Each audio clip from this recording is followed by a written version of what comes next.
to state. Bring it back to state.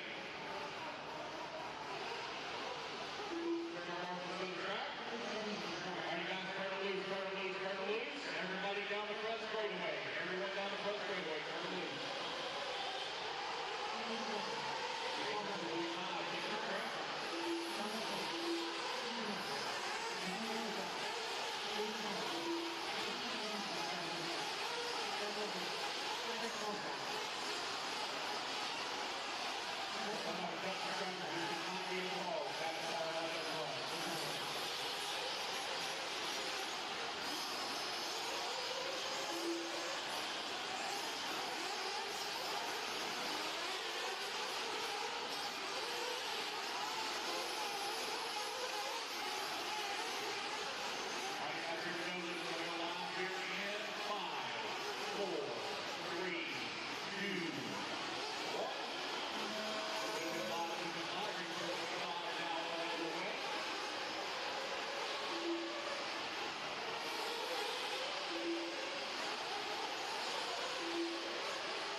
waiting on Song Joe. Song Joe. Last one finished. There we go. That's race out. Everybody is done. Heat Truggy going to take the race win down 5:23. After that, race number 27. We're going to be taking the stand. Race number 26. Need your position, guys, in 30 seconds, please. 30 seconds.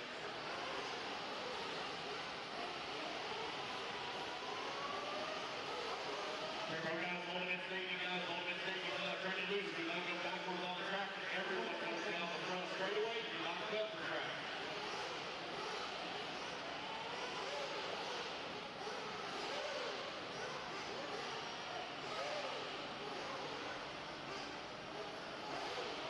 Hold it steady, now, guys. Hold it steady. Turn marbles in the track. Turn marbles in the track. Let's go, guys.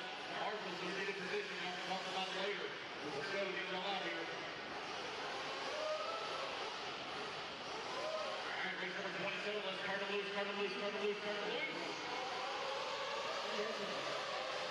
Everyone down the front straightaway, everyone down the front straightaway, do not cut the track. Do not go back to the center.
Good morning, everybody. Welcome, welcome, welcome to LiveRC.com's coverage of the 2024 Psycho Nitro Blast from White Pines, Tennessee. An event each and every year everybody looks forward to, and all of us here on LiveRC, we are excited to come here to middle of nowhere, Tennessee, but it is an awesome event that we love to take part, and it's good to have you folks with us. No doubt what will be a global audience. My name is Scotty Ernst, and I am joined for the first time my brand new tag team partner, co-pilot, whatever you want to call it, Matt Clark, ladies and gentlemen. A big round of applause. Thanks, Scotty. I appreciate it. I appreciate the honor of being here next to you. And we got some fantastic racing in store for our audience this weekend, right? Absolutely. This is a race everybody looks forward to, as I said on the opening, and no doubt this year with over 900 entries. What was it, like 930 or something like that is the final entry count? Yeah, it's going to be awesome. All of America's best. We have one major international guest, and when I say major, he is definitely a mover and shaker and a player, a world champion. David Ronefalk is here from Sweden, and talking to the guys yesterday and a little update this morning. Ronefalk definitely on pace here on the big track in America. Yeah, you know, it's crazy. Ronefalk here with his brand new X-Ray. He had some really good success a couple weeks ago at the DNC, right? I mean, he was out there dominating, and he's hoping to do the same here. We talked to him yesterday. He had some good practice yesterday morning. Got to practice for a couple hours after before we talked to him, and he was testing some tires and some new setup stuff. So he's a guy to watch. Absolutely, yeah. He ran very well at the DNC, as you said a couple of weeks ago, taking second to Elliott Booth, which if you folks were online to join us, it was an amazing event. And now we're here to the indoor arena in White Pines, Tennessee, each and every year. And you can see the kind of flashy stage that Racetime Entertainment has. And this is a legendary event that everybody looks forward to. And we want to thank Racetime Entertainment for bringing us here to cover this event and bring it to the world. We also want to thank One Up Racing, want to thank VP Racing, and LiveRC.com bonus lap membership. You guys here following some laps get to see what the track is all about. And there's definitely some tricky sections. They may look easy, but once you're up on that driver's stand, which has got to be, I don't know, 15 feet, 20 foot tall, and massive width. It's definitely a challenge to get around this tough circuit that they have here at PNB. Yeah, you know it's crazy. You say massive width. I talked to Ryan Lutz yesterday, and he says he would rank this track out of the size that he's been to a 9 out of 10. So this track is huge. And yesterday, you were down on the track, and with looking at these cameras, it doesn't really look that big. But these jumps were taller than you were, Scotty. So, I mean, this track is huge. The jumps are huge. The stage is huge. We got a lot of people here, a lot of fast drivers. It's going to be a crazy weekend. Absolutely. It's going to be very exciting. We look forward to it as we got our first heat of pros on the racetrack right now. We got Dakota Fenn leading the way here out of gate. Dakota, that lap, just doing his hot lap of the race, 38.763. Seth Van Dalen in this one. Ryan Mayfield, Jonah Wilson, Tater Sontag, Mason Fuller, Jared Wiggins, Lee Setzer, Cole Caston, Jory Bardon, Dylan Nelson, and Clinton Krieger. That is the drivers here in this one. 12 drivers in this heat. In the bigger classes, they're running up to 18. Lance said maybe he'll put 19 in it. I mentioned Lance McDonald. He is the race director, announcer extraordinaire that runs all of the race time race events. And he is the captain in control of this one. They started early this morning and went through the sportsman class, which it was like 220 entries, something like that, in the sportsman Crazy. buggy division alone. Pretty awesome as we continue to follow Dakota Fenn. You know what's cool, though, is 200 sportsman entries. So, I mean, those are new guys coming into the scene, and it's really cool to see that this hobby is growing so much. And for those just tuning in, we are currently in qualifier number 1 here. This is our very first heat of our pros, and we're up with Nitro Truggy. Dakota Fenn finishing with an 8.512 there. So, man, guy is so fast. It's crazy. Yes, makes it look effortlessly for sure. Oh, but on the last lap, Van Dalen thrown down a heater lap at the last lap to take it by 1/10 of a second to set the pace here in our pro truck division. Dakota going to roll out too. Mayfield going to finish here with a time that sits him third. Tater waiting for Mason Fuller. Oh, Mason Mason moves up. A lot of guys doing their best lap there on the last lap. Mason Fuller has had great success here at the PNB. He's got some wins and lots of podiums. So one of Matt and I were talking yesterday, who do we put in our favorites, and we definitely both choose Mason as one of the favorites to do very, very well. There's a good shot there from our bonus lap pit cam.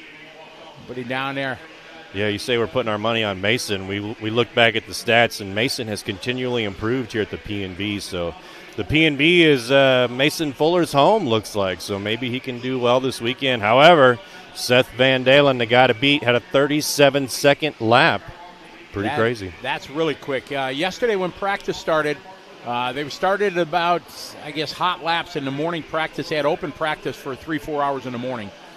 Basically, the way practice started, they opened Friday morning at 6, and it went from 6 basically to 6 o'clock this morning. They had 3-4 hours of open practice, and then they went to kind of control practice by divisions, meaning yeah, so it's, man, they did the sportsman, like you were saying, and then now we're back up to our Pro Nitro truck and getting ready for Heat 2. Here's Tim Lime down in the pit lane.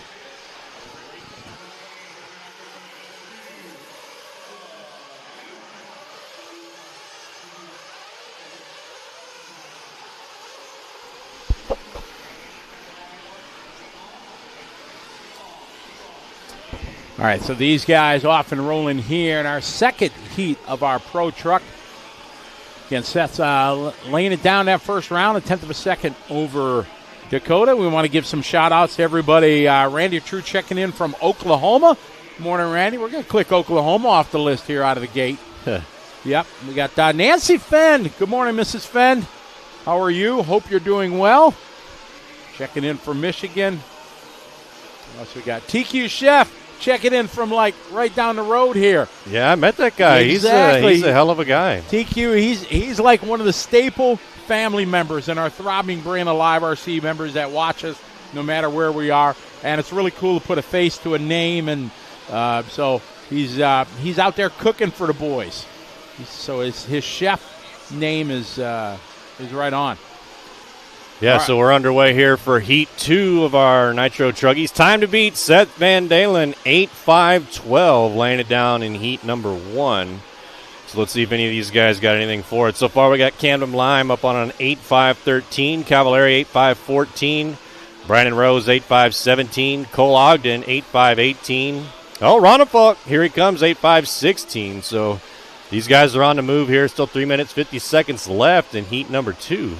With the DNC that happened a couple of weeks ago out in California, and the Europeans finishing first and second, that was really a statement to their ability, because the tracks in Europe are far different than what we have in America. They have big tracks like this, but not with the craziness of jumps and things like that we have. So with Elliott and David doing so well, if David would be able to pull out a win here in either division, of the Nitros, that would be real testament to his. We all know he's great, world champion, Sure, all that kind of stuff. But it would be awesome if he could run very, very strong. Oh, getting a little bit cattywampus there.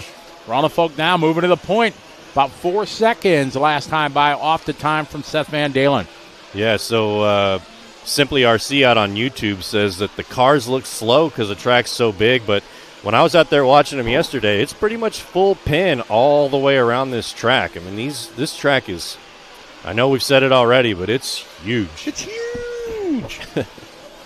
All right, Ken, I'm live up to the point now, 8-5-15, still trailing Van Dalen by about 3 seconds. So these guys got to find some speed here if they want to catch up to Van Dalen. That was a very, very good run that he had as we stay with Ronafalk and following the X-ray around. His trademark colors coming to that far left side. And this double, it looks like a standard double, but it's definitely challenging because it is pretty much the farthest away from the driver's stand. And I was talking to some of the guys, the face as it goes up, there's a couple different lanes that you can take because it's not perfectly smooth, so you can catch a rut, things like that going up, and it makes it even more of a challenge. Yeah, we talked to a lot of guys yesterday about that concrete section, and it's a little slippery when they get down there. And for those who don't know, looking at the aspect here, this is kind of a shot from the back of the track looking towards the driver's stand. So we're watching Ronafalk, so it's on his left side of the track now over this big double. Now he's working his way to the back side of the track. Coming down over that roller. Here comes, this is the biggest double on the track. Look at him get that air. Now he's about to come through this concrete section. And if you don't hit this concrete section right in the middle, there's two kickers on the left and the right side that will bounce your car up and get it all crazy. Cattywampus, as you like to say. Yeah, exactly. All right, Cavallari just throwing down hot lap there of the race. So Cavallari coming up here, running in the top three. But Camden Lime in the S-Work still out front on point, battling back and forth here by .0 between him and Ronafalk. Now yeah. Cavallari, and we pick up Cavallari, multi-time world champion. Still got the skills to pay the bills. It's good to see Cavallari. He's got his dad here, Lou, turning wrenches with him, helping him out in the pits. We pick up our leader here over the backside. A little step up here. Flat out around here, slamming on the brakes, airs it out over the double nicely into the concrete corner. As Matt said, you got to hit it just right. You got to try to hit it right to that inside, because if you go way outside or way inside, it definitely kicks you up. And depending where you stand on the driver's stand, that's a blind spot in that concrete corner. We'll show you this next time by as you come around. If you think about it from your perspective on the driver's stand, even though you're 10, 15 feet up in the air, it's still quite a distance to that corner. And if you come into that concrete section too tight and hug it really tight on the exit, you really lose your car as it comes out of that section. We'll follow Cavallari here. You can see when you jump into this, if you stay really tight right there, yeah, depending if you're on the far left side where like Ryan Lutz likes to stand, he stands way on the left, you can lose your car there. All right, so Cavallari now on an 8-5-13 8-5-14, so about 2 seconds off of Van Dalen. He finishes that. Let's see if anybody can lay down a hot lap here at the end and beat out Cavallari here in heat number 2 of Pro Nitro Truggy. This is a good one. This would put him third right now. Spencer Heckert There's Spencer Heckert, Papa Heckert down there in the red, white, and blue.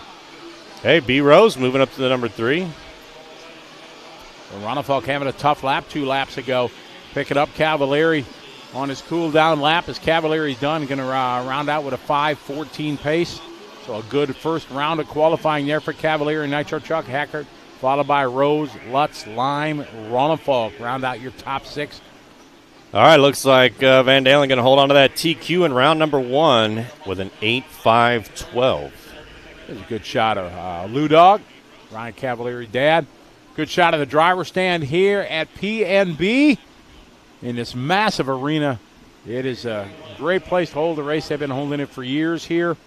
And all of us here at Live RC really excited to be back as we got a whole lot of racing going on. This 62 heats. 62 heats. And they got to get through that, 3 times today? And, 2 times? 2 times. And then a full day of mains tomorrow. This is an endurance race, to say the least. You come here knowing you're going to need a vacation from your vacation to after you get home, because this one we race till late on Sunday. Late today. Basically, almost doesn't stop. It'll be a short break, maybe 4 hours or so. Man, these guys were here all night doing their practice. So, I mean, I got to give it up to these guys. These guys are psycho. Oh, absolutely. And but people coming here, they know it. They know it coming in, what's going on. And they know what to expect. A lot of first-timers here that, it's one of those bucket list kind of events that you want to do. And it's definitely good to be here. Good to bring it to you. Showed out here. Ethan Martinez, how you doing? Got a guy lost the wheel. Oh, there. Driving the wheels off it. Not good. Gavin Vucina, what's up, Gavin? How you doing? Hey, I got to send a little shout-out to Ethan Martinez. That's my best friend's son, so he's like my nephew. Thanks for tuning in, Ethan. We appreciate you. Mr. Chili checking in from Maryland. How are you? Connor checking in from New York. How you doing? See, I do it. The first time I say New York, I say it like I try to make a New York. Yeah, I don't know why. Sorry, people in New York. And, Matt, you'll notice people that live in, like, upstate New York, they say, we're not from New York. We're from upstate New York. Yeah, because okay. there's a difference. Jason Brawley, how are you? Good to have you. Fred Vandenberg checking in from the Netherlands, our first international. Him and Barton Hoyes checking in from the Netherlands. How are you? Good to have you. So we're underway here in our 40-plus E-Buggy. Got 5 heats, 16 drivers in this one.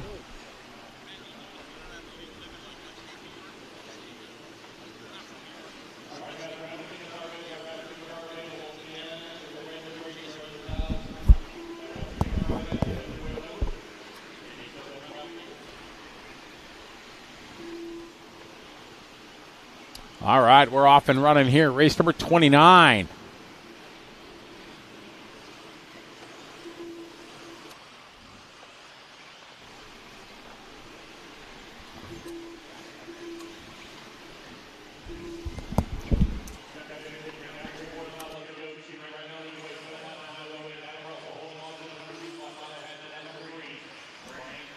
All right, now it's time for us old guys, 40 plus. I like to call this the geezer class. The geezer. It's definitely us old geezers, and one of the best geezers out there, Paul Ciccarillo. Paul is a marathon man. You go to any race, there will be nobody that practices more during practice time than Paul Ciccarillo. And we were talking to the X-Ray guys this morning, and they're really clicking with David Ronnefelk. Now getting a lot of pit time and wheel time with David. Paul Ciccarillo key to the success that David's been having here at DNC and here. They're really working together. Paul's a plethora of knowledge, and then you take his knowledge along with everything that world champ David Ronnefelk has. The X-Ray guys are really getting things together, and we've seen with David run well. Paul always runs well. Yeah, they're assembling a heck of a team over there at X-Ray, so hoping to get some big things out of this race here. Let's see here. We got Derek saying the internet is better in Nowhere, Tennessee, with a great picture. So thanks for that shout out, Derek.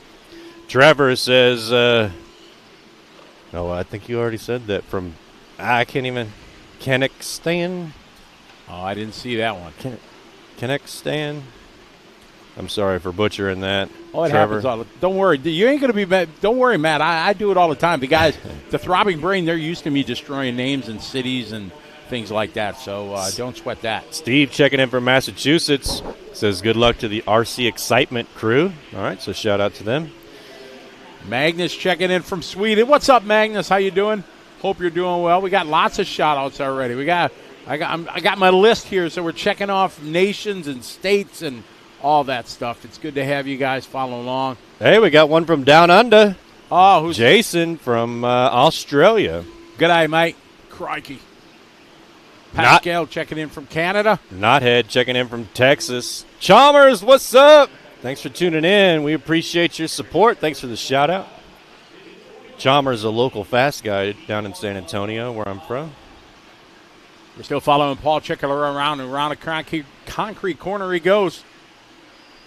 Got a minute 20 left in this one. He's on a 7-lap pace here, 5:03.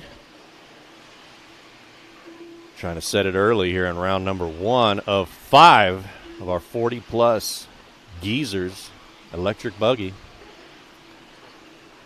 Then we got Paul, Adam, Dane, Frank running on our top 5. They're all in the 7-lap pace. And then we got John down in the 6, Frank 6, Ray 6, Mike with a 6, Jason Lotta with a 6. So that's our top 10 here. Hot lap goes to Philo 42-2 so far. 40 seconds left in this one. Got a lot of racing coming up. Not even halfway through yet, Scotty. Oh, no. We ain't going to be halfway till, midnight. But we love it. That's what makes this race so unique.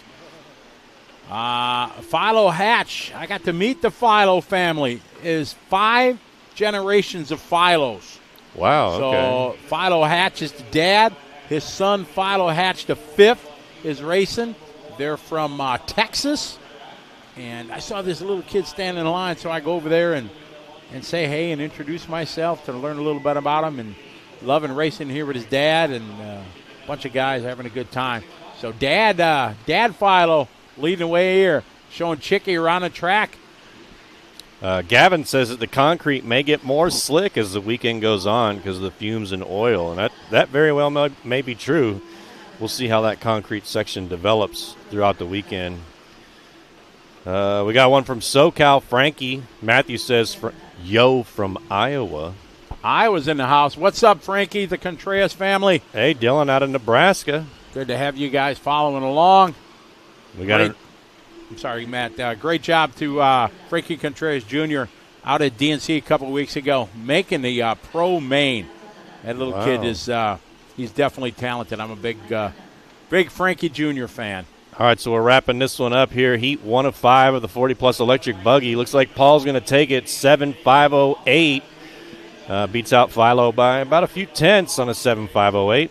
Adam Russell in the 3, Dane in the 4, Frank Krivitz, one of our homies from back home in Wisconsin. Frank setting his hot lap there, last lap, 43.7. Philo having a tough last lap. He was leading going into the last lap, but Chicky pulls it out here by 0.8 of a second to set the pace in our first of 5 heats of 40-plus, the Geezer class. A lot of seniors out there today. Yeah, exactly. It's awesome. Man, I'm not saying that's where I'd be racing, but hopefully they brought their insure because they're going to be up late tonight with a lot of stuff going on here. 2 rounds of qualifying. We got Washington State from Big Daddy. We got Germany in the house from Matt's. Canada from Trevor. Froman says, very nice quality on the video and audio. Watching from Minnesota. Minnesota. Thanks up there, the Uper there, hey there, up there like upper Wisconsin there. That's where I'm from. All right, we're just coming up. Race 30 here is our next heat of 40-plus. Man, they've got this thing going like a machine. Absolutely. Lance is the man. He keeps things clicking along. And, hey, we got RC checking in from New Jersey. Jersey? You from Jersey? I'm from Jersey. You from Jersey? Evansville, Indiana. Man, you guys are checking in too quick here. I'm going to falling behind off the pace. Pascal from Quebec.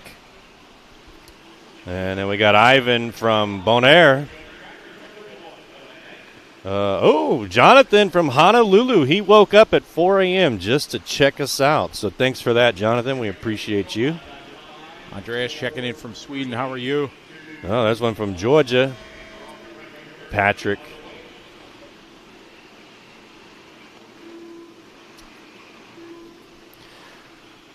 All right, so looks like we got this one going. These guys got to beat Paul on a 7.508 if they want to move up into that top spot.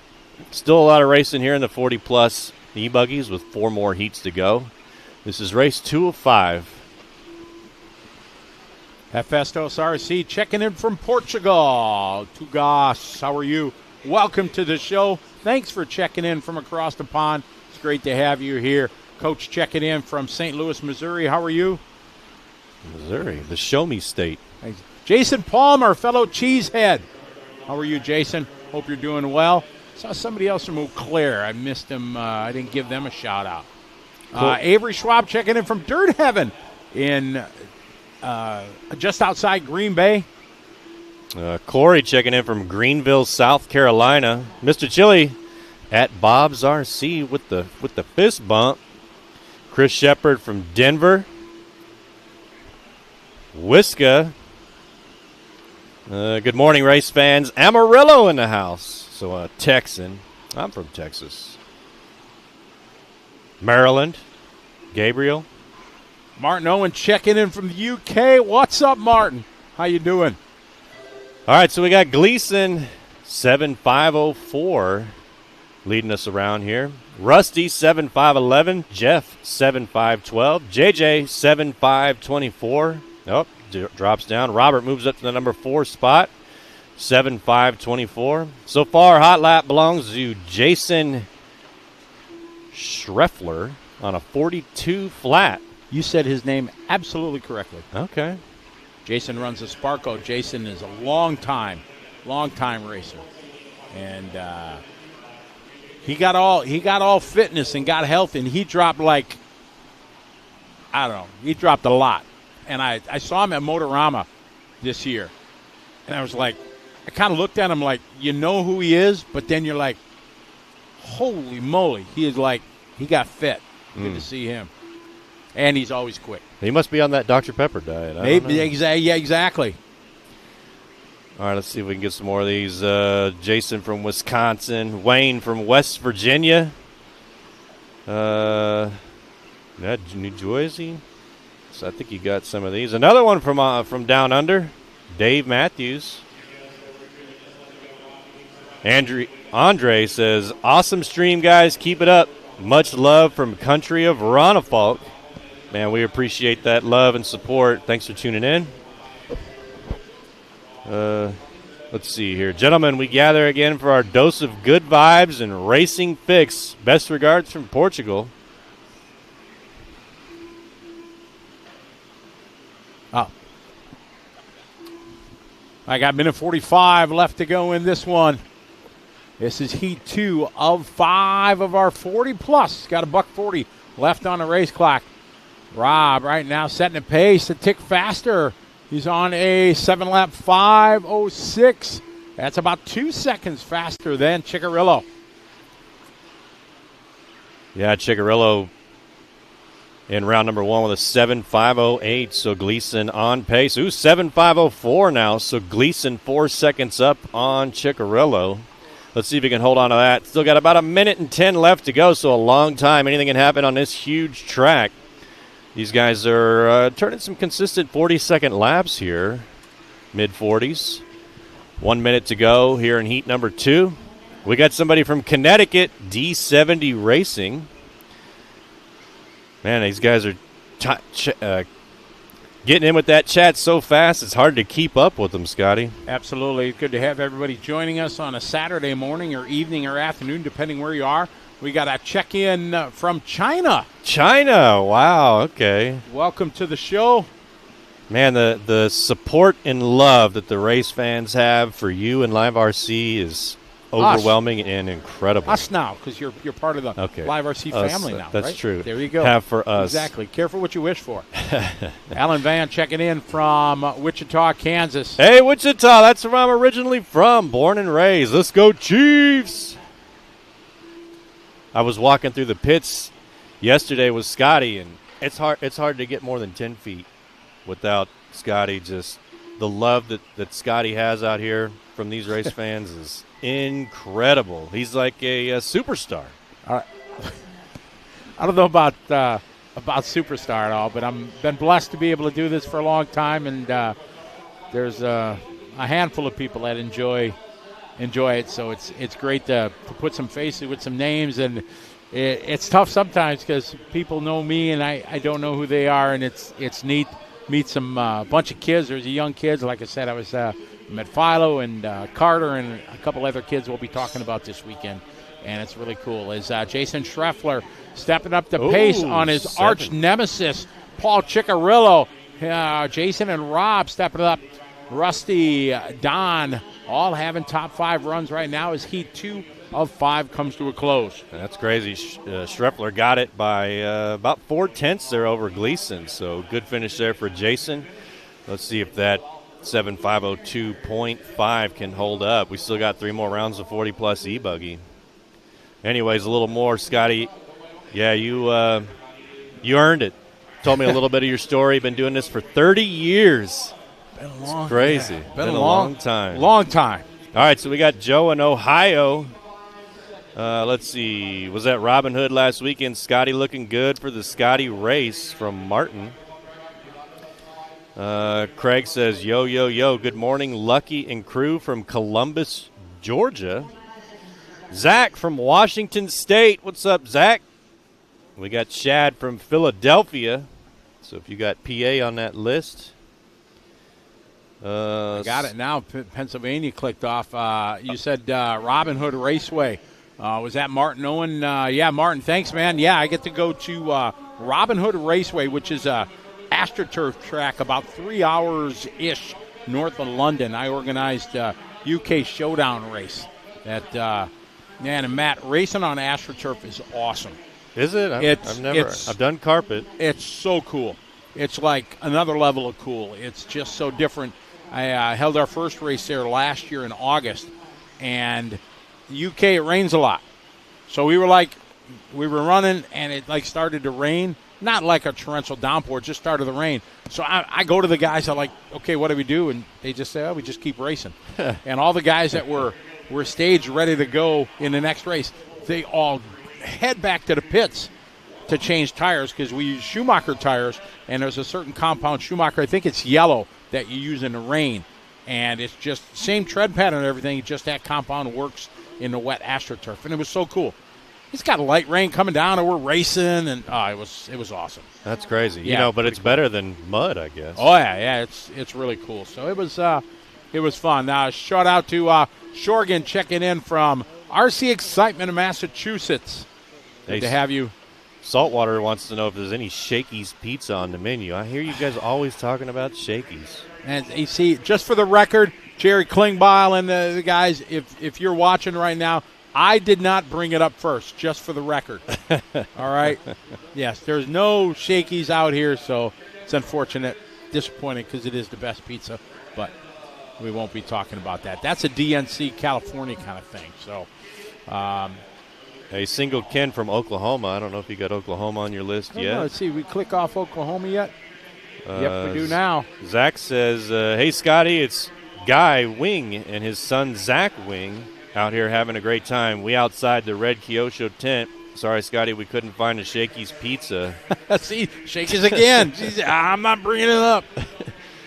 Well, maybe later in the broadcast you can catch me up on. I'll tell you the Shakey's saga. Yeah, for sure. Okay. It always comes up right now. We got Mike leading the way here, 42.9 on lap number 2. 7-lap 5:01 TQ right now from Scheffler. He had a 5:02, so a good pace for Mike. But that's going to be a hard one to keep it this pace for the entire 7 laps with no mistakes. It can be done. But it is definitely a challenge here, especially with a full field of cars. For Follow sure. these guys around here, a little left Step up here. They're coming up to the big. Air in front. Squares it up. Drop over there. No problem. Looking good here. Yeah, you said it's going to be tough, especially for 7 laps, and you get those nerves going when you know that you've got the pace. Trying to hold on to that 7.501 and going into Heat 4. And as we say it, he clicks off a 7.504, so they're going to drop down 2 seconds on Schreffler. Let's see if he can gain some composure and get it back. Tom in the number 2, 7.516. Scott White, 7.520 to 3. Josh Dill in the number 4, 7.524. And Sean rounding out our top 5, 7.531. So far, hot lap belongs to Mike in this one, 42.9. He's out front on a 7.504. Good morning to Alan Van checking in from Wichita. Single Ken from Oklahoma. Zach Wing, how you doing? Good to have you following. Cody Meatford. What's up, Cody? Yeah, good morning, Hope you're Cody. doing well. You got the hang loose sign. Chilling on a Saturday. New Hampshire. Oh, that's a good one to check off. We don't even get a lot of fans from New Hampshire. So, Josh Herbert, how are you? No, not 50 yet. We only been on the air for 15, 20 minutes, but it won't take long. Matthew Shorgan, how are you? Rich Long checking in from Minnesota. Shane Coles, what's up, Shane? He races up at Trackside. I saw you were racing last night, Shane. I went CP before your mains were up, but I see you were in the Buggy A. Did you dominate? All right, so Mike Falls was 7.507 here. He was on a 7.501 pace earlier in this race, and I don't know what's happening out there. This track may be getting tricky. But 7.507 for Mike, 7.510 for Tom. Scott, 7.518. None of these drivers got anything for Schreffler, 7.502, so that may hold.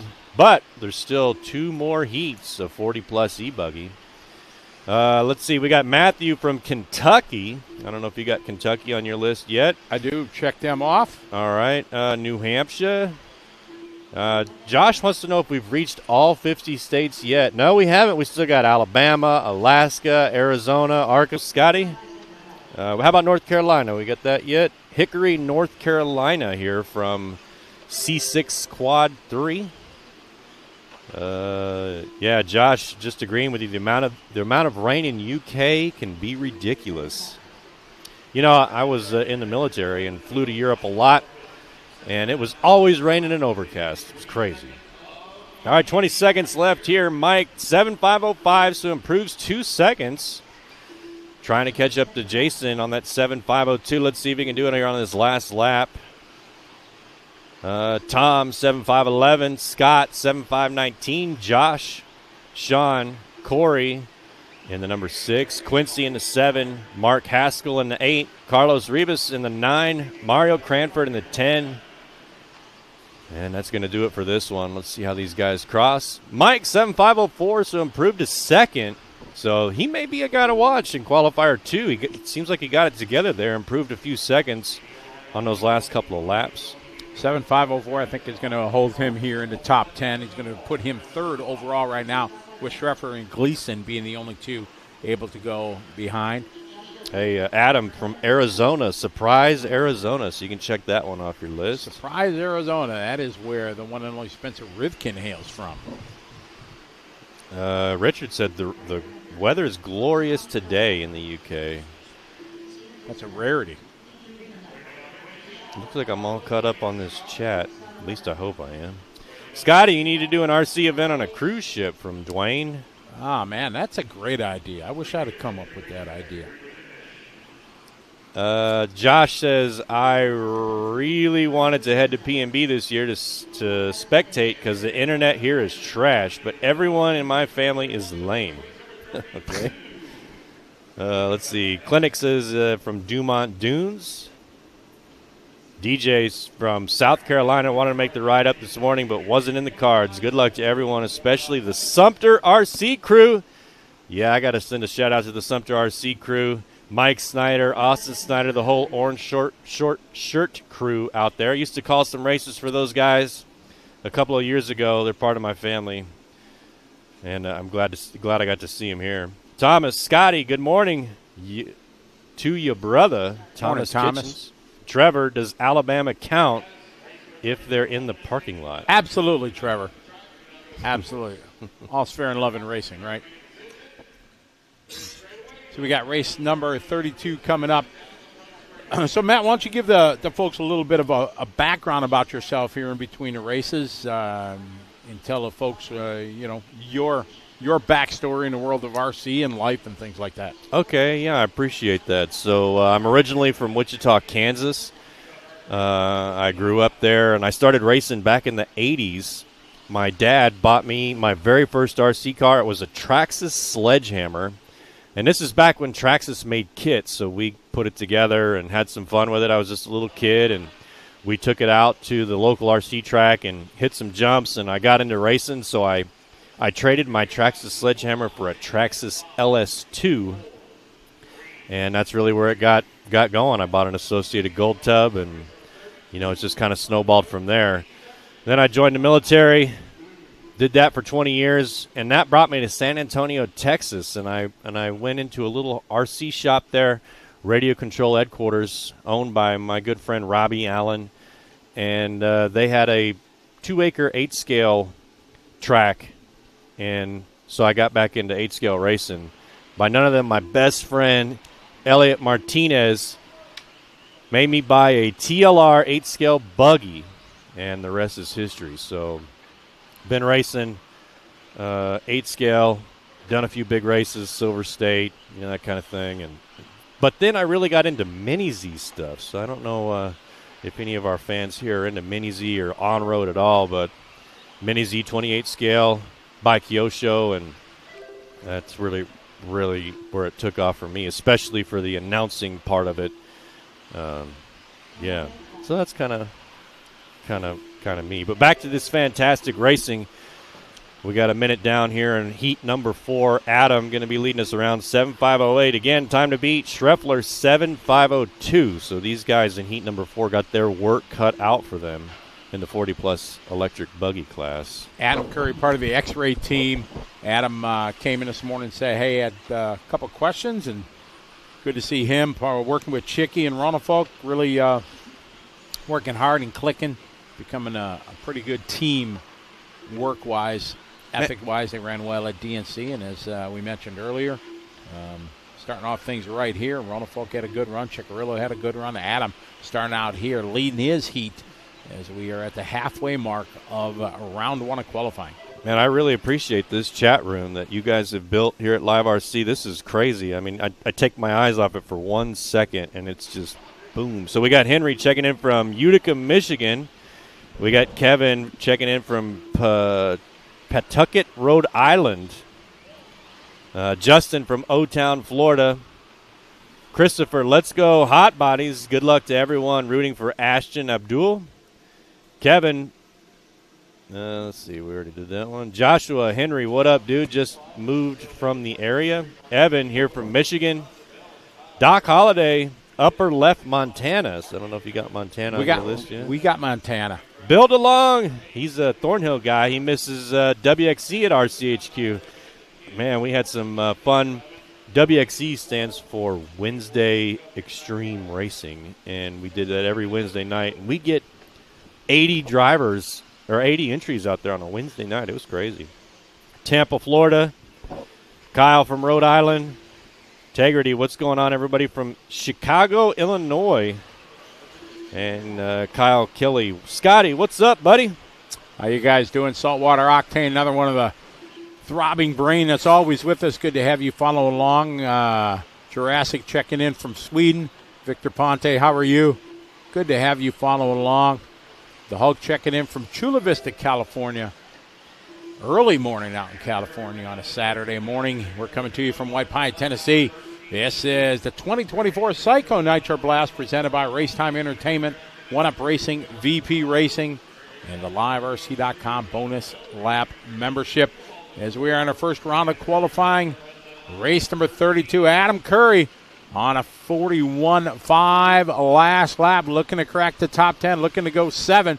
So Schreffler's time right now holding as we're into second to last heat of our 40-plus E-Buggy. Yeah, if Adam can hold on to this pace, it's definitely going to put him in the top 10, trying to chase down Schreffler on a 7.502. So Adam currently on a 7.513, so about 10 seconds back from Schreffler. Well, now 7.5.12, so improves a second on that last lap, sets a new fast lap, 41.5.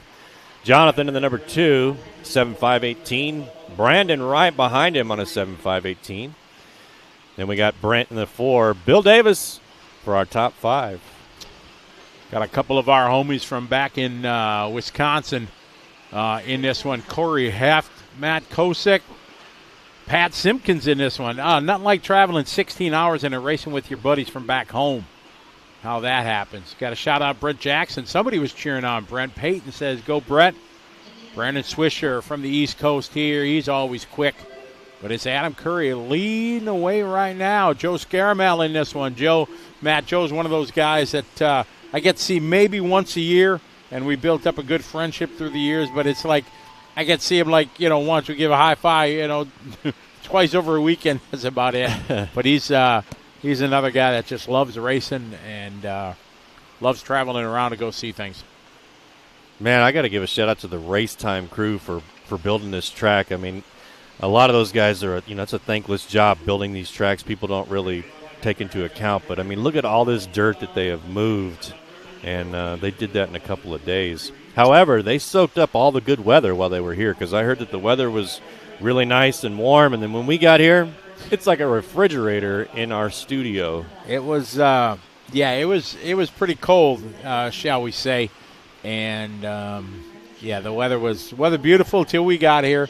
It's a bit nicer today. There's sunshine, for sure, so that's good. But the wind was howling yesterday, and the VP Racing studio was quite cold. But Race Time guys got us some heat, so we're swell now. Hey, Kyle says the center double looks massive. What's the approximate height? Well, yesterday Scotty was actually standing in the middle of that, and it was almost as tall as Scotty. So how tall are you, Scotty? Yeah, I'm 6'5". Right, yeah, I'm 6'5", and but no, it is. Well, we stood in, and it's easily up to my ears where I was standing. It's for sure. Yeah, it's pretty awesome. But very close to 6 feet tall. It doesn't look it on the camera. Yeah, but you go out there, and it's that double that we're looking at right now is at least 25 feet. I was going to say exactly better side of 25 feet. That you're going, it looks so small. Oh, it looks like about just a little bit, but it's pretty massive. But that's what makes this race so cool. And through the years, they've changed quite a bit. And in the early years, when this race was still building, they'd set up the big wooden jumps and then the big wall rides and stuff like that. And that made this event really unique. But as they've transitioned, it's got more popular. The wooden jumps and stuff like that, they're very hard to maintain and keep without deteriorating, stuff like that, as thousands and thousands of laps get turned through the course of the 24-hour practice, 24-hour, 48 hours of racing. So they kind of transitioned away. This year there's no joker lane, so those folks that have watched in the past, normally you've seen a joker lane, and they just wanted to switch it up this year, kind of go to a more traditional type of layout. And talking to all the racers and everything, everybody really digging it, kind of going to an old-school 8-scale layout. And it's been a challenge for the guys, even though there's no of those crazy Psycho Nitro Blast obstacles. There definitely has its own challenges. Yeah, I mean, you do say that, but we did talk to some people who miss the Psycho part of this race with the crazy stuff. However, we do have this concrete section, and this could turn out to be pretty crazy come Sunday night for those mains. Oh, absolutely. There'll be a time somebody throws it to the inside, a little bump, and they'll just push them right off into the corner. So that's going to happen. And it's neat. We were talking to Mayfield yesterday, and Mayfield likes the different – he's got no problem with the different type of terrains. Like in a lot of Europe races, there'll be a slippery, there'll be a grass patch, there'll be a dirt patch, there'll be like a cobblestone brick area, and it makes it very unique, and a concrete corner really adds that to it. Big shout out to BJ Williams. What's up, our throbbing brain statistician? What's up, BJ? Hope you're doing well.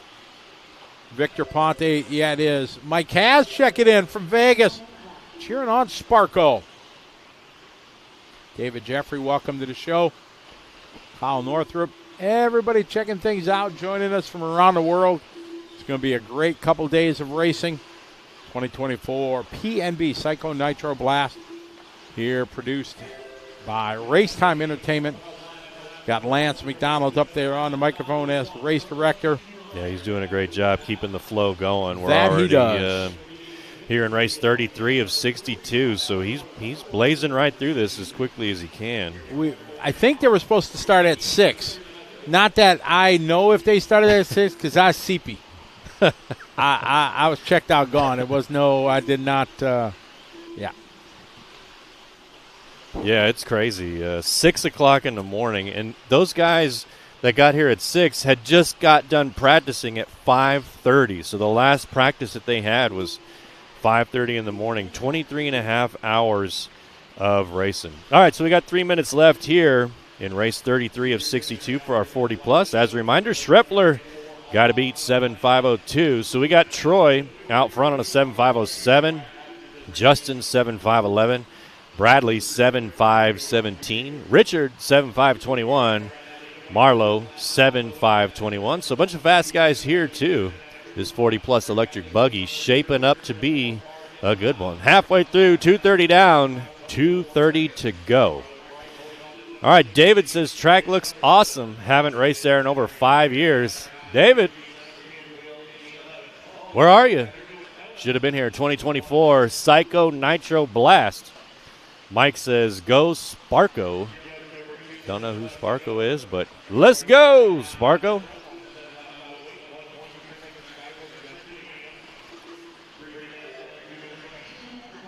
All right, so this is our final heat 5 of 5. Schreffler hoping he can hold on to that TQ and come out the number 1 for round number 1, 7.502. Ooh, we got Pro Electric Buggy coming up next. Race number 34. I see Mayfield, Rivkin. Fee's going to be in that one. Spencer Heckert, Jonah Wilson, Mark Nicely, Joey Borden, Jared Wiggins, Daniel Sedler, Camden Lime, Gavin Gibbler, Ronald Falk. Bunch of fast guys coming up next, so stay tuned. Don't go anywhere. You don't want to miss any of this action. Cavalieri, Mason Fuller. Again, Mason Fuller, we're calling him the guy to beat. We'll see how he can do here. Very good success at the Psycho Nitro Blast in the past few years. Meanwhile, we got Troy Reber here, 7.510.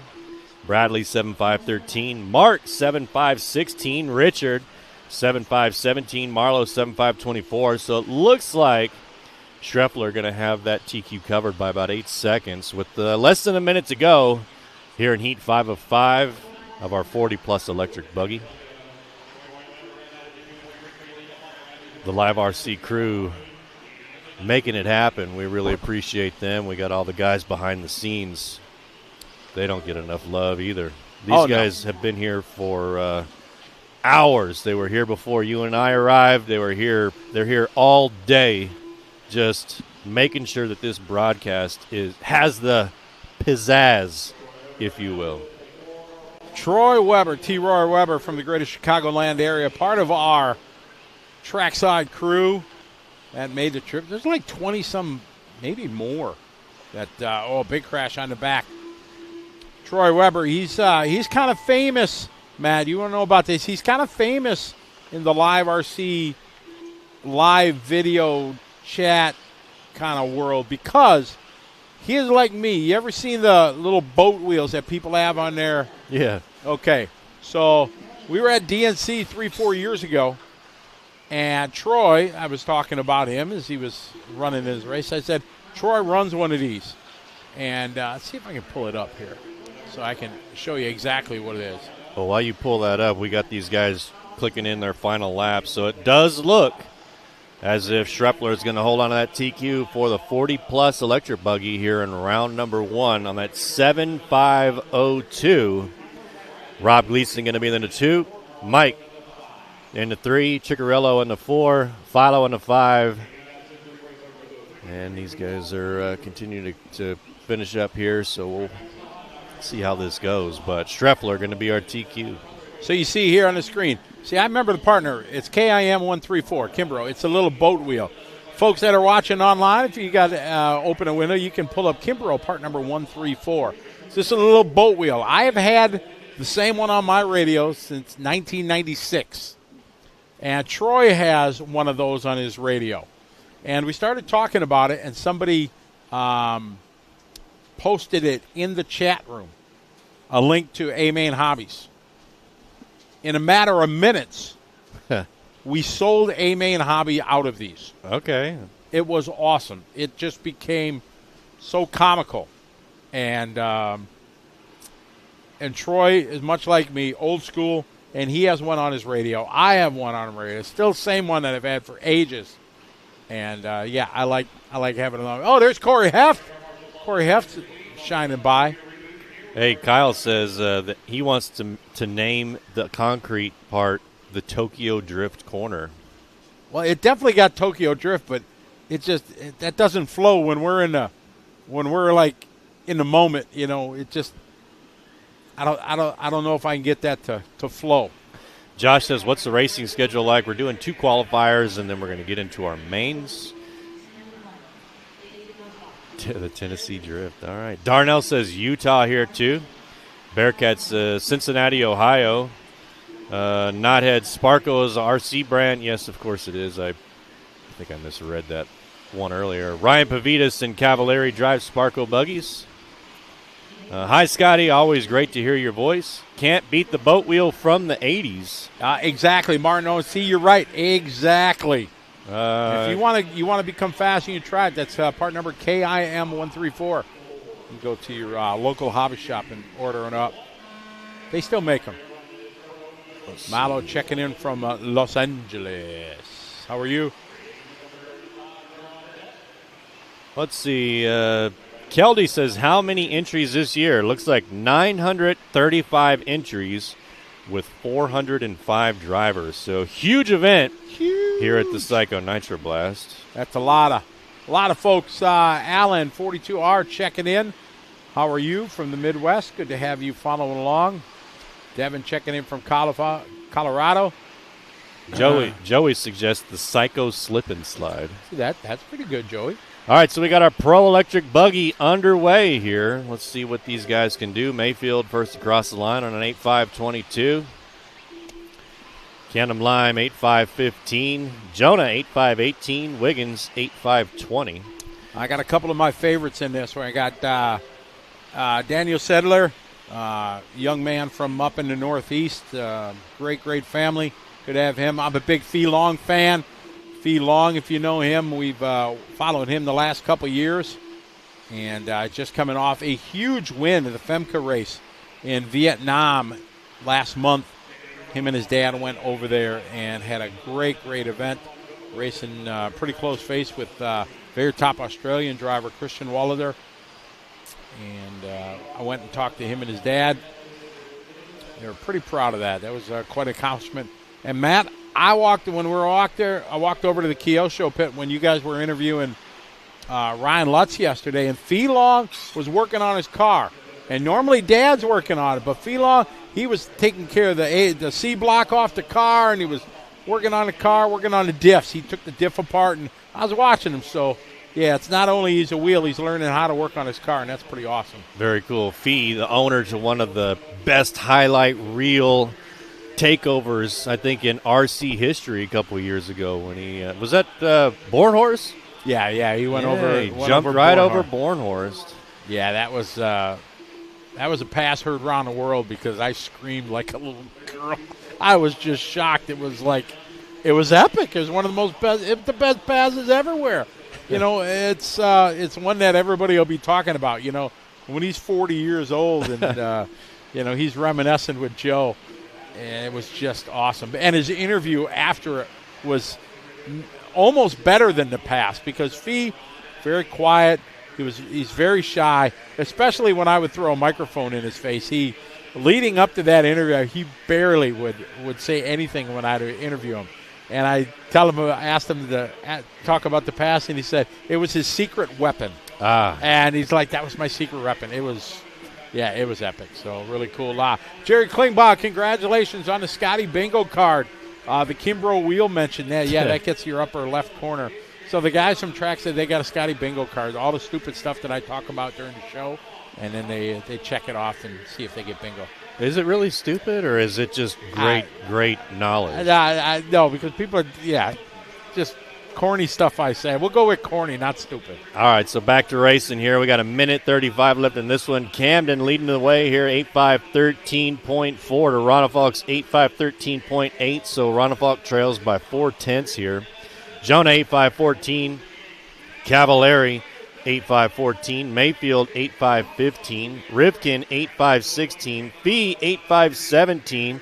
So the top 7 separated by only a couple of seconds. These guys are on the move here in Heat 1 of Pro Electric Buggy. We got 2 heats. I don't know if you folks were just, if you guys were just seeing that, but Spencer Heckert had a little bit of contact. Even in qualifying, Spencer Heckert paused and gave way and gave that spot back. That was pretty cool.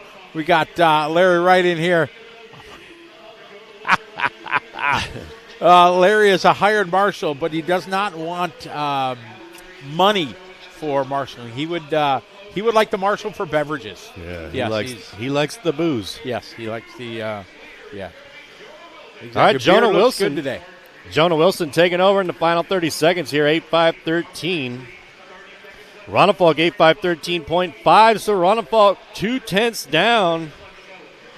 Oh, no, Jonah Wilson now 8.512, so improves by a second there with 15 seconds left to go here in Heat 1 of Pro Electric Buggy. It's Jonah, Ronafalk, Mayfield, Cavallari, Fee, Ripken, Camden Lime, Joey, Mason, and Spencer Heckert, our top 10.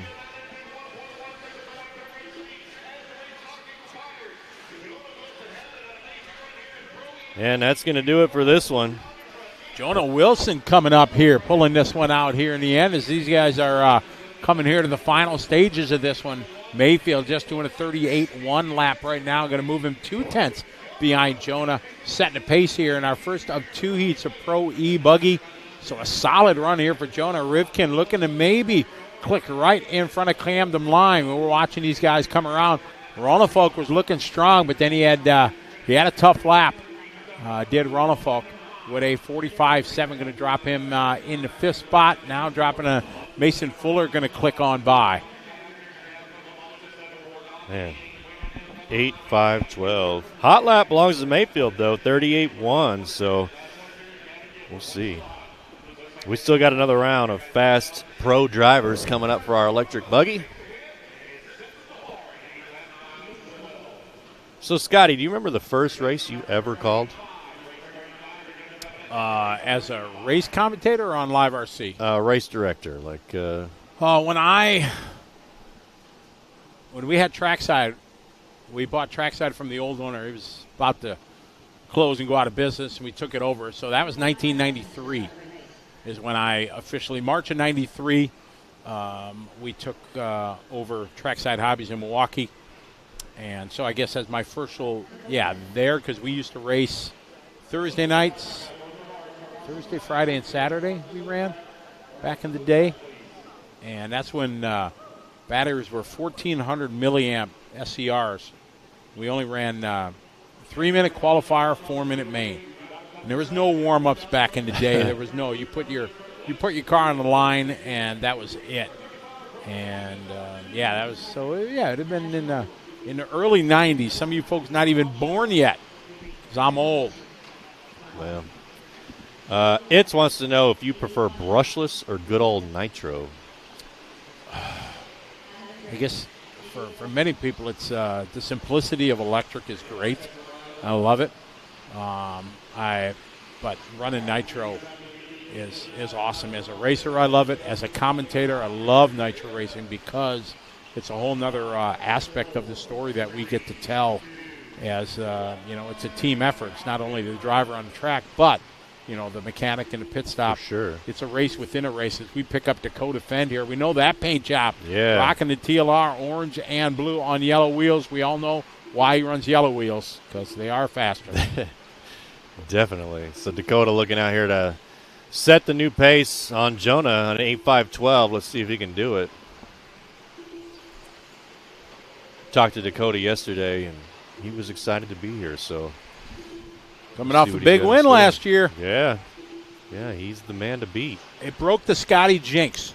last year. Okay, tell us about the Scotty Jinx. Well, through the years, I've grown up knowing Dakota and the Fenn family. They're dear friends, and like one of the first was 2000. Nancy Fenn, if you're online, you'll tell. Was it 2007? I think I first met you guys. We were out in Washington State at the 10 Scale Electric Nationals, and Dakota was all of about 7, 8 years old. He had already had a half a dozen junior national championships or something like that. And that was like the first time that I got to meet the Fenn family, and we just became very good friends. It's just, and our friendship has grown through the years. So it's, but I would always pick them. Everybody's like, Scotty, who's your favorite? Who's your favorite? I picked Dakota, and then Jinx. Something would go wrong. So But last year he won, so it was a big load off my shoulders that Scotty Jinx. Now if something bad happens, it's not my fault. We got Ryan Lutz to the top of the board here. We got the legendary Adam Drake. Adam Drake sitting in the 2 spot. Drake, we all know Drake, he does his motor service and everything. Yeah, for sure. He had a line of people outside their trailer he was tuning engines for. Yeah, I always say that Drake is probably the biggest ambassador of the RC hobby right now. I mean, the guy is online. He's helping people every track I've ever been to, every race I've ever been to, and Drake's there. It's always the same thing. Just he's more than happy to help, and man, he's just a great guy. All right, so we got Lutz leading the way, 8.512.2. So he's currently got TQ covered by 0.4 if he can hold on to this. However, Fenn on the move now, 8.512.4. So Fenn going to take over that number 1 spot. Lutz falling to the 2. Van Dalen, 8.513. Setzer, 8.514. Drake, 8.514. Tater, 8.515. Olson, 8.522. So the top 6, Fenn to Sontag, separated by 4 seconds. So a lot of fast guys, a lot of consistent laps here. We just passed the halfway point. Dakota Fenn just setting a hot lap right there, 38.1 on lap number 4. 8 lap 5:10. He is about 2 seconds underneath that time for Jonah Wilson. So a good solid run for Jonah. Jonah definitely going to be guaranteed a top 5, maybe even better in this first round of qualifying. Let's go in second right now. Sontag, Drake, and Lee Setzer rounding out your top 5. Yeah, 38.1. Oh, Lutz taking it back now, 8.514. So Fenn with a long lap there. We're following Lutz around the racetrack here, rocking the K car, the Kyosho, over the big jump. Easy with the electric cars. Here he comes to that concrete section there. Lutz is the one who told me about that middle part of that concrete thing. He said you can't go too far left, you can't go too far right, or it's really going to upset your car. Here he comes over this double. Going to come up over this single roller. To me, this is a tricky part here, too, because if you don't get lined up perfect for that double-double, you got a single-double, and that can really take away a few tenths off of your lap time. Lutz, 39.4. Dakota having a tough lap that lap. Tough for them. I mean, a hero lap for any guys like us, 41.6 lap. Nancy said 2006 was the first time that I got to meet the Fenn family, and it was pretty cool, Matt. Every time I'd see them since, as he was growing, we would take a photo of Dakota and I. Nancy, I'm still calling on you to make that little collage thing of Dakota and I through the last decade here. Is now we think he's taller than me, but it was pretty cool. We'd always get a family photo, and they became great friends with my daughter Sarah Ann, and yeah, it's pretty cool. Still following Lutz here as he comes to the middle of the track over this huge double, getting some air. Pick up Tater Sontag right now. Sontag had a pretty good, kind of good and bad year last year. Pro Nitro Buggy did quite well. He's out front. Last lap, hot lap 39.0 as he covered around to complete lap number 8. Around a concrete corner he goes, sliding it up. Yeah, and that's going to do it for this one. Let's see how these guys cross. Sontag throws down a lap 5:14. Ryan Lutz looking to challenge that one. Setzer is right behind Sontag, so it's up to Lutz right now. 8 lap 5:14, couple tenths in front Here he comes. Final curve. Onto the right side of the track. Let's see how he finishes. 8.5.14.8 for Lutz. So Lutz going to take Heat 2. That's going to put him number 3 overall behind Jonah and Mayfield. So hell of a run there for Lutz. Tater in the 2, Setzer in the 3, B. Rose in the 4, Drake finishing our top 5. Brandon Rose, one of my favorite guys to interview because he's always happy. He's always smiling. Even if you get him after a bad race, his emotion really comes through, and it's sincere, and it's really awesome to watch him. You know, a few years ago, you know, he was just becoming to come into the conversation, and then now he's in the conversation at every major race, and he's a fan favorite all the time, and pretty awesome. Yeah, I remember watching Brandon back at Thornhill. Thornhill, pretty close track to me, and he was always there. Now let's see these comments here. Hello to Leandro checking in from Brazil. Disappointed that the Worlds got canceled from Brazil. I was really excited, looking forward to an opportunity to go down there. And unfortunately, it's not going to happen this time. It was issued back to Spain, and most of the guys are looking forward to going back to Spain. Obviously, people enjoy going to different locales to be able to new tracks and new cultures and things like that. So I'm disappointed for sure that it got moved out of South America. Hey, this is the second comment I've seen about they want to know where Ty Tesseman's at. Ty is retired. Ty's decided to hang up the steering wheel, and I heard he's going to study to become a welder because he likes to weld. So disappointing. One of our industry's great champions for sure, but on to a different career path for him, and we miss it, but we wish him the best.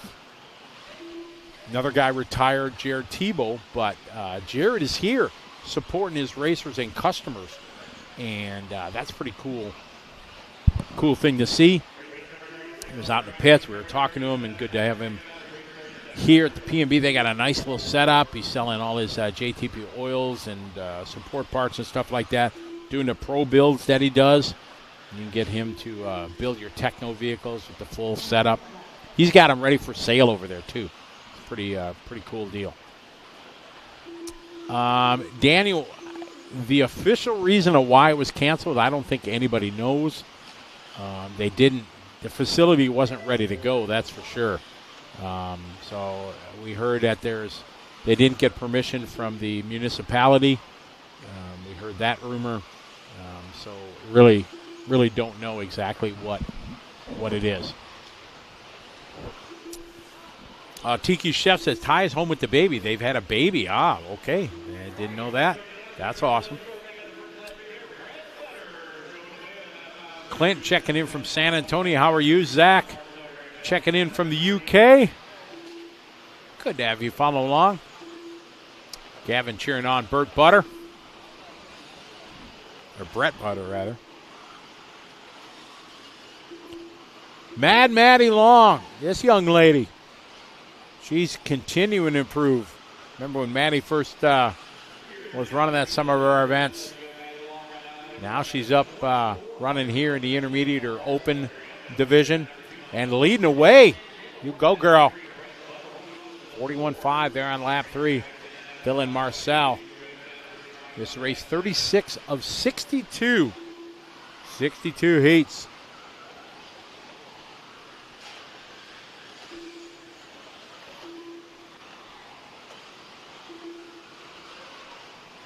Manufacturers Cup, Zach. Yeah, there's. I still say it every time broadcast. I'll say the greatest 8-scale race ever. Manufacturers Cup, Coeur d'Alene, Idaho. What was that, 2008, Zach? I'm getting old, so it's hard to remember. I want to say that was an epic race for sure. In front of thousands of spectators, just great race. If you guys are in that YouTube void at 2 o'clock in the morning, you look up Manufacturers Cup Coeur d'Alene, Idaho, and watch that video. It is an epic race. It was like a motocross race with the scaffolding and hay bales, and it was just a race like none other. Gave away to win. It was this most epic trophy, like a huge block of wood with a piston on it, and you won a motorcycle or an ATV or a pit bike. You ran monster truck. Steve Sladen, Mike Patel battled it out for a Honda pit bike. Then for truck, it was a ATV that, if I remember correctly, Mayfield won. And then in Pro Nitro Buggy, it was a 250 or 450 Honda, and Mike Trury won that. It was epic. So definitely go down to YouTube Hole and check that out.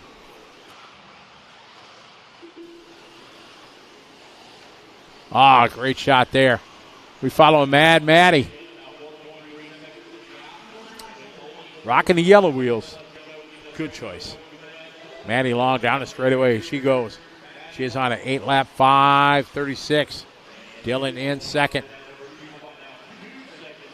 Good line there through the double-double. Now to this difficult left-hander, or left side double. It looks like it's so wide, but from where they stand, pretty narrow. A little step up here. Squaring up for the double. Oh, yeah. Maddie looking good around a concrete corner. Slides it around there. Nicely right up the center. Another solid lap here for Maddie. Maddie looking to do 8-lap 5:35.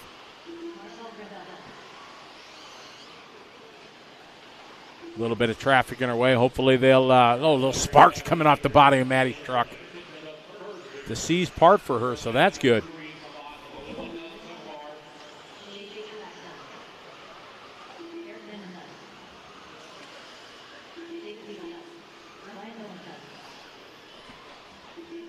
Maddie on her final lap. Little bit sideways. Oh, nice shot there. Race Time Entertainment cam there. Sliding around the concrete corner here. Maddie going to have a good finish. She had 3 seconds to the good of Dylan. She had another good lap there, 42-2. Lays down to 8.5:35. That is an outstanding opening qualifier for the young lady. Dylan going to come around 2 seconds back, so well done, Maddie. Good run there for Maddie. Dylan goes 2. Marcel, Brett. There's a nice shot. Pit cam. One thing I like here, the pit lane is very, very wide. Much wider than some other pit lanes. So but it's good and bad, though. I like it, but then it adds a little bit of danger, too, because guys going way too fast through that section sometimes. And it can cause a little bit of a challenge when you're down there. Give me some more check-ins here as we'll screw through. What's the temp outside? I have no idea. It's chilly. The sun's out, which is good. Devin's checking in from a warm RV out in the parking lot. There you go. Sean Griffin checking in. How are you? BJ still with us. Rob, how are you?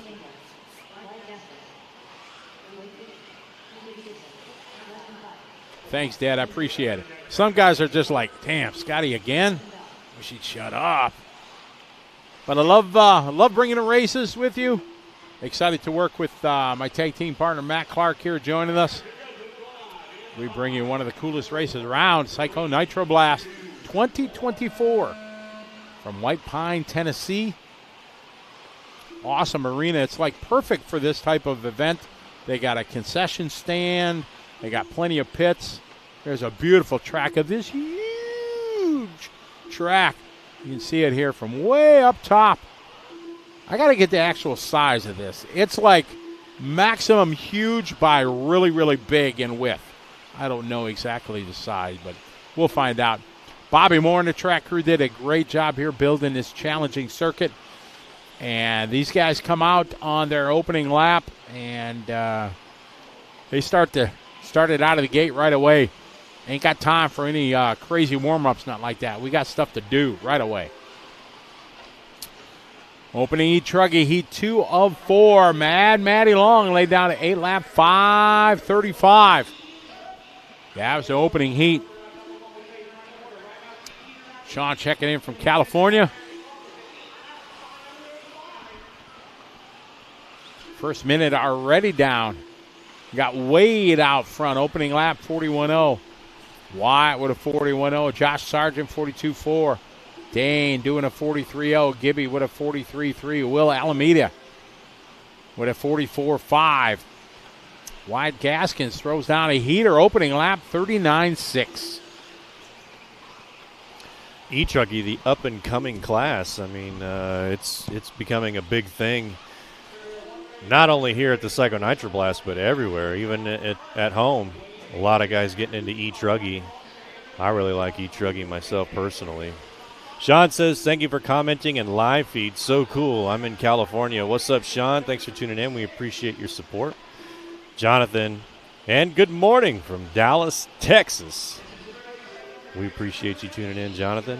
X-Ray RC Geek. Scotty, sup, buddy? Todd here from Castle Rock, Colorado. Always here to join you, buddy. Zach says, this is my first Psycho Nitro Blast. Been an amazing time so far from the PNW. And this is my first RC event on the East Coast, and it's amazing so far. Been meeting some amazing people here.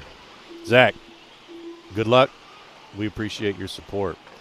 All right, so coming up on the halfway point, 2:30 down, 2:30 to go. We got Wyatt out front, 8.5.12. So he's got TQ covered here in heat number 2 of E-Truggy. We've got 4 heats coming at you. Wade in the number 2, or Wyatt. Yeah, Wade in the number 2, 8.5.26. Wyatt Lawson, 8.5.30. Josh Sargent, 8.5.40. And Gibby, 7.5.04. Rounding on our top 5. 3 down, 2 to go. John checking in from Arizona at my sister's wedding, but have to get in some race watching, supporting my teammates from Mugen Siki and Nitro Pro. So shout out to Mugen and Nitro Pro. Man, don't let your sister catch you watching RC racing, especially if you're in the wedding party. That'd be kind of funny. You know, you're standing up there in your tuxedo, got your phone down in your hand, kind of checking it out while they're saying their vows, their I do's. You're cheering on Mugen and Nitro Pro. That's pretty cool. Minute 25 left to go on E-Truggy. Wyatt Gaskins still out front, 8.5.11.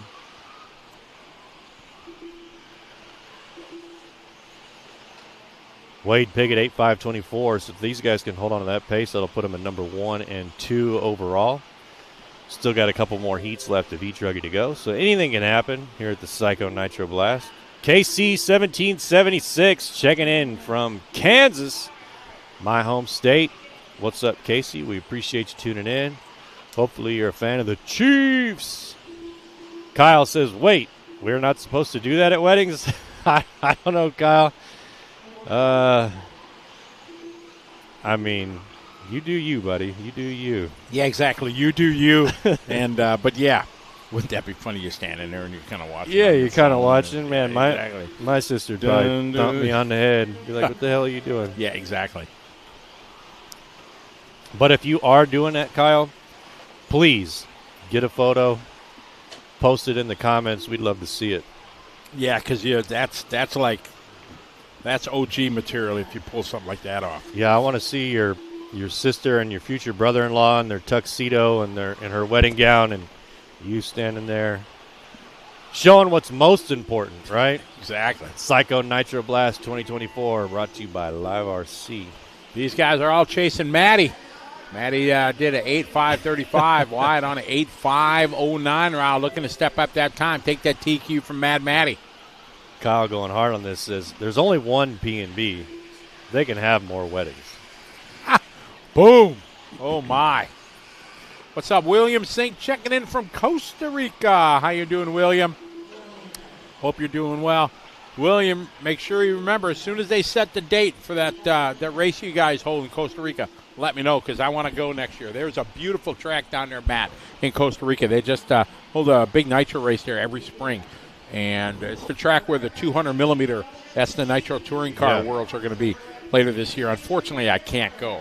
Man, I went to the Worlds when they had it out at Steel City, and those cars, if you've never watched a race like that, they are incredibly fast. They just, they get that 2-speed. That's all you hear. How was that? Nah, I can't do it again. It was just that one time, but that's become my new favorite form of racing. 1/8 scale on road. It is epic, awesome, amazing. Really love doing it. So I can't wait to. I got a brand new Infinity IF18-3 that I'm going to build up here. Starting to build it, and I got trying to go to the Roarnats in a couple months. When May, I guess it's next month, is the Roarnats. Yeah, I got a bunch of guys in my hometown that race on road. Chris Kemper, Oh, he's world famous, Chris Kemper. Yeah, he's super into it, and those cars are incredible to watch, just like these here at the Psycho Nitro Blast 2024. Got to send a shout out to my homie Clint Tootin, tuning in from Seguin, Texas, watching us do this race. So what's up, Clint? Michael says hello from Savannah. Go get them at the Phil Hurd. I've been to the Phil Hurd Raceway. I don't know if you've ever been, but it was a good race. I actually won the geezer class there a couple of years ago, so that was a lot of fun. Yeah. 8 scale? 8 scale, yeah. 8 scale geezer class. Had my name all over it. That's cool that they remember Phil. Phil was the former Roar president for a long time and did a lot of great things for the world of RC in America. Clint shouting out, cheater! I don't know if you know this, but that's Chris Kemper's thing. He thinks that everybody's cheating. So anytime they get a hot lap, the TQ sound goes off, whatever, Kemper likes to chime in with the cheater. Exactly. William says, no Joker lane this year. Nope, it's not too psycho. Other than the concrete section, we're still trying to name it, whether it's the Tokyo Drift, the Tennessee Drift, the whatever it's going to be called. We haven't quite named it yet. Kemper's the man. Pretty good with Mini Z as well. Yeah, Kemper, always on the top of the podium with the Mini Zs. Brandon says, go mac and cheese. William says, Scotty, are you going to the Lone Star Challenge? No, not going to be able to do the Lone Star. I think that's in 3 weeks, 4 weeks. I'll look it up right now. Yeah, I have. We have a big race in the Philippines coming up for the Asian Buggy Championship, my series that I have over in Asia, and we'll be starting that. So heading over there for that. That's going to be an epic race. One of the major 8-scale races of the world. It's grown in over the last few years. Pretty much people from all over the world, all over the region. Just got email from David Angaro. David reached out to us, said, hey, he wants to come back, defend his title. So he's coming. Ryan Lutzen making the trip over. Ryan Pavidis, Jorn Neumann, all the top guys from Australia. Alex, Christian, Ben, Zach, all the guys from Australia. Bill DeLong, yes, coming in clutch here. 17th through 19 May is the Lone Star Challenge out at Thornhill. It's Thornhill's near Austin for those who've never been to Thornhill. It's a world premiere track, beautiful track, covered. They have pits, all kinds of stuff. They hosted a Worlds, so they're kind of a big deal. Oh, it's in beautiful. The RC world. Only chance I got to go there was when the Roarnats were there many years ago, and we hosted it on Live RC. It was pretty exciting. All right, 2 down, 3 to go here in heat number 3 of Open E-Truggy. We've got Daniel Sedler out front, 8.525. Going to have his work cut out for him to catch up to Wyatt, 8.509. Toddy Anderson in the number 2, 8.530. Fee, 8.533. Mac and Cheese, 8.538. Ciccarello, 8.542. Ryan, 7.509. So if Daniel and Toddy can hold on to this pace, it's going to put them in a 2 and 3 overall. Stephanie says, hey, Scotty, listening here from New Brunswick, Canada. Hey, how you doing? Good to have you following along. People from around the world, good to have you. We got Daniel. We're following Daniel, red, white, and blue. That's his colors. Daniel, I mentioned him earlier, a top driver from the Northeast. Great kid, respectful, wonderful family. Yeah. Stephanie says she's rooting for Daniel. That's her buddy. On a concrete corner, he slides it around nicely. On an 8-lap 5:27. So a tick off that time from Wayne. Wayne did an 8:5:09, which was an epic run. Daniel looking good here, completing lap number 4 with a 39.6. That's his. We got Fee Long in this one, 38.8 lap for him. You'll see guys like Fee in this one and a few others because there is no pro Truggy. This is the only division here for the top guys, so you'll see a couple of the guys. Pat Mac and Cheese is his nickname. Everybody in the world, RC knows him as Mac and Cheese. That's it. I don't even know his last name. I just know him Pat Mac and Cheese. Let me take it. He doesn't really like mac and cheese. I think that's he lives on it. Eats it 24/7. You know, my favorite mac and cheese is... It's got to be Kraft, right? Nah, Cracker Barrel mac and cheese. You wouldn't know because Cracker Barrel. You don't like Cracker Barrel, but I like the Cracker Barrel mac and cheese. Yeah, I've never had a positive experience at that facility, and I hadn't gone for it was more than 10 years that I didn't go. And a couple years here at B&B, we went there for dinner one night, and it was kind of schmeh. Hey. So, I get a thumbs up from our producer, too. Feed taking over on this one, 8.5.23. Daniel, 8.5.24. Toddy, 8.5.30. Ciccarello, 8.5.33. Mac and cheese, 8.5.40. We got Toddy Anderson in this one from RC Excitement up in Pittsburgh, Massachusetts. Hey, I'm getting some love here. Cracker Barrel mac and cheese is top tier versus Kraft. But then the Dead 87 says that Cracker Barrel is so bland. So, I don't know. Love and hate, 50-50 on the mac and cheese from Cracker Barrel from our fans. Maybe you and I will have to go. I don't know. They open at 1 o'clock in the morning, like Waffle House. Listen, there is a Waffle House right down to the street from my hotel. Scotty has been my Uber all weekend. So, Scotty, if you take me to Cracker Barrel, I will buy you a bowl, your very own bowl of You can't do mac and cheese wrong, though, really? Well, I mean, anything with cheese and bacon, it's just good. Do they put bacon on it? No, they don't put bacon, but what they do is they have these little burnt crisps of cheese in it, and I don't know, it puts it over the top. Stephanie says, Scotty, tell your co-announcer that my name is pronounced Stephan. Stephan, yes. Sorry, I didn't. Stephanie. I meant to say that. Sorry. Trust me, but don't feel bad because I've gotten it wrong. There are many people over in Europe, and you'd be surprised.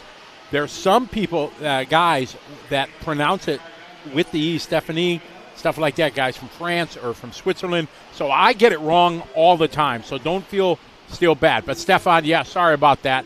But I've said it wrong numerous times through my years. I definitely apologize for that. And I just want to put it out right now that I apologize for the rest of the weekend. There you go.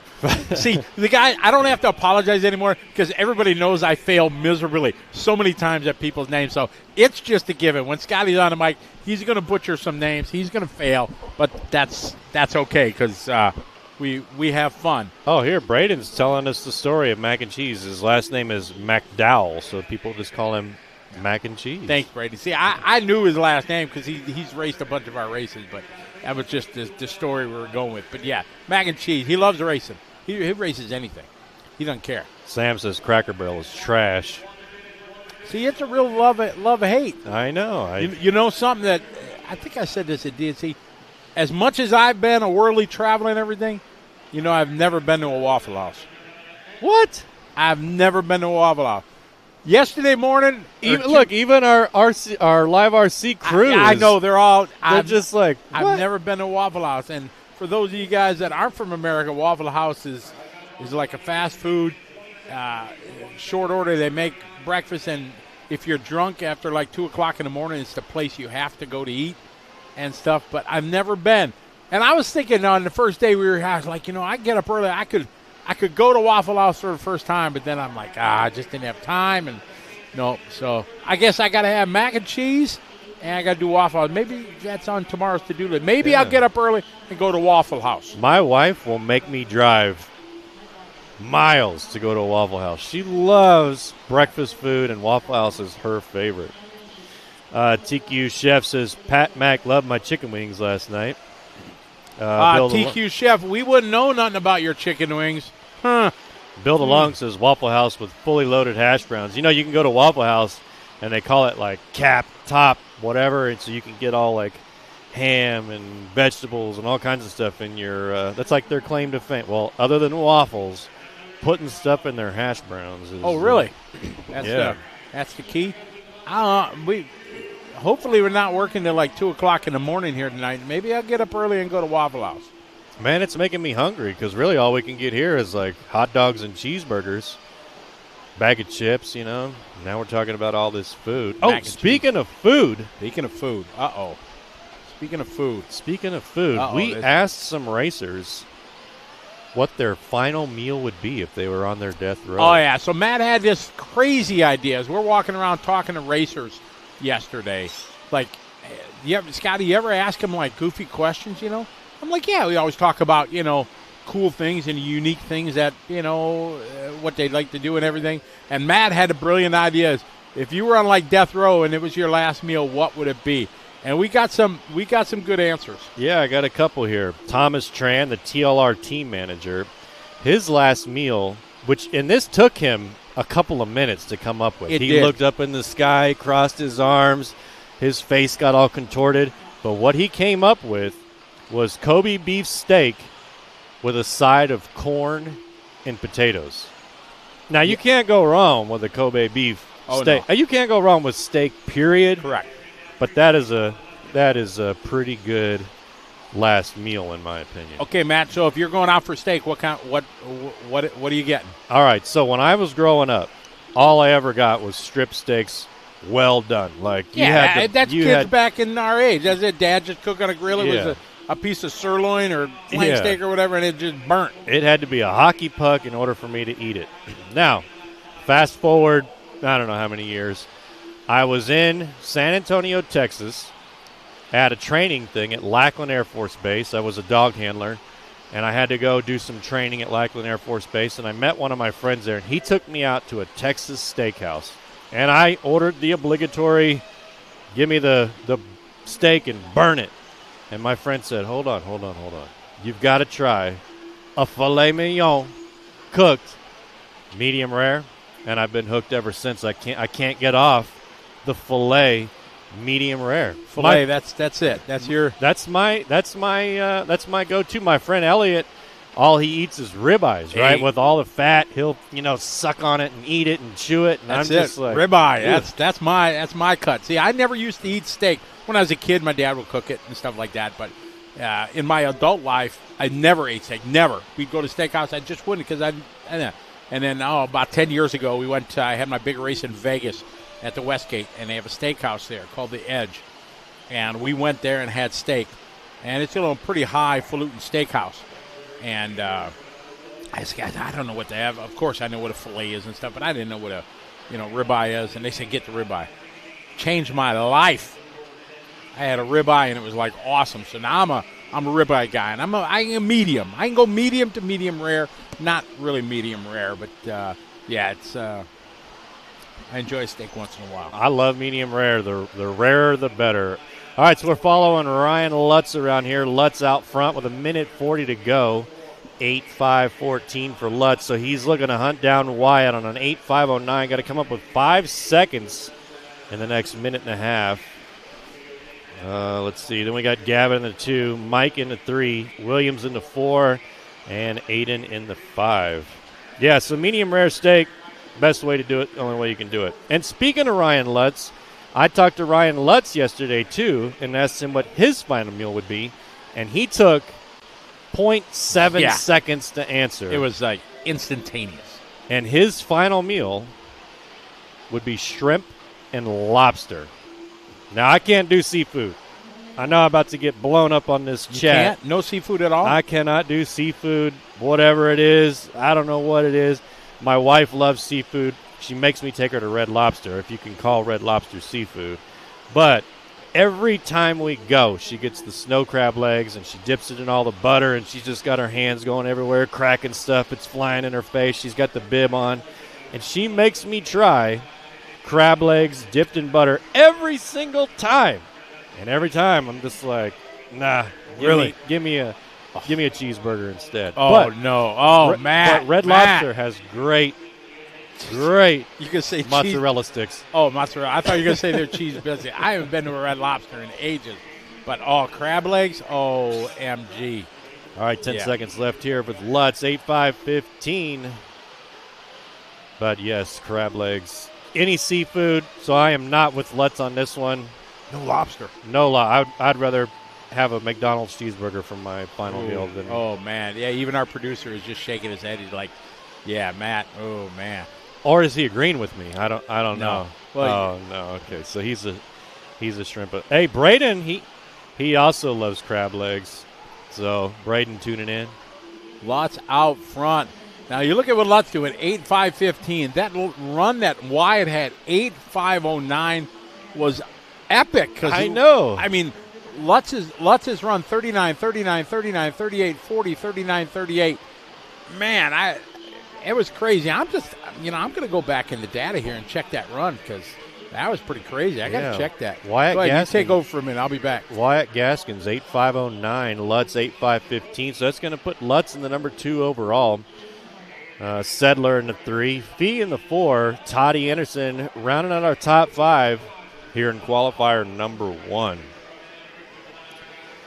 Let's see. Bearcat says, I think Red Lobster fell off during the pandemic. I couldn't tell you, Bearcat. No idea. Don't eat Red Lobster except for the mozzarella sticks when my wife makes me take her. Chris says, I'm right there with you. Boo seafood. Yeah, no way. Gavin says, the TQ thing is messed up. Yeah, I'm checking that, Gav. Gavin says, also, Fuller is what did it. Chris says, there are way better cheeseburgers out there for your last. Chris, no, I get it. All I'm saying is if I had to choose between Red Lobster or like Ryan Lutz wants for his final meal, shrimp and lobster, I would take a McDonald's cheeseburger over that any day. All right, we got a big one. Have you been to In-N-Out? You like In-N-Out? I like any fast food cheeseburger, but I'm from Texas, so it's got to be Whataburger. Don't say Whataburger. No. It's got to be Whataburger. No. Whataburger compared to In-N-Out? You don't have an In-N-Out. Have you ever had an In-N-Out burger? Yeah, but, I mean, it's Texas, and it's Whataburger. I mean, Sonic, I like Sonic, too. Sonic, yeah, but, I mean, fast food burgers, I mean, In-N-Out, all fresh and everything. And, yeah, this is the debate, though, all the time, so don't feel like I'm picking on you. Because every time I'm doing chili bowl or whatever, everybody says, "Oh, Whataburger, it's the greatest and everything." But yeah, it's good, but I don't think it's. I don't think it's In-N-Out like level. Whataburger has Whata wings now. What a wing! They got Whata chicken, Whata wings. What is that I'm eating? Hey Joey, thanks for backing me up on this. Hey Joey says Whataburger is number 1. Oh come on, Joey! Really? Not. I mean, it's good. I mean, but it's no In-N-Out. All right, we got a big one coming up here for you guys. Pro Nitro Buggy Heat number 1 is underway. We're 40 seconds into this. Let's see who's got the speed.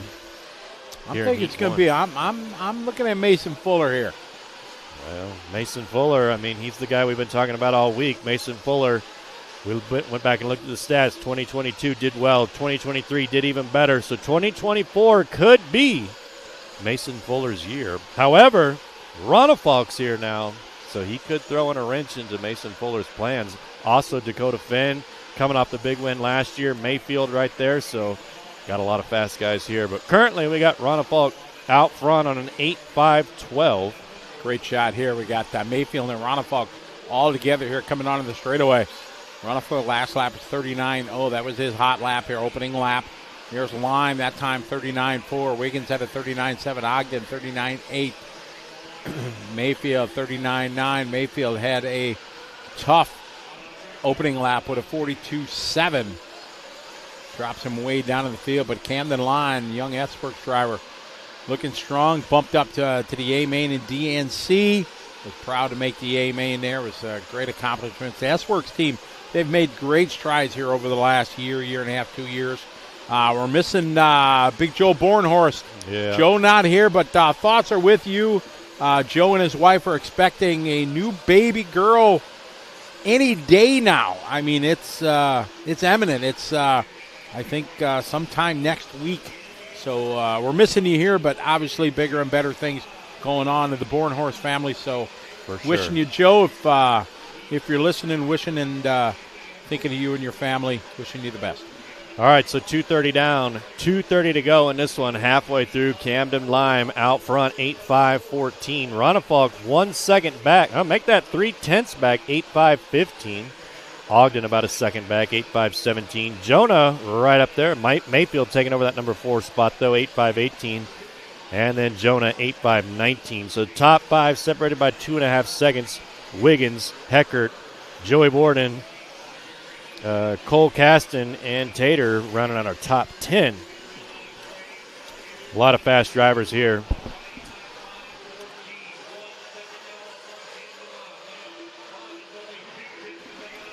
Ronnefolk out front, leading the way, 8-lap 5-14. Up first to 2 heats of Pro Nitro Buggy. 2 qualifying rounds. That's it. You know, Go ahead. another tall guy is David Ronnefolk. I didn't realize that till I was talking to him yesterday, and the dude's like a foot taller than me.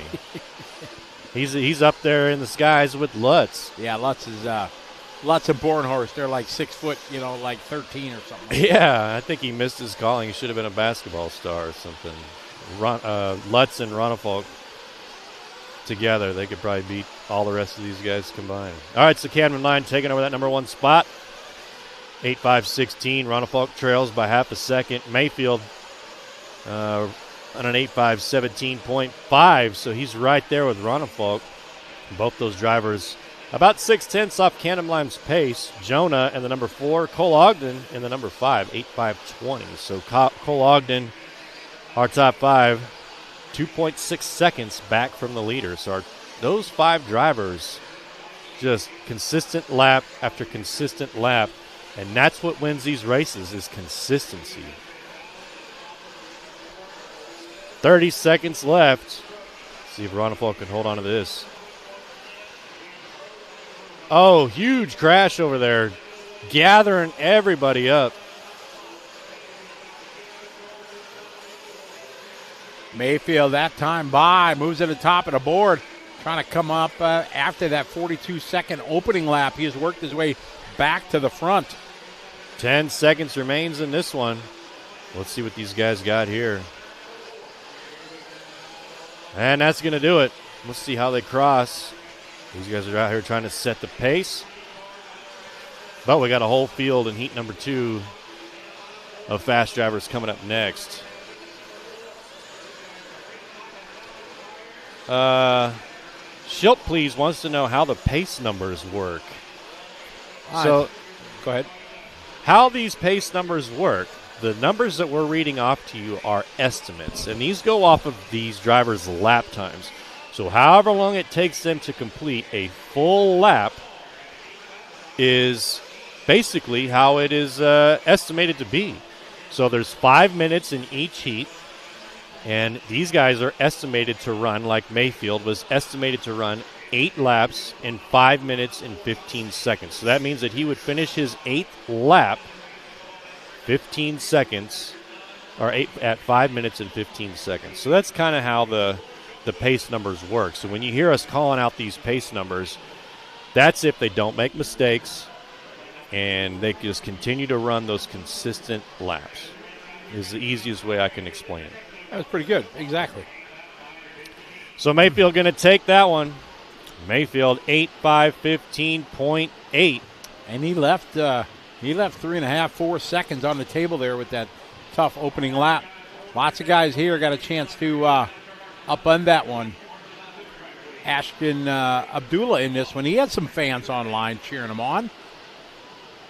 Papa Long says another great track by the Psycho guys. No, you're right. Papa Long RC, what's up, guys? How are you? Hey, thanks for that interview when I was over there. I watched that last week and a couple weeks ago it was. And thank you. That came out really nice. And I've been following your YouTube channel. So a couple guys, Matt in UK, that just RC enthusiasts, and they started a YouTube channel just doing all kinds of crazy YouTube RC videos and stuff like that. Pop Along RC. So, again, there's another, put it in your memory banks or whatever. If you're down that rabbit hole at 2 o'clock in the morning laying in bed, go to YouTube, look up Pop Along RC, and they got some cool, humorous videos that they do about RC. All right, Clint says this is making him want to go out and fill up his nitro buggy full of fuel. Prop.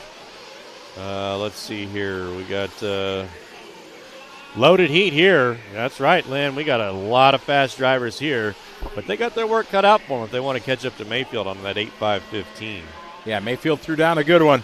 These guys, look at that weight and coming to the start-finish line, just trying to spread it out. So many times, Matt, you'll see sportsman guys or open guys just all try to bunch up when they go. And these guys are smart enough. They want to get some space. It's the best way to do it. You have fast qualifying if you're not racing each other. That's the way to do it. Colton Cruz, what's up, Colton? Hope you're doing well. Good luck at the Nationals. I know you were racing with Sarah Ann and Chad a couple weeks ago. So I hope you're doing well. All right, so all these drivers coming around for their first lap. Like Scotty said, they like to spread themselves out a little bit. Oh, I don't know what happened there. So Dakota, the first one to cross the loop, 8.5.12. So his first lap, 39-second flat.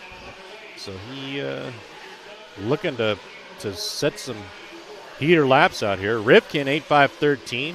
Brandon Rose, 8.5.13. Rivkin, 8.5.13. Van Dalen, 8.5.17. Drake, 8.5.21. Cavalieri, 8.5.24. Dylan, 8.5.32. So a lot of fast guys here, all in the right in the 40-second range. Dakota Fenn coming out leading here. Back-to-back good laps there, a 39 and a 38. Puts him on a TQ time. Mayfield laid down 5.15. We're on an 8-lap 5.11 is the estimate. Brandon Rose looking strong, 39-1. Seth Van Dalen. He's had a good morning so far for Seth, running quite well. All right, so we're following Dakota around here. He's on the backside of the track over that double. Now here he comes over this huge double, at least 6'5", I don't know, 25 feet long. Down into the concrete section, the Tokyo Drift, the J-Turn, the Tennessee Drift, whatever we're going to call it, we'll find out. Now he's over onto the right side, that's where the stage at. And right in front of the driver's stand is Dakota Fenn. Dakota clicking off a 38.9 on that one. Puts him at a lap 5.11. B Rose right now, half a second back. And we pick up, said Rose, rocking a green machine. Brandon Brandon earned his first big win of his career this weekend. Or this at the SIC race earlier this year. And it really changed things for him. He's been running well now for easily the last couple of years, but that put him in another gear. Now he's just always right there. Ran well at the DNC, and he is looking strong here at the start of this one. Yeah, he's only about a half a second back off our leader, Dakota. But Seth Van Dalen moving to that number 2 spot now, 8.5.13. And Rose taking it back to the number 2. Back up to Dakota Fenn now. Here he comes on the backside of the track. Pick up D here in the TLR, blue and orange. Up and over nicely he goes, coming into the concrete corner. I mean, I wonder how... takes a big tumble there on the concrete section, but gathers himself up. Watch out for that traffic. Okay. And now down the front straight. Brandon Rose going to take over after that small little bobble there from Dakota Fenn. So Brandon Rose, 8.5.13 flat. That's good enough to cover TQ by Mayfield by 2 seconds. Still following Dakota around here over that big jump. Now onto the backside of the track. I wonder if he would be as fast as White Wheels. I don't know. Oh, no, for sure not. There's no unquestionable. 1 Regardless of what Jason Rona says about how many worlds have been won on yellow wheels compared to white wheels. Yellow. Oh, look at that! Look at that shot right there, man. Our technical director hooking us up with that one. And here he comes down the front straight. So Dakota Fenn trying to gain that 1 second that he trails B Rose by. And here's Rose through the concrete section. So Brandon looking to set TQ in qualifier number 1. Brandon's got the pace. Brandon's got the speed. 38.4 is his fast lap. He's currently on an 8.5.12.4 8:54. So he's got Dakota Finn by 1 second. So he's got to keep it clean, keep it consistent for these final 30 seconds as he comes over that big jump. He's in the green machine down the back side of the track. Coming over that double. Now working his way through the middle. He's going to come over this huge double right here. Look at him go. And he makes it look effortless. Through the concrete section, our technical director, Eric, hooking it up. And he gets caught up on that little step up there. Upset his car. Final 5 seconds. B-Rose going to get one final lap. But Dakota taking over right there. 8:5:12.6. So less than a tenth of a second between Finn and Rose. We're still following Rose around here in the green car with the white wheels. Here comes Finn now. Pick up Finn. Oh, Finn with a huge mistake. Finn on the right side of the track. Now down the front straight. So Finn with that final lap, 8:5:14. Here comes Rose. Rose got to keep it clean as he comes to the concrete section. And around the final turn, here he comes in front of still. Oh, Rose. Man, Rose up on the two-wheel motion. Brandon Rose going to take the TQ here for Pro Nitro Buggy, 8:5:12. Look at him. Tough last lap there for Rivkin, or for Fend rather. That 41.3. He's going to allow Rivkin to move up to the 2 spot. So a solid opening round of qualifying here in Pro Nitro Buggy for Brandon Rose. Throwing down to 8:5:12. Spencer going to go 2 for the round. Dakota going to get a 3. Mayfield going to get a 4. Ronald a 5. Camden Line is 6. Cavalieri 7. Joey Bourdon going to get a 8. Ryan Lutz a 9. And Jared Wiggins rounds out your top 10 here in Pro Nitro Buggy. Ty says Dakota's so fast, but he's right on the edge of control all the time. I mean, you've got to be when you've got a field full of stacked drivers like that. I mean, you have to drive on the edge. If you don't, you're going to lose the tenths, you're going to lose the seconds, and you're not going to do well, especially against drivers as talented as Brandon Rose. Absolutely. Well done there in that one as we go up to now our 40-plus Nitro Buggy, race number 42 coming up. To explain to everybody how our qualifying and everything works here, it's pretty unique to the Psycho Nitro Blast. Only run 2 rounds of qualifying due to the massive amount of entries. And they'll take the best 1 of 2 qualifying rounds. Of that, the tie break that they use is kind of unique. So normally in racing, when there's a throwout, if you use 1 or 2, they don't look at your throwout. But here at P&B, the first tie break is a throwout. So if there's a tie with your 1 best qualifier, then they go to your second qualifier and see what it is. And if that is used, if there's still a tie, then they go to the laps and times of the round that counted. So that's a bit unique. That makes the P&B something different. Well, they told me, too, that if they can't get the tiebreaker, they go off to whoever's better looking.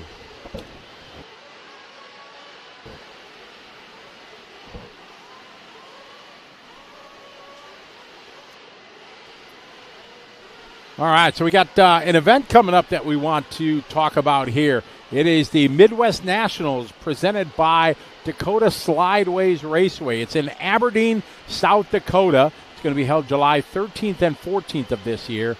And they got some big cash prizes, over $7,500 in total cash payout. They're paying $1,000 cash to win the 1/8 Nitro Buggy, the Nitro Truggy class. Then a 1/8 E-Buggy, 50% entry fee payback in E-Truggy.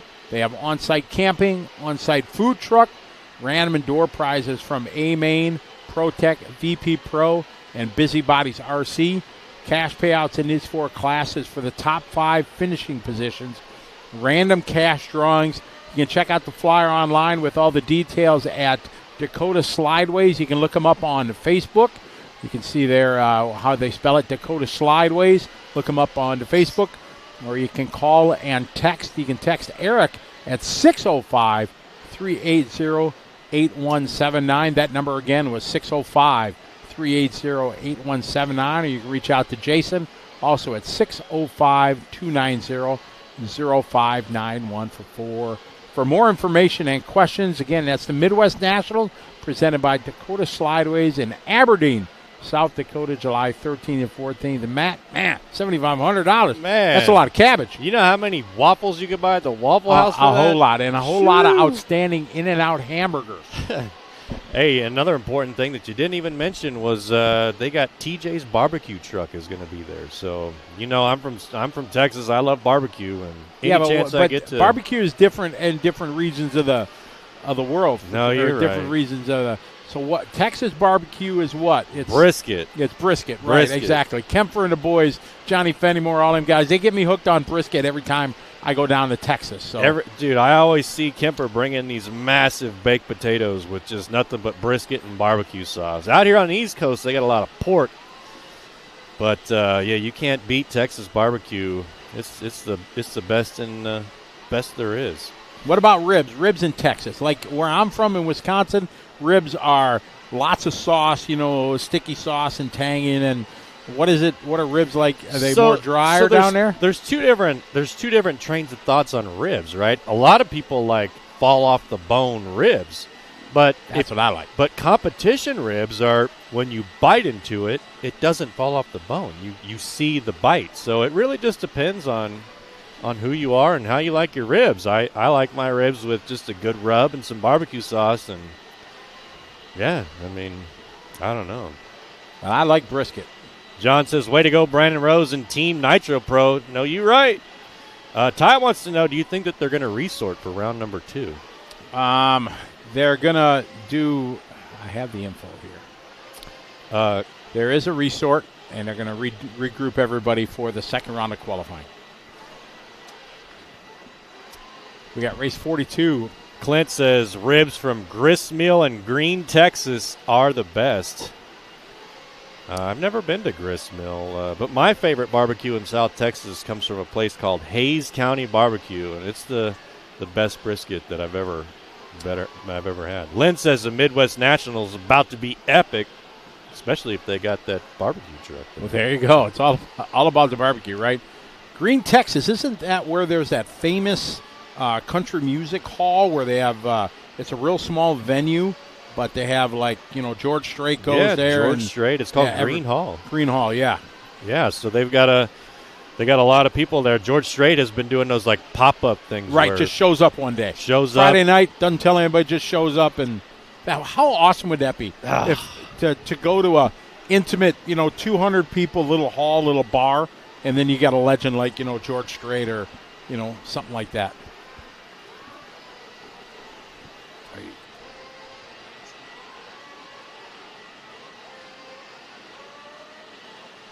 All right, so we got here in between while we're waiting for this next heat, we got a little promo. We're going to talk about that event we were just talking about, the Midwest Nationals.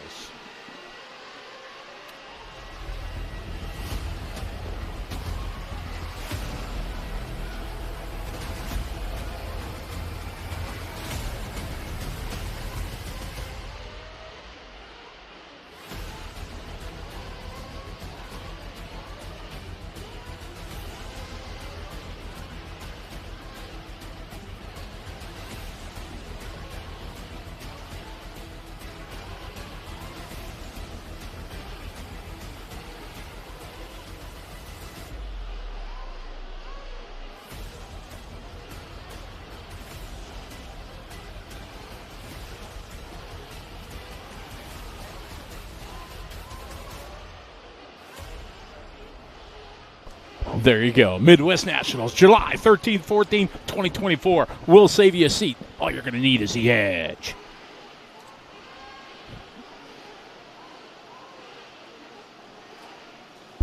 Man, look at that payout. Man, $1,000 for the W. $7,500. That's crazy. That's pretty awesome. I don't know where. I've never been to South Dakota.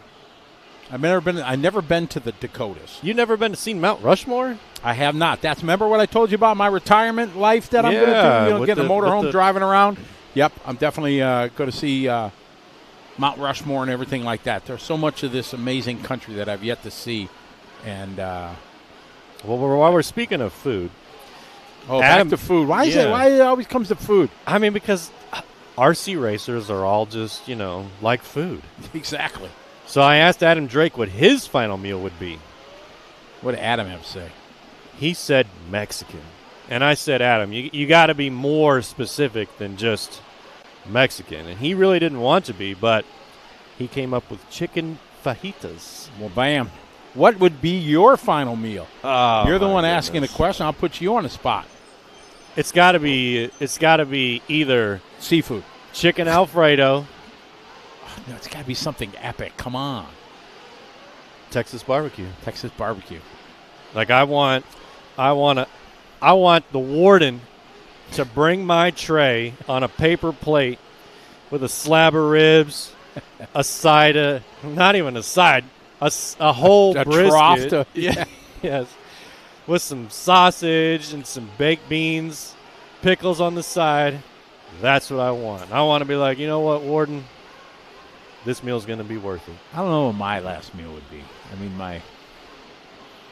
what would be? I mean, crab legs are like, one of my number one. Yeah. I mean, I especially if you get like the highest quality crab legs, the big ones where it's not the little. Like straight from the Bering Sea. Oh, yeah, where the thing is like 2 inches wide and Yeah. it's got like some meat in it. Yeah, something like that. Oh, I was at an event last year in Singapore announcing a Nitro race for Infinity, and they took us to this real nice hotel, and they had a big buffet, and it was like baller level buffet, where it's like they got all you can eat lobster, all you can eat crab legs, and everything like this, and everybody's going to all the steak and everything like that, and they had all you could eat crab legs and lobster. So I walk up, forget the steak, forget the custom made pasta. I love chicken Alfredo. Don't get me wrong, but if you got a choice, I just went to the seafood bar and got me some crab legs, and these guys were laughing at me. Like, Scotty, what are you doing? I'm like, you guys just don't know. You just don't know. My wife, for our anniversary, every year takes me to Olive Garden. Really, to the OG. To the OG. To the OG. I'm a world traveler like yourself. I was in the Air Force for many years, and I was a loadmaster flying C-17. So we go all over the place. First time I ever went to Italy, I had I expected that it was just going to be like Olive Garden, So I went in there and I was like, oh man, I love Italian food. Give me some spaghetti with some meatballs, and they're like, what? No, this is not Olive Garden. Completely different. Olive Garden, completely different than what you actually get in Italy or any of those places. I was actually in Sicily when that happened, and it was crazy. The best Italian restaurant I've ever been to in my life, you will never guess where. It wasn't America and it wasn't Italy. Let's say Spain. No. You could there's 190 countries on the planet. Bangkok, Thailand. Bangkok, Thailand. Bangkok, the best. It's on record. Any RC racer that goes to Bangkok to race goes to this restaurant because it's that good. So it's an Italian chef. Moved there, opened his own restaurant. Okay. It is next level. It's called Baco. It is amazing. So RC racers, if you ever go to Bangkok, you're going for a little bit of holiday vacation, go to Baco. Tell them Scotty sent you. It's epic. Sean Kirkman says his last meal is going to be beef Wellington made with filet mignon, lobster tails, scallops, homemade mashed red skin potatoes, roasted asparagus, Caesar salad with okay, so Sean, you just lost me with the salad. So you lost me with the asparagus. Everything else is good. I'm all no vegetables for you, Matt? Oh, I love vegetables. Oh, but if I'm eating the last meal, I don't want a damn salad. Salad, exactly. Something to clog my arteries to speed it up.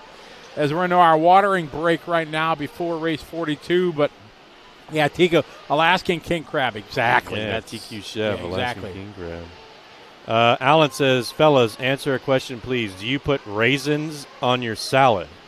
No, I put chicken nuggets on my salad. That's what I put on my salad. Alan, I don't build a salad with raisins, but if it's on them, for sure. I like raisins as a snack. You know who has the best salad is Chick-fil-A. Chick-fil-A's got good salads? Yeah. Really? Their Cobb salad because they put the nuggets in it. Oh. Yeah, you can't beat that. Didn't know that.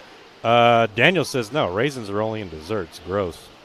Cashews on a salad, yeah, Betty G. Yep, I like the Culver's chicken cashew salad when I'm in a salad mood. The Sean says the salad will help it flow. Sean, I'm on death row. The warden's bringing my last meal. I don't need anything to flow. Exactly. The only thing of flow is going to be what they pump into your veins. Exactly, Scotty. Crazy. Hybrid says, honestly, Chick-fil-A is overrated. Just oily chicken. Look, I'm not out here promoting Chick-fil-A. All I'm saying is they got a decent salad. That's all. Best fries, though. I'm a big waffle fry kind of guy. Have you ever tried Chick-fil-A's potato chips?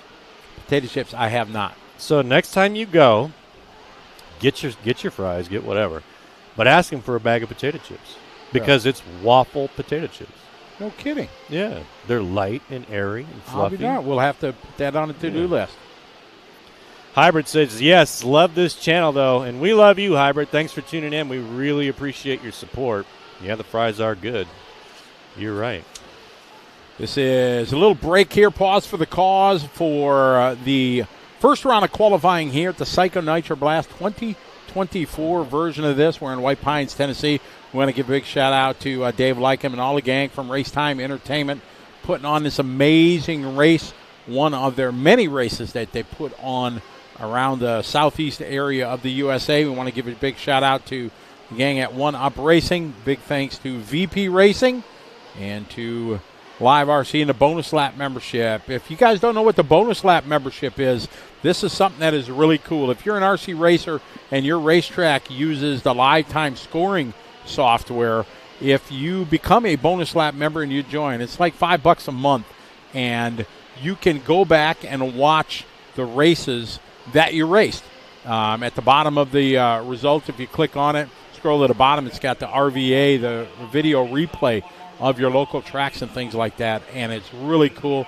It's the best $5 a month you're going to spend in the world of RC. So you can click on Live Time and learn about Bonus Lap membership. I've been a Bonus Lap member forever. I use it even more now because I get to go watch my granddaughters race because they race at Thunder Alley out at World of RC. And whenever I'm away somewhere and I can't watch the races, I'll go on there, pick up Callie's race, and then I'll watch her race. So it's pretty awesome. So definitely look into being a Bonus Lap member. It supports things here. It helps us travel around the world, bringing you what we feel is the best coverage of RC anywhere in the world. Yeah, it definitely doesn't get any better than this. That's for sure. So 62 heats total. We're only running 2 qualifiers, which is a bit unique. Again, the tiebreak is the throw-out round, which is good and can be bad. If you have some bad luck in your qualifier, then you don't want to count on that as your tiebreak round because they'll not going to be good. Looks like they're rolling them out here for our 40-plus Nitro. Old dudes. 5 heats of us old guys.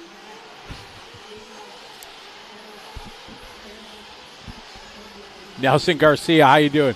He says he left 30 minutes ago, and he comes back and we're still talking about food. I bet we'll still be talking about food tomorrow. We'll be talking about it. All right, we are going to they're going to give these guys a few minutes of warm-up, and we had a chance to talk with one of the many big dogs that are here, and we're going to throw it to a little chat we had with the one and only Brandon Rose yesterday.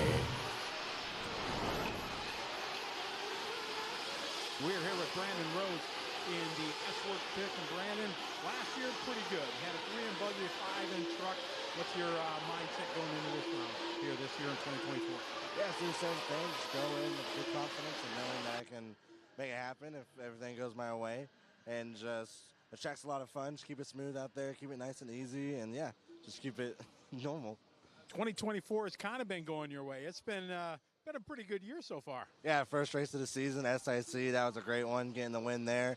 DNC, it's been a good race. I got 6th in Nitro Buggy, all top 10s, 3rd in E-Truck, 3rd in E-Buggy, so can't complain about it. Did some racing at Thornhill, I got the win there, which was a lot of fun. So yeah, it's been a great year so far. Do you think they always talk about the first one being the hardest to get? Like you said, you got it at 6. Do you think you've turned the corner now? Your confidence, the whole race package, everything is working as you like?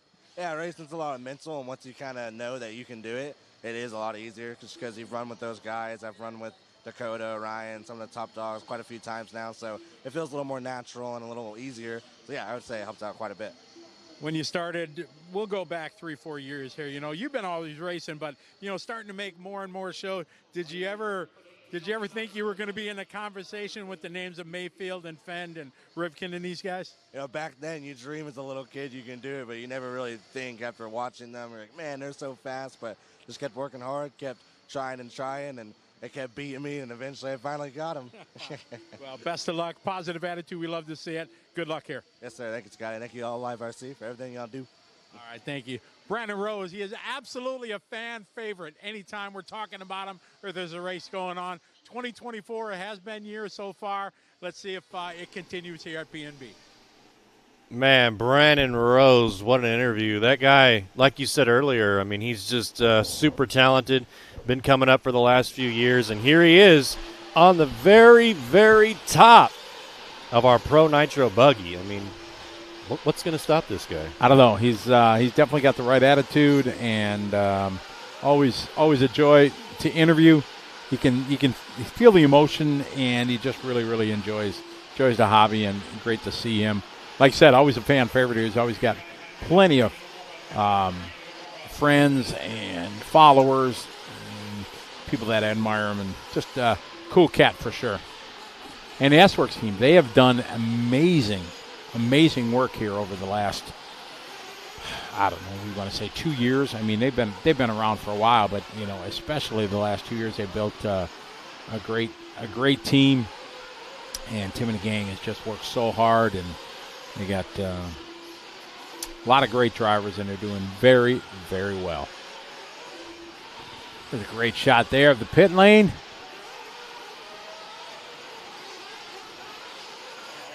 Warm-up going on. They normally don't have warm-up, but they watered the track, and they want to groove it in, get it set to go. So thus the reason here for the warm-up.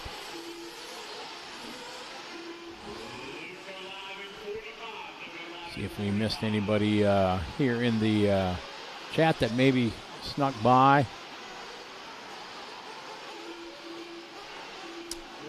Guys, make sure if you're on the YouTube, make sure you don't go backwards. My. Make sure you smash the like button, thumbs up on the YouTube.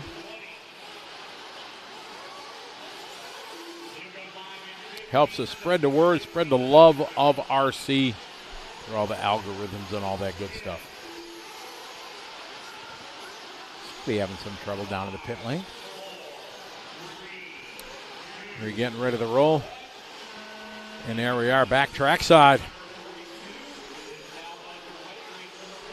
Oh, KC, I don't know. The J Concept guys are going with green reflexes. That is like the go-to tire that they do. Great shot around a concrete corner, sliding it around. Try not to catch that rut as you come out. Great shot. You can see it's quite slippery there.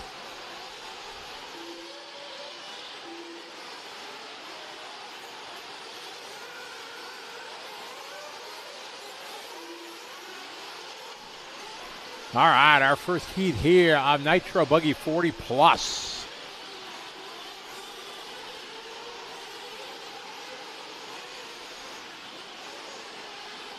These guys coming around a complete lap number one. They're on the clock already.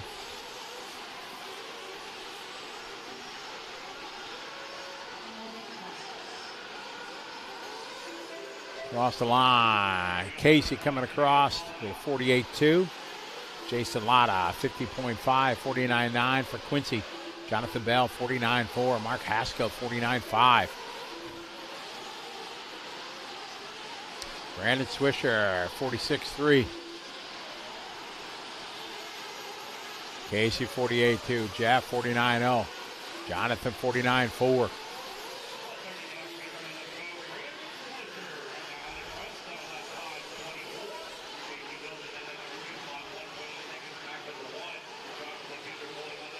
Thank you, Lynn. Glad you're enjoying it. We love bringing it to you. Shout out to our camera crew guys out there way up in the rafters, hanging out.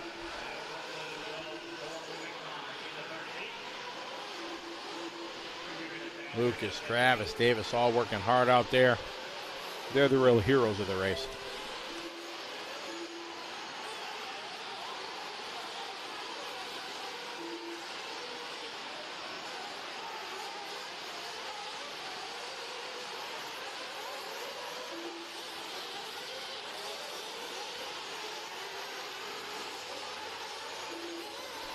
Brandon still a pace setter in this one. 7 lap 5:26.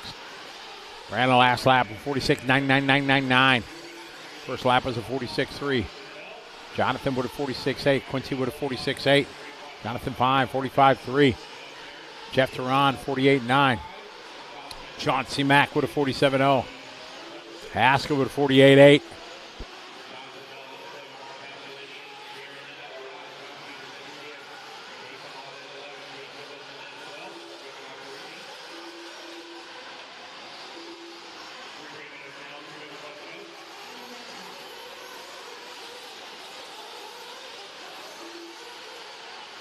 Brandon out front.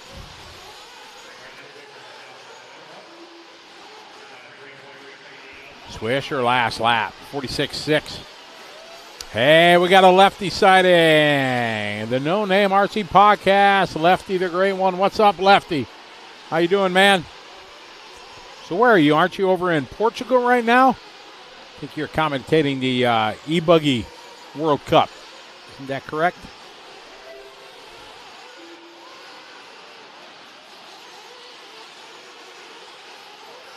Brandon leading away, 45.6. Josh with a 46.5, 44.8. Hot lap of the race. That time by for Adam Russell. Chauncey at 48.8.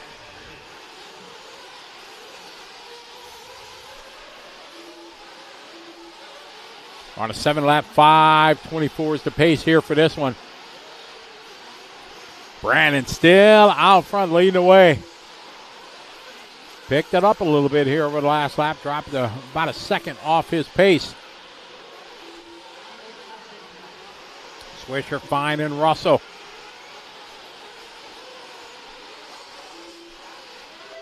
Brandon down the straightaway he goes. Last lap, 48.5. You saw him turn in just a bit early, catching that putt. Cost him about 4 seconds. Still going to maintain the lead. Josh Fine just doing a hot lap there. 44.5. Adam Russell, 45.1. Jonathan Bell, 46.5. This is our first of 5 heats of our 40-plus Nitro Buggy. All right, 10 seconds left in this one. Let's see here. Ryan says, did they wet this track? Yeah, they sure did. They just did a little track maintenance, put some water down on the track. Track looks great here for our 40-plus Nitro Buggy. Oh, got a little tangle in cars there. Marshall out there to save them. They got caught in each other's wing. Oh, some more shenanigans. Catching the pipe right there. This race is over. They're going to race to the line. See who comes across in the number 1 spot and sets the early TQ here in heat number 1 of 5 40-plus Nitro Buggy. Brandon having a tough lap that time by 52.3. Going to move Fine and Russell up above them. 7-lap 5:25. These guys finishing their final lap. Got a staggered start. 5 minutes, go as fast as you can. Ooh, Adam Russell throwing down a heater lap, hot lap on the last lap for Adam. Not going to be fast enough to take this heat as Josh Fine going to go 7-lap 5:24 to set the pace here in our 40-plus Nitro Buggy. Yeah, even with that heater lap, he finished about a second behind Josh Fine. Brandon in the number 3. Jonathan in the number 4. Looks like Chauncey. Let's see when he finishes his lap. And Chauncey with a long lap there. And he does it. So Chauncey going to finish number 5 overall for our Heat 1 of 40-plus Nitro Buggy. This one comes to a close. Give a shout out to JT and the guys back at trackside watching on the big monitor in the hobby shop. Hope all is well there. Hope you had a good night of racing last night. JT, did you lay it down? Did you reclaim the top spot in stock buggy? I heard a rumor. It's been all over the internet that you had a good race on Tuesday, but you lost. You lost a main to some old guy in a red and yellow car. Speaking of yellow car, Yes, some of these guys do really, really bang up job on their paint jobs. They look beautiful. Not me. No, this nuh-uh. is just yellow, huh? Well, Randy, I got my daughter used to paint. She used to paint a lot. She used to paint my bodies, and then she kind of retired from the painting world and taking care of her children. And I heard now, she's super fast. she is really, really fast. Yes, Sarah Ann, she can wheel. But then I had Bradley Fine Line Designs paint my last round of bodies, and they are masterpieces. And Jamie from Trackside knows about how nice they are because he was looking at my buggy from the backside yesterday. Oh, wow. when he was he Wow. was chasing me. Wow. And talking smack, that all that's only going to come back to haunt me for sure. So, but yeah. So the backside of your buggy is saying it's where you get the good paint job, but the rest of it, No, it's all good, but I'm just saying, Tuesday night at the Tuesday Night Worlds up at Trackside, I was able to TQ and win. Got it. It must have been the yellow wheels. Oh, definitely the yellow wheels. Yellow Yeah, wheels. Exactly. Jamie runs white wheels, and that's why he was just. Okay. He hot lapped me in the main, but we all know that if you don't win, you got a hot lap, and he earned the hot lap of the race, so that's good. I saw some guy the other day in the pits. He was with his Truggy, and he put those black stickers on his white wheels. On the Have you wheel, seen yeah. those? Uh-huh. And it made it look like short course Yeah. tires. I was like, what kind of tires is it? And upon a closer inspection, it was just a sticker. So, I was kind of wondering, I was thinking about maybe doing that and get some red stickers to put on my yellow wheels and match my paint job. That'd be Okay. good. Joe says, let's go Chuck Iceberg Slam, as Lefty calls him. No pro RC Mugen. Let's go. Kyle says, what's up, guys? Watching P&B and building a new 8x 2.0 for this summer. Maybe he means 8x20. Huh? 8X. Yeah, sorry. the 8X car, 8X. Gosh, man, I got to get my stuff together here. All right, heat number 2 here, 40-plus Nitro Buggy. Tiny beat Josh Fine, laid down a 7-lap, 5:24. See if these guys are going to be able to do that. So Kyle joining that TLR team out there with Dakota Fan. Dakota Fan actually sent a shout-out to one of my homies back at home. My homie was couldn't choose between a TLR and a Techno, so I asked Dakota Fan if he'd send him a little shout-out, and he did. And Dakota Fan says they're the fastest around. All right, so this one's underway. Minute 40 down, 3:20 to go. Mark Moon out front, 7.510. Good enough to cover that TQ by Josh Fine by about 14 seconds. Joe in the number 2, 7.523. Donald, 7.524. So if these top three guys can hold on to that pace, that will put them 1, 2, and 3 overall. This is heat 2 of 5 of 40-plus Nitro Buggy. 2:10 down, 2:50 to go. Mark, number 1. Joe, 2. Donald, 3. Troy Reber, 4. Oh, Chuck moving up to the number 2. Joe dropping to 3. Donald, 4. Troy, 5. Guy, 6. Scott, 7. Bobby, 8. Adam, 9. And Jeremy rounding our top 10. KC wants to know if you've got a web address for Bradley Fine Line Designs. I don't have a web address. All their stuff is through the book face. Go through there and do it. But great guy, amazing quality of work, and he's just awesome. Yeah, there's a lot of good painters out there. Dylan Caldwell's a good one. Joker Snyder. But not all of them are timely. I gotta say that. There's a lot of guys that do, but it's always ends up being a last minute, and man, Bradley is on it. If you send your stuff in with plenty of time, you'll add him back in plenty of time. It's not like he's going to be next daying them, to your race hotel to do it. He does a really good job. I bet if you paid him enough. Well, yeah, if you need to, but no. I'm saying as he gets his stuff done in a timely manner, so you don't have to stress and rush. Yeah, but painting a good body takes some time. It takes time for sure. I mean, some of these guys are very intricate with the design. They'll put checkered flags and lightning bolts and the lines all over it, and they look beautiful and they look really good. So those take some time. But I do know what you're talking about. Some of these guys that I've seen takes months. It is, and that's, if you're going to do that as a profession, part of the profession that you need to do is, customer service and on-time delivery and stuff like that. I've seen so many people get, bodies, shipped to the racetrack. Now, granted, if the racers send it to, 10 days before the event, hey, I need 3 bodies painted by next week. Okay, then it's on the racer. But, if you do it in time. Danny Class checking in from Belgium. What's up, Danny? Hope you're doing well.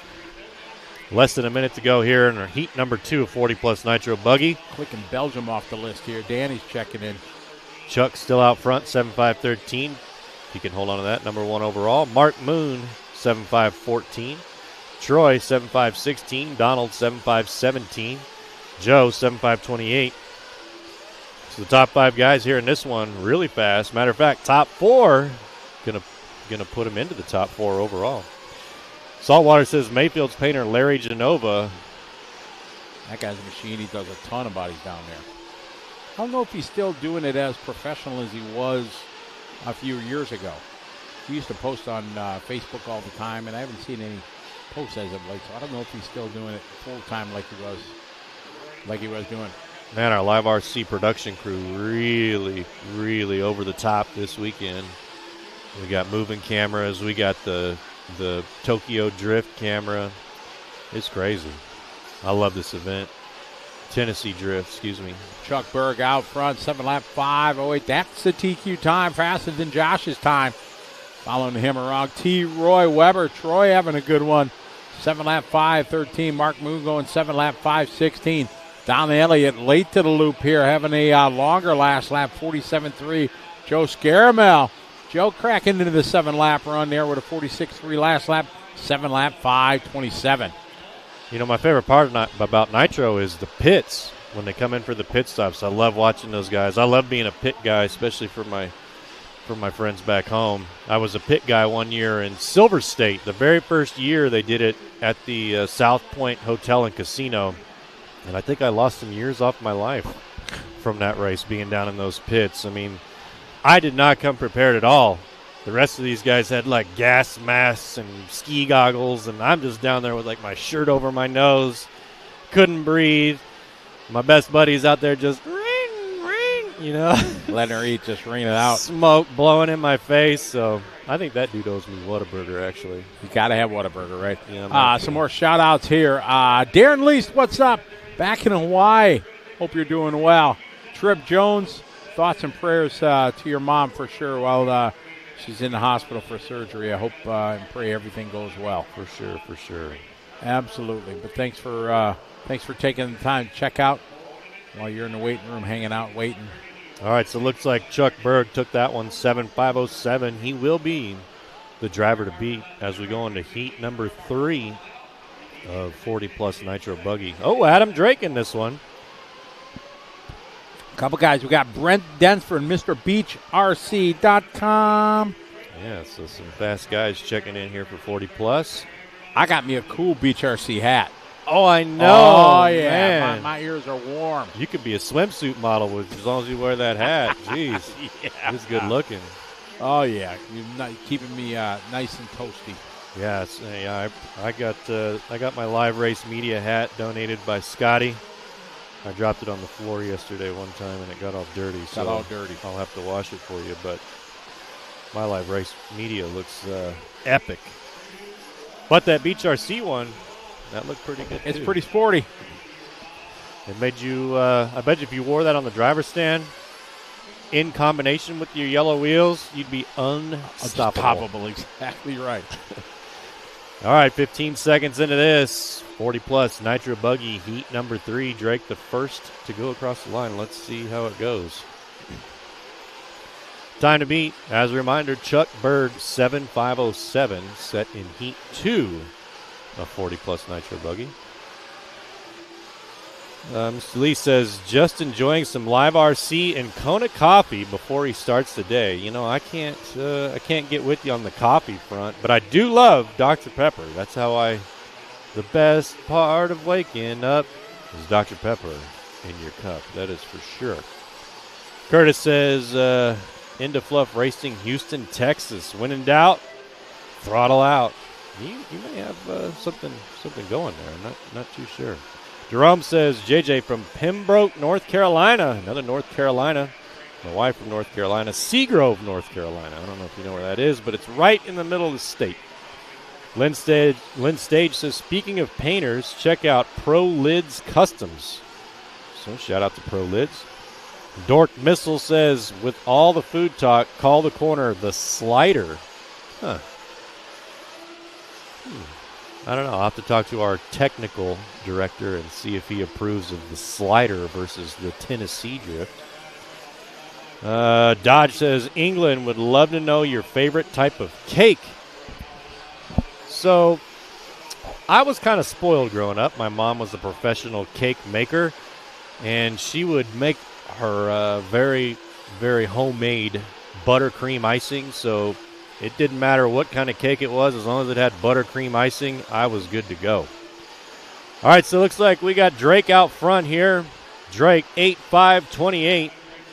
So covering TQ by about a lap. Scott White, 7.5.08. John Schreffler, 7.5.10.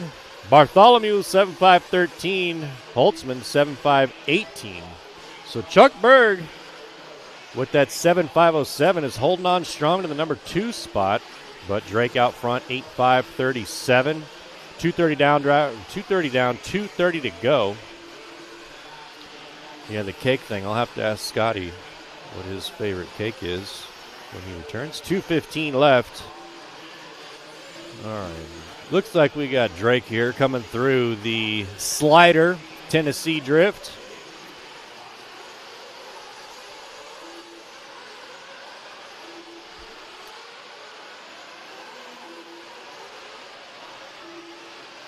No, it's not. About 2 minutes left. Drake with a long lap there. 46 seconds, but still up in the top, 7.503. All right, now here's Drake. Drake in the all yellow.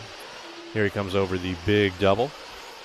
That's on the left side of the driver's stand. The driver is looking onto the left. Now onto the back side of the track. He's got to get around some traffic here. And Drake slows up, not to run up into the back of that driver. Here he comes through the Tennessee. Look at him go! Man, Drake trying to get around. Oh! Drake getting caught up with some traffic there. So Drake goes really wide. And now down the front straight. Drake 7.501. Trying to get back into that 8-lap territory. Here he comes through this middle double-double. The Psycho Slider. Okay, well, we're going to call it the Psycho Slider. Ooh, somebody's stuck upside down. Marshall doesn't see it. And there's the Marshall again.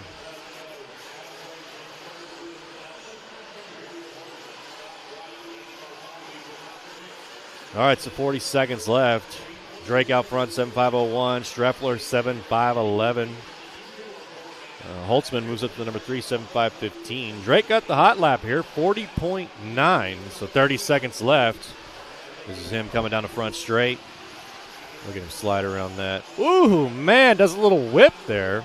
Drake showing off for the fans over this double-double. We did get to talk to Drake yesterday, and he was looking forward to this race. He says that Nitro Buggy is his favorite class. It's the one to be in. Exactly. That's the most important one. The one he loves racing. And if you weren't with us earlier, Matt and I were out doing interviews yesterday. Adam was out tuning engines, and he had a line of people up there asking for his help. And it's part of the cool thing that, if you're one of his customers, well, he'll do it for anybody. But if you part of the Draken service, he breaks into motors and everything. I send him all my motors. Yeah, me too. For all my Nitro motors, I send them to Adam. He does his magic in them, and the price is great because if you figure in your time and how much you're going to spend on fuel and all that stuff, it's just the same, and you get it done by one of the world's best. So I send all my motors into Adam to have him around to do the Drake-in service, and it's awesome. He put new bearings in them and freshes them up, and it's like out of sight, out of mind. They're taken care of, and I get them back and they're ready to rock and roll. Yeah, speaking of Rhonda Drake is Adam Drake's wife. And the motor he was tuning yesterday was the Rhonda Drake edition of the OS engine. So Yeah, the cool pink and black. yeah, it looks super cool. And he had that thing singing. It was. And the guy who was up there talking to him was very appreciative of Adam Drake. I mean, that guy probably would have been out there for 30 minutes tuning that thing, and Drake was like, give me that tuning screwdriver, and had it tuned up in seconds. Next. Yeah, exactly. So Adam sets the pace here in 40-plus.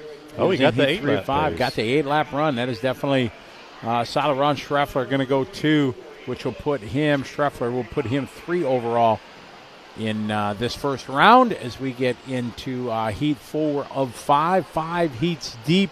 16 guys in the last race, 16 in this one. They'll go up to 18. I think some of the sportsmen may have 18.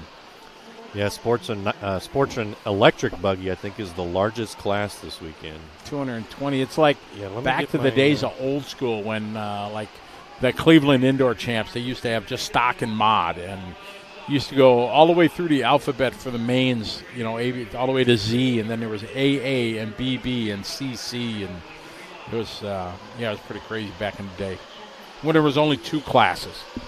In some ways, life was better back then, for sure. 164 sportsman electric buggy entries this weekend. So incredible to see that many sportsman drivers out here trying to prove to the world that they are the best, ready for that intermediate class. Up next, we got Heat 4 of 40-plus Nitro Buggy, Heat 4 of 5. Jeffrey, Savannah, Georgia, checking in. Keep it clean, Phil Hurd Club. Yeah, Savannah, a beautiful place. Phil Hurd, a beautiful track. Ron Cool is cheering for Schreffler. So Schreffler doing some big things this weekend. Oh, Dodge wants to know what your favorite kind of cake is. What, my favorite? Well, our cake. Oh, that's easy. Hands down, boom. Quick answer, carrot cake. Carrot cake. Yep. Can we cut Scotty's microphone? Oh, can we man. Not carrot cake. A proper carrot cake, oh, man, it's got some raisins in it and some walnuts, some good quality cream cheese frosting. Oh, yeah. Oh, carrot cake. Gosh. No? What about cheesecake? Oh, cheesecake. Duh. Yeah. Cheesecake. Nothing wrong with cheesecake, especially if it's a carrot cake cheesecake. Oh, Scotty. You gotta stop. Oh, I love cheesecake. You got a good New York. Hey, Sean says who his doesn't like mother-in-law- carrot cake? Well, apparently Sean Griffin's mother-in-law likes carrot cake. Really? Because she makes the best carrot cake this side of Mason-Dixon. Well, said. we need to get lined up because I am a carrot cake connoisseur. I definitely, like Dave Portney rates pizzas. That's how me and carrot cake. Is that the Facebook guy? Yeah, that where he goes around to different. Well, yeah, one bite. You all Okay. know the rules. Yep. All right. Yeah, exactly. Ugh. With the walnuts, Dodge, exactly. Must have the walnuts. And I'm okay, raisins or no raisins, but it's got to be moist and everything. So I have a friend of mine, Monty Hess. His daughter is a baker by secret. She wants to be a professional, have her own bakery, but she doesn't do that. And she makes me a carrot cake every year for the Chili Bowl. Yeah, it's amazing. Clint 351 MX says seafood with carrot cake as dessert. There you go, bam. Little crab leg, got some Alaska crab legs. Back it up with some carrot cake for me yum. Me and Clint could not hang out for dinner. That is for sure. Oh yeah, love me some carrot cake for sure. Do you like banana bread with walnuts? So, anyways, then we got Kevin checking in from South Carolina. We ain't jiving at all on this. Whataburger's the best. He doesn't like carrot cake. Doesn't like banana bread. But I like cheesecake. What's your favorite cake? And cheesecake don't count. So I was telling the fans that my mom used to be a cake maker. Like she would, make cake. And as long as it had buttercream icing, Right, exactly. Buttercream. Forget this whip topping Yeah. stuff that, is the new trade. My kids, they always get mad because when I would buy a cake for them, it'd be with buttercream frosting. They weren't down with that, but it's got to have buttercream. So, yes, I agree. All right, back to racing. 3 minutes down, 2 minutes to go. Drake got the TQ, 8:5:39. Drake, the only driver with an 8-lap pace here in the 40-plus Nitro buggy. But Brian trying to catch him here with a 7:5:19. Philo with a 7:5:20. Nick Hernandez, 7:5:21. Justin, 7:5:23. Mark, rounding out our top 5 here with a 7:5:26. Justin Williams, good friend of mine. Justin has raced Motorama for so many years, and this is his first trip down here to Psycho Nitro Blast, and I want to surprise him. I want to give a shout-out to his wife, Amanda, or fiancée. Amanda, if you're watching, shout out. How are you? I had a nice I hung out with Justin for, 15, 20 minutes, maybe longer, on the driver's stand, just watching some of the pros go around and chatting about life and things like that. So if you're watching, you can say hi. You can say hi in the chat room if you're watching, because Justin says she's always like watching. So she, Justin and I become good friends through the years. Stephen Boyce says, as a therapist, I view people who like carrot cake as sociopaths. Stephen Boyce, what's up, Steve? Is he from Colorado? No, he's from like South Carolina. He races up there he's been to the 5280. He's an on-road 5280. racer. Yeah. So So I met him doing Mini Z. Yeah, yeah. Steve has been around. He's been a long time top on-road racer for many, many years. He doesn't get to race much anymore, but yeah, he's like he's a therapist and everything. Psychopath, Steve, really? Me? You know me. I ain't that crazy. But come on, good carrot cake, man. I'm gonna have to go out and find some. Well, I'll tell you what, I'll try a bite. But no, because the only one we're going to get is them little squares you buy at the gas station. They have like 1,000 calories in like this one 4x4 inch piece of carrot cake. Clint, yes, they did do a water job on the track. They did some track maintenance earlier. They got to make this thing last. All right, Justin Williams out front. Come on, Justin. He's on 7-lap 5:16. That'll crack him in the top 10. That's a good run right now. Put him 8th over Philo Hatch. This would be Philo Hatch the 4th, because I met them yesterday. His young son would be the 5th generation of Philos, and this is his dad. So that's pretty cool.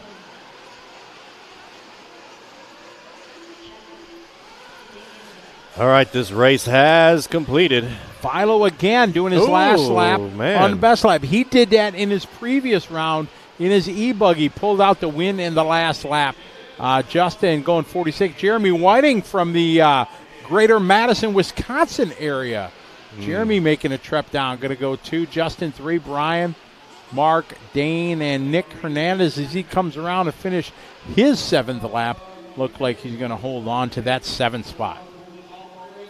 Sean says drinking some coffee and eating crumb cake, watching the racing. Yeah, I can't join you with the coffee thing. That is for sure. You don't like coffee? No, just Dr. Pepper. That's it, Doctor. Yeah, we got to stop and get Dr. Pepper every morning. I don't drink coffee either, although I love the smell of it. My Uber driver Scotty delivers me to the gas station, and he comes in with me, helps me pour it, and then I go and think, what should I get? I'm like, no, I'm good. Nah. Yeah, I'm good.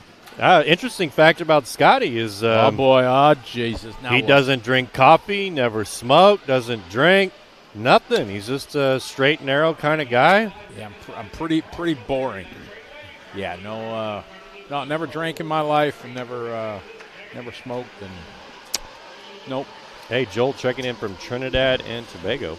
Oh, we got to click Joel off. We got to click that off the international list. Go back to the list here. Where are we? JJ wants to know what the schedule is like today. I know they're doing 2 qualifiers. You know if they're doing any of the lower mains or basically the schedule is they started racing, and I think we're going to end racing at about 1 o'clock Monday morning. It's pretty much just goes. All right, well, so Trinidad Tobago. We got to add that one to the list. That's awesome. Yes, elote, Clint. I definitely eat that, but I don't know if I eat like a 5-year-old. I like more than chicken nuggets and Dr. Pepper. Let's see. Keldy says jumps just up on that Nitro. Melanie Clark, my wife, says I gotta have my coffee. No, That's Melly. Hello. Yeah, Hi, Melanie. How are you? she's right. She definitely loves that coffee, especially when I wake up and make it for her. She loves it even more. Melanie, you and I were jiving on the seafood. I don't know. He's got issues with that, but yeah, I'm all with you. Some seafood for sure. Yeah, she loves it. Well, anyways, that's my wife. Thanks for tuning in. I appreciate your support. Love you. See you on Monday. We're taking good care of him. He's staying out of trouble. Don't worry. That's right. They had me frigid in here there for a couple of days, but they're pampering me now with a heater, so it's kind of nice. Yeah, it was a little chilly in here yesterday as we got our final heat here of 40+. Adam Drake got that 8-lap run. I don't know if anybody in this one's going to touch it. We'll see. Got a couple fast guys that I know of. Travis Melton always running quick. Hey, Jared Tony. Klingbeil. Tony Brown with a 7.505. He's right there. That's not bad. That's a good start on your first lap. That's going to put him up to number 2 overall if he can hold on to it. Bruno says, hello, everyone. One day I'm going to race there. Whoa. Ladies and gentlemen, world champion Bruno Coelho's online. What's up, Bruno? Ooh. What's up, Bruno? How are you? Hope you and the family are doing well. Are you? You're not running the E-Buggy there in Portugal, Bruno? Minute 30 down, 3:30 to go. Tony still out front, 7.505. Looks like a little long lap there, so it drops him down to a 7.511. Number 4 overall, if he can hold on to it. Marlowe, 7.514. Bobby, 7.529. Ron, 7.536. Rusty, 7.540. Oh, we got our own Travis Melton in this one. LiveRC.com cameraman extraordinaire. That is Travis. You can see his little picture there. Yeah, he looks good. That's nice, yes. He looks better there than in person. I'm just teasing. He's not having a good start to this one, though. So we kind of maybe we're jinxing him. He wanted one of those Beach RC beanies. Yeah, he was jealous of that. Yeah, sure. Exactly. So a shout-out again to Bruno. If you guys don't know who Bruno Coelho is, he's done not much in the world of 8-scale anymore. He did for many years. Bruno is one of the most talented RC racers in the world. He can pick up pretty much anything and be competitive, whether it be a touring car. He's a touring car world championship, 10-scale off-road world championship, and just a great guy, amazing racer. Big Bruno Coelho fan. Bruno, good to have you following along. All right, about 3 minutes down, 2 minutes to go. Marlowe taking over here, 7.521. Bobby, 7.525. Tony, 7.530. Ooh, big wreck there off of that big double. Man, that Marshall. Living on it. Yeah, geez, he's living on the edge there, standing in the way. Absolutely. Not in the way, but, right after that big double. Well, Bruno, hopefully you can come next year. Since David Ronafalk's here this year and he's doing really well, going to have a good setup so you can just arrive and drive next year. And, yeah, they did a new schedule this year, Bruno, so it's much more controlled practice where there's actually a couple-hour blocks for the pros so you don't have to stand in line for like an hour to get practice. So, yeah, definitely you should plan on coming in. And the best part is, Bruno, you don't have to listen to me announce because I do the TV show. So Bruno, he's one of the world's best. You know what I mean? And every time we're going to race, he's like, "Scott, are you announcing?" It's like, oh man, he hates when I announce. If I'm announcing like locally, because he says I always make him nervous. And I said I want to make you nervous, but I'm announcing Bruno Coelho's in the lead. Bruno caught the corner, and Bruno says to himself, I know I caught the corner. You don't have to tell me that. So the race announcer curse. Oh, yeah, for sure. But speaking of practice, sorry. Okay. Speaking of practice here, they kind of broke it up this year versus years in the past where they would just open the track and you just kind of got in where you could get in, and it was tough. This year they did it off of different classes. So they had sportsman practice, they had intermediate practice, and then they had a pro practice. And a lot of the drivers that I talked to really liked the format. And how they would break it up is they would have the drivers wear wristbands, and they would go up during that time, and it worked out really well. All right, so 10 seconds left in this one. Bobby Smith, 7.529. JJ, 7.536. Rusty 7.539. Tony got the hot lap 43.5. And that's going to do it for this one. These guys are going to come around for their final lap. Looks like Adam Drake going to go home the TQ for 40-plus Nitro Buggy. 8.539 for Adam. Laying down some fast laps.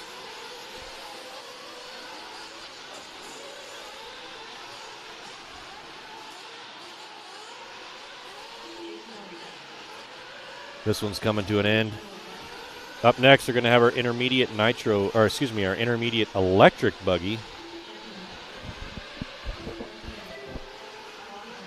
These drivers are coming around for their final lap. And Bobby Smith going to take it officially 7.528 for heat 5 of 5. So Bobby going to sit 20th overall with that run. JJ go 27th, Rusty 28th. In this first round of qualifying, 40 plus, as he said, Adam Drake going to take that Tiki, the only guy going 8 laps. Chuck Berg second, Jason Schruffler third, T. Roy Weber going to get a 4 out of that. Chris Nelson going to get a 5, Richard Holtzman a 6, Mark Moon 7, Philo Hatch 8, Jeremy Whiting gets the 9. We got intermediate now, 6 heats. 6 heats. Intermediate E-Buggy. So E-Buggy's definitely the biggest class for sure. I like E-Buggy. It's easy to get into. You can kind of do it on your own. You just charge your batteries, get going. So E-Buggy, a huge class, especially in that sportsman class that they had this morning. See what these intermediate drivers have. Brian says current TITC champ. Let's go, Bruno. That's right. Bruno Coelho took the win at the Thailand International Touring Car Race that's held in Bangkok, Thailand every year. It's a legendary touring car race that people from all over the world in beautiful RC Addict Raceway. And, the track is in the heart right of Bangkok. It's pretty awesome. Kevin checking in from Crime, South Carolina. Thanks for tuning in, Kevin. We appreciate your support. Without you and the rest of the Live RC crew, or the Live RC fans, man, we love you guys. First round of 2, only 2 rounds of qualifying here at the PNB Psycho Nitro Blast 2024, presented by Racetime Entertainment, along with One Up Racing, VP Racing, and LiveRC.com bonus lap membership. You see around the concrete corner here as they're sliding around. So they climb up the hill over to the little roller and on to the front straight of these guys coming around to start their clock. We got Mad Maddie Long in this one. She had a good round earlier in her truck. So she'll be able to have another one here in her intermediate E-Buggy. Cool to see Maddie stepping up from the sportsman now running in the intermediate division. So about 30 seconds into this one, we're waiting for these drivers to come around for their very first lap. Daniel Cox with just the comment, Nuggets. 4:10 left to go. These drivers are coming around now. So Patrick the first to cross the line. 8.538 for Patrick. So he's in the 8-lap pace. Mad Matty Long, 7.501. Marcel, 7.505. Troy, 7.507. Cody, 7.508. 4 more minutes.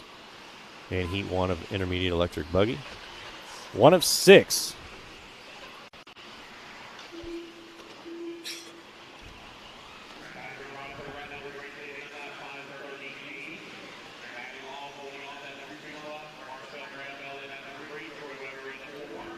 This track is amazing. Rossiter leading. Sorry about that. Rossiter leading away. Moving up to an 8-lap, 5:38. 42.3. Opening lap for him, Mad Matty. Followed by Marcel, T. Roy Weber. So they're kind of back-to-back here, ran 40-plus, and now right back here in intermediate. Josh moving up now. Josh with a 43.6. Good lap there for Josh Ficcodomini. Yeah, it looks like the track is holding up well so far through Qualifier 1, but there's still a lot of racing to go with 900-plus entries. There's going to be a ton of laps run on it this weekend, so we'll see how it holds up. 2:15 down, 2:45 to go. Patrick still out front, 8.538. Mad Matty Long trying to get into that 8-lap pace on a 7.502. Almost there. Marcel, 7.503. Troy, 7.506.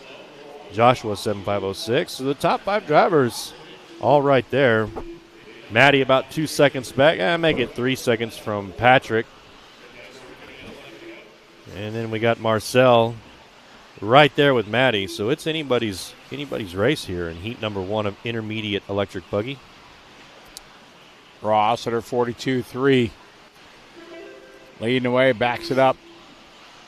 43.2. Mad Matty, Marcel, Troy, Josh, Zach, Connor, Jeremy. Jeremy Taylor sitting back in the 8th spot, just doing his best lap there, 45.3. Will Alameda, 46.0. Mars Haskell just doing his best lap there on lap number 3, 50.6. Just about 2 minutes to go here in first heat of qualifying for group number 1 of 6, race 47. We will do a resort after this first round of qualifying as we get them ready for round 2. 62 heats total. Man, it's a lot of racing. Another cool thing about where we're at is we're inside of an arena. So as these drivers come around, you can see all these grandstands that drivers and racers and spectators can sit in and watch. This is a really cool place. And for those who've never been here, nobody actually pits inside of the arena. They're all outside in these horse barns. And they're like in horse stalls. Yeah, pretty neat. Exactly what they are. Pretty neat setup some of these guys do. The guys that have been here before, they bring floor mats and they have horse stalls they can sit in. They put tarps over the top. They bring some heaters. They hang lights. They make it really, really cozy. Yeah, it's crazy. So they were out there yesterday with a pellet grill, smoking whatever they were smoking. Made me hungry, that's for sure. So I had to go up and buy a hot dog from the vendor up there. But yeah, so they're all in horse stalls. And it's a first-come, first-served basis, and they can put a lock on their horse stall, and that way their stuff can be secured while they're out racing or overnight, whatever they want to do. So the pitting situation is pretty cool here. And, yeah, so this race is coming to an end here. Patrick leading the way pretty much the whole time. The only driver in an 8-lap pace, 8.539. Mad Matty Long, 7.501. They're coming around for their final laps now. Mad Matty Long done. Oh, Mad Matty Long takes it 7.5 flat. So Patrick with a long lap there on that last lap, 7.503. So Matty Long going to be the driver to beat. But there's still a lot of racing in intermediate electric buggy. 5 more heats. Yeah, TQ Chef says Horse Stall City is what they're calling it out there. It definitely a city as everybody's out there, and they all got their own little houses all built up. Like I said, some really deck them out with lights and everything like that. Yeah, lights and grills, and yeah, he says that they're cooking in them too. Yeah, you're right, TQ. They had grills, and it smelled amazing in there. It didn't smell like horse. No, it did. Smell like some bone-in ribeye getting cooked out there. Yeah, bone-in ribeye. If it was filet mignon, man, I would have been out there. All right, so that one's it. Mad Matty Long takes it 7.5 flat. That will be the time to beat for the next 5 heats. About 3/4 away here through qualifying round number 1 of the Psycho Nitro Blast. Here on LiveRC.com, presented by Racetime Entertainment, 1UP Racing, VP Racing, and LiveRC.com bonus lap membership. Good to have you folks following along from around the world. A global audience, no doubt, again. Had a whole bunch of nations checked in this morning. As these guys and girls get out to Marshall, and then our next race coming up, 48. Getting ready to roll. So, Scotty, have you ever raced the PNB before? I haven't. Have you? Hi, everybody. How are you? Hey, I'm Scotty. what's up? That's Matt. Matt. Welcome into the VP Racing studio here. We wanted to give a chance to say hey and thank everybody for coming and being part of the show. This is Matt's first gig that we're working together. It's good to have him part of the LiveRC.com coverage team. And you having a good time so far? Hell yeah, thank you. It's an honor. Thank you, Lifetime, for giving me the opportunity to be here. I get to learn under a legend like Scotty, and it's been incredible so far, an incredible couple of days. Couldn't be at a bigger, more prestigious event than the Psycho Nitro Blast. And to answer your question, no, I've never raced here. It's always one of those ones that's kind of like on your bucket list, but then you think about it and you're like, do I really want to be up at 3 o'clock in the morning? Hell yes, I do, because I'm psycho. But I've never been here. I almost came here one year with the Sumter RC crew because it's just a few miles down the road, but never did. I'd like to. Everybody loves coming here. It's like you said, a bucket list race and things like that. And I would love to come here, but you need a vacation from your vacation afterwards. We're tired enough, the hours that we put in here doing what we do, but let alone coming and racing. And you say you're going to get sleep and you try, but come on, you're going to be up, you're going to be wrenching, you're going to be up at 2 o'clock in the morning. Oh, there'll be nobody there at 2 or 3 o'clock in the morning. I'm going to get lots of practice. Right. You show up there, and there's a line. 50 people, 100 people long. Exactly. So, hey, Adrian, he says, where did the mullet go? Yeah, I used to have a big mullet. Really? But, I thought I would look professional for TV. And you used to have a mullet, and you're picking on me about liking carrot cake? I mean, it was Did you have a Joe Dirt T-shirt, too? Oh, when I walked into the room, eagles would scream. Oh, my God. It was the most patriotic thing other than Old Glory. That was it, really? Yeah, it was crazy. So anyways, it's gone. I really miss it and wish I wouldn't have cut it. Anyways, we're a minute 30 into this, 3:30 to go. Heat number 2, intermediate electric buggy. As a reminder, Mad Matty Long, the time to beat 7.5 flat. Looks like our top 2 drivers got it. Dylan and Sonny, both in the 8-lap territory. Scott up to a 7.5 flat, 0.4. So he's right there, right behind Mad Matty Long. 2 down, 3 to go. Sonny Santucci, the lead. If you guys don't know that name, if you're into the monster truck world of RC, you know the name Sonny Santucci. Sonny is the monster truck god. Oh, okay. He is like, I don't know, 5, 10, 15, 20-time monster truck national champion. He is the OG of monster trucks. What do you remember what he would race? They have so many different categories and things like that. I have no idea what the categories, unlimited, pro, comp, 4x4. I don't know, but he's the man. He's a cool cat, really nice guy, and just the OG of the monster truck world. Yeah, I like when some tracks will try to bring it back. They'll get a bunch of T-Maxes and stuff out there. It's pretty cool to watch the monster truck. Losi came out with that new monster truck. They had that kit version that was all carbon fiber and aluminum. It was pretty sweet. You could put an 8-scale setup in it, and that thing's pretty cool. I never actually got to race it, but we always thought about setting up like a monster truck course, putting some like slash bodies down, and you'd have to run them over, and it would be kind of like a real thing. But yeah, I don't know. Monster truck racing was cool.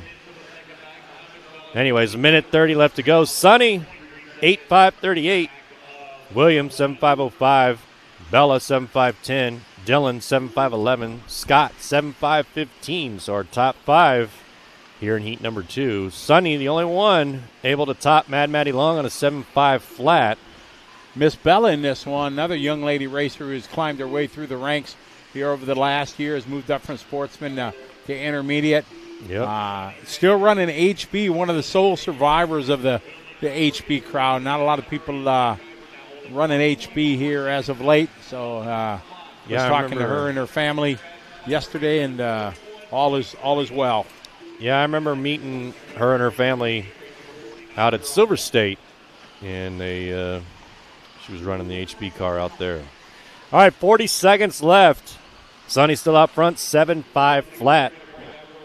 William about a second back, 7.5. Oh, William taking it, 8.542. So William moving up into that 8-lap territory with 30 seconds to go.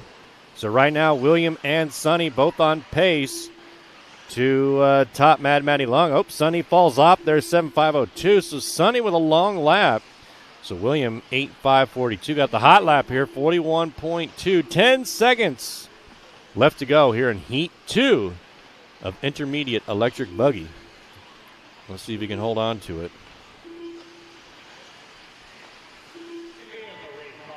And that's a race. These drivers are going to race to the finish line.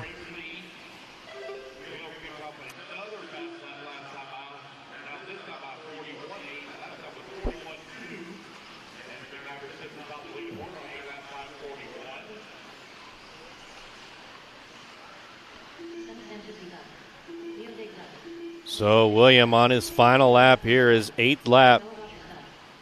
Let's see how he does when he finishes. He's about halfway around the track now. Sonny finished with a 7.503. Dylan with a 7.505. Bella with a 7.507. And Scott coming around, 7.512. So it looks like William going to take it. Going to be the TQ holder for now in Heat 2 of 6. And there's William right there, just crossed the start-finish loop. 8.541 for William. So Intermediate Electric Buggy's got 4 more heats. Let's see if anybody can top Williams' 8.541. 41.2 was his hot lap. All right, Michael says, good luck to my S-Works of Midwest guys and all S-Works team. Yeah, Michael, that whole S-Works team, they got their whole pit set up out there, and they were out there wrenching on those cars. B-Rose out looking really good. TQ Chef says, what's sleep? Brian says, you're doing awesome, Matt. Thanks, Brian. I appreciate your support. Paul says, what's up, Scotty? And Nelson says, let's go, Pat. All right, we're going to get the Heat 3 all checked in. We are on race 49 of 62, so 13 more to go here for qualifier number 1.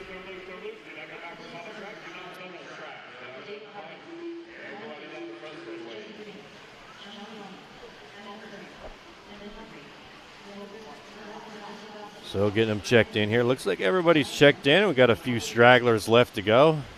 And they have let them go, so they're getting their warm-up lap before they hit the start race button.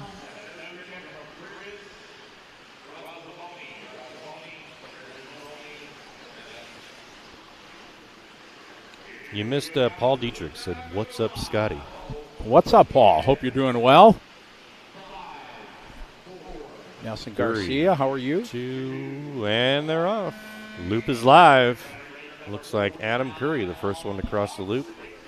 Here in this, let's see, what color is it? Yellow and white with the white wheels, so he's definitely not going to be fast. Yeah, because no yellow wheels, exactly. Adam's a cool guy, part of that X-ray crew we were talking about before. Yeah. Good shot here going on to the backside. Heck yeah. Now he's coming over that double.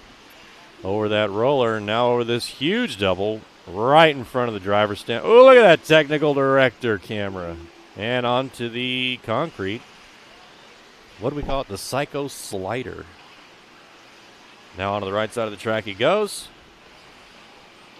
And he will be the first one to register a lap. Adam Curry with a 41.9. So respectable lap time there for Adam Curry here in Heat 3 of Intermediate.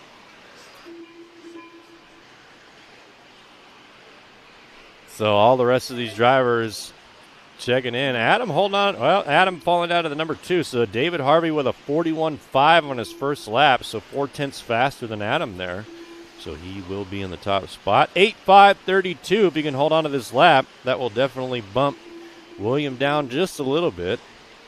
Adam also in the 8-lap pace too with that 41.9 on his first lap. We're following Adam around here in the green and white. Onto the right side. There he goes across the start-finish line and down the front straight. Adam with a 43.8 on that one. It's going to drop him down into the 7.5 flat. Still got a chance. Oh, yeah. Only lost a couple seconds there when he had a little tap in the pipe. X-Tech 101 says, where is this race held? We are in White Pine, Tennessee, just kind of out of Knoxville, right? About 45 minutes? Yeah, I'd say 45 minutes out of Knoxville, Tennessee. That's where most people flew into, something like that. Yeah. Ended up having Mayfield and Rivkin, and Papa Rivkin ended up being on my flight. Man, that was a star-studded flight. Scotty Ernst, Ryan Mayfield. Yeah. Jeez. Man. Ryan and Spencer.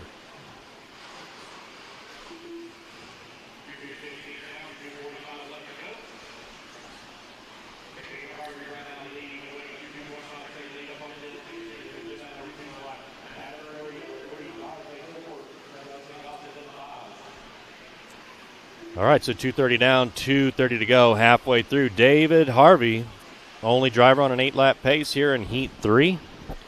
8:5:40 to be exact. His hot lap, well, it is the hot lap of this heat, 41.5. Dylan in the number 2, 7.503. Adam falls to a 7.507. So Adam got to find some speed here. Ryan Days, 7.508. Dustin, 7.512. Ryan in the 6. Justin in the 7. Ben Humphrey in the 8. Will Bristle in the 9. Ryan Prince in the 10. Gibby in the 11. Josh Sargent in the 12. Somebody just called out Josh Sargent. Michael Servo. Dave Harvey out front leading the way. 8-lap run. Race 49 on our way to 62. 62 races. There will be a break after this round of qualifying to do some track maintenance and things like that. And then we will kick off our second round. A unique format here at the PMB. Only 2 rounds of qualifying. Taking your one best of 2. Tiebreak is your throwout round. So you need to have 2 good ones if you want to have the best chance of making your top absolute main that you can make. Racing starts, I think, 6 a.m. on Sunday. We'll probably end up, I don't know what time we're going to end up here, very late tonight or early tomorrow morning. Well, I got some good sleep last night. The Live RC crew picked a good hotel, so. Matt says, good luck to all the Thunder Road Hobbies crew. Not so much for the RJD's crew, but he's just kidding. JJ says, let's go Prince of Darkness. And K Money says, Harvey's car looks dialed. No, you're right. It's 8.537. Going to put him at the top of the bill here in the intermediate electric buggy. Dylan with an 8.541. So 2 drivers in the 8-lap pace. Ooh, big wreck there at the start-finish line. Down the front straight. That was Harvey right there. So we are following the leader over that big double. Here he comes to the middle of the track. Got some traffic to contend with as he gets over this double-double. A whole lot of traffic here. They got a bunch of cars. Oh, that guy was trying to go let him go. I know. Can't drive aggressive here. Don't want to wreck yourself. Oh, watch out. Okay, and he makes it by. So there goes Harvey. Now coming over the huge double right there in the middle. Ooh, kind of cases it there. And down through the cycle slider. Got more traffic up here.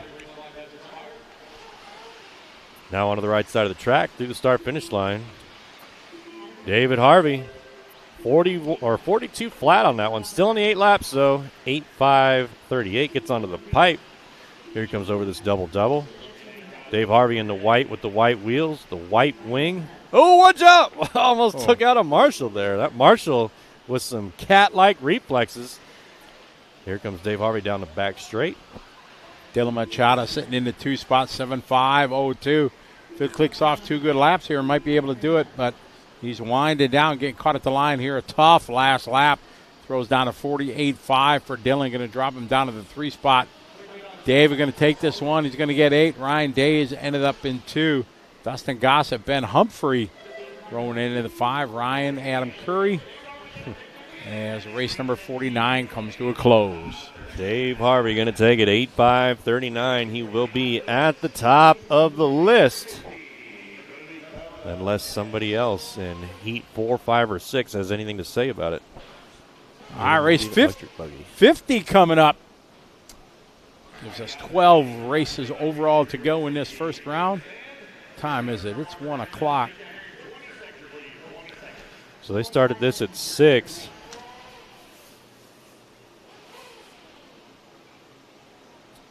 They're hoping to be done by midnight tonight.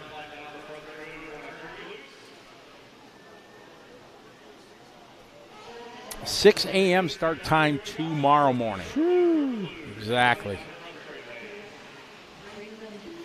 All right, they're rolling these guys out for Heat 4, checking them in. Intermediate electric buggy.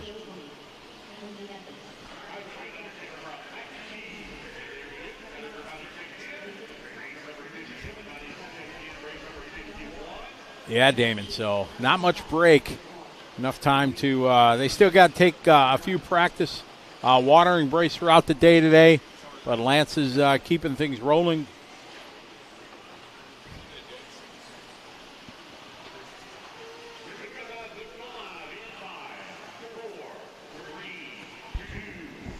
And the loop is live here for Heat 4. Let's see if anybody's got anything to say about David Harvey's 8.539.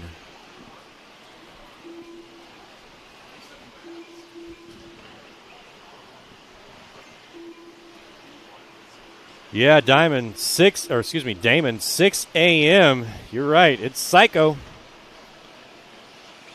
Alan says, so, our last meal on RC Racing the main topic today? If so, my grandma's chicken and dumplings would be my last meal. What about Cracker Barrel's chicken and dumplings? Thank you for playing. I had their chicken and dumplings in that last meal that I wasn't so happy with. And it was like eating dough. What? The dumplings, they were not. At Cracker Barrel? Yeah. Is that the last time you had it 10 years ago? No, it was like 2 years ago here at the one right across from your hotel. Oh. Okay. I mean, look, it's also value, you know. I mean, you can get a whole plate of chicken and dumplings for $10. Oh, yeah. No. You can't even buy McDonald's for that. You can't now. Oh, when I was in California at the DNC, Matt, the prices in California, forget about it. It was like $13. What was it, 10? It was $11 for the breakfast. Ugh. Yeah, it was terrible. Those of you folks that are living in California, I don't know how you can live out there. At the prices that everything is out of there, it's madness. All right, so looks like we got two drivers here in the 8-lap pace, Trevor and Donald. Trevor on an 8.538, Donald on an 8.542. So if Trevor can hold on to this, it'll put him 1 second above Harvey. 8-lap run, that is the benchmark that anybody is shooting for. If you can get to the 8-lap, doesn't matter how long, you just got that extra lap. And you can see most of the people in this division so far have only gotten 7. You got possibly 4 guys. Maddie Long, almost. She did a 7.5 flat, which is still way better than any of us could have done. John Moore in the house. What's up, John? There you go, shakies and dumplings. Okay, now we're going somewhere. That'd be all right, as long as they're not the ones from that place. I don't want to throw all my non-love on Cracker. So Trevor falling down a little bit there, and so Nick Reppin going to take over the number 1 spot. Now improving to an 8-lap pace, so Nick, 8.541. There's only 2 other drivers on an 8-lap pace here in the intermediate so far, but there's still a lot of racing left to go for intermediate electric buggy. Nick Reppin, 8.541. Trevor falls at 2, 7.502. Donald, 7.503. Cody, 7.503. Brett, 7.505. Wyatt in the 6. Oh, Mac and Cheese moving up to the number 5. Go, Pat. Brett, number 6. Wyatt, 7. Rob Quick, 8. Wade, 9. And Richard Holtzman, 10. Got 2 minutes to go in this one, guys. 2 to go. First of 2 rounds of qualifying. Heat 4 of 6. Got a couple heats yet to go in their intermediate. E-Buggy. 8 laps is the goal. Follow Nick, Brett, Mac and Cheese. Your top 3 in this one, with 1:40 left to go. Man, Mac and Cheese a big mover here. Up to the number 3 now. Falling to 4. Wyatt taking it back. Got about a half a second on Mac and Cheese. Nick Reppin, though, out front. 3.5 second lead on Brett Butter. Wyatt in the 3, 7.504. Wade to the number 4, 7.505. Donald, 7.506. And Trevor, who had some early success here, now down to the 6, 7.507. But Nick, I believe is this could, yeah, 1:05 left. 8.540 for Nick. Oh, big tumble there. Final minute. Yeah, our intermediate electric buggy. Heat 4 of 6. It is still Nick, Brett, Wade, Wyatt, Don, your top 5. Oh, big crash. Nice hit of the brakes there, able to go right underneath. Slides around the concrete corner, climbing up the hills. Oh, a little tight. Oh, man, that was just bad luck. I think that was Nick. I think that's Nick repping right there. So Nick very slow to the line after that crash. 47-second lap. Going to meet Wade Peugeot. Going to move up to the lead, but he's very late. So this is going to move Don Elliott now. Don going to move to the lead. Then Nick, followed by Wyatt. Got 10 seconds to go. Wade still hasn't crossed the line. Very long to the finish line here. Wade going to drop Wade done. Wade might be done. There it is. That might be him. Resting to a stop. Don Elliott now moves to the point. Don lays down 7.5.01. Rob Quick does 7.5.07. Looking for Nick Wyatt. Here's Nick going to finish 7.5.02. Wyatt. See what Wyatt's got here.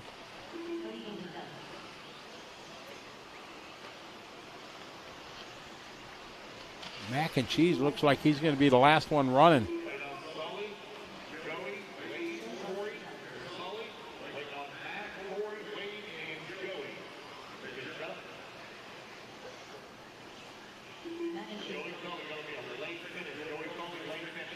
That's time, guys.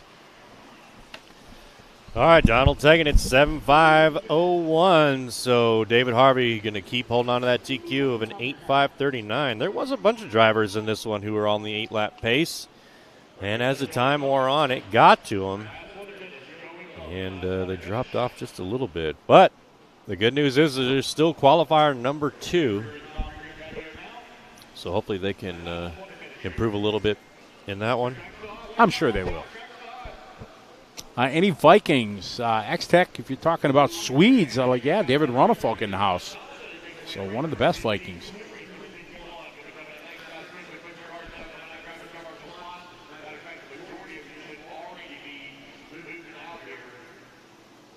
Got race number 51 coming up here. Round number 1 of qualifying at the Psycho Nitro Blast. My name is Scotty Harris. I'm here with Matt Clark coming to you from the VP Racing Studios. Big shout out, thanks to the gang at VP for believing in the live RC broadcast. Thanks to them, along with Racetime Entertainment, One Up Racing, and Live RC Bonus Lap membership. We got Electric Buggy Intermediate Class. Right now, 6 heats deep. This is technically, you could say, it's the B sort, the second to final heat of this division. Do you know if they sorted these by their practice times, or is it just completely random? I think it might just be random. Don't know if there was any sort, or I don't think so because of the way that the pros were sorted. They were just in random heats. There weren't any rhyme or reason to it. All right, looks like they're getting all checked in here. They've released the cars. And once this first car, that first car goes straight into the pipe there. Probably once this first car comes around, they will start the timer.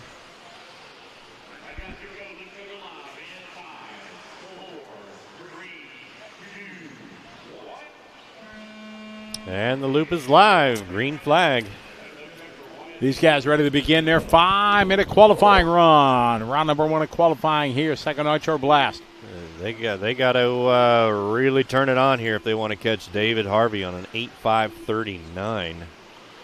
X-Tech 101 says, shout out to Runefolk, X-Ray, and Latera Racing. Yeah, Runefolk here for his very first P&B appearance. See how he can do with the X-Ray car. Don says, let's go, Javen. Shout out to Chris Morant, Garrick Martin, and Wilson Cowart from Build Along. Amy says, go, Kenny, go, Kenny. So a lot of support out there in the world from our RC community. These drivers coming around for their very first laps. Wilson clicking off the hot one so far, 41.6. See if he can hold on to it.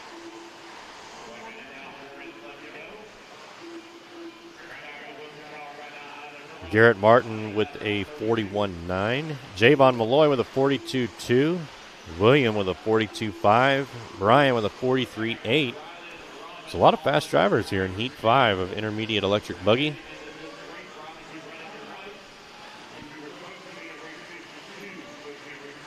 These drivers are coming around for their first lap. Excuse me, lap number 2, first full complete lap. Minute and a half down, 3:30 to go. Garrett leading the way, 8:5:35. Garrett coming around here. Let's see what it looks like when he gets in there. 41.9 on his first lap. Looks like a long lap here for Garrett, so this is definitely going to drop him down.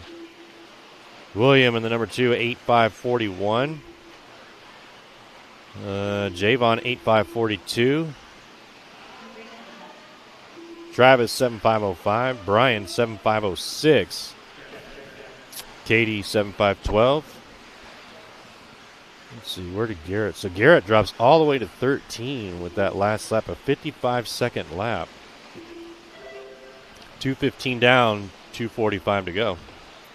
Williams out front. Wilson, Javon, Mallory moves to the 3. Travis Jones and Beckholt, followed by Katie Carmody. Go girl, another one of the many lady racers that we have here. Halfway there, 2.5 down, 2.5 to go in this one. Only driver here in an 8-lap pace is William Abels on an 8:5:40. So 1 second off the TQ pace set by David. Still a couple of minutes left. He's got about 4 or 5 more laps to go before the end of this race. Javon Mallory now to the 2 spot. 7-lap 5:02.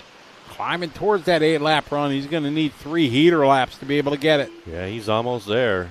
2 seconds off.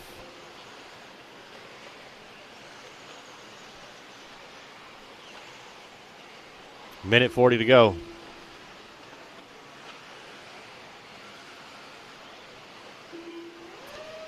Looks like we're following our number 9, Mark Henry, around in the orange and white wheels. Here he comes over this double-double. And around this 180. That's a big double over there, too. Not nearly as big as the one in front. Oh, a little trouble there for Mark. Hang on to it. Marshall right there. It's always nice when you wreck right in front of a Marshall. Oh, more trouble from Mark.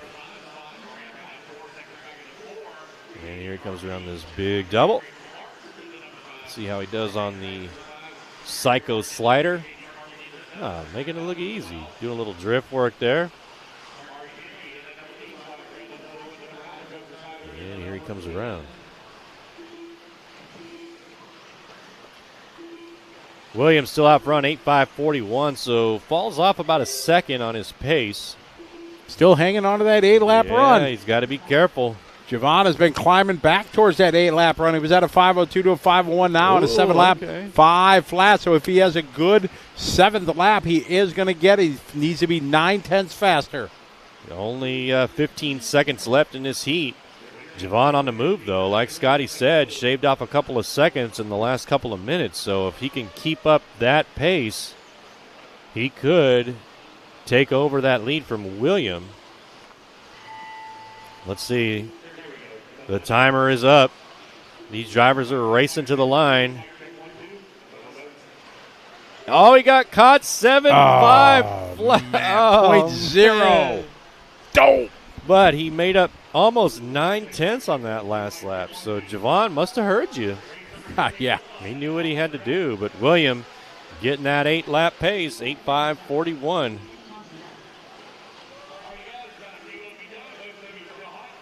So this could put him about 3 overall. We'll see where he finishes unless he has a really good run here. Could put him up into the number 2. He's got to make up some time on this final lap.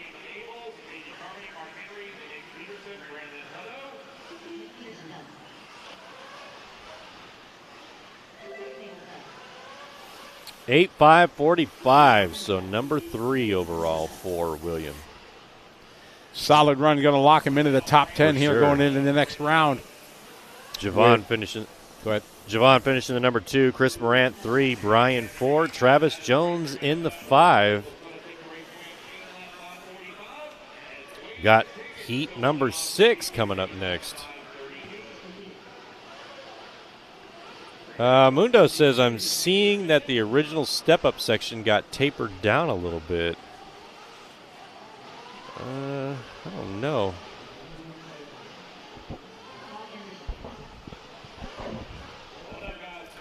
Final heat, intermediate electric buggy coming up. See if anybody's got anything to say about the TQ Wade Piggott 8.538.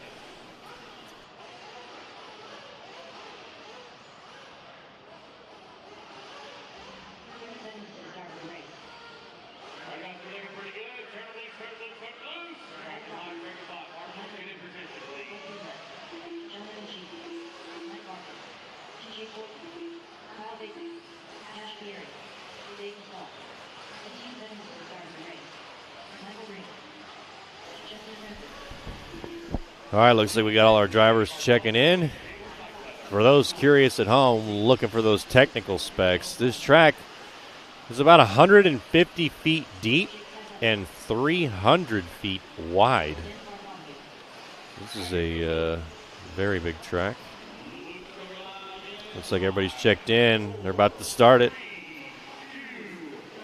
And green flag.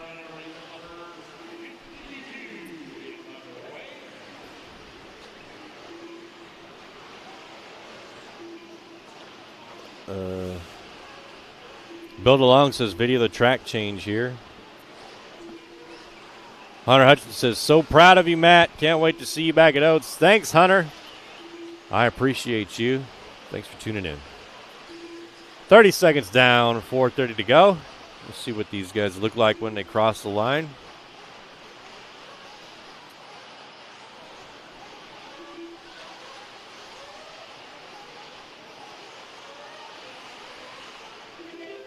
Looks like Wyatt going to be the first one to cross with a 41.6. Toddy right behind him with a 41.8. Mike with a 43.1. Or excuse me, 42. No, Mike Bartkus with a 42.3. Chase with a 42.8. Justin with a 43 flat. Mike League with a 43.1. Big wreck there off the track. And he gets put back on. 1 minute 10 down. 3:50 to go. 8.538 is the time to beat. Wyatt, if he can hold on to that 41.6, we'll see. That could have been Wyatt that came off the track there. Tough break for him, so that's going to put Michael out front.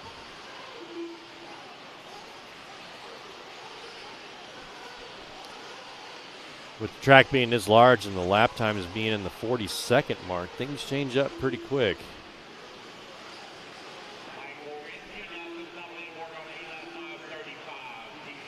Two down, 3 to go. Justin leading the way, 8.535. Michael, 8.538.1. So the top two got it covered if they can hold on to it. Toddy with an 8.538.7. Their time to beat is 8.538.4 by Wade. So they're all right there. Oh, Mike Barkus with an 8.538. So we got 3 drivers in that 8-lap pace. Justin in the number 4, 7.502. Jake Steichler there with a 7.503. Chase in the 6, Wyatt in the 7, Mike in the 8, Wesley in the 9, Danny Bartholomew in the 10. 2:15 left to go. TQ Chef says they took out the single in front of the step up. Okay, good to know. He also says, let's go Barkus and Toddy. TQ Chef out there whipping it up in the pits, making everybody some lunch and cheering on his friends. Minute 50 to go. Toddy Anderson, 8.536. Mike, less than half a second back, 8.537. Michael in the 3, 7.5 flat. Jake, 7.5 flat. Wyatt Lawson, 7.501. Minute and a half to go. Up next, intermediate Nitro Truggy.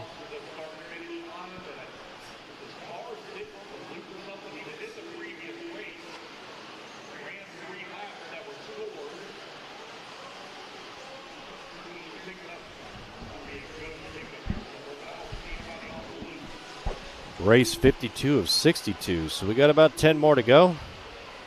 Probably another 90 minutes, if I had to guess.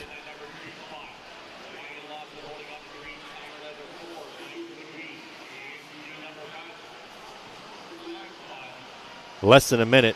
Toddy Anderson, 8.535. Marcus, 8.536.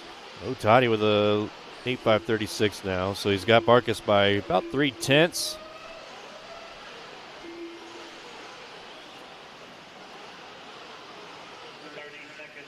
Over that double-double.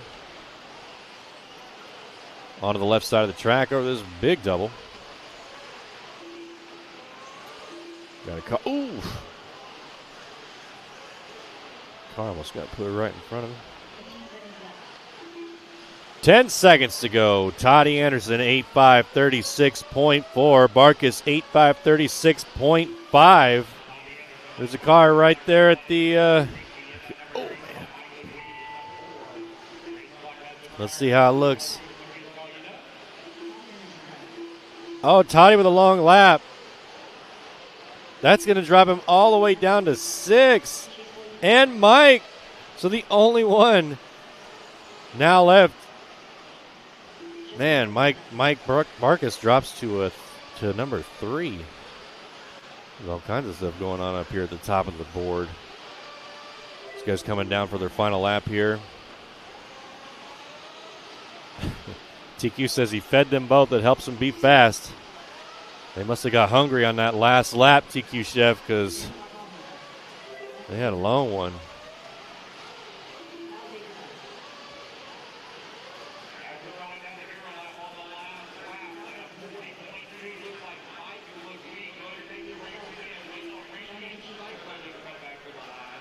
Cool shot of the pits right there. These pits going to get a lot of use for these mains.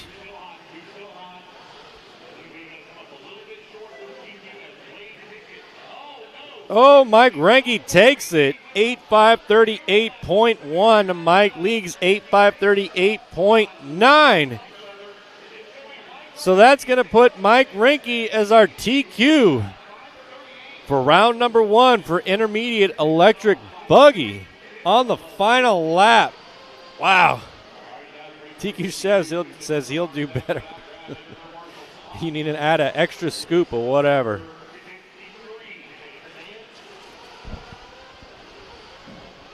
Man, what a run there. Taking it on the final lap.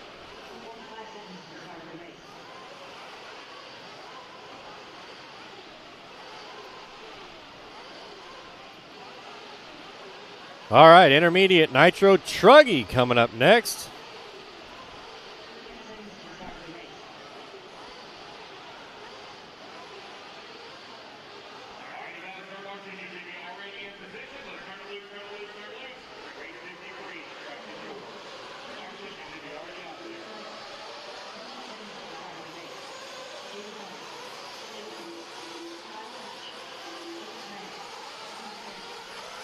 And he's rolling them out now.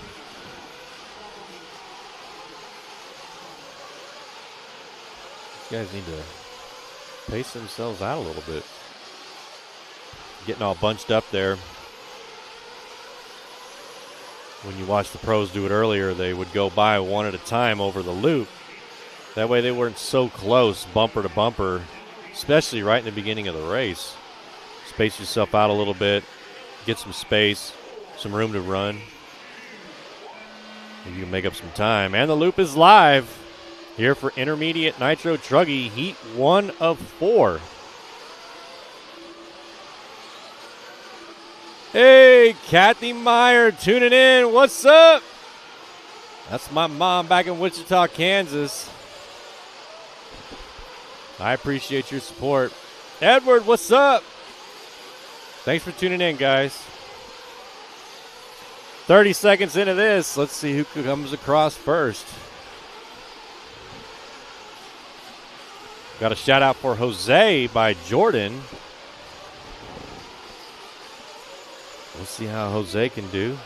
So Jimmy flashback, the first one to cross on a 41.5. So fast lap for Jimmy there.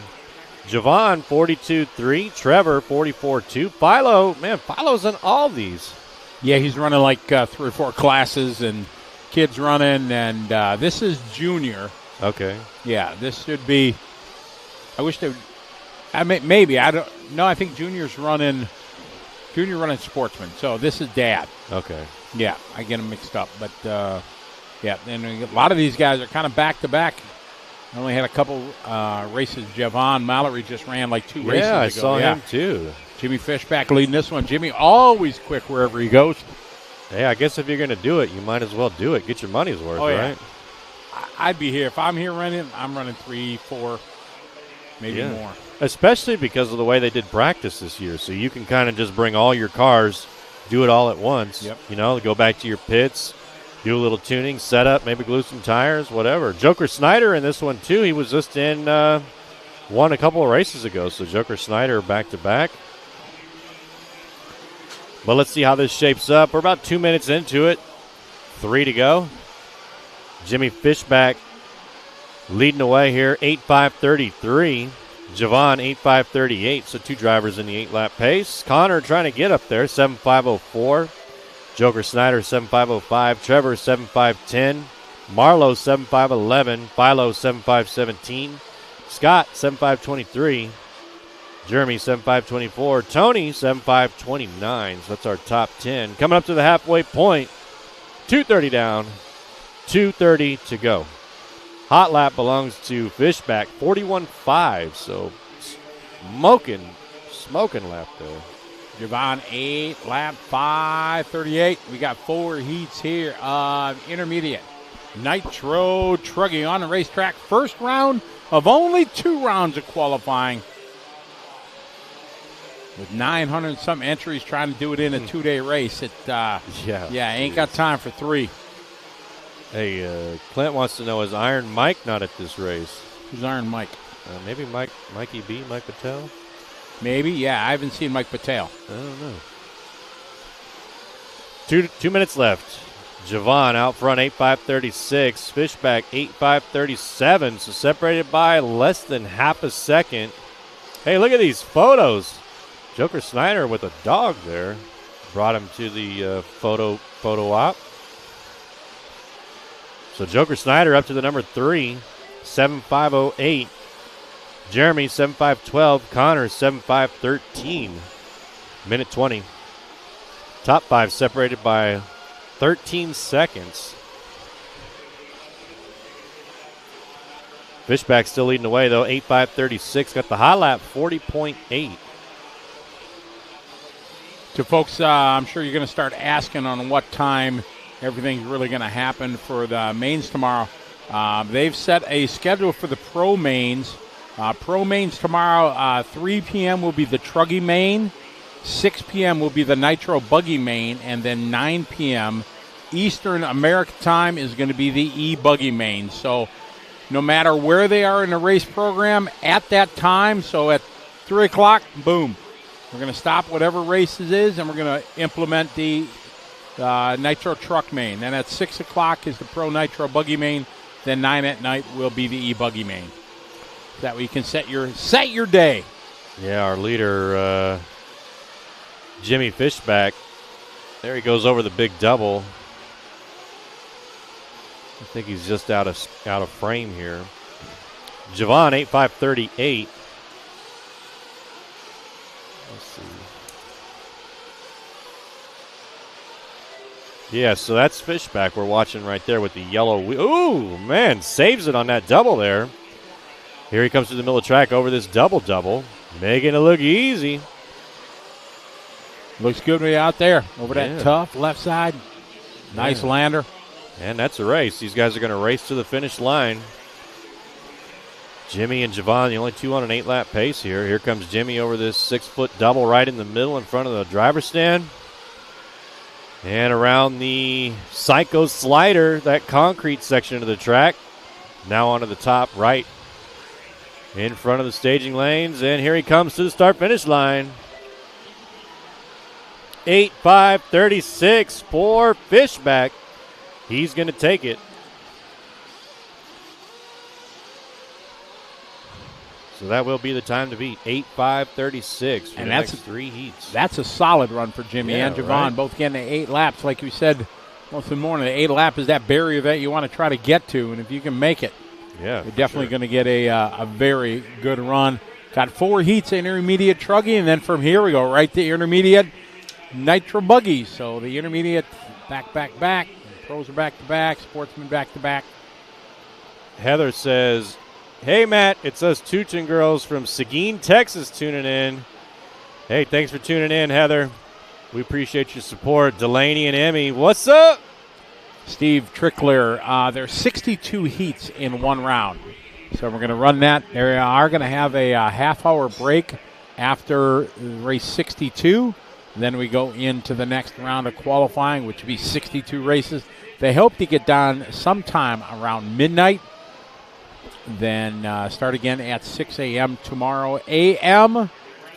with more racing, and then that's going to go till who knows how long.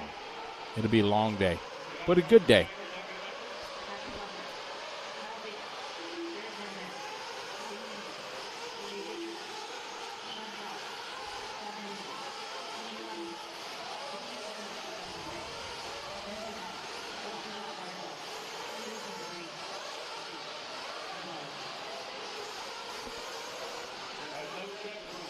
I got Drew Singer, Chuck Bird, Joe Scaramouche, Brett Butter in this one. Dane Gengler, Sean Traub, Derek Vanderham, J.J. Trucks, Patrick Rossiter, Anthony Paddock, Kyle Baker, Guy Wing, and Scott Anderson. Guy's been in our chat room from pitting out in the trailer. We're off and rolling here, race number 54.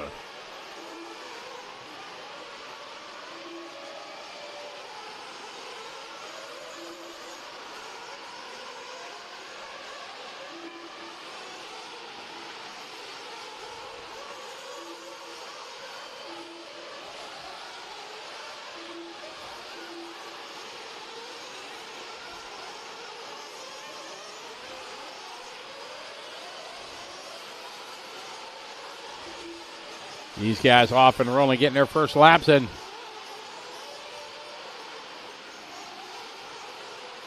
Following Patrick Rossiter.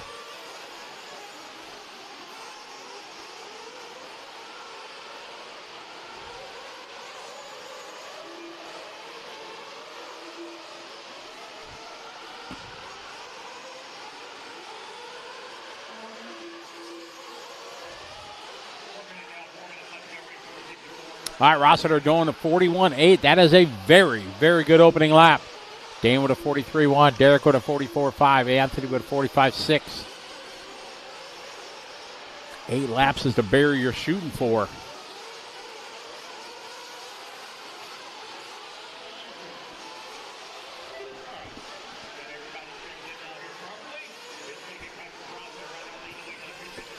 Patrick backs it up, 41 and a 41. Solid laps here for Patrick.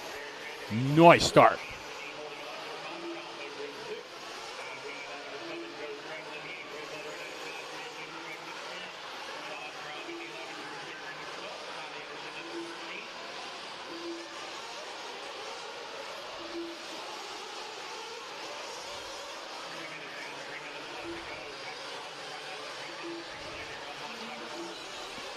Patrick last lap, 41.9, back-to-back. Chuck Berg having a good one here, 42.0 and a 42.9. Rossiter backs it up there, 41.9. Some solid, consistent lap times.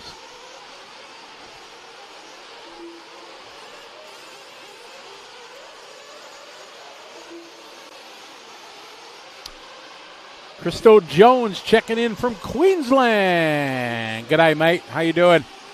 Hope all is well down under. I'll be back down there in July. Rossiter, 8 lap 5:35. TQ time over Fishback's 36. Berg on an 8 lap. Derek, 7 lap 5:06.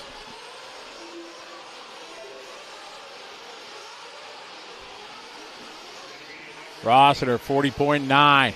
42.8 for Berg.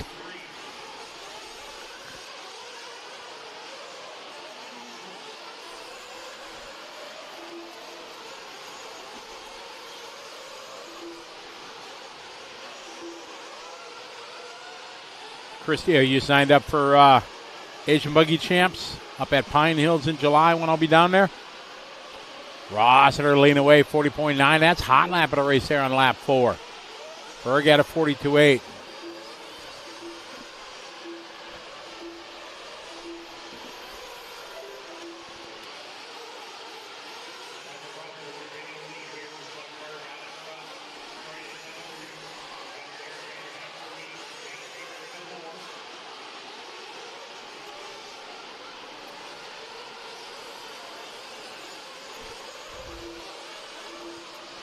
Rossiter, 8 lap 5:34, still on a TQ time. Following him around. Squares up a little short. Saves it, though. Nice save.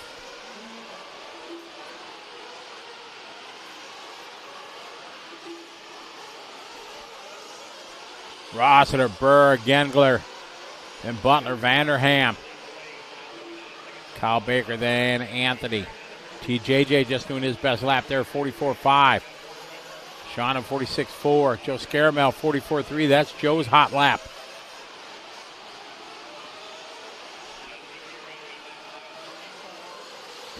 Patrick in the white and green. Having a good run.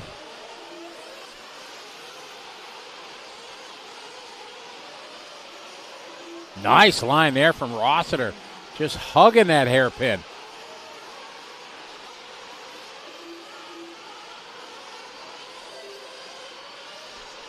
Rossiter down the line, 41.3. Solid lap, 41, 41, 41, 40, 42, 41, and 41. Rossiter making it happen. He is on a solid run. If he can get some love with traffic here, and the seas part for him on that one.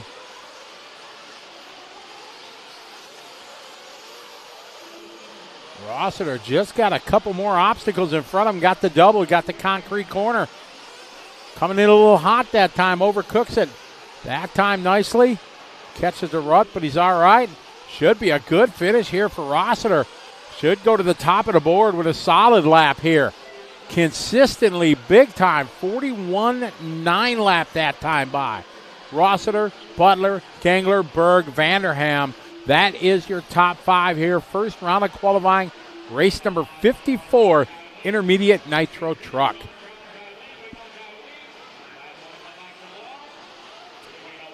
So a great run. There's a great shot of the pit cam. See everybody coming in, mechanics shutting off their equipment. As Intermediate Nitro Truggy coming to a close. Ooh, coming in hot.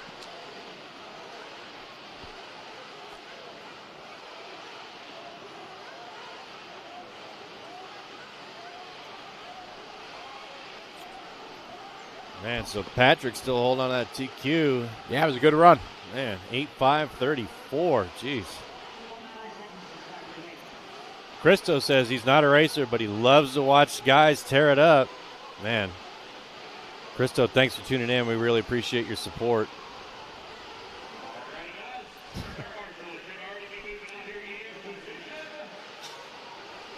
We are coming up to race 56. Or excuse me, race 55.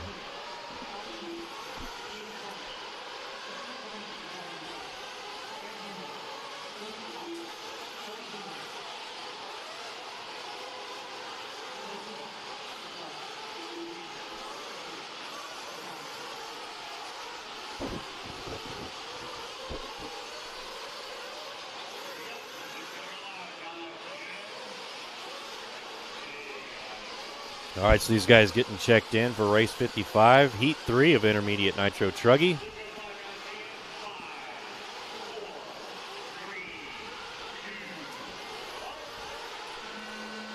Douglas wants to hear what the cars sound like. These Nitro with the Nitro fumes. I mean, there's nothing better than the smell of burnt VP fuel. Rob, that's what they sound like.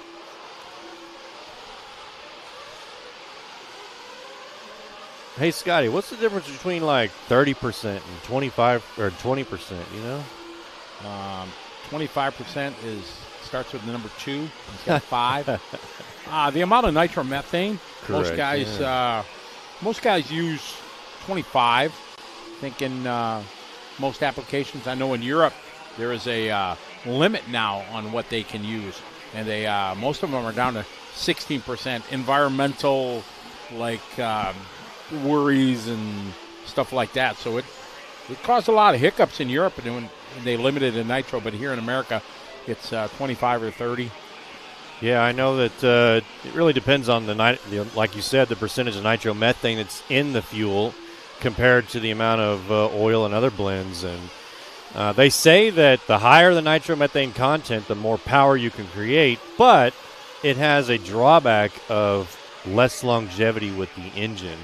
So for those people who are just getting started in the industry, may go out and buy a Nitro Slash or a T-Max or something like that. Normally those guys are going to use like a 20% nitro blend because, one, the engines can't handle it. You got to put a little spacer in the head in order for it not to detonate and blow up. But two, they have higher oil content, which makes the engines last a little bit longer. That's correct. Most of the hobby fuels you buy for the ready to run have a higher oil content because they know they're going to run them harder and longer. I know that VP Fuel, our sponsor, they have that fuel called Master Basher, and that's for the exactly what it is, the bashers of the hobby who like to just go out and play around with their cars, but they want their engines to last a long time so they don't have to constantly replace them. All right, we're coming up to the halfway point here. 2:15 down, 2:45 to go. We got Chris Morant out front, 8.534.2. So he's got that TQ covered by 7/10 if he can hold on to it. Kyle says, I used to run VP 110 in my 16 Yamaha R1. That smell cannot be beat. Not even close. You're right. That smells good. You know, another one that smells good is when you use that VP fuel in your lawn equipment. It just makes the whole neighborhood smell like VP. Yeah. You're like racing. Kyle says, TQ Chef, you're always commenting how you feed people. I'm expecting you to show up to USCOC. I'll be hungry, and I'll bring the pots and pans. COC is one of my events, U.S. Carpet Off-Road Championship. Well, the carpet off-road race right in the hotel in Cleveland, Ohio. It's awesome. Good times. Man, that does sound like fun. It is right a lot in of hotel? fun. In a hotel. Hotel races are the best. Yeah, you just, you wake up, roll out of bed, go down for your heat, go back up. And you can wrench on your cars in your room. It's great. All right, minute 40 left. Mike League out front, 8.534 flat. Chris falls to an 8.536. Bella, 7.501. So Bella trying to get into that 8-lap pace.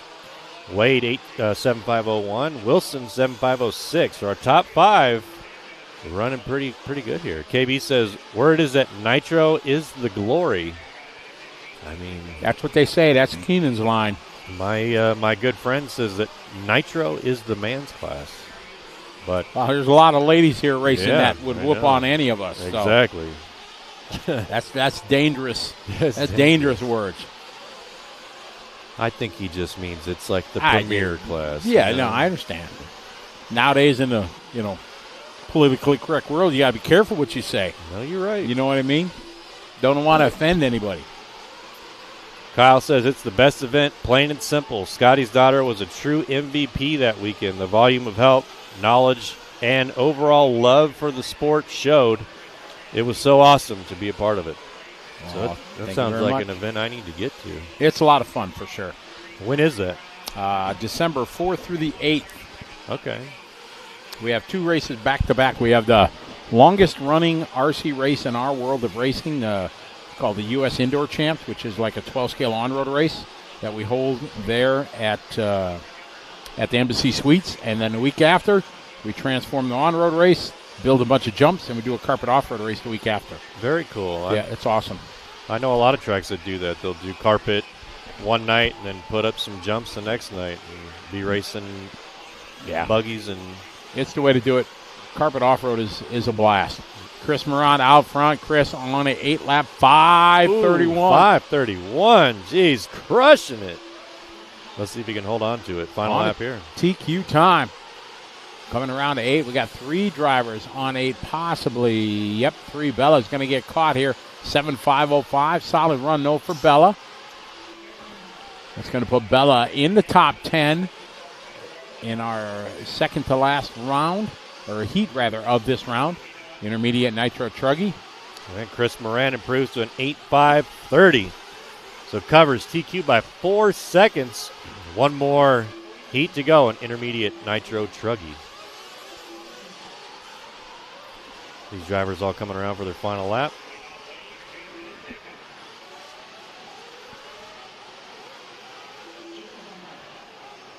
Couple more cars to finish up. Just waiting for Jason and Nick not making a call here in this first round of qualifying.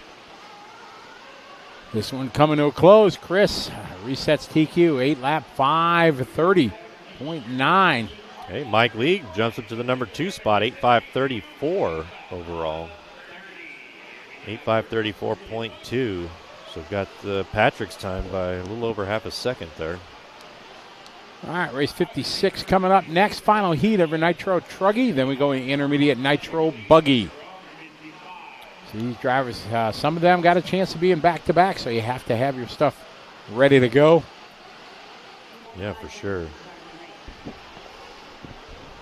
Especially if you're like some of these guys, racing every possible class you can, getting their money's worth. 6 heats of Nitro Buggy coming up next. Intermediate Nitro Buggy. That'll finish us out here for qualifier number 1. And like Scotty said earlier, we're going to take a little break, do some track maintenance in between qualifier 1 and 2. All these drivers getting checked in now. The race director has let them loose. And they're coming around. They're all bunched up.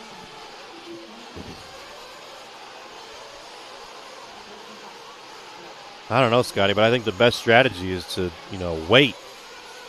Once that first guy crosses the loop, you just kind of wait. Oh, I agree. I usually go out when I'm in qualifying things like that. I'll always try to go out. If I can't get first to get out, then I'll wait till the end. I don't mind if I'm the last guy running. Hey, there's Kuwait. Hello from Kuwait. Hey, Hassan, how are you? He has been with us each and every big race.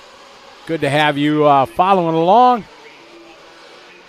And part of the throbbing brain of the live RC world. Many people always joining us. Huge international crowd in the live RC world, that is for sure. These drivers coming across for their first lap. Got 15 nations already on the first day checked in. Jeez, 15. Yeah, that's pretty awesome. Crazy. How are we looking on the states? States, we got a bunch yet to fill.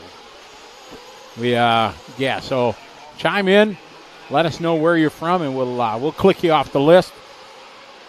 There was 2 people from Hawaii who tuned in. Oh, I didn't get that. When you click Hawaii off the list. Yeah, there you go. Still got a bunch to go. Dwayne says, "Hi, Scotty. Nice and clear. Love the view. Wish I could be there." Hey, Dwayne, how are you? Hope you're doing swell. We're doing great. All is well here in White Pine, Tennessee. 2024 Psycho Nitro Blast, presented by Racetime Entertainment, One Up Racing, VP Racing, and Live RC Bonus Lap membership. Good shot here. Coming across the start finish line is the white, purple, kind of burgundy, Orion Prince. Auto Prince. Prince got some fans online. Yeah, somebody earlier. Prince coming through that double-double makes it look easy. Here he comes onto the left side of the track over this big double. Look at that shot from the technical team here at Live RC. Down the back straight he goes. Now working his way through the middle. This is that big jump we've all been talking about right in front of the driver's stand. Oh! He lawn darts it straight into the pipe. Coming around the Psycho slider and gets a little crazy there. And across the start-finish line is Ryan Prince. 44.5. Lost about 3 seconds with that little crash. Still running in the top 5. Ryan Days doing hot lap there on lap 3, 40.6. This looks like Ryan Days here in the orange with the white wheels. 8.532 for Ryan Days, trying to catch up to Chris Morant's 8.530. So 2 seconds off the pace. But there's still plenty of time to go. We just crossed the halfway point. 2:30 down, 2:30 to go. Whoa, he's getting crazy. Too much throttling it out there as he comes over that big double. Coming up into the Psycho Slider. And he goes right in the middle. Carr didn't get upset at all. Looks really good. Here he comes around through the start-finish line. Ryan Days, 8.532.9. Ryan Days, the owner of the high lap here, 40.6 as he goes through that double-double. Coming on the left side of the track over that big double. Now onto the back side. Ryan Days in his orange car. Ooh, up on two wheels there, Scotty. Nice save there. Days looking good sliding the round. Solid run, 8 lap 5:32. Not quick enough for TQ, but still a top 5 run. This is our final heat here in intermediate Truggy. So if you can crack off a top 10, that's what you're going for. Days and Prince. Prince right now to go 7th overall. Tony Sletton would go 3rd overall. Mad Maddie in this one. She's just doing her hot lap there, 42.3. Mad Maddie now cricking into the top 10. Mad Maddie was laying down some heater laps in that round earlier. She's had a pretty good day so far. Up to the number 3 now, 7.503, trying to break into that 8-lap territory. Less than a minute. Ryan Days improves an 8.531. So trying to catch up to that 8.530 set by Chris Morant in Heat 1.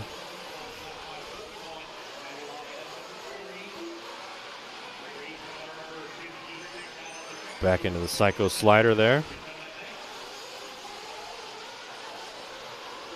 Days that time, new fast lap at race, 40.5. That puts him now on a TQ time with that last lap. Stepping it up, picking up the pace. Days on an 8.530. Ooh, 8.530.1. That could get it if he can hold on to it. Days smoking hot laps out there.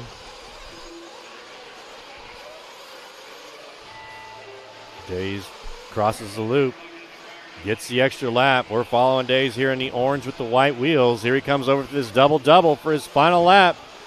He's got to hold on to it. 8.529 is his pace. Let's see if he can get it. Here in intermediate, Nitro Truggy. Down and back straight he goes. Coming through the middle of the track over that double. Here he comes over the big double in front of the driver's stand. Look at him go. 25 feet of Truggy right there. Through the Psycho Slider. Up onto the top side of the track. This is going to be Days' final lap as he comes through the loop. Days does it. 8.529.4. So Days going to be the intermediate Nitro Truggy top qualifier for round number 1. Very good run there for him. 8.529. Ryan going to get a 8-lap run, so it's going to be Days, followed by Morant, League, Rossiter, top 4. Jimmy Fishback going to overall 5. Wade Peugeot, Ryan Prince going to be your top 7 drivers. That's a good opening round of qualifying. You make the top 10. It's a good start. Very nice. Coming into Heat 1 of intermediate Nitro Buggy. Kyle says you can tick off my ghetto, Flint, Michigan. Flint, Michigan. I think we got a Michigan check-in already. We do. Jacksonville, Florida checking in. My last meal would be Brazilian Steakhouse. You ever been to a Brazilian Steakhouse? I have, yes. They just keep bringing you. They keep bringing you the meat. Yeah, it's more of a. It's cool. It's kind of a. I don't know. It's the ambiance, the whole thing. Yeah, it's really neat. Yeah, it's cool to go. But there's like the more you go, the more you learn how the rotation of the meat, like the picante, the real good meat, doesn't come around as often as the others, and then you're shy to ask for like more than 2 little pieces. So no, I want the whole piece. Slide the entire piece off, please, and put it on my plate. Do you have a bib? Yeah. All right, so they're letting them go here. And getting their warm up. Yeah, lap. my final, I'd have to go with some proper like Alaskan king crab. Yeah, exactly. Yeah, I'm not with you on that one. All right, green flag here for Heat 1. Old Bay season blue crab. But how do you like? Do you eat just the legs, or do you crack the crab open and drink the juice out of it, the whole thing? Oh, well, come on. Hey, yeah. Do you consider crawfish seafood? Do I consider it? I mean, technically, is it no? The old Is mud it bug? no? But yeah, I mean, it's crawfish for sure. Yeah, they're like baby lobsters.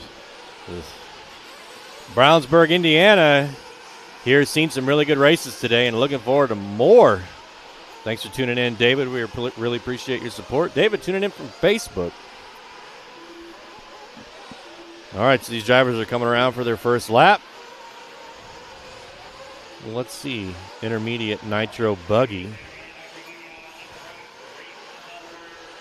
So Chris Nelson with a 41.9.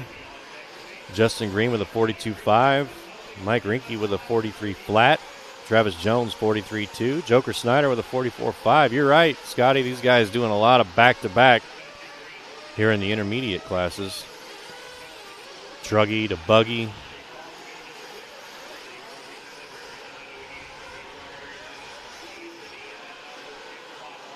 Let's see, we're following around Chris Nelson here in the top spot so far with only a minute and a half down. 3:30 to go. Chris Nelson threw that double-double. Oh, catches a pipe there, gets spun around, but recovers well. Now onto the left side of the track over the big double. Now coming down the back, avoids that traffic there. Ooh, more trouble for Chris Nelson. But somehow lands it, stays on all fours. Coming through the middle of the track, in front of the driver's stand. Saying what's up to all the rest of those drivers. Do the psycho slider. Look at him just drifting that thing around. Now onto the right side and through the start-finish line he goes. Chris Nelson, 8.5.42 for Chris Nelson.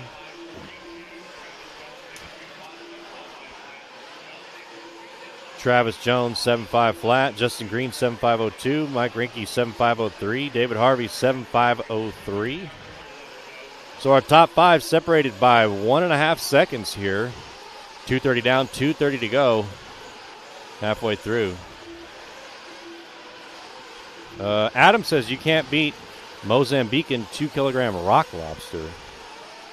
Oh, like if you watch some of them Australian cooking shows, they got their big crawfish. They look like massive lobsters. They're like ginormous, and it just makes me want, that looks yummy. A lot of seafood lovers here. Yep.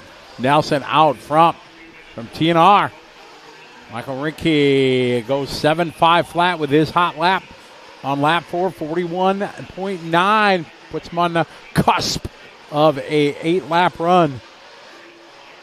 Yeah, so far only one driver in that 8-lap, elusive 8-lap territory with 1:40 to go. Chris Nelson. Chris Nelson also got that hot lap, 41.8 here in the intermediate Nitro Buggies. Nelson, Rinke, Green, and Harvey, followed by Mark Moon, round out your top five. Katie Roxbury in this one, 44.5, her best lap there on lap number 4. Marlo Bright, 44.0. Marlo, one of our youngster drivers here. So Michael Rinke going to take over that top spot, 8.5.42 now. Justin Green to the 2, 7.5 flat. David Harvey, 7.504. Travis Jones, 7.506. A lot of fast drivers in this one. Less than a minute here in Heat 1. Heat 1 of 6. This is going to be our final class for qualifier number 1. Russell says, hi to everyone at the pub. Hi to everyone from Adur RC from the UK. Adur. 40 seconds. Mike Rinke, 8.5.41.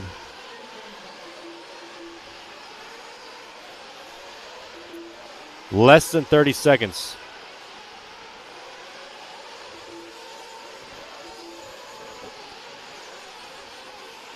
Harvey just doing his best lap, 41.5, but he's going to fall short of that 8-lap run.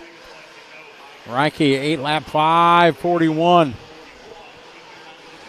Time Wanu close here for group 57. 58 coming up. We go to 62. Then we're going to have a break during 62. We got a bunch of interviews that Matt and I did yesterday that we're going to be playing during the break. So you want to stay tuned. We got to get a chat with all the top guys. See what their plans are, how practice went yesterday, what they're running, what their goals are, plans. Ricky going to get that 8-lap run. Justin Green just falling short, 7-lap 5:04. Jones very late to the finish line. Jones going to drop way off that 5:06 that it was at.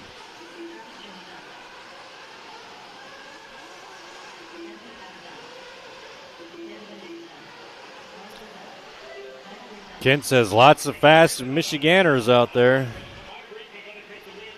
Tough last lap for Travis Jones all the way down from 3rd to 9th.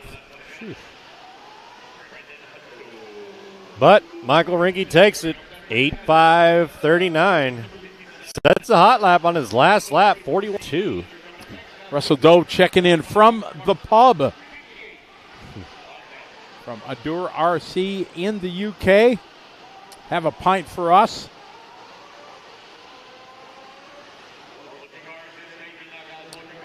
Mike Bellotti, how are you? Glad you're being entertained. That's our goal. Bring you all the cool races from around the country. We had DNC a couple weeks ago. We're here in White Pines, Tennessee. Coming to you live here, Psycho Nitro Blast. My name's Scotty Aronson with Matt Clark coming from the VP Racing Studios. We got the Silver State coming up less than a month. What is it, 3 weeks from now? 4 weeks from now? Basically first week of May. Can you put me in your luggage for that one? Sure. Can you fit in carry-on? Because I try to never take luggage. Oh, man, carry-on. I'll do my best. Yeah, Vegas is another crazy race with, 800,000 entries, something like that, in just a couple-day race. I mean, you're in Vegas. Why not go? Well, correct, yes. All right, the nice thing about our job is we don't have enough time to get in trouble while we're in Vegas. Yeah, that's true. Because we're on the air for, 15, 16 hours or whatever, so there's no time. Yeah, and I do not even venture into the casino. There's still plenty to do there at the South Point. They got a bowling alley, a movie theater. Yeah, but ain't got time for that. The only thing good about the bowling alley, Lucas knows what's good about the bowling alley. The cheesecake. No. That's where the cheapest food you're going to find at the South Point is. I'm letting in on a secret.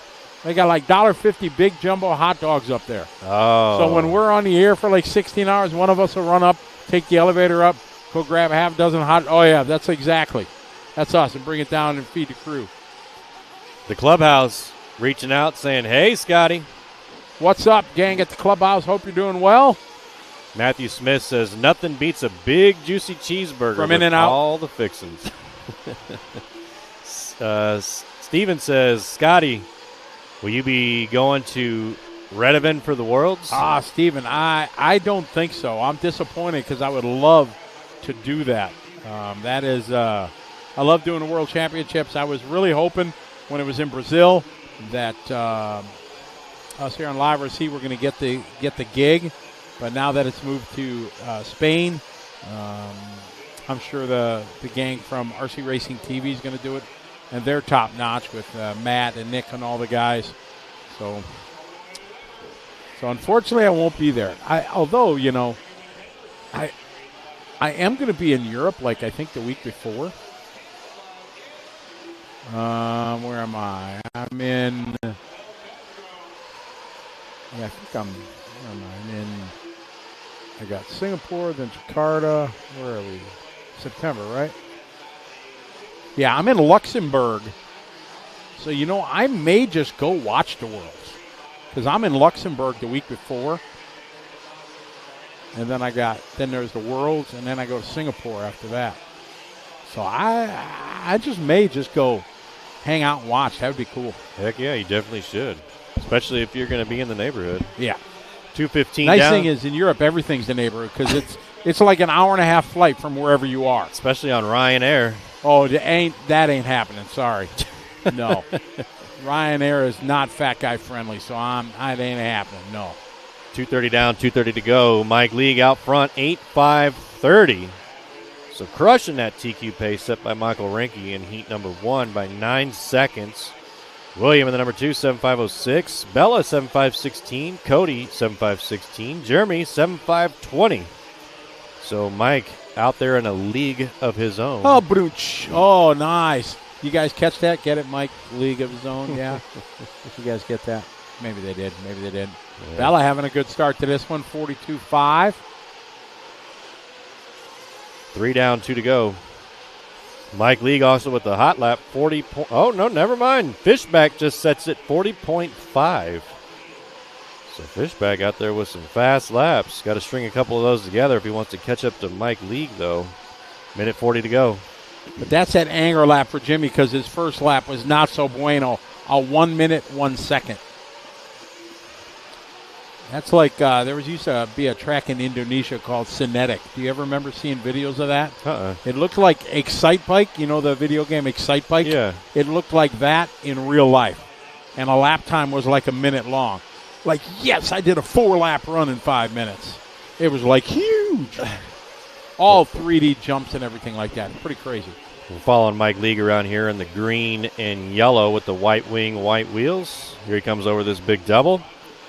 Working his way into the Psycho Slider. Going to have some traffic coming up in front of him. Mike League currently on an 8.531 right now. Here he comes around the right side through the start-finish line. Down the front straight. Mike League, hopefully these guys play nice with him, and they do. Oh, big wreck there in the double-double. Didn't affect Mike League at all, though. Mike League improves to an 8.530, so shaves a second off that last lap.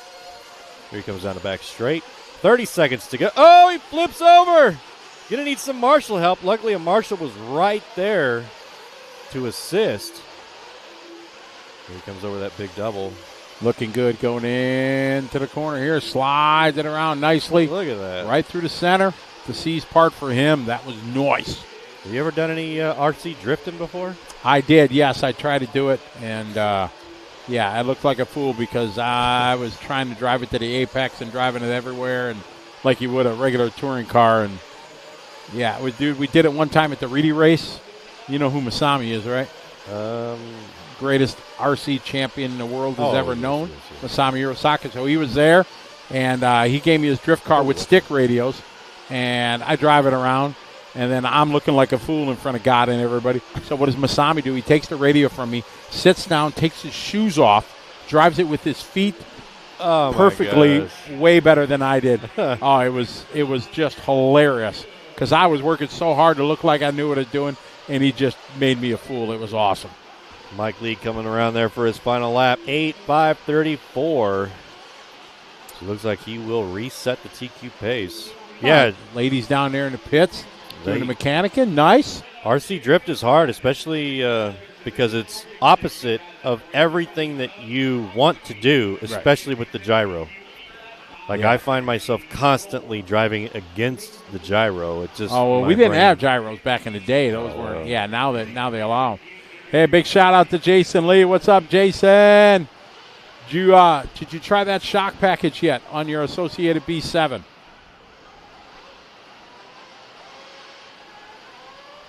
Jim says, Jimmy G from Michigan. Good luck to Team Michigan. Special shout out to Gibby and Langley. Thanks for tuning in, Jim. We appreciate your support. I got to do some 10-scale buggy racing when I was home. This last week was like my first week off the whole year. I've been like on the road since pretty much the start of the year. So I got me a whole lot of quality time, as I was calling it, on my social media post. Quality time, me and my B7 buggy. Okay. But, man, that new Associated B7 buggy, it's the best buggy I've ever driven. I can't ever remember every change that I made. I really felt it, and it worked on the car. And if I added millimeters here, to shorten the tie rods and everything, I got it to steer more. And it was just, it was awesome. So there's nothing worse than chasing setup. So when you can get a car that really, really responds well, it makes it nice. That's it was great, and I can't wait to get back and do some more running. You remind me of that Johnny Cash song, I've Been Everywhere. Yeah, man. Exactly. That should be your theme song.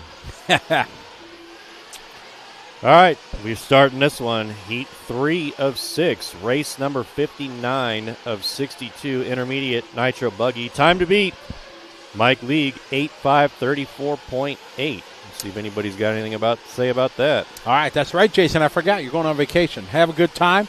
Hope you're doing well.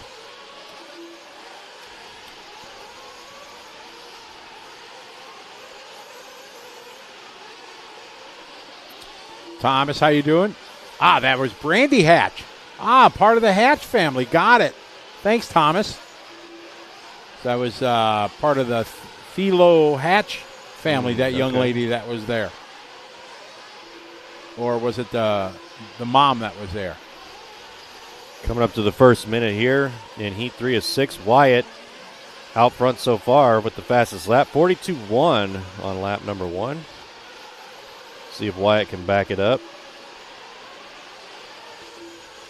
Race 59 on our way to 62. Again, we're going to take a break after race 62, and we're going to play a bunch of the interviews that we took yesterday.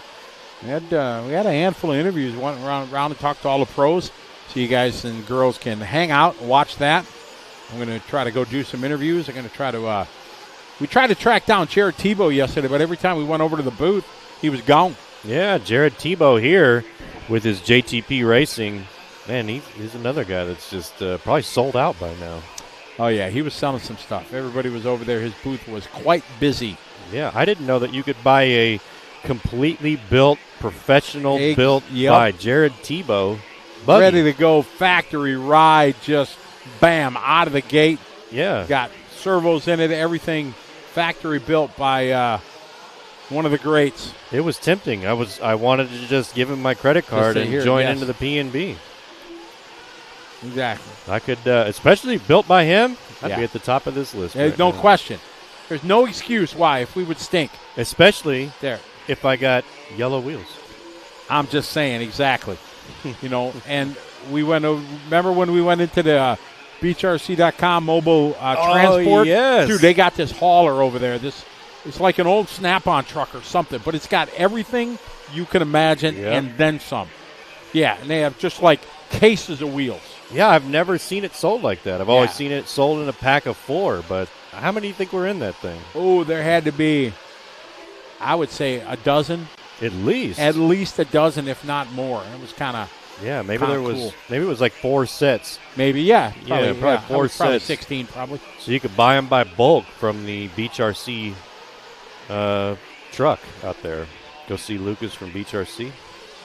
All right, 2 minutes left in this one. Wyatt still out front. 8.536. Trying to run down Mike on an 8.534. Got to improve by 2 seconds, so he needs some good laps here. He's got about 3 laps left after this one. Donald, 8.541. Ryan, 7.505. Matt, 7.507. David Carmody, 7.508 for our top 5. Top 5 separated by 8 seconds from 1 to 5. Minute and a half to go. Lawson out front. Lawson, Elliott, Days, Nivoso. Oh, Mad Matty back again. Oh, Mad Matty again. She like had race marshal race kind of thing. Jeez. Hey, maybe she could hire that guy for beer and beer and bourbon. Beer and bourbon. Exactly. Larry Wright, he had a shirt walking around. Will Marshall for beer and bourbon. Maybe he's out there right now for all we know. Could be. There's people that we had a guy, the dancing marshal, we called him. He had a clipboard walking around. You could hire him to marshal. It was like, I don't know, $5 or $10 a race to marshal. Man. And he'd made mad money going out and marshal. You know how many waffles from Waffle House he could buy probably? Quite a bit. Quite a bit, yeah. 30 seconds left. Wyatt leading us around still, 8.538, so falls off his pace there by 2 seconds. It was on an 8.536, trying to catch up to Mike League. We are in Heat 3 of 6, qualifier number 1, intermediate Nitro Buggy. 3 races left, and then we're going to take a break as we switch into qualifier number 2. And as Scotty said, you want to see some cool interviews, stick around, check those out. And that's it. It's going to be it for this round, or for this heat. Wyatt gets the extra lap, so he will finish on an 8-lap pace. If he can hold on to this, it'll keep him as number 2 overall. Donald Elliott done with a 7.503. Days with a 7.503. Mad Matty Long with a 7.507. All these drivers coming around for their final lap. As you can see right there, that driver hit the left side of the Psycho Slider, and it really bounced up that driver's car. So as Ryan Lutz alluded to yesterday, you got to stay right in the middle of that thing if you want to keep your consistency down. Wyatt going to take that 8 lap. Don going 7.503. Going to put Don 4. Wyatt not quick enough TQ, but still a solid run. So we're halfway through our intermediate Nitro buggy. Daniel Zanto says, what good is a pre-built car? Well, part of the having to think about a pre-built car by a pro is they know all the intricacies of how to shims the diff right, things like that. They, polish things and build it the way maybe the average guy doesn't know how to do. Granted, setup is different depending on what track you go to, things like that. But it's still to be able to get something built by like a guy like Jared Tebow. That's definitely valuable because he'll build it. If you followed him all through his career, his attention to detail is second to none. Oh, I guarantee you get a car built by Tebow, there's going to be no strip screws. Your turnbuckles are going to be on the correct way. Everything's going to be built right. You take the drivetrain, make sure the brakes are disengaged. Yeah. You spin the wheels on that four-wheel drive, that thing's going to go zzz. Oh, yeah. Like mine would go zzz. Because you know where to shim stuff, you know how to sand. Because not everything's perfect during a build. No. And so it definitely benefits to getting for sure something pro-built. But half the fun is just building the kit. I mean, because there's some guys out here in the live RC world who probably just builders. Yeah, exactly. I love building kits. Yeah. I miss being able to do that. Nick Watlett, Wally Builds, he's another guy that does pro builds and, attention to detail and things like that. So there are services out there where you can get some pretty stellar builds going on. Yeah, I guarantee you Jared Tebow's out there with a micrometer making sure each one of those turnbuckles matches the other side. So you can and he probably builds it to the kit setup. So you have a very good base, very good starting point. You drop your electronics in it, and you're racing. Yep. So he's got a nice setup over there, and hopefully during the break I'll be able to go over there and have a chat with Jared. Techno RC's in line in the chat room. What's up? How are you? Is that like Matt from like Techno, or is that just somebody with Techno RC? Hey, Mrs. T, checking in for Palmer, Alaska. How are you? I bet you they got great seafood up there in Palmer, Alaska. I bet you they do. I wonder if they have good cheese sticks. I don't know. We have them in Wisconsin. We're the cheese capital of the world. Cheese and beer. Well, we used to be the beer capital, not anymore. Milwaukee used to be known as Beer City. Oh. All right, looks like we got everybody checked in. It's going to be the green flag right there. We're watching Chuck Berg. Here he comes through the middle of the track. Chuck Berg looking good so far. Here he comes up over that double-double. Whoa! A little bit long, but he saves it. Yeah, he saved it. What's up, Daniel? That's Daniel under Techno RC. What's up? You too. Keep it up. I appreciate it. What's up, Don Tolbert? How are you? Good to have many of our familiar faces from the throbbing brain of live RC viewers from around the world. My new tag team partner here, Matt Clark, joining us. Having fun. That's right. He's excited to be here. He was nervous. You were nervous yesterday. You looked nervous when we were like, I got a chance. This is going to be fun. Now it's just you and I hanging out talking. We're talking about RC. Chuck Berg coming out. Fast guy first across the line, 43.7. You're going to need a faster than that. Get to that 8-lap run. Joe going 8 laps here out of the gate. Connor also. There's Wade. A great opening lap. 41.9. Wilson Coert, 41.8. Dylan Raposo, 42.1. Garrett Martin, 44.2. Nick Peterson, 44.5. Coert on top right now here of the ones that have completed their first lap. Alameda going 47.5. Yeah, back to Techno RC. I'm a Techno RC fan. Is that what you run? Yeah, I've been racing Techno for many, many years, and it all started because Techno really supports the military. So I gave them my support. That's awesome. Yeah, Matt and the gang over at Techno, good folks, folk shower. And they produce a good product, so can't go wrong with that.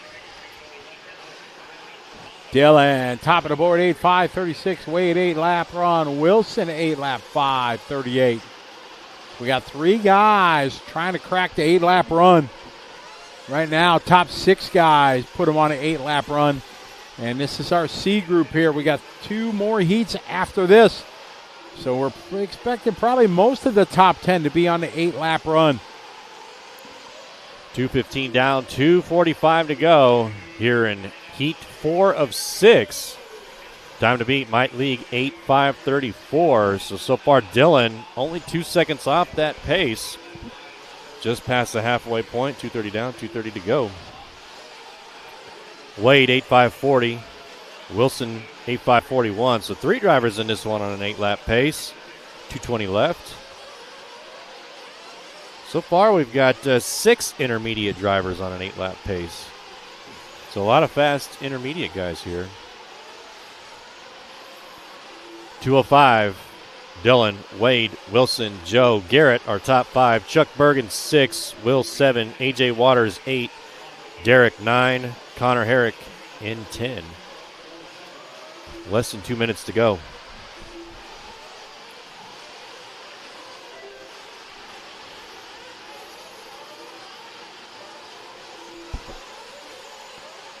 Dylan, 8.5.40. So falls off pace just a little bit. Although he's got the fast lap, 41.6. Fast lap always means something at the end of the day. Very important. Fast lap, uber important.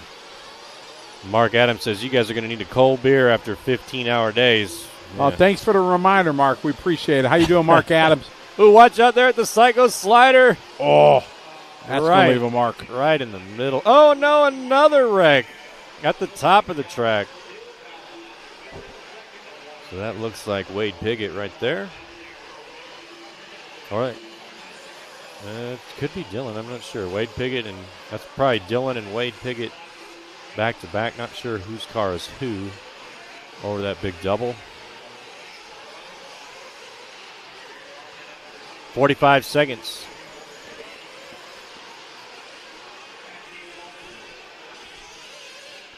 Here they come over that big. Oh no! Trouble for one of them. The other one makes the Psycho Slider. Look at that shot. And here he comes onto the top side of the track. Let's see, who was this one? Dylan last time by at a 42. That time 41.5, clicking off his hot lap of the race. So Dylan here with the white wheels, white and red buggy over that double-double. Man, makes it look clean. 8.5.39 for Dylan. Got to find 5 seconds, but that's going to be tough to do here on this final lap. I'll get one more. This one and one more. Oh, gets caught up with some traffic. But come out of there relatively unscathed as he comes through that big double right in front of the driver's stand. Man, he lands these really clean through the Psycho Slider. Now up to the top side of the track. Onto the right side. Let's see, he should get one more. Yeah, he does. So this is going to be his 8th lap right here for Dylan Raposo. 8.5.39 pace over the double-double. Now on the left side over this double. And onto the back side of the track.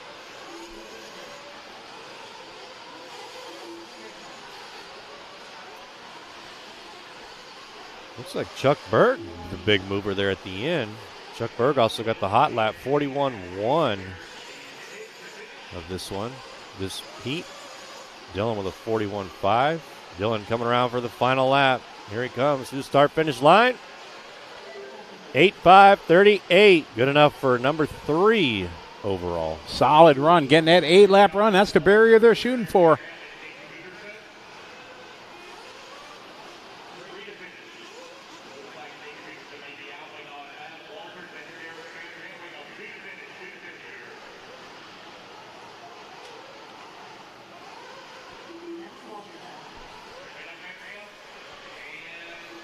All right, up next, race number 61, heat number 5. of intermediate Nitro Buggy.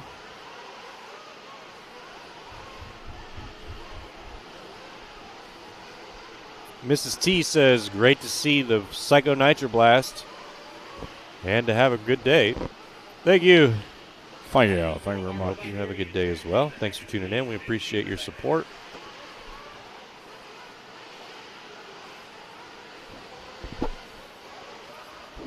Heat 5 of 6. Again, after race 62, they're doing a watering break, and we will be playing a bunch of interviews that Matt and I took yesterday with some of the top drivers that are here, so you want to stick around and watch that. Freddie says hello from Sweden. I don't know if you got Sweden yet. Yeah, we got some folks from Sweden. During the break here between racing, why don't you chime in and let us know where you're checking in from, states or countries. All right, looks like we got them all checked in. They're going to roll them around here. Once that first car gets close to the loop, they'll start the time. Ooh, little bobble there. No harm, no foul. Nobody's on the clock yet. Looks like green flag is right now. So that is Javon Mallory. What's up, Jay Drakeford? How you doing? Going to follow him around. Javon is, we've seen him in a lot of these over that double-double, especially in this intermediate class. Here he comes on the left side over this big double. Makes it down to the back straight.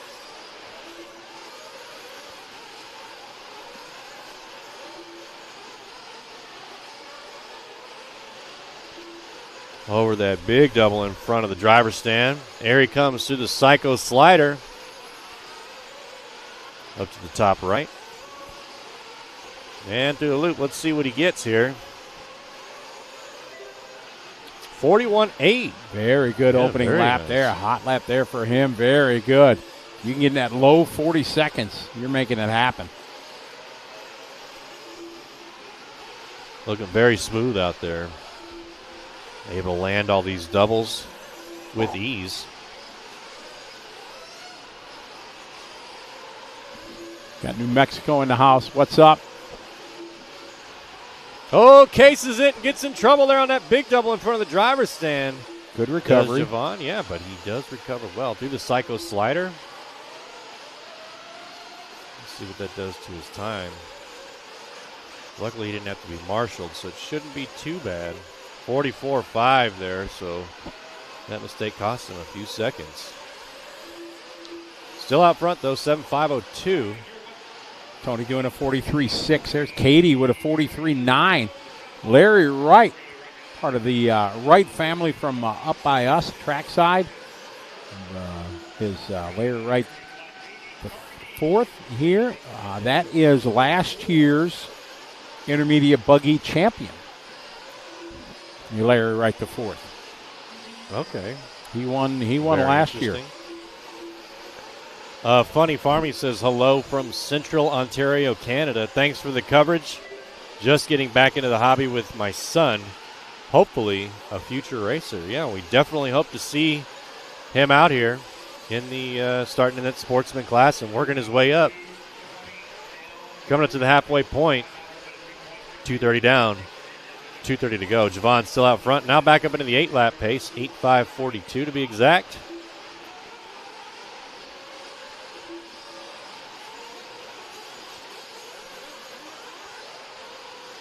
Tony Sletton in the number 2. Nick Hernandez in the 3. Dave Taylor in the 4. Larry Wright running on our top 5. 2:50 down. 2:10 to go. Javon 8.542. As a reminder, Mike League, 8.534 is the time to beat. So Javon got some work to do with these last 2 minutes. Minute 50.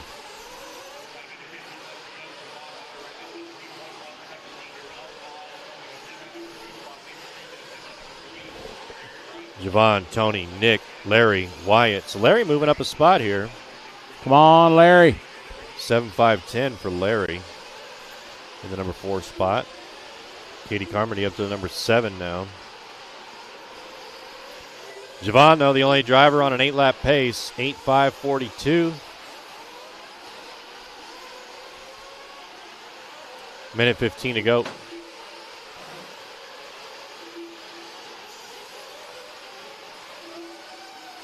Race 61 of 62, our final race of Qualifier 1 coming up next. Final minute here in Heat 5 of 6 of intermediate Nitro Buggy. Javon leading us from the very beginning on an 8:5:42, about 5 seconds up on Tony. Tony on a 7:5:05. Larry Wright now up to the number 3, so Larry slowly making his way up. There's the Psycho Slider cam. Look at all those cars coming around there. Hot lap there for Javon that time. 8 lap. Does a 41.5 there on lap number 6. Tony, Larry Wright, reset hot lap. You go, little Larry. Come on, Larry. Larry Wright, 40.9 with the hot lap. 20 seconds to go. Can Javon hold on to this one? 8:5:40. Larry had one bad lap or 2 bad laps in the middle. Looks like I guess first 3 were kind of not so bueno. And he did a 42.42, and then that 40.9 last lap. Man, 40.9. Following little Larry here. How old is Larry? Larry, maybe, what is he, 13 now? Oh, wow. Yeah. Just a kid. Okay. Yeah, there you go, Larry. 7.503. Larry went from 10th to 7th overall. Nice. There you go, Jerry Klingbeil down there on the pickup. That was a good one. Good finish there from Larry. Larry feeling the flow, closing out there with a 42, a 40, and a 42. Good final laps there for Larry. But Javon looking to go 8 laps. 8 lap 5:40, looking to go 5th overall, 4th overall with his hot lap at a race there on lap number 8 of 41.5. Javon finishes an 8:5:39, so he needed that last lap that bumped him up above Michael Rinke there.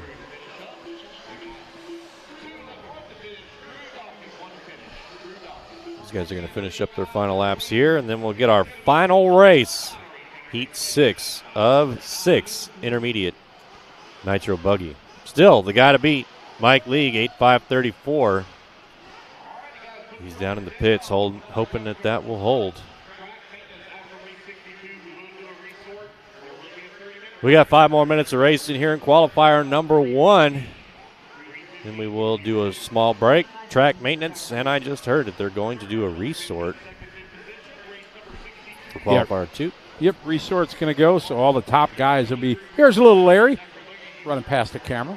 Oh, that was Larry with the mullet. Oh, yeah. That's okay. Larry. Yeah, super fast. Jeez.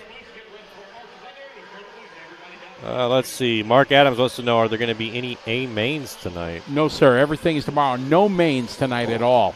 Last year they did run some lower mains, but they will start at 6 a.m. tomorrow, and they are going to run all day Sunday from 6 to midnight or later. Bill DeLong says, shout out to Connor Hebus willing the red Ferrari scheme.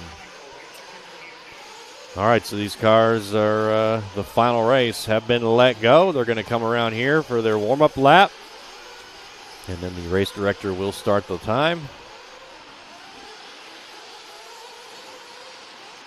All right.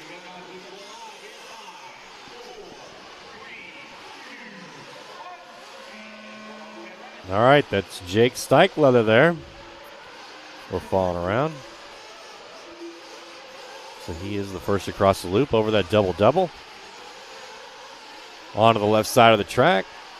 Over this big double here. Look at that go. Lands it perfectly down the back straight. Working his way through the middle of the track. Another good jump there. Let's see how he does over the big double. Boom. Nice shot there. Here we come over the Psycho Slider. And up to the top side of the track. Back around. Jake Steichleather going to be the first to finish a lap here. 41.1 for Jake Steichleather. Super fast. Let's see if he can hold on to that for the next 4 minutes. Jason Lee says, nice work, Larry. Still following Jake Steichleather here down the back straight. Jake Steichleather in the it's like blue and red, the white wheels. Opening lap was a 41-1. Yeah, very, very good. Very good. Chase did a 43-0. Danny Bartholomew was here. Oh, my. I haven't seen Danny yet. Danny here from Iowa. Danny been racing for decades. Used to be a big-time carpet oval guy. Like big time. Like you show up at a carpet oval race, you see Danny Bartholomew, and you're like, great, Danny's here. Great. There's always that one guy. At the Oh, local yeah, track, absolutely. like, Danny was that man. guy in carpet oval. Eric knows. Eric used to be, we all from the same kind of ballpark area. And you know our producer there, Eric, he's quite a RC wheel himself. Do you know that, Matt? Yeah, he's mentioned it before. Oh, yeah. He can drive. Yeah. All right, so Jake Steichleather backs it up with a 41.3, so puts him on an 8.530 pace if he can hold on to it. We're still following him as he comes across the start-finish line down the front straight. 2 down, 3 to go for Jake Steichleather. 8.528, so 40.7 for his hot lap. Another solid lap for him. Trevor, Danny, Kyle, Chase Boyk in your top 5 here in Heat 62. Final heat of the round. Jake Steichleather, man, 8.528. Got the TQ Mike League by 6 seconds. Mike League down on the side of the track just hoping Jake Steichleather can lose his composure. But we're halfway through this one. 2:30 down, 2:30 to go. Jake Steichleather, 8.528. Trevor putting on a good run here, 8.539. Big wreck there on the back straight. Danny Bartholomew, 7.511. Chase, 7.519. Chauncey, 7.525. That is our top 5. Dustin in the 6. Kyle Baker in the 7. Ryan Nolan in the 8. Connor Ebus in the 9. Brian Allen in the 10. Darren, 11. I'll make that Zach 11. Less than 2 minutes.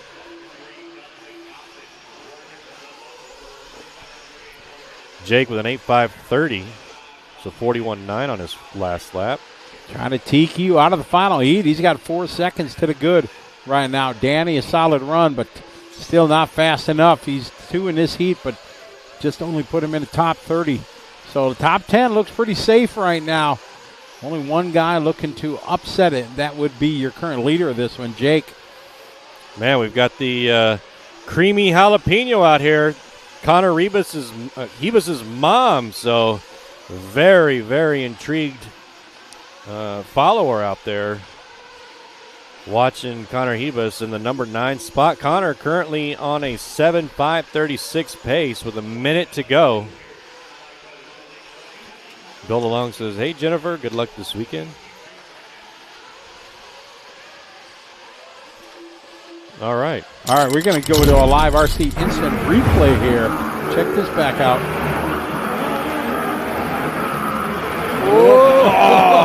Bumbling, tumbling, stumbling, 8, 9, 10. Look at that. Wow. After all that, can't even land on the wheels. At least if you're going to tumble for 10 seconds, at least give me something. Yeah, style points. You don't get them unless you land back on the wheel. 30 seconds. This is the Jake Steichleather Show. Led it from the very beginning.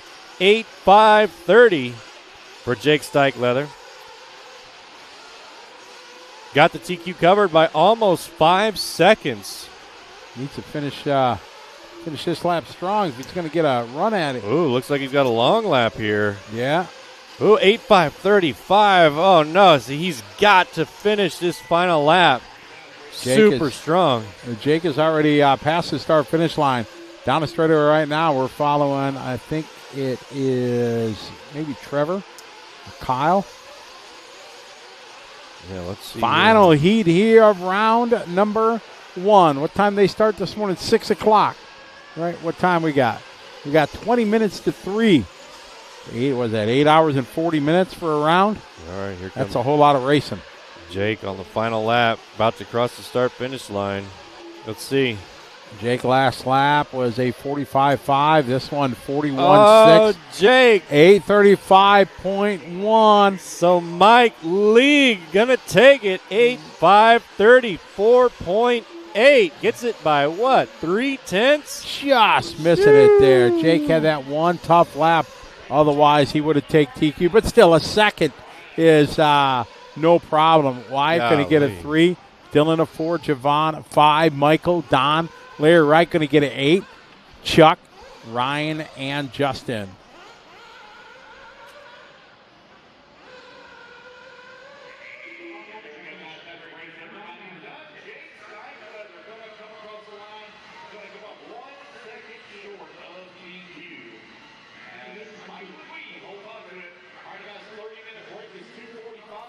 All right, I want to thank our sponsors, Race Time Entertainment, for putting on an incredible show here at the Psycho Nitro Blast.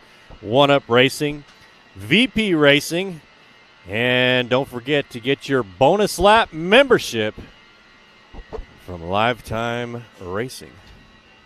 All right, so that was a long round, but it went well. Lance and the gang kept things going. They're going to throw some water down. They're going to do a resort. They're expecting about a 30-minute break that we're going to do. And then we're going to, during the break, all right, I want to give a little shout-out to another one of our great sponsors. I want to shout out to Dakota Slideways. This is a pretty cool event that's coming up. It's the Midwest Nationals in Aberdeen, South Dakota, July 13th and 14th, giving away over $7,500 in total cash payouts. Matt, that's a whole lot of money. Golly, could you imagine? $1,000 cash win goes to Nitro Buggy, Nitro Truggy. Then in the 1/8 E-Buggy, 50% of the entry fee goes back to the E-Truggy. They have on-site camping, on-site food truck, barbecue truck of some sort, you said, right? Yeah, Thank right. you. TJ's Barbecue There you Food go. Truck. Well, bam. Wonder if it's as good as your brisket from Texas. I don't know. They're going to be there. They're going to have door prizes from A-Main Hobbies, Pro Tech, VP Pro, Busybodies RC. They're going to do some cash payouts that they do are going to be in the 4 classes from the top 5 finishing positions. They're going to do some random cash drawings. You can check out the flyer, which you see in front of you, but it's also available at Dakota Slideways on Facebook. You can text Eric at 605-380-8179. That number again, 605-380-8179, or Jason at 605-290-0591 for more information and to answer any questions you have. And that's pretty cool payout. Man, I couldn't imagine. All right, well, I can welcome everybody into the VP Racing Studio here. My name's Scotty Ernst. I'm with Matt Clark, and we got Matt round 1 of qualifying done, 8 hours and 40 minutes. That's a heck of a lot of racing. A heck of a lot of racing, but man, I think the biggest winner or the biggest shower was Brandon Rose in that Pro Nitro Buggy, getting the TQ there, put on a hell of a run. Very, very fast. He's going to be the guy to beat going into qualifier number 2. Absolutely. They're going to do a resort and kind of group all the fast guys and girls together through all the heats. Only 2 rounds of qualifying here at the PMB. They'll take the fastest one of the 2. The first tie break is the throwaway round. So your second round, hope you had a good one, because that's the first tie break. Then if it's still tied, then they'll go to the laps and times of the round that count. No mains today. Last year we ran some lower mains on Saturday, but they're doing all mains tomorrow, going to start at 6.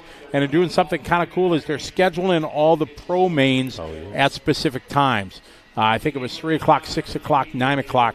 So you can set your watch to wherever. Right now it's 2:46 here East Coast time.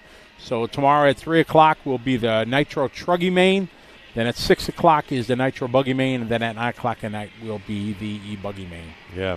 I think the best word that sums this race up is psycho. Oh, it is. It's absolutely crazy. It's been crazy this weekend, watching a lot of fast drivers. I mean, it's incredible to see this. We got Seth Van Dalen getting our TQ for Pro Nitro Truggy, so it's cool that we got a couple of different people who are in contention for multiple races. Absolutely, and it's always exciting. Going to be the long mains with the pit stops, everything that everybody looks forward to. But folks, don't leave right now, because we got some interviews that we're going to play right now. That Matt and I were going through the pits with the crew yesterday, talking to all the top pros, getting their vibes on practice, what they ran, and their insights here in the Psycho Nitro Blast. So thanks for joining us here for qualifying round number 1, qualifying 2. Right around the corner. We'll be back here in the VP Nitro studio here a little bit later. Right now we're going to cut over to the interviews, and we'll be back here in just a few minutes with qualifying round number 2 from White Pine, Tennessee, the Psycho Nitro Blast.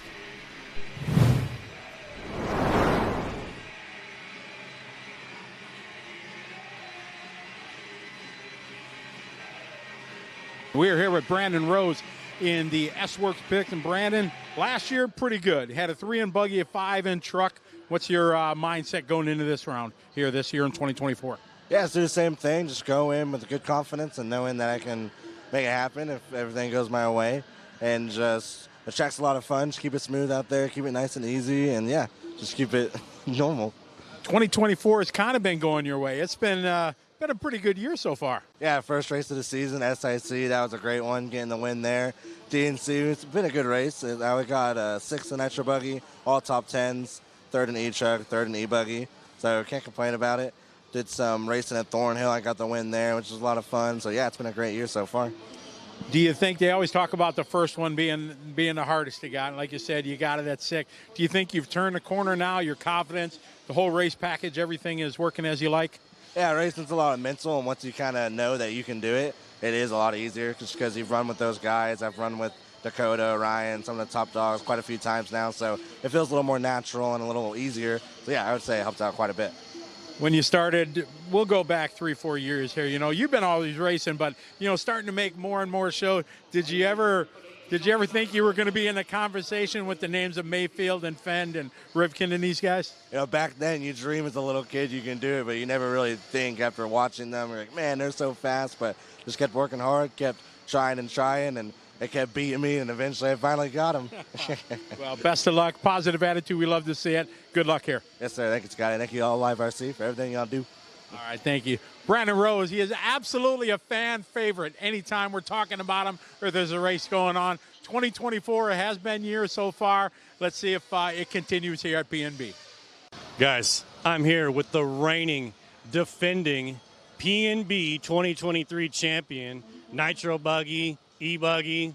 Man, how's it feel to be here for 2024? Good. Like I said, this track treated me well last year. It's always a fun event, and I'm sure this year's going to be no different. A little bit different practice go to this year. I wasn't super sure about it, but it actually worked out really great for us. There's not a ton of pros out there, so we had 2 hours of like open track just to burn laps and to get everything dialed in. So now we'll kind of reset, get ready for tomorrow. Maybe run a couple times tonight if we need to, but I'm sure the line's going to be long by then. So yeah, cars are good, so we're just rolling with it. Very cool. So they did change up the practice this year from previous years. You got your own time. What did you focus on in that 2 hours? The main thing, like a couple runs, just getting the track down and stuff. I chose kind of not to run this morning and sleep in a little bit. So a couple runs, get the track figured out. It's a little bit more simple this year. So we're going to come down to just having that speed and staying consistent. And then after that, just trying to get the cars into the track. The track dried out pretty quick this year compared to years past. So the groove came up a ton, and we kind of started messing with tires there at the end once we got the cars kind of settled in. Cool. So you said it's a little simpler this year. Are you referring to in previous years where they had joker lanes and wall rides and these big jumps? I mean, how is it different coming to just a traditional track? Yeah, I mean, they normally kind of have something crazy going on. Not this year, and then same thing with joker lane, no joker lane. So it takes a little bit of the strategy out of it. It was definitely something to kind of look forward to this year. I don't think we'd like it at all the events, but it's something unique, something different. But yeah, this is another race, and we're going to go out there, and strategy still plays a part of it. So we'll go out there and see what we can do. Yeah, so I see you guys are running 40-second-ish laps. There was some high 30 seconds. Can you talk about the size of the track? Just from how wide it is, how deep it is, maybe standing on the driver's stand. Yeah, the track is really big. I mean, we're doing those laps, and it's a larger lap time, but not crazy. But excuse me, it could very easily be even longer laps if the track wasn't this wide open. So we're moving pretty fast, and there's a lot of time to be had out there. You go a little bit wide, it's really easy to lose 3-4 tenths, and it's a long lap to have that punishment if you make a mistake early on. But yeah, the depth perception's pretty hard. There's a couple sections out there. It's really hard to tell where you're at in the lane. So that was really the main thing there at the beginning, was just kind of figuring it out, some of those back lanes, kind of where your car's at and the timing of everything. Yeah, that's fair. So, I mean, we're here on practice day. By Sunday, when the mains come, that track could be completely blown out, and, it's a whole lot different then. So, I mean, what do you do to keep your momentum going into main day? Yeah, I mean, it's, for sure we're having to make changes. Normally, early on, we'll kind of get the cars to have a good overall balance front to back. Have good speed, maybe not have to be the crazy fastest, but in the ballpark, within half a second of, whoever the fastest guy is. Kind of going to qualifying with that, figure out what tires are working and stuff. and then kind of make some small changes in qualifying just to kind of get ready for the main event. It's really easy, and I've done it in the past. It's really easy to kind of over analyze the car and get the car really fast in practice, and then come main time, like you said, the track's drier, it's more blown out, and then it's hard to stay on the track. So just trying to keep things simple, just have a good overall base, get the car to do what it needs to do, turn, jump, steer, and and then kind of go from there. All right, last question. What's the hardest section on the track? I think there's probably two main sections. The one is the back section, is timing that little step-up jump. It's easy to get over it, but it's really hard to tell where you're at in the lane when you land. You kind of have to be turning right going up the jump. So it's really easy to jump wide and be in the dust, or to jump too far inside and hit the pipe. And then the other section is after the concrete section. You're kind of blind through the concrete section, and then you go up the hill there. And it's really hard to tell where you're at when you get to the top of the hill as well. So I'm sure by the time racing comes along, we'll kind of get that figured out. But yeah, right now it's definitely probably the hardest two sections. All right, ladies and gentlemen, Dakota Finn, need to say no more. Target on his back. All the pros are coming for him. Let's see what he's got in store for us this weekend. All right, I'm here with David Ronefalk. David, first time at the P&B. How can you compare this track to other places that you've been? It's big for sure, but I'm enjoying it. I'm used to big tracks in Europe. We have a couple of those, like the one in Spain where we had the Worlds last time. It's also very big, I would say. So this one has been kind of tricky to kind of learn the depth of the far lanes, let's say, the far left and far right side of the track. But it's been going well so far. Everything has been working, so I'm enjoying it, and I think it's a great event. I know they changed up the practice day here a little bit with a group practice instead of just having open track for the full day, and I think I came at the right time this year when they changed that. So we were having a 2-hour session there, and I think I was on the track for at least 1 hour. So I got more track time at this race than I've done at any other race. So very cool. You mentioned depth. So when you say depth, does it really matter what side of the driver's stand you're on? Maybe the far left, the far right, right in the middle? What do you think about that? Oh, for sure. It matters a lot, especially on a big track like this, like you say. I would say that all the top drivers, they want to go for, or the pro drivers, they want to go for the middle of the driver's stand, because then they can see the best on both ways, let's say. But everyone is going to fight for that spot. So I've been moving around up there, trying all the different positions, because I know that, I don't want to stand in line for an hour to get my spot up there. So I'll just go up there and grab whatever is left, and I want to be ready when I get one of the far ends, let's say, on the driver's stand. But yeah, it matters for sure. But I think I got it down pretty good now. Very cool. So you're coming off some recent success at the DNC. How can you continue that momentum coming here into the P&B? Yeah, for sure. The DNC was just 2.5 weeks ago or something like that, and I had a great showing there in the main with a second place behind Elliott, trying to catch him all the main, but wasn't really able to. Had a couple of mistakes there on the left side, which wasn't really the best part of the track for me. But overall, I'm super pleased with the second place at that event, because I would say that it was only Ongaro and maybe the Kilic brothers that were missing for it to be like a world championship. So everyone was there. Second event with the X-Ray for me. Haven't had a lot of track days where I've been able to go and just test a bunch. So super happy, and the team has been working great, helping me out with tips and everything to get me up to speed as fast as I can. So super pleased with the second there, and hopefully I can keep it going for this weekend here. All right, very cool. So David, with a huge team on his back, one of the very few international drivers here at the P&B, we wish him the best of luck. Good luck this weekend.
We're down here in the S-Work pits with Mason Fuller. And Mason, this race has been good to you here over the last couple of years. Last year, win a truck, second in buggy.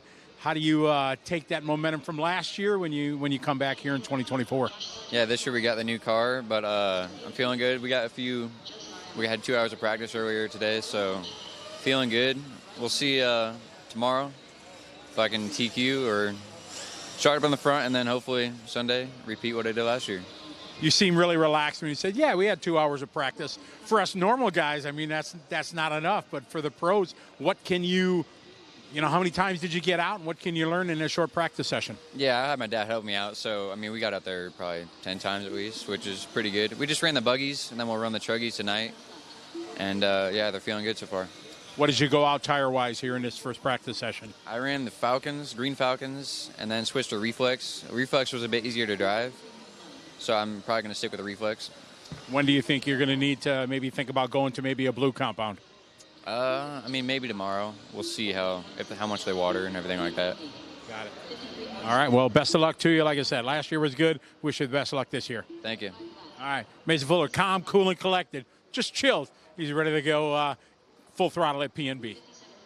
I'm here in the pits. I got Ryan Lutz. Ryan, we're here at the PNB 2024. First question I want to ask you is, this year, it's more of a traditional track versus the past few years with joker lanes and huge jumps and wall rides and all that stuff. What are your thoughts on that? I think it's sad. I love the wood jumps. I liked back in the old school days in Unadilla, Georgia, where we had like 10 wood jumps on the track. And, they made them in different shapes. They had like the Deja Vus, they had Leap of Faith, and like all these jumps, and then the wall ride. I really enjoyed this race for those reasons. So it's kind of more like a normal race with all dirt. But they do have the concrete, which is a little different for us here in America at least. So at least something's different. That's true. So, I mean, in the past, they would use the joker lane. And those joker lanes are really cool, but they could really sneak up on you in the end when maybe one of your competitors waited to use them all at the same time. I mean, that had to have been challenging. Yeah, the jokers, I don't mind either way. It's really hard to follow a race for spectators when the jokers are being used. You have to really be initiated with it and be like knowing that it's like, okay, it's a 7-second addition if you're still saving it, and kind of like calculate where somebody might actually be running in the order. So it's harder for most people to follow, so I don't mind not having it. But again, I do like different things every once in a while, so I didn't mind having it those couple years they did. All right, so you guys just got done doing your 2-hour practice for pros. I see you back here working on your cars, on your bench. What do you got to do to keep that momentum coming in to get in those top spots this year? Yeah, so this year we have like the new Lux tire, so I'm really hoping that the track will be good for that. In practice what we've done so far, I've got pretty much the fastest time in Nitro Buggy I think of anybody, so they're working well. And so it's going to kind of depend probably on the watering schedule and if the track gets rougher and it kind of blows out and gets some dust in areas. But if it can stay a decent line, if I can use those tires, I think they're going to be really good. All right, cool. So speaking of watering and schedule, I did hear that they're going to have the pros run at certain hours. Do you like that idea? Yeah, anytime they can do that, and then that also allows them to announce that and people can watch. So I think that's great to get the spectators out there. Yeah, it's huge for viewership. All right, Live RC, I'm here with Ryan Lutz. Let's see what he's got this year. I mean, his bench looks great. He looked great out on practice. Let's watch him later this race. And we're here with Techno, J Conto driver Ryan Mayfield. And Ryan, Psycho Nitro Blast, always crazy. Psycho, last year was not a good one, but not because of racing. Your health was, you were an ill guy last year.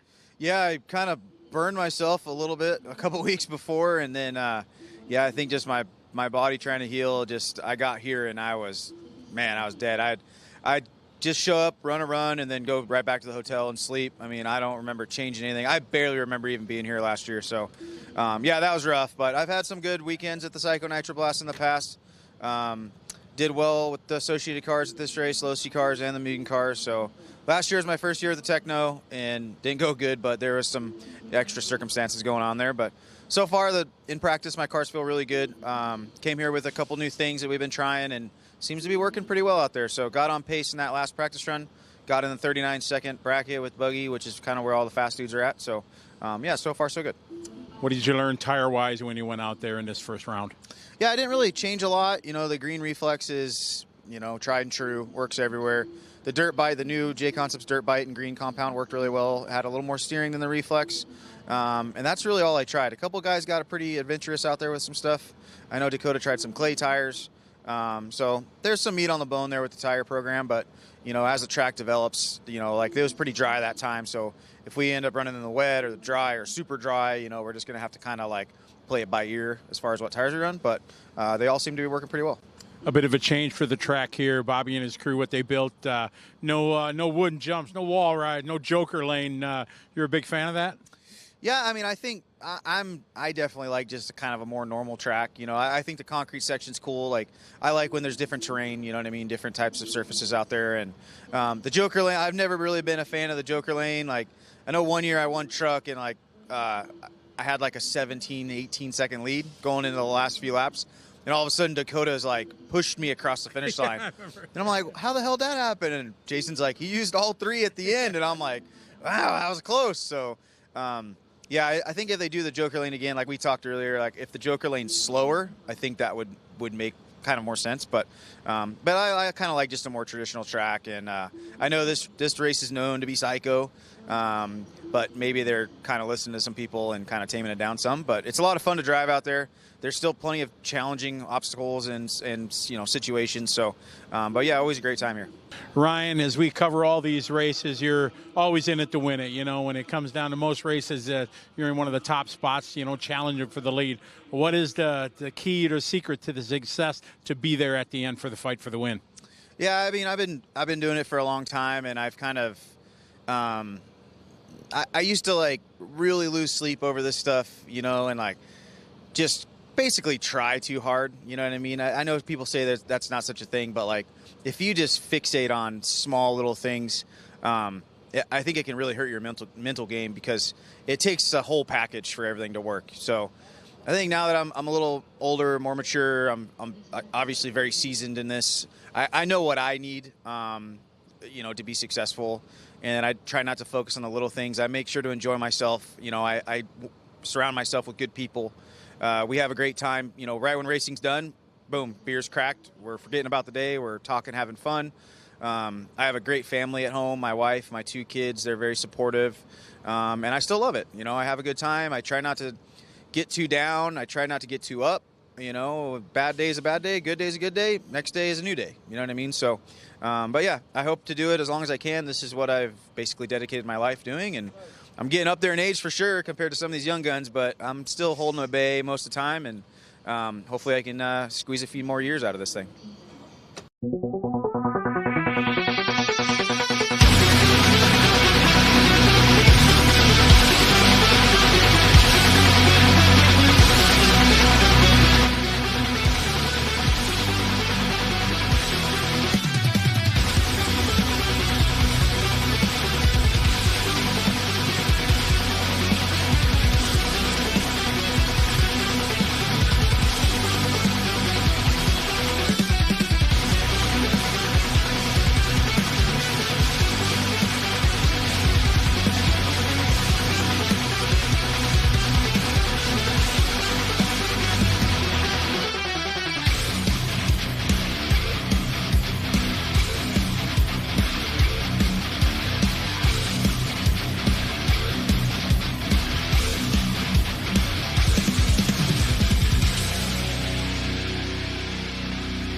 We're here with Team Associated, J Concept driver Spencer Rivkin. Spencer, you got on the track here. You got that 2-hour session. What were you able to learn in that short time? Honestly, that was probably the best 2 hours of practice that we could have gone all weekend. The biggest thing that we were kind of learning throughout the 2 hours was just kind of some tire choices and running some different tread patterns. As you can see behind me, I've got some new tires I'm gluing up. And kind of really isolating kind of what the different tread patterns are doing on the track. Not really so much compound. We all kind of summed up that we're running greens this weekend, which is our super soft from J Concepts. So the car package has always been pretty similar. We don't really go too far, plus or minus a spring change here and there, maybe some shock oil. But mostly the biggest thing that we've learned was tires. You've been coming to this race for many, many years, and it's changed through the course in the early years with the big wall jump and the big wooden jumps and Joker Lane, and this year Dave and his crew kind of went to a more traditional 8-scale layout. What do you think about that? Yeah, I mean, I think the last couple years have been no wooden jumps, if I believe. But for sure, we've seen a lot of different variations of how the Psycho Nitro Blast has been ran with the Joker lanes, like you said, the big wooden jumps. I think obviously the last couple years, especially this one, it being more traditional, just dirt jumps and Joker lane, no gimmicks as I call it. I think is actually just the best overall. Sure, every now and then you can throw in something cool, but I like the way that he has it set up this year, especially the way the layout and the practice sessions have been ran. I think that makes for more valuable practice running and not so chaos. So I don't know, I like it. All right, well, best of luck to you. Yeah, thank you. All right, always good to chat with Spencer. Always a contender, right in the mix all the time. We'll see how he does here in 2024. We're back here in the pits and ran into a bunch of guys that hold a close place in my heart. The gang from Trackside Hobbies back in Milwaukee. Trackside was a hobby shop that started many, many years ago. My family, we took it over in 1993. We owned it in many different locations through the course of its career. We had it for a little over 20 years. We sold it a few years ago to Jamie and his son and family, Gregory. And these guys made the trip down here to have fun at the Psycho Nitro Blast and the camaraderie that friends have at the racetrack. And it's really cool to see these guys here and have a part of it. Trackside celebrating its 40th year here in existence. Kyle's here. He's rocking the 40-year Trackside sweatshirt there. So 40 years of being one of the hobby shops in the world of racing, LRC. Everybody say hi. You guys looking stunned. There you go. Exactly. So these guys made, 15 hours, guys? Yeah. Something like that, road trip from up in Milwaukee. And they come down. They've been coming down for a couple years. We had success last year. This little kid with the big mullet over here. Come on over here, Larry. Larry, he got his first big career win. And it's been just skyrocketing his career since then. Larry, you won Sportsman Buggy last year. Do you remember Nitro? Yeah, Nitro Buggy. Do you remember how you felt last year when that happened? Oh, I was so excited. We couldn't stop watching it. I mean, Jerry was watching it constantly. I probably had it playing about 5 times right like the day after. And now you come back for now you're moving up to intermediate, right? Yeah. All right. You think you got something to make the show in intermediate this year? I think so, yeah. Jerry's been working hard on the buggy, so. I like that. You see the confidence, and he's including his pit man over there. See that, Jerry? He's giving you props. Were you like a nervous father last year when you were pitting him? No, you were. I know. I tell everybody. It was like the worst announcing I've ever done in my life, for sure. And I recognize it because, Larry grew up at our track, so I know I was bad. Yeah, you were bad. Yeah, thanks. I appreciate that. There's still tears on my sweatshirt from you. Yeah, it was a good time, a good memory we'll always have. It was the best time. Yeah. When kids win, it's awesome. Absolutely. And so these guys here to have a good time, maybe relishing the win again this year. You guys running, what do you got, 20-some guys here from Trackside maybe? Yeah, a lot. Yeah, so there's quite a few. So everybody makes the trip down here to Tennessee to have a good time. Yeah, missing Bucky and missing a whole bunch, but there's a whole lot of gang here having a good time at PNB.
We're here with Brandon Rose in the S-Works pick. And Brandon, last year, pretty good. Had a 3-in buggy, a 5-in truck.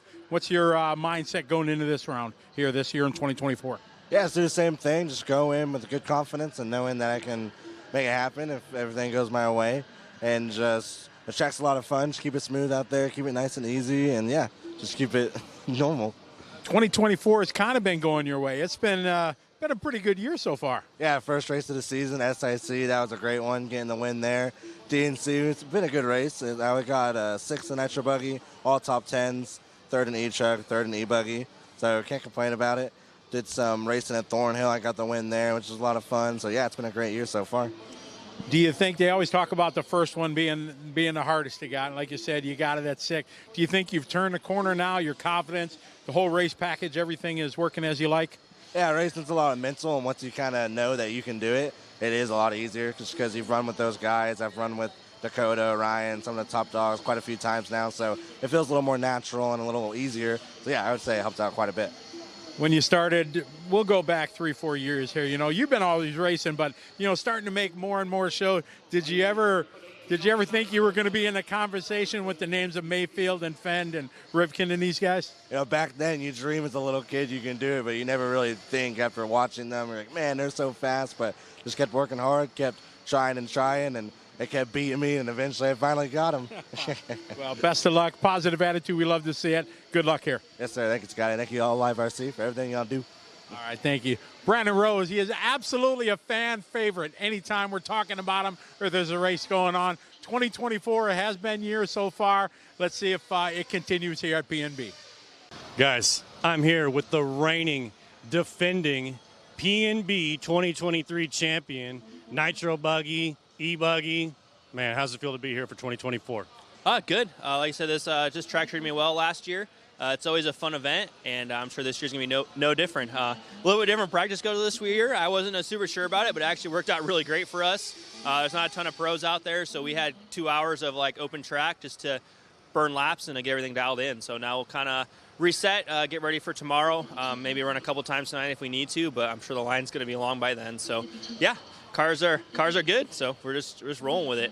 Very cool. So they did change up the practice this year from previous years. You got your own time. What did you focus on in that 2 hours?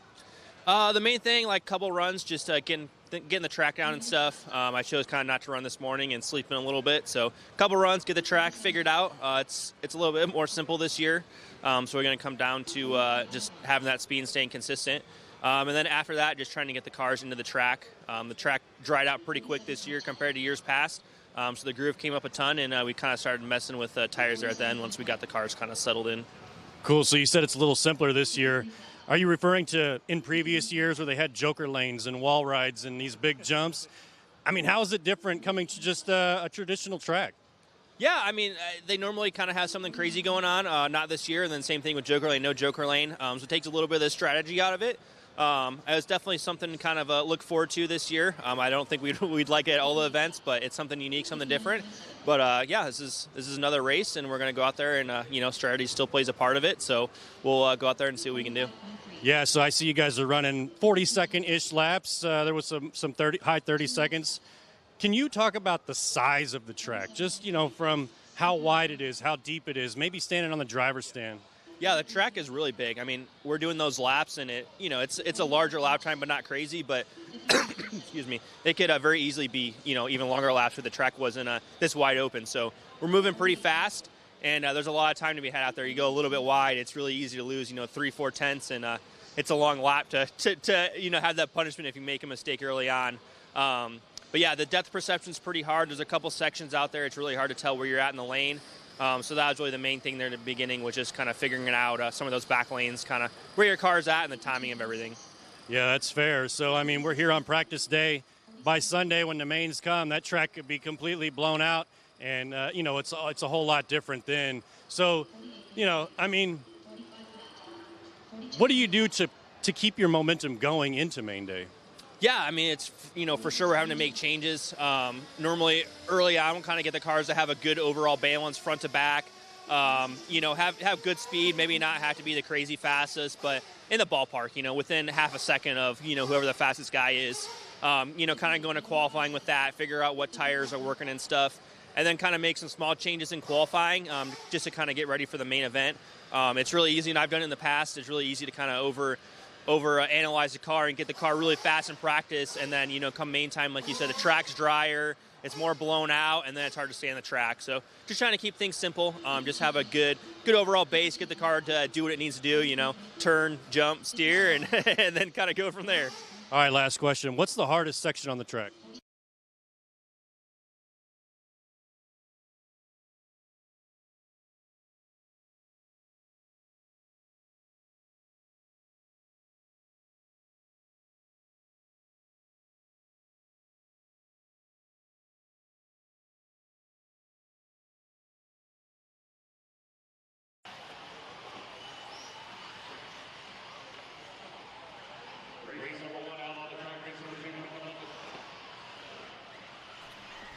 And we are back with heat number 1 of Sportsman E-Truggy.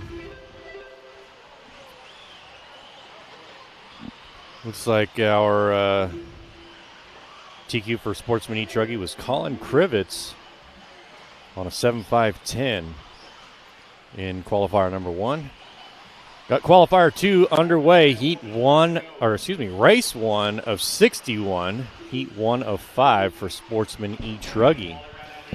Currently got Kevin Waller out front on a 7.522. Trying to chase down Colin Krivitz here. We are going off of qual points. So the best round wins. Minute 40 down, 3:20 to go.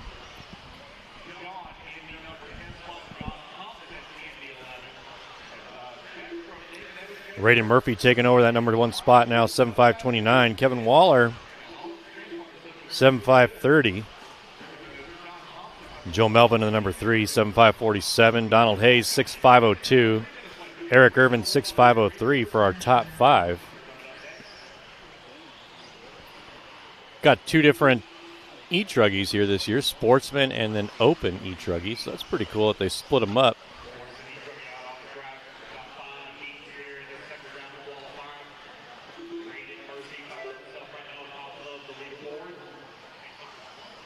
Jason Schaefer says, great coverage, guys. We appreciate the support, Jason. Bart says, see you guys tomorrow. Dan says, love the interviews. Glad I tuned in to see those. Yeah, those were a lot of fun. Got to talk to a lot of the pro drivers.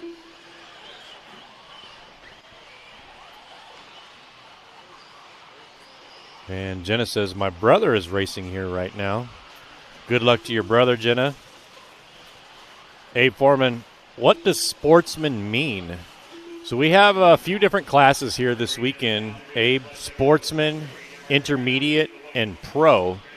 Sportsmen are kind of like I don't want to call them beginners, but there are some beginners in Sportsmen. But these drivers, we try to group the drivers in likability when it comes to racing. So Sportsman drivers usually can compete with each other, and then intermediate drivers just kind of compete with each other. So we try to split them up into different classes, and Sportsman is just the very first class. And then when you get into intermediate, sometimes those drivers are a little bit faster, and then pros are a little bit faster than intermediates.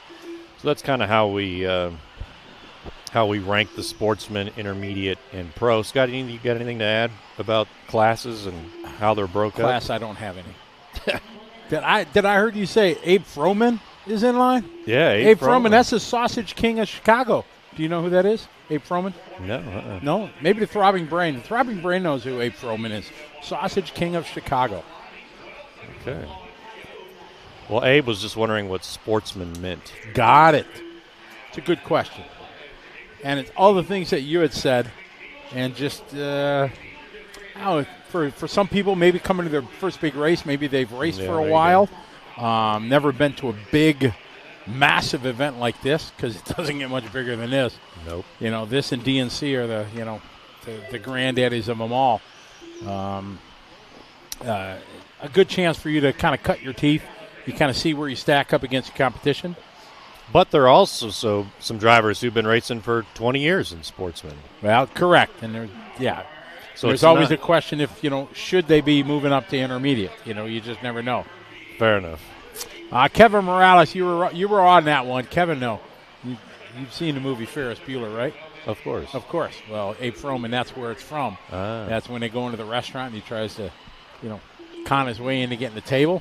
Yeah, that was it. So Ronnie Pena says, "Hey, Matt. Hope all is well. Great to see you with Scotty." Man, I couldn't be with anybody better than Scotty. I mean, great weekend. You're building me up here. When I fail miserably, I'm gonna feel bad. Fail miserably, right? Yeah. So I really appreciate the opportunity that Live RC gave me to be here with Scotty and the rest of the crew. It's been an awesome weekend. But thank you for the support. Thanks for reaching out. All right, Braden Murphy going to take this one, set the pace, 7-lap, 5:21. Resort and regroup, whatever you guys want to call it, has been done. So all the fast guys are grouped together, and they'll be in the last heat of the round, with the exception of the next category of trucks. They had a lot of guys that were back to back to back, so they kind of jumbled up the order a little bit. But Rating going to go top of the board here, sets the pace in our first of 5 heats of E-Truck. And we weren't here this morning for E-Truck. We were still CP when this was when this one was going down. Tomorrow the mains are going to be at scheduled times tomorrow, so it should be for the pros. If you're interested in watching the pro guys, they're going to be up at scheduled times. And we'll have that timetable posted, what time everything's going to happen. Yeah, so, Abe, another good question would be, what does resorting mean? And resorting just basically takes all the drivers. When they go into qualifier number 1, they just randomly put these drivers, whether they're the fastest driver here or the slowest driver here, it doesn't really matter. They kind of just randomly put them into these heats. And then they take those times for qualifier number 2 and then try to put everybody together. That way, the idea is that you can be with people that have your same ability in racing.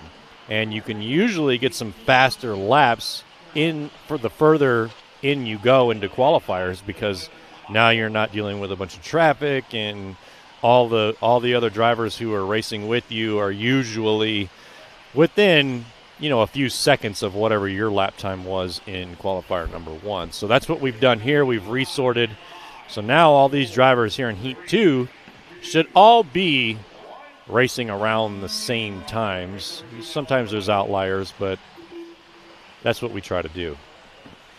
Let's see. Kevin says, I heard DP brought a paper bag this year for the buggy class.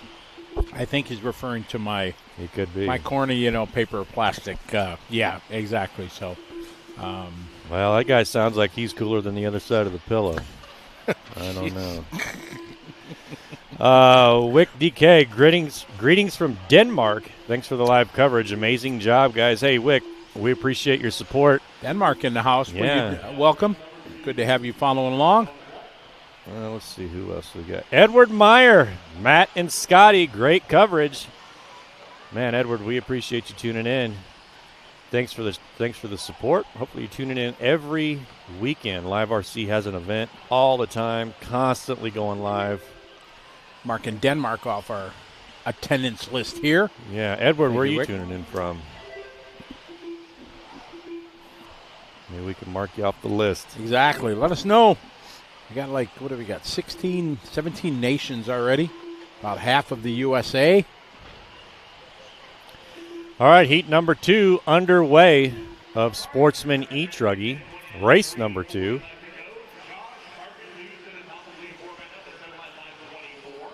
So far, Raiden Murphy out of that first qualifier is going to be our top seed, 7.5.21 for qualifier number 2.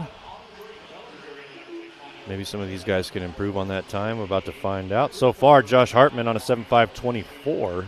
So he's got about 3 seconds off of Raiden's pace.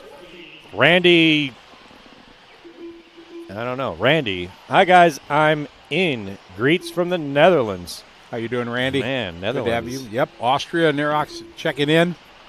Martin Pedersen.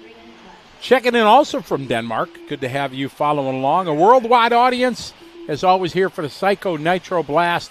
I'm sure we'll have well over 20 nations checking in throughout the course of the weekend, which is pretty amazing. Glad you guys are enjoying it, whether you're watching it on YouTube or on Live RC or on Bookface. Good to have you following along. Hope you're enjoying it. My name's Scotty. This is Matt. We're bringing you round number 2 of coverage here of the PNB Psycho Nitro Blast from White Pine, Tennessee. Got our sportsman division, the E-Trucks. Got 5 heats of these, about 15-ish drivers per heat. Bringing you round 2 of qualifying. Steve Hobson there, fast lap 45.8. Now Josh Hartman moves to the top of the board there, 7 lap 5.31. That's about 10 seconds off the TQ from Raiden Murphy that he just laid down in the previous heat.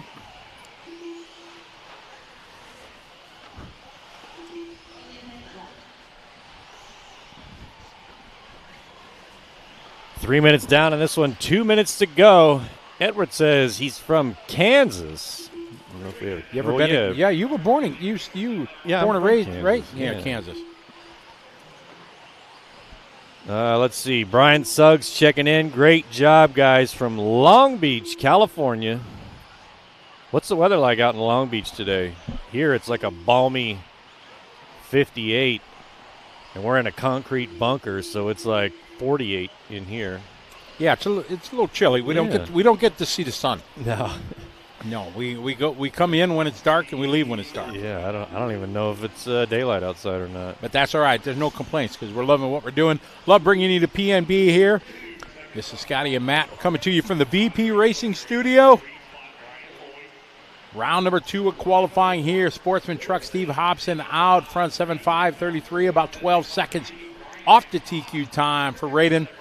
Only 2 rounds of qualifying. You take your best one of the 2 is what they use to set the main. They're going to take 15. Top 15 will lock in, and then they bump 3 from the lower mains.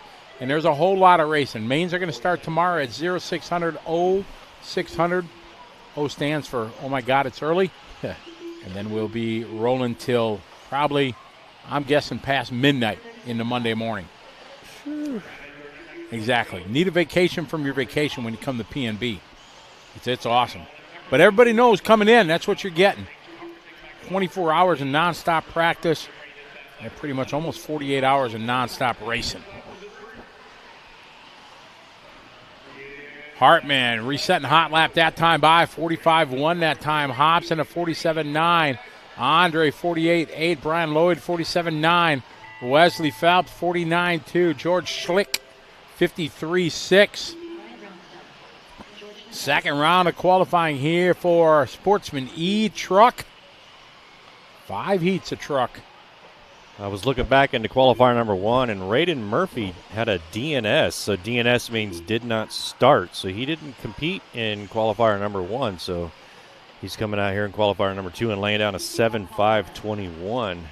And not bad. We're about 8 seconds faster than what Josh Hartman's on right now. Hobson right behind him. Andre Ben. Reynolds finishing up, just missing that 7-lap run with a 6.5.01. Oh, we got a dead one coming out of the concrete corner there. Oh, no. Right. Hopefully, luckily that guy sees him. Oh, that close to the finish line. That's unfortunate. Yeah, tough break there. I hate when that happens. Devin I checking in from Newton, Kansas. Got a lot of Kansas people here today. Shout out to They all knew you were going to be here, so right? They're all coming out of the woodwork. They're following the yellow brick road all the way here to the P&B. Devin I checking in from Newton, Kansas. Shout out to Justin, Andre, and Chris Morant. Charles McKenzie bringing the 411 here. Last Podium Awards prediction is 2:40 Eastern time for the trophies. No. Let's hope not. Let's hope not. I'll be heading to the airport at that time. All right, heat number 2 in the books. Coming up to heat 3. Artie upstairs is just getting through these.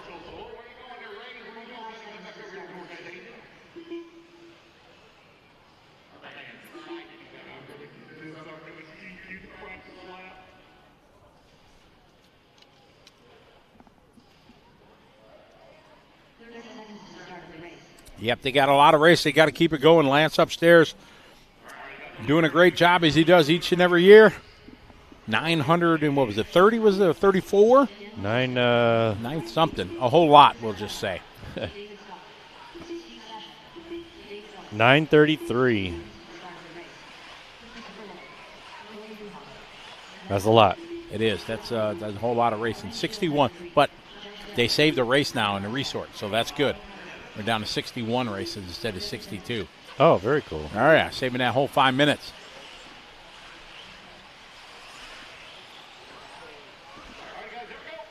Great shot here of the arena. White Pine, Tennessee.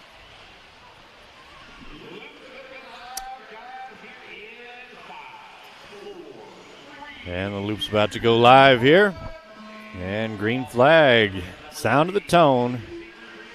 They are off. See if anybody's got anything for Raiden Murphy's 7.5.21.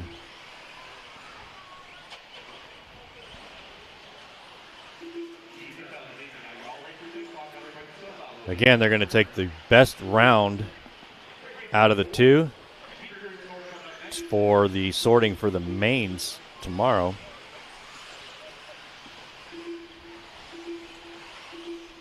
Yeah, you're right. Lance got them boys rolling. With each qualifier taking upwards of 8 hours. We got to. Dana says poor trucks need to space out more. I know, right? They need to watch the pros do it, because the pros, they had it real good. One would go, they'd wait till the guy got to the end of the straight, another one would go, so they'd space themselves out pretty good. Yeah, a lot of the times the sportsmen, intermediate guys, they just feel the sense of urgency when they hear the tone that they got to get there, and knowing you're doing 45-second lap time, so to spread out 15, 16 vehicles, there's enough space to do it. Yeah, you can easily put almost 5 seconds in between each car. That was pretty quick math there. That was good. Yeah. I mean, well, you got like 4 college degrees, and you're like rocket scientist or something like that. I went to public school. Yes. I went to private school. That's why I got to take my shoes off when I go. All right, 3:20 left in this one. Josh Brown out front, 7.5.27, about 6 seconds off Raiden's pace. Raiden, as a reminder, our TQ so far here in Qualifier 2.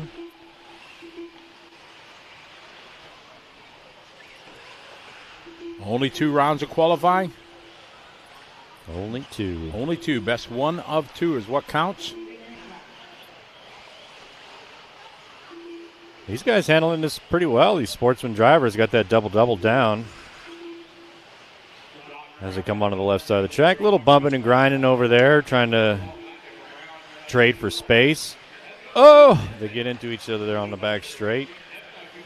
That's another thing, Abe Foreman, and sometimes the sportsman drivers don't know quite when to let somebody go, because sometimes these drivers, they feel like they're racing each other, and you're really not. You're racing the clock here in qualifying, so you're up against the time, not necessarily the person who's in front or behind you, because you never know where that person actually is in the race order. But they feel that person coming up behind them, they need to race them. Also, the person behind them, feels like they need to pass that person on a turn or something like that in the worst possible places.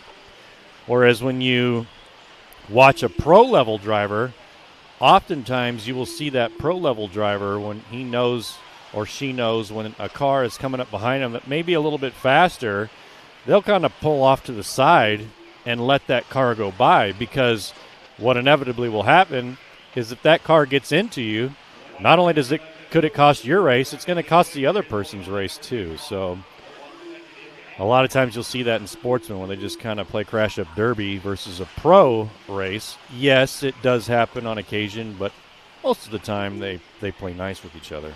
Devin is out front, 7-lap, 5:34 here, a little over 10 seconds off the pace.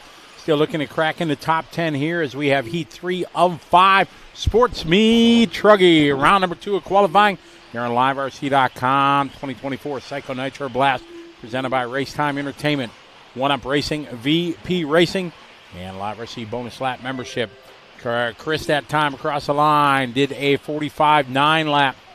Following him here, he's in that yellow, bit of red, maybe pink and blue. Yellow wheels, of course. 45 seconds to go. I catch so much crap about me saying that.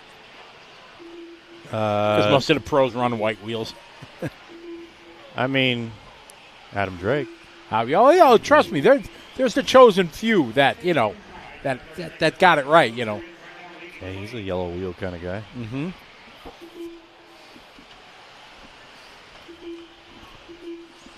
$20 seconds to go here on the race clock of this one. All right, let's see. Tazmeister. Hey, Matt Clark, good to see you up there. Thanks, Taz. I appreciate the support. I appreciate you tuning in to the Live RC World. Hanging out with us for the afternoon here in White Pine, Tennessee. Schuyler out front, followed by Brown Stewart and Matt Kosek, one of the youngsters making a trip down from up at trackside. Matt getting faster and faster all the time. I used to be able to beat him. I can't beat him anymore. Matt Kosek? Yep. Used to be able to beat him now. Does he use yellow wheels? Probably. I think he does. Well, I mean, that's got to be the secret. But now that you got that Beach RC beanie. Well, yes, exactly. I'm styling and profiling with this thing. Yes. Dana says, 100% agree. I've been working on that race since that you're talking about. Also says, we as sportsmen need to learn the art of clean re-entry when we make a mistake. Yeah, oftentimes I'll see a sportsman driver jump off the track and then they just punch it, try to get back on the track, and unfortunately sometimes, take out a competitor.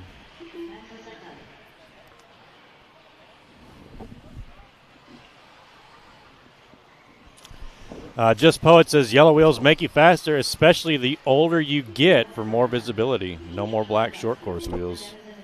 I mean, that's a good point. I can't paint any of my bodies dark colors because I just can't see them when they get onto the backside of the track. So all mine are, bright colors, usually like traffic cone orange or something.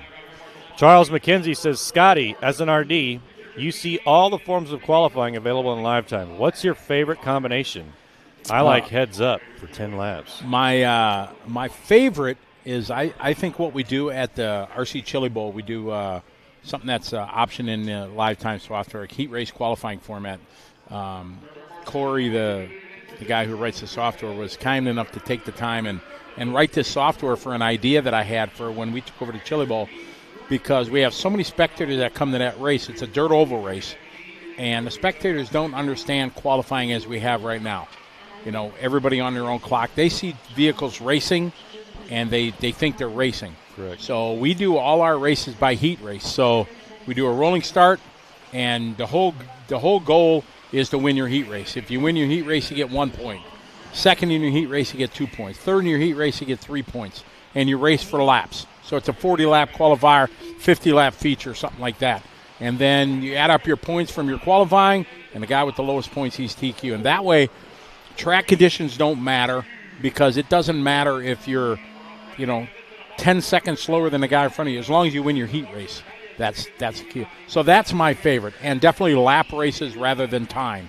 I would rather have, in this race, rather than a 30-minute final, I would rather have a 100-lap feature, or whatever it comes to, whatever 30 laps can be. What are we doing? We're doing, 8 laps in 5 minutes? So you got the 4 college degree. You do the math, and, do that amount of races. Because so many times in my career, I've seen somebody break on the last lap that has a lap lead, let's say, and they still end up winning. But if you got to race to the finish line on a lap race and you have to complete lap 60, then you have to finish, even if you break on the last corner. So I'm a big fan of lap races. Have you heard of the 1RC cars before? Oh, yeah. Yeah, so 1RC has a similar format where they want you to race your own lap, similar to what you would do at a real race. You don't have any other cars out there. You get your own qualifying lap. Just a qualifying lap. Yeah, sure. and then you go to all lap races. So the first person to 10 laps wins, and that's basically it. So that's kind of a cool concept, that 8-scale off-road, on road just don't do. It's all based off of time. Whoever gets the most laps in 30 minutes, 45 minutes, whatever it is, that's the winner. They don't. It could be some obscure number like 72 laps, and that's who wins. So it's not like that at all here in the 8 scale world. Well, speaking about sportsman guys rejoining, this guy that's crashed in the middle, he crashed and he just punched it. And if he wouldn't have went upside down, he would have went flat out into that lane. Oh, I hate when that happens. Could be the marshal's fault. Could be the driver on the throttle. You just never know. Could be. Never a marshal's fault, though. Oh, no, exactly. Right. It's never the guy that crashed there. It's never the driver's fault who crashed. All right, coming up to the halfway point in this one, 2:15 down, 2:45 to go in heat number 4 of Sportsman E-Truggy. Radin still holding on to that fast laps in time, 7:5:21. Although we got some fast people in this one. Kevin Parlay, 7:5:19, so he could cover that TQ by a couple of seconds. But as you guys can see, if you're watching at home, you can see how all these guys now have similar lap times, and that's because we have done a resort. And so you can see that they're all just a couple of seconds off of each other. There's nobody really who's, standing out super fast and super, not so fast. They're all within a couple of seconds of each other, and like I said, that's what they try to do with the resort. And it really helps. I think it helps.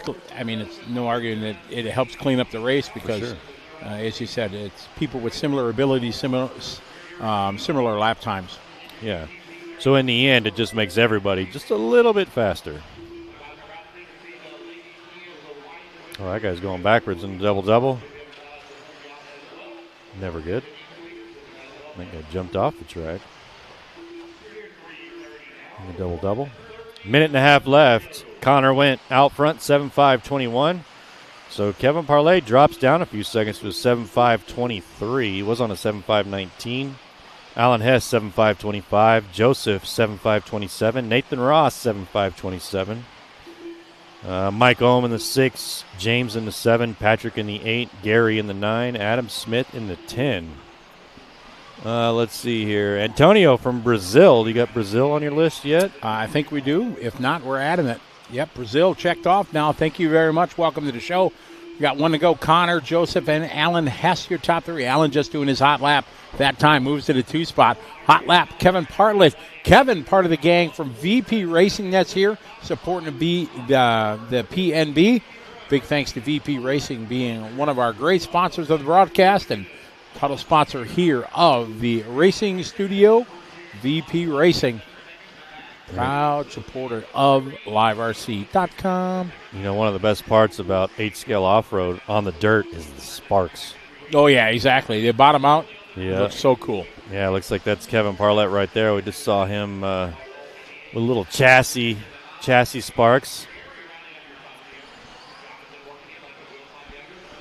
Let's see. Matthew Smith, the Idlewide gang, is rooting for Kevin Spanier in Heat 5 E-Truggy. Go, Kevin. All right, let's see what Kevin can do coming up next in Heat number 5. This race is over. These guys are all going to race to the line. Lots of the guys going to get that 7 laps. We got Pat Simpkins in this one. Another guys from up in Wisconsin, a 46.2. That's his best lap. They're in lap number 6. Connor out front. Alan, Nathan, and Kevin. New hot lap of the race right there. Connor went last lap. Throws down to 43.8. Cross the line this time by. Connor throws down to 45.7. Going to go 7 lap, 5.19. New TQ for Connor. Allen was about 5 second back. Ross was 5 behind him. Partlett's going to go 7 lap and a 5.27. Good lap there for Kevin. Scott, have you ever driven a Truggy before? I have, yes. How about an E-Truggy? I had one when they first came out. Well, I didn't have my own, but I have raced them. Okay. And they're way too much power. You think so? I mean, yeah, no, they got plenty of power, but, in a lot of times I could go down to 3-cell and still do fine and have plenty of power. Yeah, a lot of times just because There's Kevin. That was Kevin there. think that's Kevin behind the graphics there. It is. Hey, Kevin. Hi, Kevin. Yeah, sometimes, especially new drivers, think that more speed is good. And Oh, no. Usually it's not. More power, no. Need more power, Captain. Brad says wrenching and practicing at Chicken Dinner Raceway, rooting on Charles Carruthers in number 5. So we got a rivalry going on here between Kevin and Charles Carruthers in this heat right here. Let's see what happens. Colin Krivet's in this one. Colin was our number 1 driver. That's that part of the gang from back in Qualifier 1. Wisconsin. Yeah, Colin, I didn't know he had TQ'd because we were asleep when this was going on. Yeah, my alarm wasn't even thinking about going off no. when these guys were going.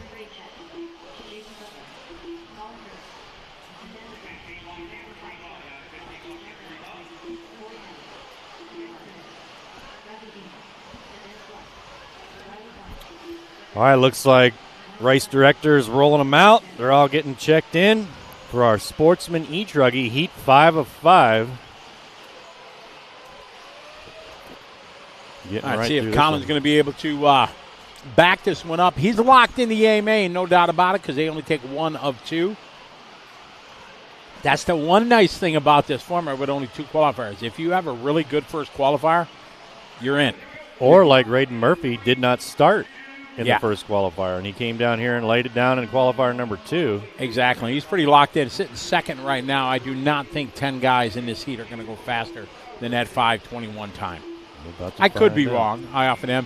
Hey, Mr. Sonny Santucci, Monster Truck Master Extraordinaire. What's up, Sonny? Hope you're doing, buddy. All right, we got the green flag here for Heat 5 of 5. Let's see. We got, we're going Charles Carruthers and what was the other? Dakota Slideways is online. They're having that big race up in Aberdeen. They're having the Midwest Nationals. Big-time payout. We've talked about it numerous times here. And big deal. Set your calendar. July 13th, 14th, Aberdeen, South Dakota. Over $7,500 in total cash payout. $1,000 to win in Nitro Buggy, Nitro Truggy. It's that's a pretty big payout. It's gonna be pretty awesome. What would you do with the $1,000? $1,000, I would invest it. Okay. I'd buy some stock. Boo. How would you blow it? How would I blow it? By Yeah. buying stock. Fair enough. You wouldn't go buy yourself a brand new buggy? No, I got all the RC I need right now. A new buggy is not going to make me faster. I'm all good. Fair enough. I'd blow it on a brand new short course truck. Yeah, see, there now we're talking about it. Yeah, short course. Short course for the win. Yeah, I'm a love big short course guy. I love short course trucks. So do I. It was the greatest thing to come into the hobby since the Gold Tub RC10. Yeah, I got I placed number 2 at a Roar race one time in short course truck, and it was one of those races where the wind's blowing in your face and it's freezing and you're crying because you can't see, and you just. I think I only won because nobody else could deal with the cold. Hey, I had just come from Montana, so I was kind of used to it. But another place I want to go. I've driven through it. When I got out of Navy, I drove from Treasure Island in San Francisco. I drove back to Milwaukee, and I drove through Montana. But I want to visit. I was stationed at Malmstrom Air Force Base in Great Falls, Montana. And either you loved it in Montana or you hated it. Oh, really? And I was on the hated side. Because there was that 2 weeks during the year where it was nice outside. And the rest of the time it was just, negative 30 and 100-mile-an-hour winds. It was crazy. Adam and Rhonda Drake always go to there's a race up in Montana every year, and they take epic pictures and everything. And I always tell them, I want to go to that race for you guys and go up there because it looks just absolutely epic. They go on hikes and beautiful rivers and everything. But that, like I said, that's my retirement. When I want to go out and see awesome America. Well, go there during that 2 weeks that I mentioned because you'll really enjoy it there. It's beautiful, kind of like the Smoky Mountains here in White Pine, Tennessee, at the Psycho Nitro Blast. We could see him this morning because it was sunny and clear, and we could see him when you're driving in. You got some fresh snow on the snow caps. You got Brandon out front. Where's our boy Colin? Colin not having a good start there, 49.0. Then a 46.6 last lap. Current TQ right now in this one was 7.5.19, so lots of guys ahead. I said, maybe I was wrong. I said, Ray's got nothing to worry about. He ain't going to have 10 guys go ahead of him, but he technically he's going to. He did. I was wrong, like normal. All right, so we got some shout-outs for Kevin Spanier. Kevin Spanier is currently sitting 13 at 7.5.33.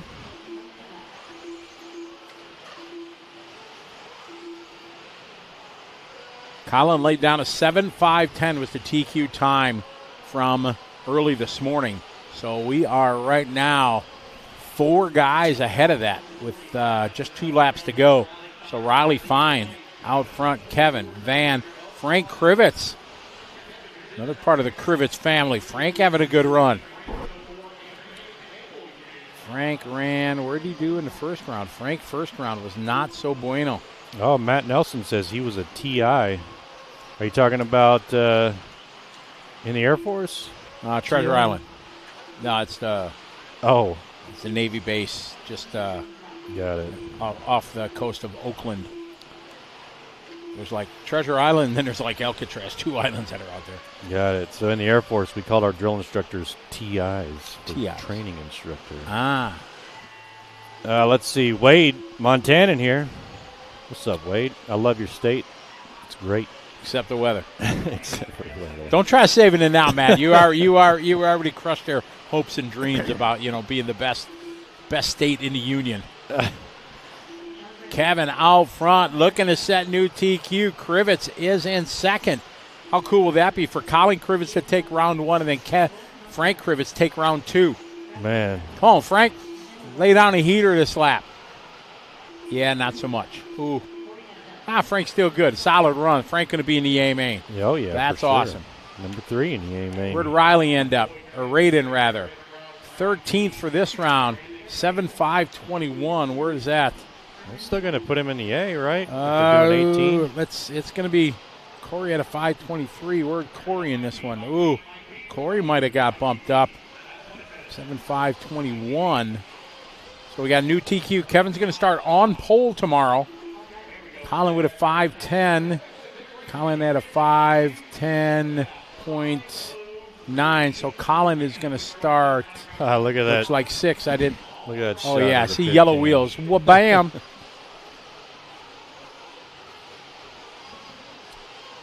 Get some more shout-outs here. Bobby Moore. How you doing, Bobby? Bobby is the track master here. He's the guy that led the charge in building the track.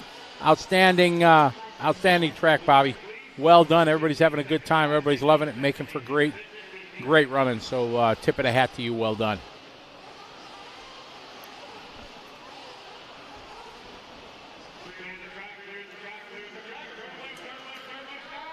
All right, next round, getting hustled to get out to Marshall. Ready to go, a little Sportsman Nitro Truggy. Brop. They're firing them up. I am, Bobby, I got to be honest, though. I'm missing the Joker lane a little bit. Who's it going to be? I'm missing a little bit just because I love talking about it, especially for the mains, you know what I mean? Some guys, keep all 3 to the end. Some guys use all 3 out of the gate. So I'm missing that a little bit, but I understand. I think it was a good call to mix it up, change things up a little bit. But, yeah, I love me some Joker lane.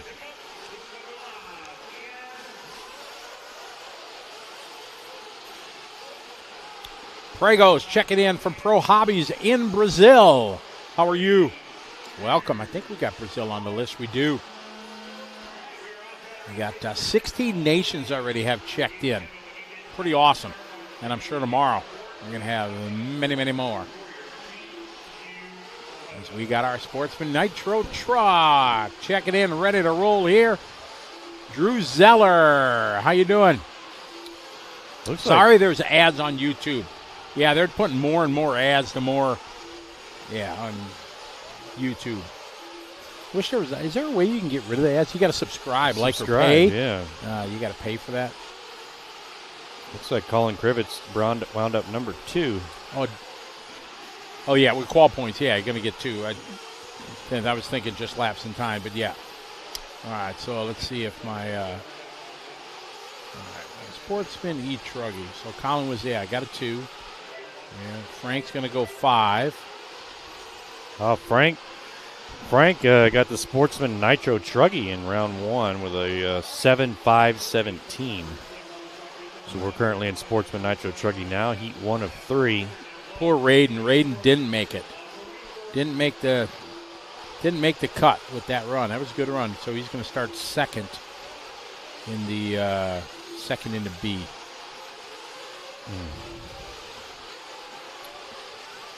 Freddie checking in from Sweden. How are you? Aaron Hellinger, how are you? Watching from Georgia. Glad to have you joining us. It's Dave Ellis leading away here. Our first of 3 heats. Sportsman Nitro Truggy.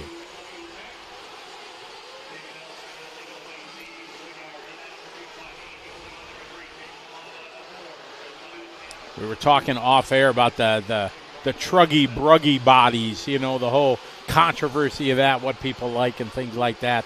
And it's always a big people get angry over it, you know what I mean? It's so you can't have a discussion, you can't have an opinion if you like the old trucks or you don't like the new Bruggy bodies. People get angry. Yeah, a lot of people like the traditional, like it needs to look like a truck. This guy right here, my hands raised. Yeah, yep. So I like the old truck bodies because they definitely made things look different. Sure. And I was down with that. I definitely like Truggy, though. I mean, to me, well, obviously it's bigger, wider, bigger tires, makes it easier to drive. Still the same power plant, especially in Nitro. In electric buggy, they put a little bit more KV in them, but yeah, exactly.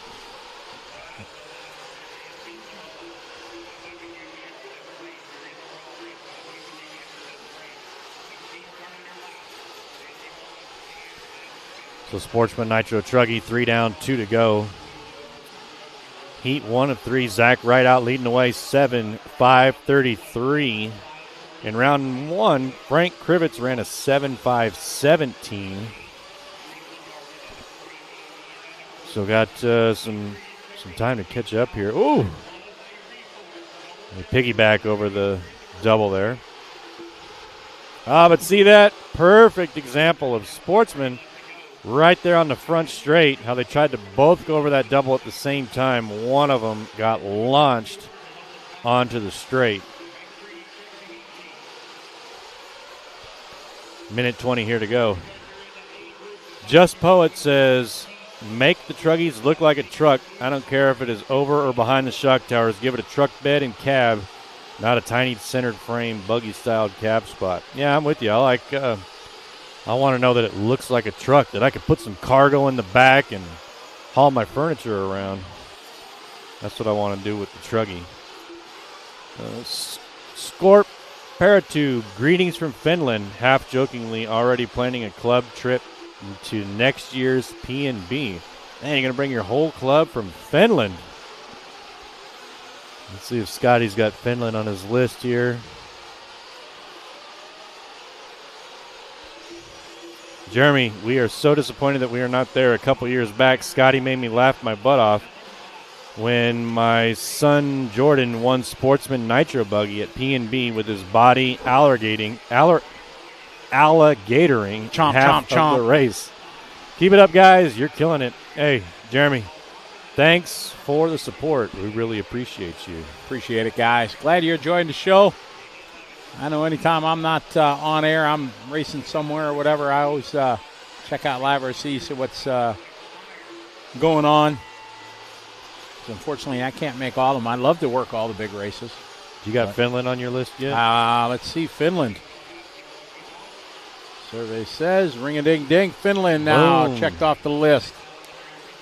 Got it. TQ Chef says, do it. This is for sure a blast. So you must be referring to the Finland guy bringing his whole club. TQ Chef out there having the time of his life. Just trying to make TQ and chef it up. Zach out front, looking to go 7-lap 5:35 set the pace here in Heat 1 of 3 Sportsman Nitro Truggy. Zach, Brian, John, Andy, Charles, and Gary. This one coming to close. Everybody going to do 7 laps. Zach looks like if he can bring this one home, gets around traffic here and keep it clean. Final couple cars. Gary's going to finish up. Gary just doing his best lap there. That was Zach upside down. Oh, no. Oh, man. Zach, horrific last lap. Oh, no. Jason Lotta having trouble. He's going to be able to get it fired, get to the finish line.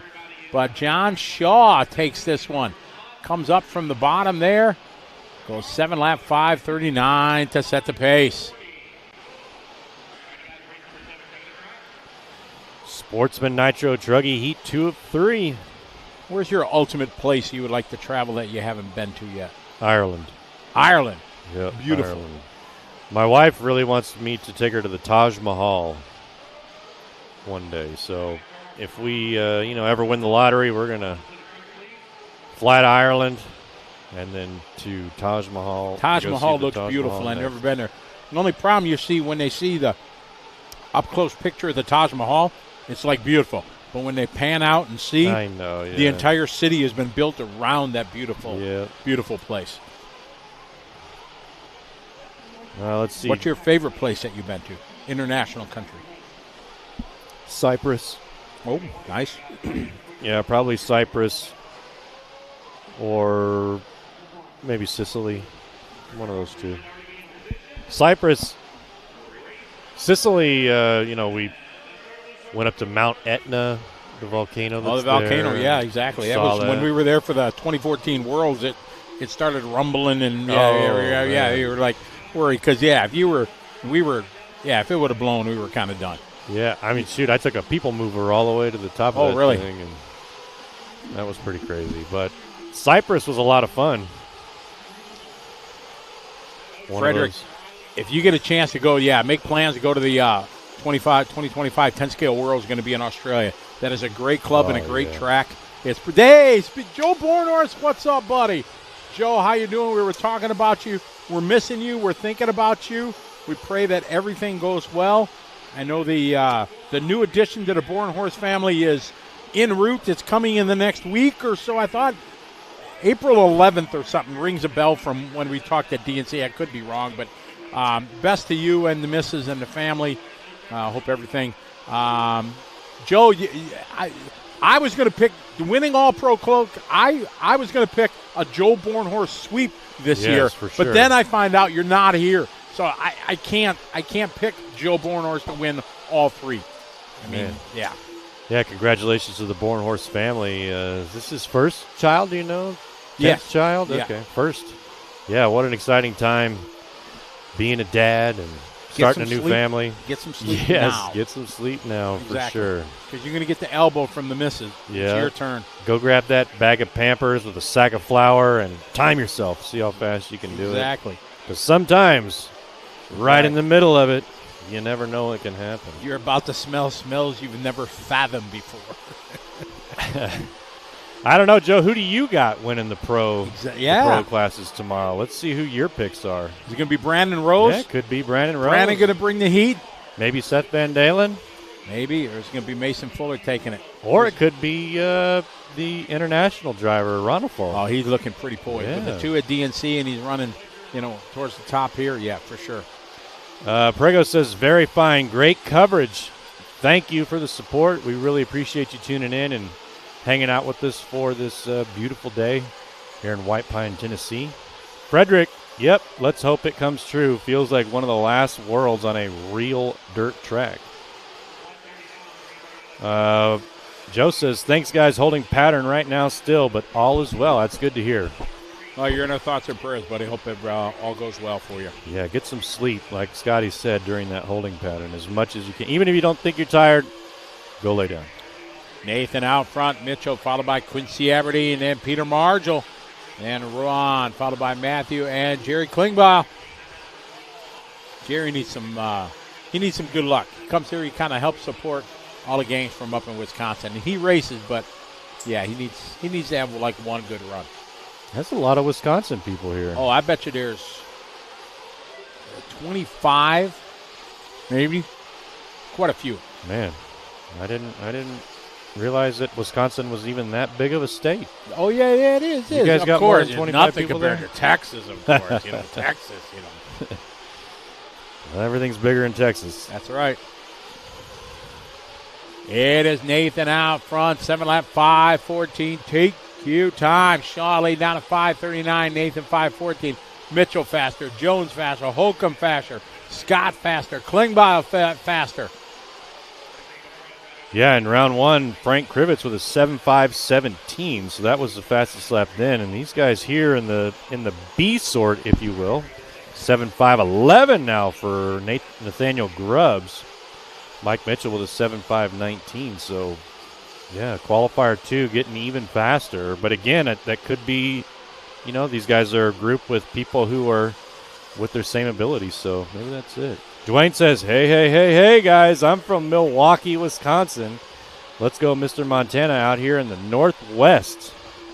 Dwayne Billings, you're from Wisconsin. Yeah, So am I. so Born and raised in Milwaukee. Fellow Still live there. Wisconsin. What high school did you go to, Dwayne? Then we're going to find out if we're like enemies. I went to Bayview. So if you went to like Tech or Pulaski, something like that, then we're going to have issues. Can't be friends. Yeah. Minute 10. Although And- I think Scotty could be friends with anybody. Yeah, you have to be. Life's too short to be have enemies be hating. Zero hate. Less than a minute here in Heat 2. Race number 7 of Sportsman Nitro Truggy. Only got 9 hours ago in this round, something like that, right? Yeah, should be. Nathan, Mike, Ron, and Matthew. He says he went to Autobahn Middle School. Audubon Middle School. Where's Audubon? Is that like Greenfield or something like that? Near 23rd and Walnut. 23rd and Walnut. Okay. Got it. 30 seconds. Nathaniel still leading the way. 7.5.11. Got a huge lead over Ron. 7.5.26. At least 15 seconds. That's about a third of a lap that Nathaniel's got.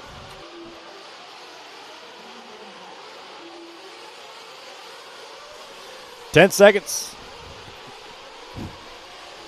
Grubbs out front leading the way, trying to set a new TQ here for the A sort to come. Trying to take away. And that's a concrete race. Corner they go. At Nathan, Ron, and Matt.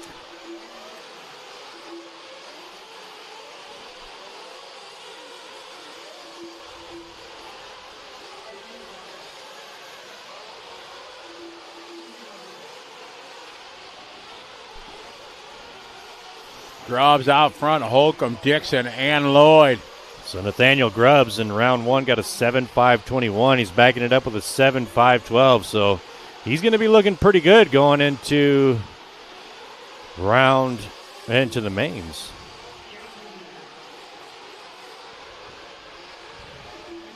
Oh, Frank Krivitz was in this one. So this must have been the A sort. Yeah, they did it back. This one they changed. Okay. They had it bass backwards because there were a lot of guys that were going to be back from the E truck to this one and everything. So, yeah, so this is the A sort, correct. I failed. I forgot to do it. Yeah, he got a long lap there. Frank had a long flame out. That's like 3 laps. Man. So Frank's TQ 7, what do you have, 5.17, so not going to have TQ. So Nathan right now would take TQ if this time holds. Yeah, Frank would get a second. Still able to save and make it. What did Jerry get in this one? Jerry 7-lap 5:30. So that's 10 seconds better than yesterday's time.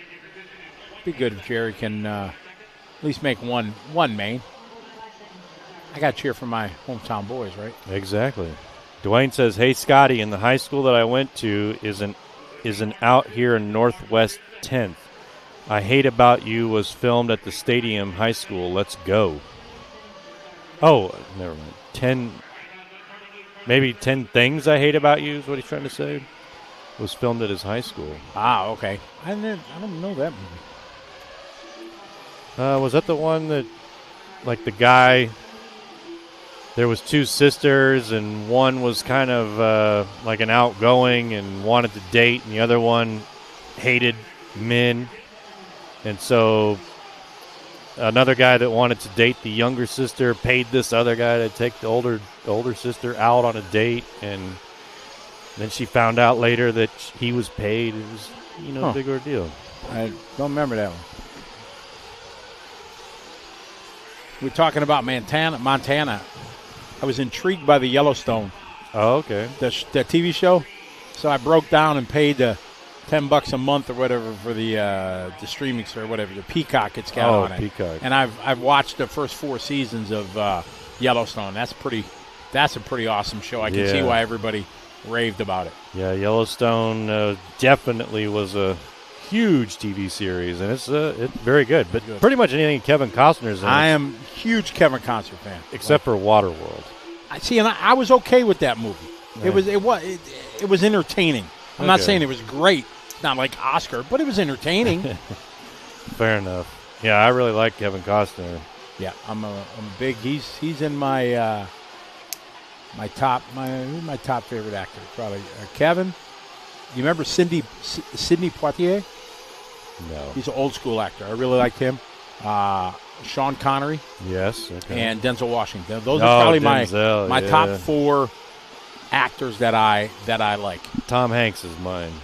Forrest Gump is probably my favorite movie ever. Really? I love Forrest Gump. That and Shawshank Redemption. Oh, that's an epic movie for sure. Yeah, my father-in-law has never seen Shawshank Redemption. It's crazy. I bought him the DVD and he just refuses to watch it for some reason. I don't get it. John, if you're watching, watch Shawshank Redemption. Exactly. That's what you need to do. Go home, surprise Dad. Say, Dad, I brought, bring over some brisket. Yes. Bring over some barbecue. Say, Dad, we're having a couple hours of quality time, you and me. We're going to watch this movie. Yeah. And then you got to be the son that says, watch this. Don't be that guy. Yeah, Daryl, I don't know. Sidney Poitier, I don't know. I fail. I guess that's the best excuse I can give. Oh, there's a 8-lap pace out here in the Sportsman Nitro Truggy. Oh, boy. Go, Cody. It's your birthday. Cody on an 8.538. And then we got a 7.519. I'm saying not everybody's old school there, Daryl. You know what I mean? Sidney Poitier, he was like legendary. He was awesome. But, yeah, not everybody because, old school. Hey, Sean Griffin says Al Pacino and Tom Hanks, so me and Sean are homies with the Tom Hanks. Al Pacino, very good, too. Robert De Niro. Yeah, all those guys. Yeah, all those legendary. Guys. Cody, Justin, Johnny, and Roddy. Fine. We're on a TQ time. But only Cody. Cody throwing down a heater opening lap. What does he back it up with? Cody backs it up. Oh, yeah, about that. 42.3 backed up with a 101. Just a bit off TQ. Man. Tough lap there for Cody. Promising start, 42. Jeez. I don't know if anybody's even going to touch that hot lap. That hot lap might stay the whole race. That was a heater lap. Yeah, made no mistakes, nothing. The top intermediate guys were doing like 41s and 42s. Right now we got Johnny on a 7.525, Justin 7.526, Riley 7.535, Carter 7.539. Minute 40 to go.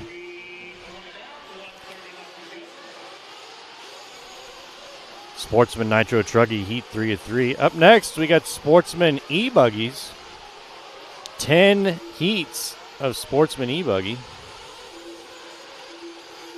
Justin Ander, 7-lap 5.22, good enough for third overall here in round 2.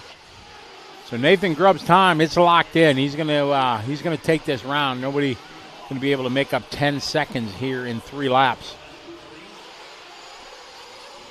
Ron, right now sitting 2. Justin's got a chance to take 2 overall for this round.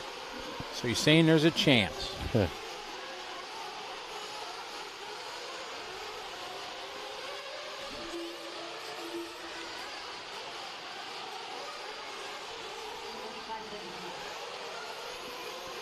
40 more seconds left in this one.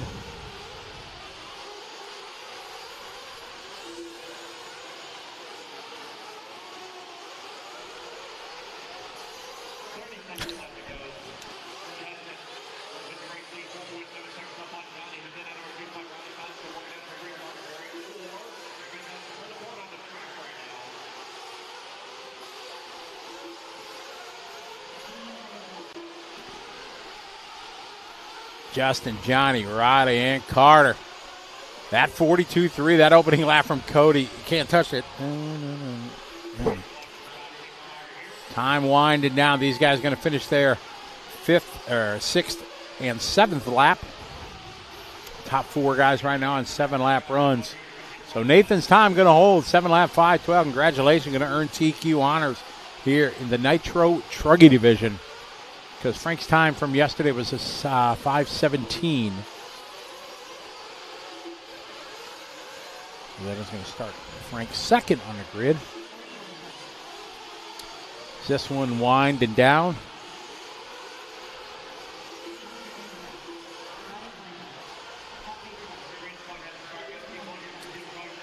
The guy winding down. Justin is down.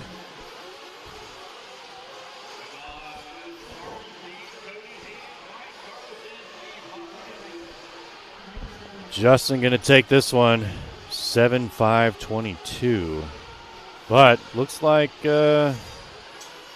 Nathaniel probably going to take it. Yep, he's going to hold on to that TQ time. Nathaniel going to TQ with 7-5-12. Yep. Justin second. Ron goes 3 for this round. Matt, Alex Brandon. Alex Cumming goes 7. Mike Mitchell, 8. Cameron. Landreth goes 9. And Johnny DeSanti goes 10. Jared Klingbeil going to get 11 for the round. Might be enough to see if he can make the show. We'll see. Sportsman Nitro Truggy. All right, we're going to take a short pause here. We got a cool little video, a little behind-the-scenes action. We're going to show you that we were able to get some footage of yesterday.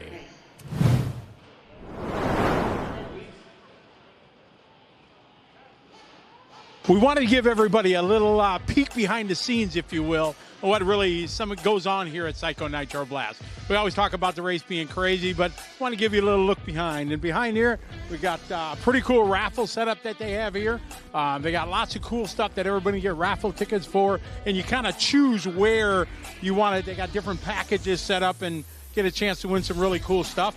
And then this is kind of like Manufacturer's Row, if you would, with a bunch of the teams and the sponsors are all here. It's kind of cool, this atmosphere, because if you drive in a S-Works car, for say, you can come over here, talk to Camden and Fuller team, and all the guys are here to help. JTP, Jared Tebow, is here. Oh, Jared's in there. Jared's working hard, and Jared's he's not here racing. He's just here doing product support. And what's up, Jared? Good to see you, man. Been a long time. So it's good to see Jared here supporting his customers, helping people out. I saw him turning some wrenches with some guys and customers of his. As you can see behind me, there's a lot of vendors here. We got Beach RC. This trailer is actually brand new to Beach RC. They've got every part that you could think of available to all these racers. Hanging on the wall, it's even on the ceiling. We keep going over here. We've got more stuff. Instead of buying 4-wheel sets, you can buy like an entire bag and save some money. So it's crazy what these guys are coming up with and what you can get. The point is that no matter what buggy you run, no matter what truggy you run, the parts are available, and that's incredible because of all these sponsors that we have. You can get help no matter what brand you run, and it's kind of cool aspect of this. No matter what you run, what's your talent level, there's help to get here, and this is just a little look behind the scenes here on Manufacturer's Row. Oh, thank you very much, dear Scott and Matt. Good job there. Giving us a little behind the scenes. Very good. But it's really, really cool vibe that we have here, and you get a chance to get lots of help. We talked about Adam Drake tuning engines and stuff for people, and everybody getting help, and that's what's needed in our hobby. That's what going to one of the marquee events like the Psycho Nitro Blast is, because all the best in the world are here, and you can go take pictures, I saw, people getting body signed and wings signed and stuff like that. And it's really a cool chance to meet some of the superstars in our world of racing. Yeah, it's very cool. It's like a one-stop shop out there. You can get tires and wheels and brand new engines. And they were even selling Futaba 10PXs out there. So anything you need from parts to high-end radios, they've got it for sale here at the Psycho Nitro Blast. So it's kind of nice knowing that maybe I couldn't make it to my local hobby shop before I left, which would be my first stop of where to go. But I knew that I could get it here. And it's kind of like that at all these big races that you go to. On the track right now, Sportsman E-Buggy Heat 1 of 10. That's right. There's 224, I think it was, entries in this division. So if you get to TQ a class with 224 entries in, pretty awesome. If you have bad luck and you qualify last in a group with 224, that was a tough weekend. Yeah, so it looks like initially we had 220, but right now we've got 147. 147 is the final number. Sportsman E-Buggies. Grant wants to know, wondering where the Sumter RC crew is at. Just look at the gaggle and staging for all those bright orange shirts. That's right. Yeah, that could be one of them out there right now. Marshalling. The Sumter RC crew. Love those guys. Where's Sumter? Sumter, South Carolina. South Carolina. Yeah, they got a... Oh, that's awesome. Managed and operated by Mike Snyder. And those guys do a great job of hosting a lot of races every year. And they do one big race every year where they feed everybody steak. Ooh. Yeah. Plus they have an oval there, a 10-scale oval. I'm sure it's filet mignon, yeah, right? Not ribeye. I don't think it's either one of those. I think it's the bulk steak that you can get from Sam's Club or Costco or something. They go all out. X-Ray RC Geek says, yes, that's the movie. Jimmy wants to know, where's the new live feed? I think we're working on the Facebook feed as we speak. Damon says, here to support the Virginia racers competing this weekend. Shout out to all the Virginia racers. What's up? And John says, hello from Florida. All right, 3:45 into this one. Minute 15 to go. Kaysen out front on a 7.524. Let's look back for round one. John with a 7.509 was the TQ for round one. So those are the times that you've got to get around in order if you want to be TQ for round two. Less than a minute here to go in heat one of Sportsman Electric Buggy. Race 9 of 61. 4:20 down, 40 seconds to go. Mike takes over now, 7.529. Built by Devin wants to know if there's any Colorado racers here. You know any Colorado racers that may be here? I don't know if there are any here. I'm sure there are. There got to be. Yeah. Racers from almost every state here. But I don't think we have any Hawaiians. I don't think anybody here from Hawaii. Let's see. Grant says, yeah, the Sumter RC steak race. The steaks are definitely hand-cut, to say the least, but it's also potluck style, too. Lots of good food. So that is true. People, all the racers. Oh, man, I thought that. Oh, I thought you were going to get hit. Whoa. That was a close one. Man. Luckily, all right. Anyways, yeah, so it's like a potluck steak race. It's a pretty cool event. And they also do a big 4th of July race there at Sumter. So if you're in the Sumter RC or Sumter, South Carolina area, maybe from Columbia, Charlotte, or Charleston, something like that, take a little ride out to Sumter RC.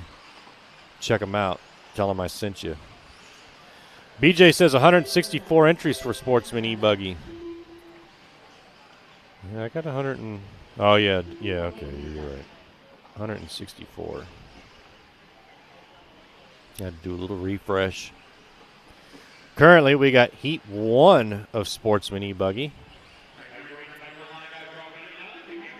You know what's kind of nice about this is look at all these people who did not start. So there's really only eight drivers out on the track. Plenty of space for a track this size. Here's your chance to lay it down. Yeah. Kaysen goes 7-lap 5:31.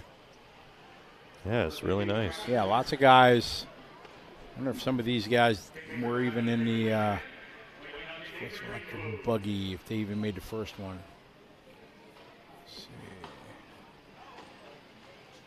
Yeah, a lot of these guys weren't here. So there's, 47? Yeah, quite a few guys didn't make the call here for this next round.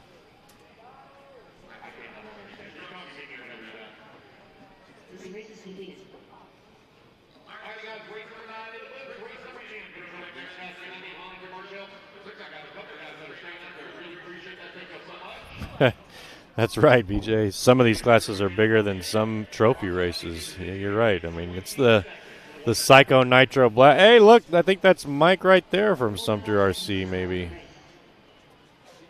Sitting on that bucket in the bright orange shirt. Kind of looks like him. Not 100%. I don't know. Grant, if you're still out there, can you confirm that? All right, getting ready for race 10 here. Sportsman E-Buggy Heat 2 of 10.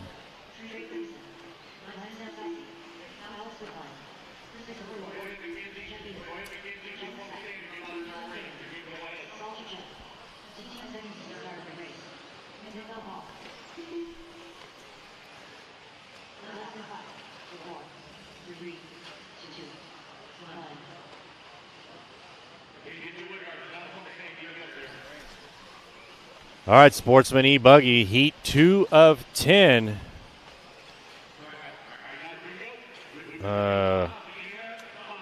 Hey, Scotty. Jeff says, hey, Scotty, happy race day. Jeff Piskey. No, Jeff Piskey, you said it right. What's up, Piskey? How you doing, Jeff? How did racing go last night? I saw you were up there racing. It was good to race with you last week. I miss running up there with you guys.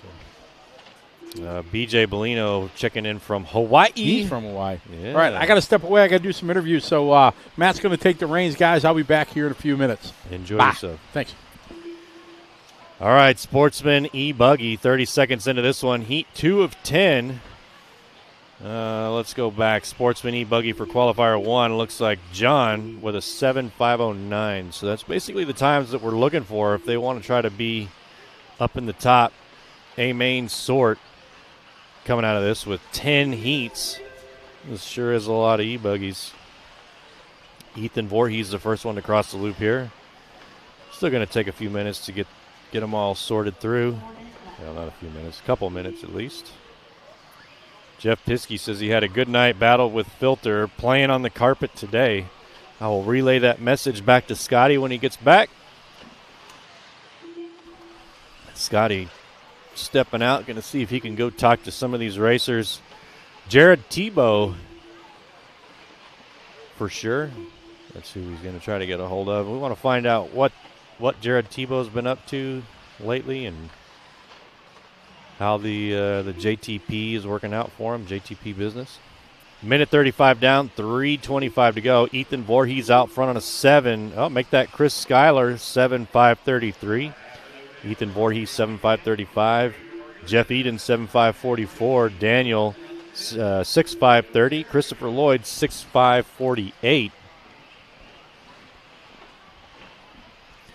Dakota Slyways says, shout out to the Callahan Oval RC guys in Callahan, Florida for letting loiter around last weekend. Great facility. Yeah, I need to check that one out.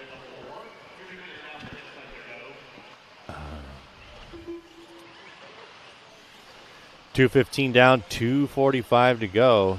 I mean, if Ethan Voorhees is related to Jason, it'd be a perfect place for him to be here at the Psycho Nitro Blast. 2:30 down, 2:30 to go, halfway through this one. Ethan Voorhees out front, 7.529. Got the fast lap, 45.2.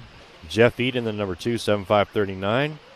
Chris Schuyler, 7.544. Christopher Lloyd, 6.533. And Salty Joe rounding out our top 5, 6.548. 2:10 left here in the Sportsman E-Buggy. Heat 2 of 10. Race 10 of 61 for qualifier number 2. 2 minutes to go.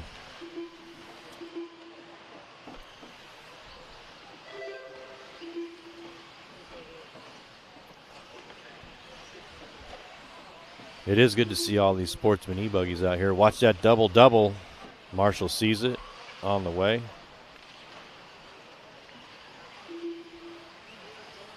Minute 35. More wreckage there on the back straight. Man.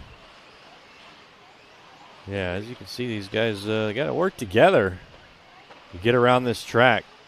Working together not only makes you faster, but it'll make the other person faster as well. Mario says, good night from Spain. Thanks for the coverage. What about the new X-Ray XB824E? I'm looking for a new chassis. Mario, thanks for tuning in. We appreciate your support. Hope you get some good rest. Benny says, yes, most kit manuals will give you a measurement and a good starting length for all your tie rods. Built by Devin says, any good tips for setting up your initial camber and toe? I mean, the best tips that I can give you is to go off of the manual and set it up to factory specs. Get yourself a good set of calipers. Make sure that both the left and right side match the length. That way your setup won't be funky from the get-go. You want to make sure that everything is dialed in when you start. And honestly, it doesn't really matter where you start. As long as both sides of the car are the same, you can dial it in from there. So when you're starting to adjust your camber links and all that, you can put, 2 or 3 turns on the left side, and then you can do 2 or 3 turns on the right side.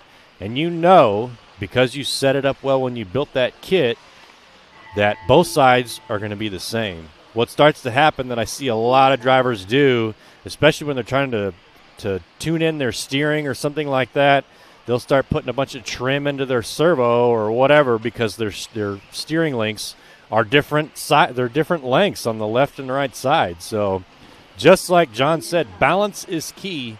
You got to make sure that when you build these kits, one, if you've never raced before and you're just starting out, oh, that was a big wreck there on the staging lane.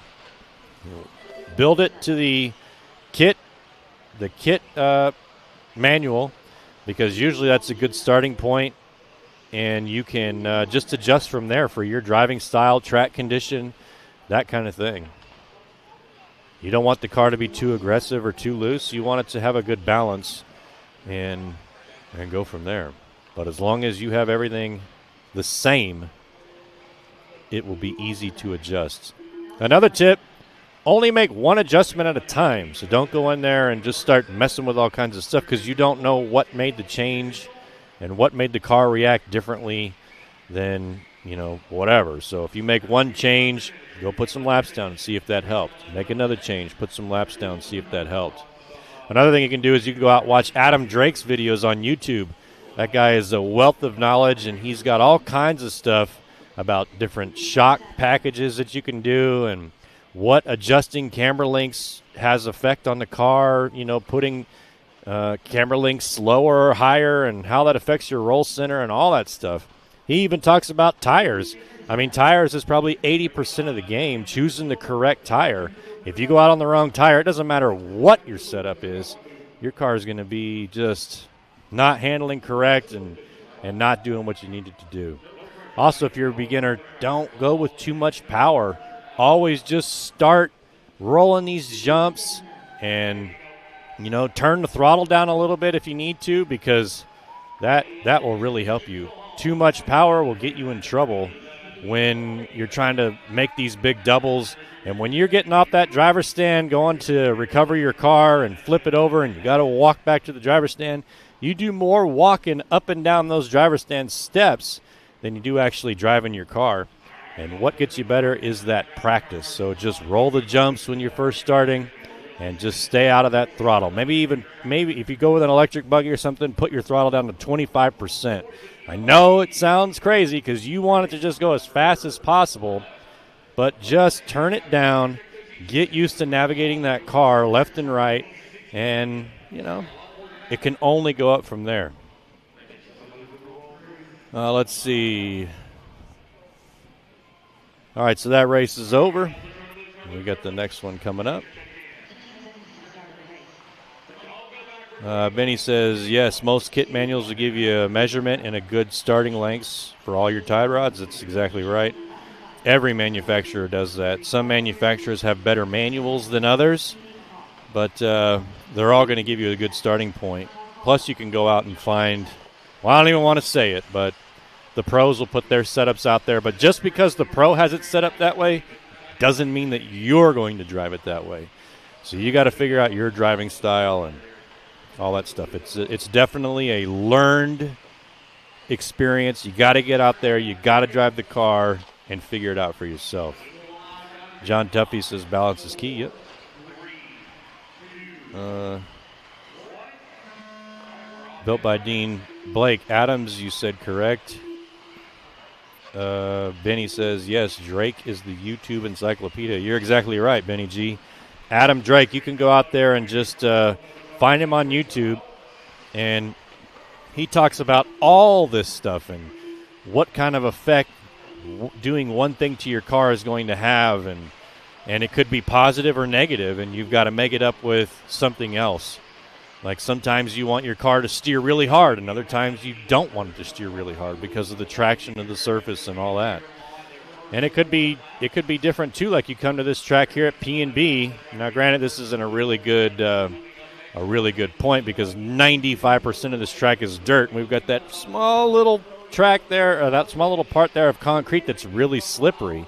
So you wouldn't want to necessarily set your car up for that concrete spot because most of the track is dirt. But if you go over to Europe and you're going on all kinds of different surfaces there, dirt, turf, concrete, bricks, you name it, they're driving across it. So their setup's going to be a little different than coming here and racing in North America on these big dirt tracks.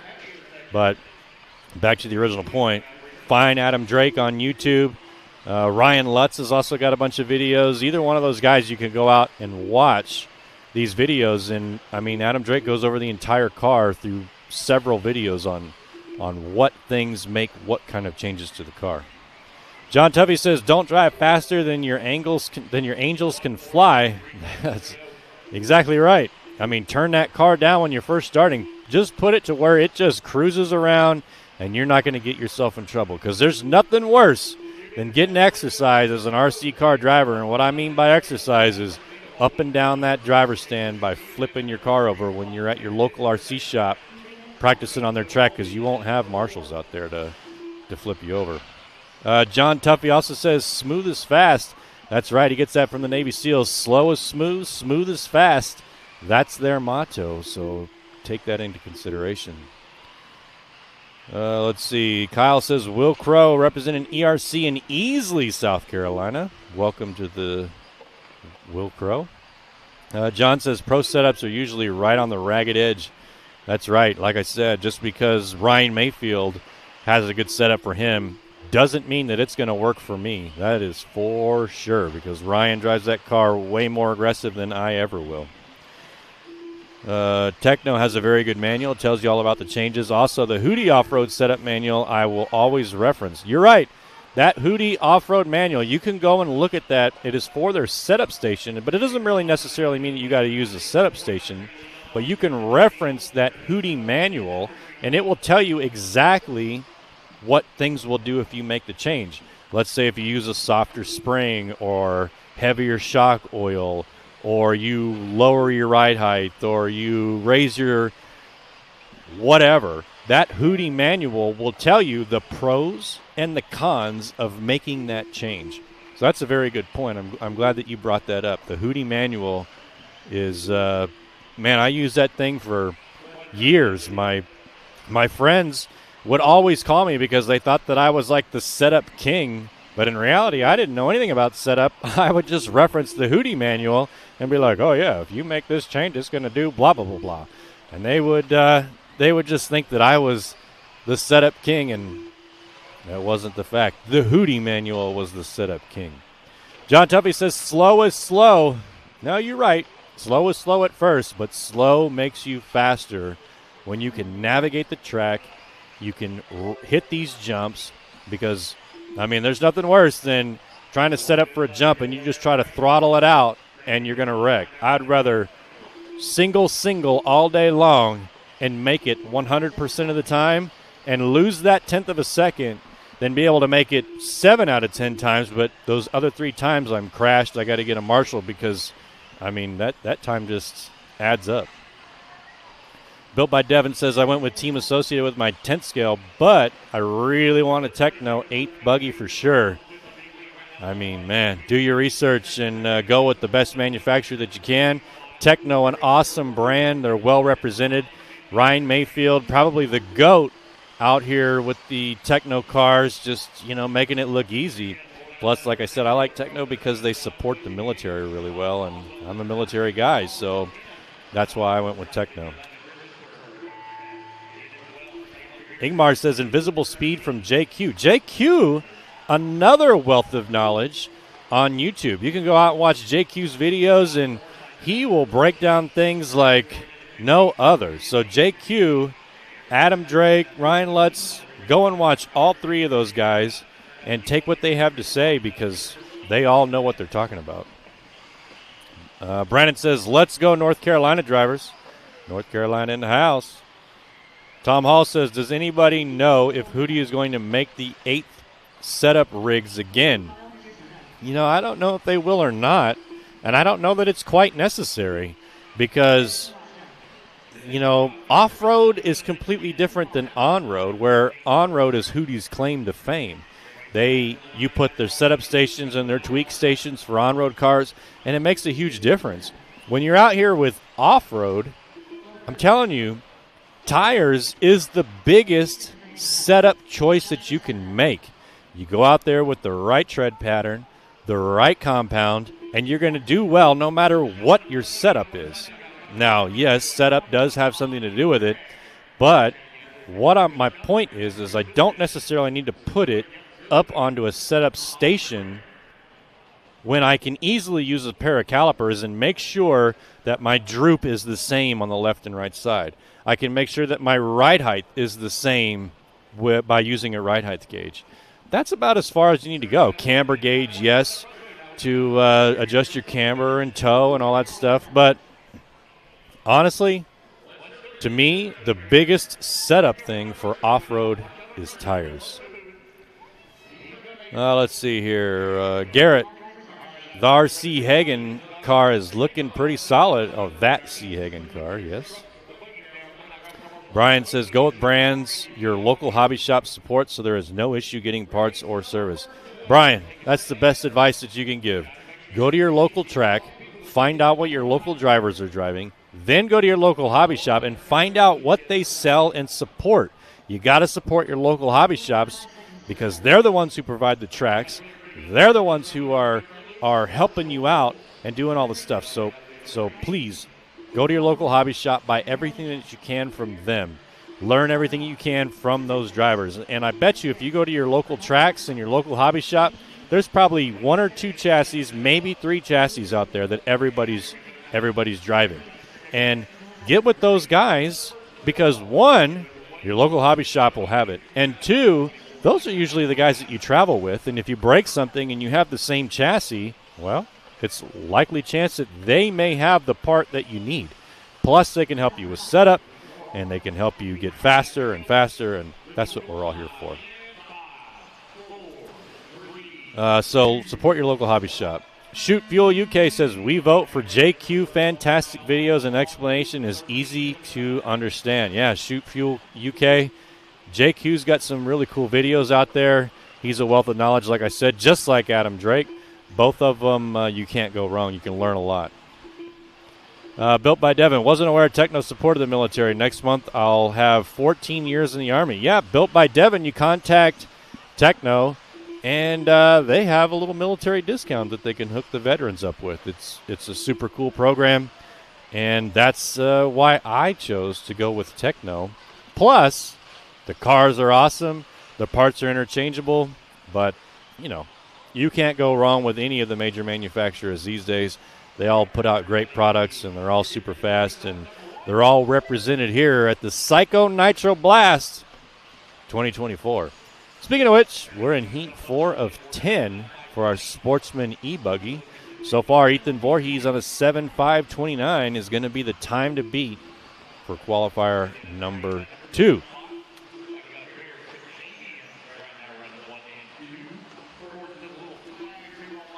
Built by Devin says, Brian, I definitely agree with that. Yeah, so go with your local hobby shop and see what they got. It's always a good idea to support them. Plus, you can get all the stuff that you need right there. Minute 30 down, 3:30 to go here in Heat 4. Race 12 of 61.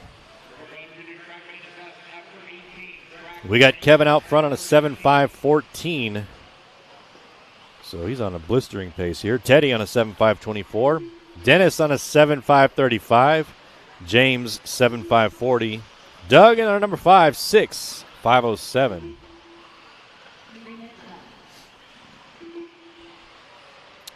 Carl says, how's S-Works performing? Well, Brandon Rose, TQ round 1. Dana says, I'm a 10, Devin. 10 years. He's 10. Are you 10 years old, Dana? Is that what you're saying? 10 years old? 220 down, 240 to go.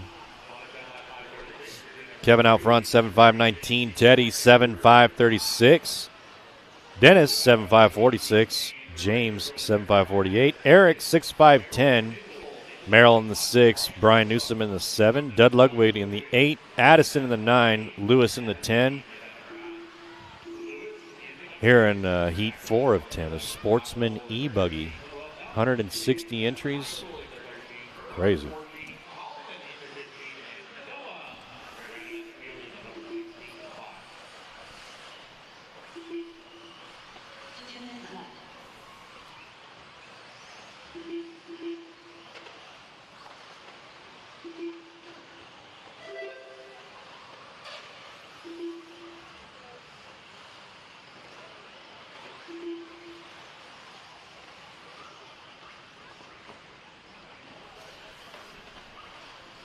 One minute, 35 seconds remains. Kevin still out front, 7.5.23.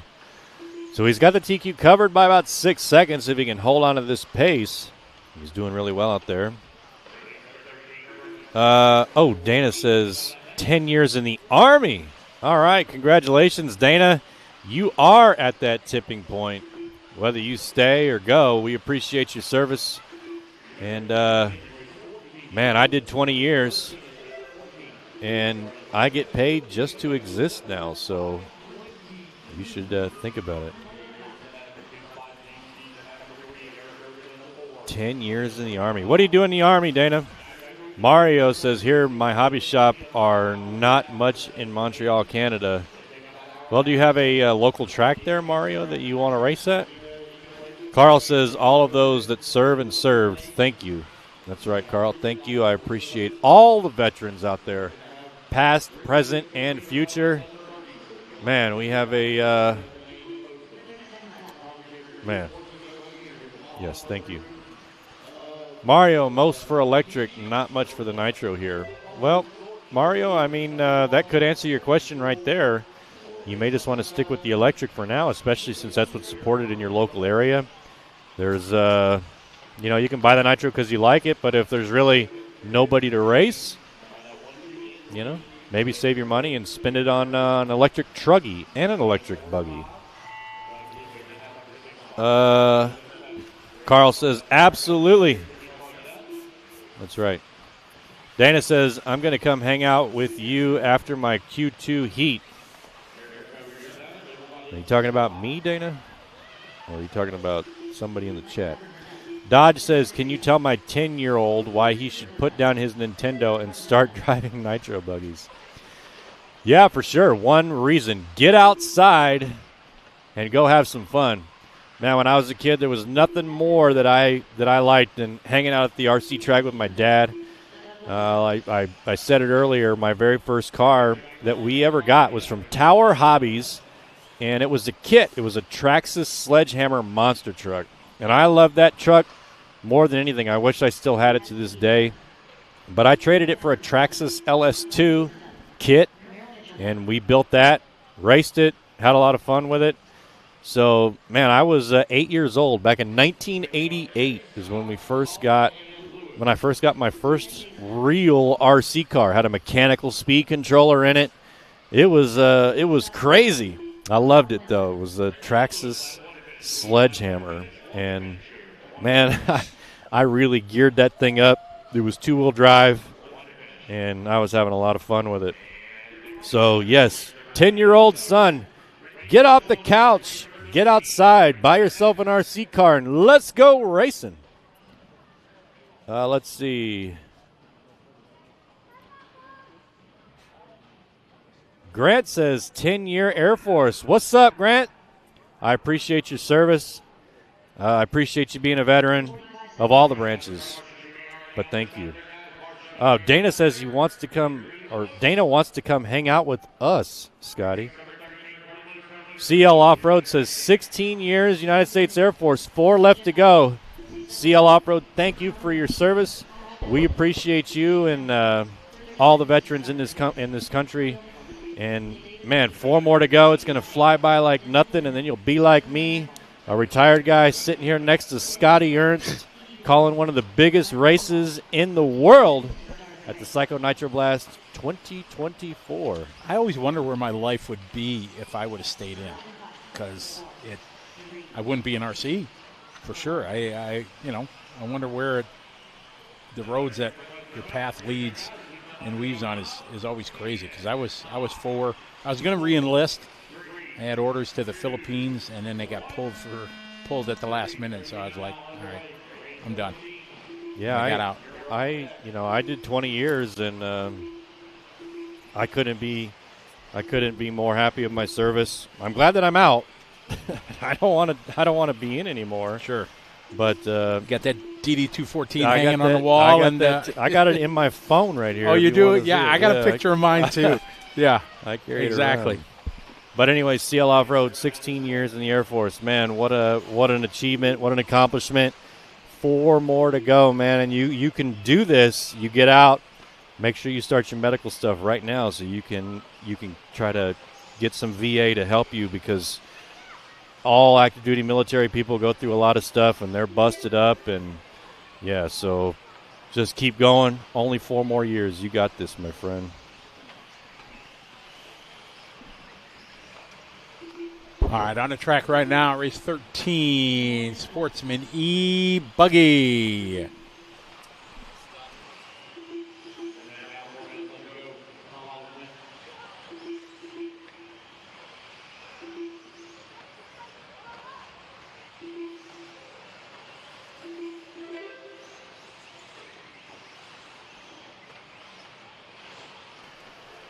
All right, Kyle says, my local hobby shop caters to the entry-level / basher, so I can't get parts for my cars other than fuel, batteries, or mischievous other things. Hey, you know what, Kyle? There's something to be said about your local hobby shop supporting new entries, because that's what we need in this hobby. Is we need new faces, new people to come in and continue to make this hobby grow. I mean, look at Psycho Nitro Blast, 940 entries. Do you think that all these people started with a Nitro buggy in their hand? Absolutely not. They went to their local hobby shop. They bought a Slash, a Stampede, whatever. They loved it, and now here they are. And I think that more local hobby shops need to cater to those new people and the future champions of this hobby. Absolutely. I mean, the next future champion is going to be some kid in a hobby shop today who's buying his very first Traxxas Slash. Yeah, he's going to be here at the Psycho Nitro Blast in a couple of years, competing with Brandon Rose and Seth Van Dalen and Adam Drake. That's who we need. So, but what you can do is I guarantee that your local hobby shop has access to the parts and the equipment that you need, and I bet you that they will hook you up if you just ask. That's it. All you got to do is ask. They'll special order it. Find out there. 100%. They go through all the avenues that everybody does. The ordering vendors that they have, the supply chains and things like that. So plenty of chances you get. You just ask, and if they're, one of the rare hobby shops said, I just can't get it, there's plenty of online, vendors that you can go to get stuff. Like we just, all the guys that are here, you can go to beachrc.com, shop GTPRC.com, amainhobbies.com. There's plenty of places out there to do that. So right now we'll get. Go ahead. Oh, I was going to say, Scotty, I need to take a little break. All right. I'm going to leave it with you. All right. Well, we'll see you on the flip side here. We got race 13, Sportsman E-Buggy on the track right now. We got 1:30 to go in this one. Connor, Seth, Timothy running 1-2. Connor last lap was a 48.3. He's on a 7-lap 5:22. That's just a tick off the TQ time. We're halfway through our Sportsman E-Buggy, 10 heats deep in this one, 150 some entries going on in this class. It's Connor, Timothy, Shane, Seth, Bill, and Vincent. Got 1 minute to go, one to go.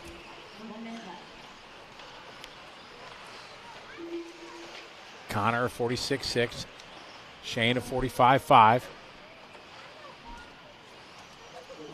Seth Rollett that time, 58.6. Tough lap for him. Drops him, puts him on a 6 and a 5.12 pace. Tim on a 6-lap 5.15. Bill on a 6-lap 5.15. Vincent 6.5.16, 46.8 last lap for Vincent. Dylan on a 6-lap 5.17.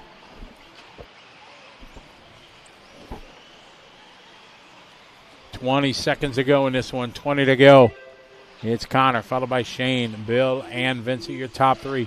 Time to beat Kevin, 7-lap 5.19. It's Connor and Shane and Bill, top three. We're halfway through our Sportsman E-Buggy round number 2. Only 2 rounds of qualifying goes down for these guys.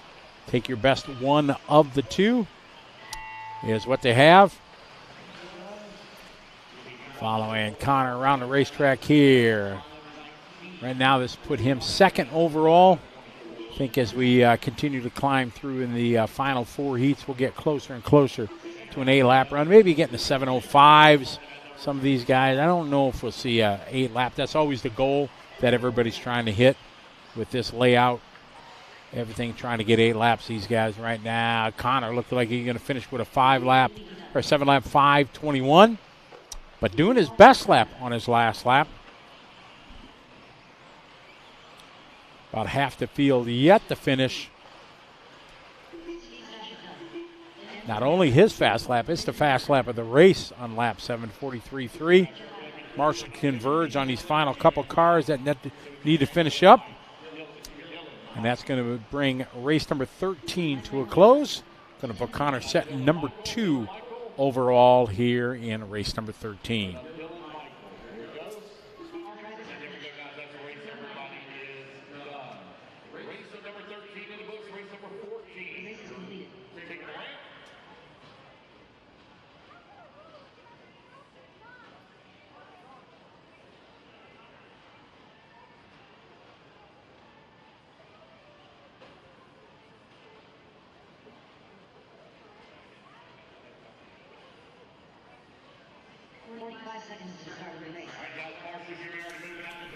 All right, getting ready here for race 14. We have guests in the studio here. Something we're trying to do is just bring some of the random guys out of the racetrack here that are participating in the PNB this weekend to try to get their perspective on the race and the track, the scope of this race. And I'd like to welcome Jeff Tarrant into the Live RC VP Racing Studio. Welcome to the show, Jeff. Thank you.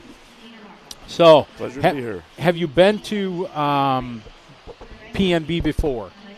No, I haven't. This is actually my first time here. Where are you from? So, Texas. From Texas. Where in Texas? Big state. Coppers Cove, Texas. Coppers Cove, Texas. Yes, sir.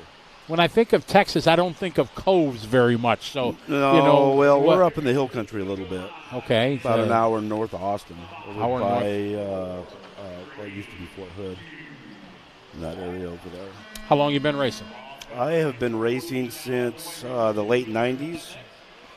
I got out right about 08. Took about a 14-year break and came back about a year and a half ago. Ran some 10-scale stuff and got into 8-scale, and I'm here now. What was the catalyst that brought you back in? My wife had actually got cancer. That was diagnosed with cancer. And so both of us kind of moping on the couch. She told me, I got to find another hobby. Our drag cars were kind of on the side, and she's like, you need to find something else. You enjoy watching RC racing. You watch it on TV. Why don't you get back into it again? And I did, and thanks to her, I'm here now, and I have a great support group.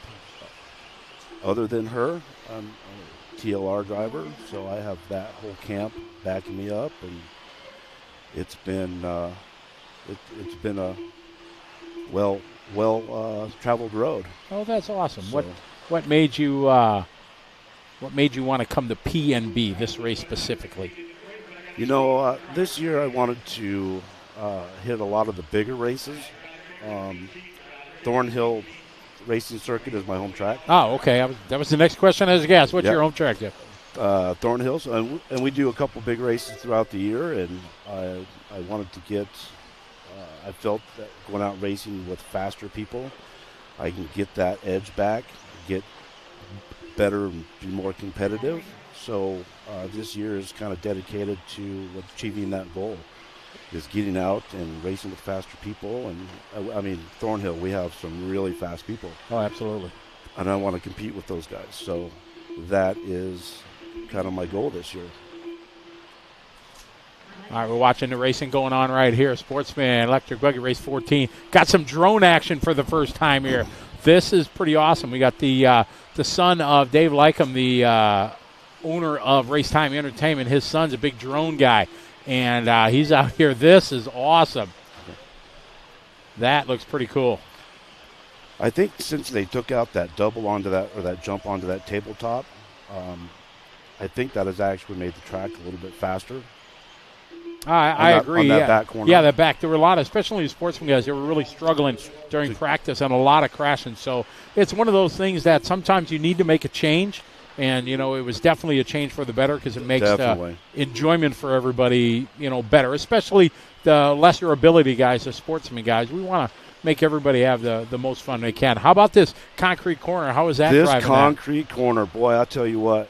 So I've actually learned that when you roll into it, the best thing to do is roll into the throttle nice and easy, because if you stab it too much, you're spinning or something's going wrong, and the best thing to do is just try to keep it easy and get up on that dirt, that little hill up there, and you can give it some throttle and get into the next corner. But when it's dusty like it is, it can play havoc, and it can break your laps. Oh yeah, absolutely.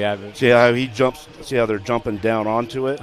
And they're just kind of rolling into the throttle a little bit, and then from that concrete onto the dirt, there's actually a little lip, and you can see every time they go over that, their back ends are kicking up. But right in the middle is that little lane is perfect. But it's so hard to see it from the driver's stand because of the angle of that dirt section that's out there.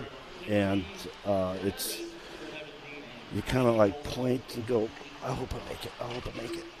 We've talked about different areas of the driver's stand that are better. Where do you like standing on? I like standing on, so if you're facing the driver's stand, I would be on the left. On the far left, closer to the concrete section. Correct, so, over here by the P. Screen left here is right. Okay. So the P area right there where the wheelchair area is, I think I get the best view from there. I talked to a couple of the other drivers. They like being on the other side, but each their own. I can see this sweeper a lot better because you lose sight of your car just up on the top. Right now, right in the final couple laps here, Frank on a 7-lap 5:30 off the pace from our TQ that Kevin laid down in the earlier heats. This is heat 6 of 10. Frank Sussaby just doing fast lap at a race. See, they're hitting it right in the middle. Right in the middle is that sweet spot. And that's the way to do it because we've seen many a crashes coming out of that. Oh, yes. I'm guilty. Oh, yeah, I'm sure I would be too if I was out there racing. John Shaw now moving to the top. Frank losing a few seconds that last lap. Down to a tenth of a second between John Shaw and Frank. Frank still got about 3/4 of a lap to go. John is going to be finishing his time. So John winds down to 7:5:29, puts him fourth overall. But Frank, Dennis, Jason, Peter Marges still have time to go. Great shot of the drone as these guys coming down to pit straight. I saw him out there earlier following a couple of drivers around the track. I don't know if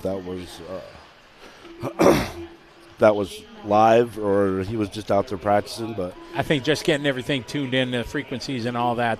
He was on that very back big jump, and he was probably 2 or 3 feet from somebody that was up in the air, and I bet that was probably the best shot. Oh, I bet you it was really cool. And I'm sure we'll get a lot of them because we're going to be bringing you his own drone footage throughout the course of the Psycho Nitro Blast here. Where'd you qualify in the first round?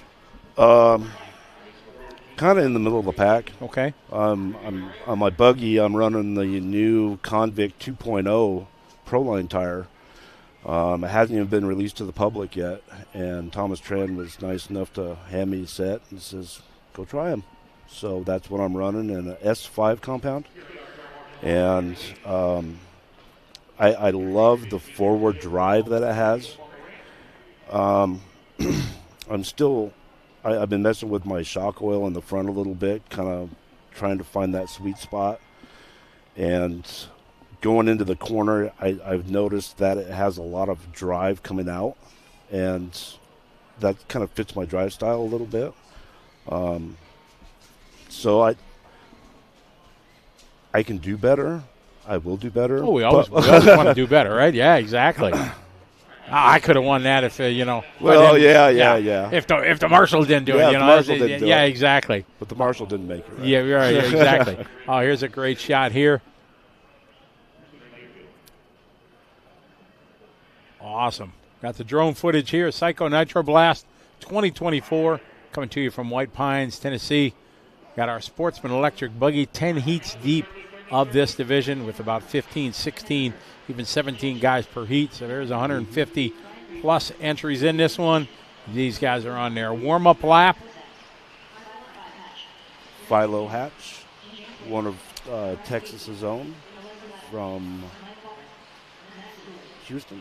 Yeah, in the Houston area. Yep. This is our youngster that I talked about. I saw this young man standing in line during practice, and I walked over and said hi, and his dad was there, and he told me a little bit about him, and that 5 generations of Philos. Mm-hmm. And that's really, really cool. They carried on the name and dad, and so we got generation 4 and 5 here racing, and that's pretty awesome. See how they're just very lightly getting on it, and I'll have to let you take my. What's that? I'll have to let you take my car out sometime today. Oh, I'd love to do it, but man, that's no time. I wish we had time to do it, and I'm not going to be here. I ain't going to practice 2 o'clock in the morning. I'll be asleep. We got a long day tomorrow. I got lots of blah blah blah to do tomorrow. So we got our Sportsman E-Buggy on the track. Camden, Brandon, Alex, Kevin, William, everybody starting their clocks. 5 minutes is what they get. Only 2 rounds of qualifying. It is massive. 150, or it's 300 by 150, I think, are the, if my memory serves me, what the specs are. And it is a massive, massive track. Depending where you stand on the driver's stand, some places are close, some places are far away. That left side double, we talked to many people that have said, that's one of the harder places because it is one of the farthest sections away from you on the driver's stand. And they have that, it's bermed in that back corner over there, so you can actually get a little bit of a running start at it. And if you hit it too hard, it'll send you up into the bleachers. That's the jumper we're talking about there as they come onto the back section here. Brian Reynolds leading the way on lap number 1 on 7-lap 5:37, top 10 run. As we're into our C sort, we've done a regrouping or a resort of the rounds after the first round. So we put the top drivers together in each division. And as we move through the numbers here, we're in group 7 of 10. We'll get about 15 on the track, 16, 17, 18. We get there faster drivers in our E-Buggy. And the lap times are actually coming down quite a bit, too. The track's coming around really nice. 45s is a really good lap time. For sportsmen, there's 45 is definitely something you want to go to, get in that 7-lap range. We've seen the pros obviously go faster than that, get into the sub-40s, but they're sometimes not mortal. They do stuff with cars we can't even imagine how to do. More shout out to everybody that's watching. Got Jeff in here. That's one of our racers here at the PNB. We wanted to get him here into the booth and just get his take on what it's like driving at the track, what brings him to the PNB, and his experience that he's having so far. I'm actually set up pretty light. A lot of people are set up kind of mid-range on their oils, I've heard. Anywhere from 45 to 32, depending on your piston size and what you're looking to get. Myself, I'm running a VRP 20-hole piston, and I'm about 35 in the front and 32 and a half in the back with silvers and reds for springs. And the car feels pretty good. I'm still kind of tweaking like I said, the front suspension a little bit. But those tires that I was telling you about earlier, there's like no wear on them. Oh, that's good. And they're an S5, like I was saying. And I've rotated them once just to kind of get a little bit more bite. They get that little wear edge on them. And but got right now Sportsman E-Buggy. We got 1 minute to go. 1 to go. This is qualifying round number 2, 2024 PNB Psycho Nitro Blast, presented by Racetime Entertainment, One Up Racing, VP Racing, and our bonus lap membership. Jeff Tarrant in here giving us his take on his racing experience, the hard parts of the track, the fun parts. Concrete corner we've talked about all the time. It's probably one of the most unique sections of the racetrack. And that's that big sweeper. Mm-hmm. That's actually a really nice, because you can just sit there and just kind of ease on the throttle, about half throttle, half three-quarter throttle. And if your car's set up right, you can stay in the power and make that, cut it in really tight and have a good line through it. Not normally getting a 90-degree angle at the end of the straightaway, so you got to get it wound up pretty right to be able to make that double. Mm-hmm. As race number 15 winding down, we got Ev and out front. Kevin Bartlett from VP Racing, one of our fine sponsors, having a good run. Right now about 4 seconds out of this one. These guys having top 5 runs. It's really good with our B group coming up. Got a good chance here for some top 10. Oh, a little bit outside. As race number 15 is coming to a close, we got a few more cars to come around. We got young Kyle Kosek, part of the gang, came down from Wisconsin. Having a good run. Kyle going to get a 2 out of this one. Looks like. What's that? Sorry, bud. I was going to say, we even have people here from Canada. Oh, yeah. There's some Canucks down here. Got a lot of Canadians watching online. Everybody chiming in and joining. We got a worldwide audience. Everybody wants to watch and take part in the PNB. And that is going to wrap up our race number 15. Well, Jeff, I appreciate you taking a few minutes coming in and chatting. We're trying to do this with a few guys, just to give different takes for guys that are in the Masters Division and some pros and some sportsmen, and just kind of get the takes to give our viewers a kind of feel of what it is. We can talk and we can look at it, Sure. and I can talk to the drivers, but to get the guys in here to hear it fresh from them is a kind of unique thing we want to do, and appreciate you taking thank you very few much. minutes coming in. I want to say that if you're a racer, this is definitely the event to come to. Really? I will say from the bottom of my heart, the friendliness of every person here is outstanding. From the pros down to the beginners, everybody's friendly. It's like family oriented. You know, everybody's, hey, how's it going? How you doing? You know, do you need anything? Oh, that's so, fantastic. I mean, this is definitely a race you got to come to. If it's a bucket list, move it up on the list. Because you got to come out and enjoy this, and I'm having a great time. Well, awesome. We appreciate your insight and coming and taking a few minutes from your thrashing on your car, and I wish you the best of luck this weekend. Thank you, sir. All right, my pleasure. Thank you All very right, much. thank you. All right, Jeff Durant having a few minutes with us coming in and giving us a chat from his perspective of what it's like here at the legendary Psycho Nitro Blast.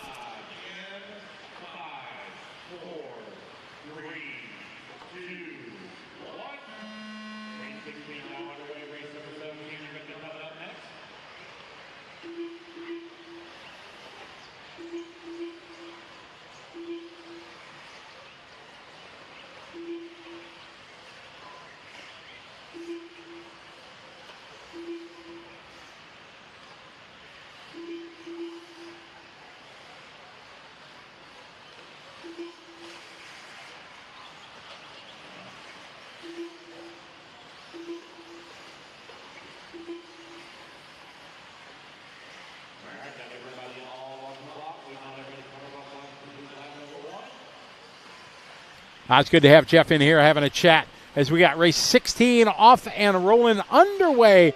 This is race 16, heat 8 of 10. So we continue to climb towards our faster and faster racers going on here in our Sportsman Electric Buggy Division.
Leader right now, Keen. I wonder how that's pronounced. Throbbing Brain, you will know. You guys know all. All right, I got Jason Butler out front. Jason on a 7-lap 5:13. How you doing? Keep it moving. Now a TQ pace right now. Kevin has been TQ so far.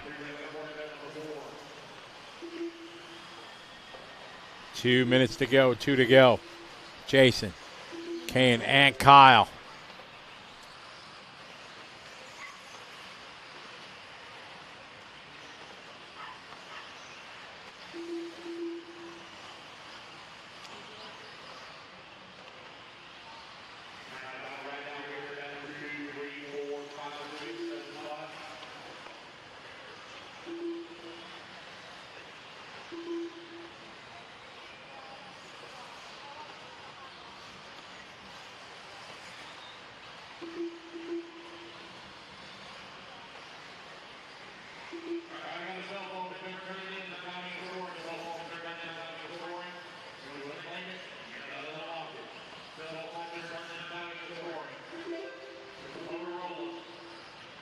Our leader right now, Jason, Ryland, and Kyle, your top three.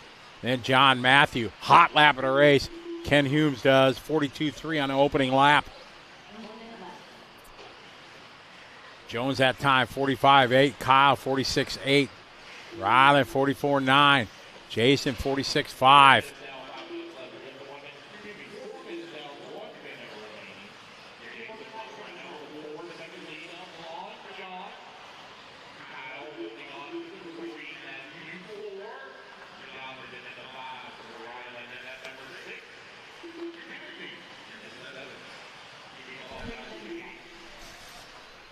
All right, Scotty, I'm back. He's back. We missed your you. interview go? Oh, it went really well. Jeff had some cool insight. He's just a average Joe giving us some feedback on his experience B&B, what drove him to here, and then we get to see our first live drone footage here. This is pretty bad, Johnny, right here.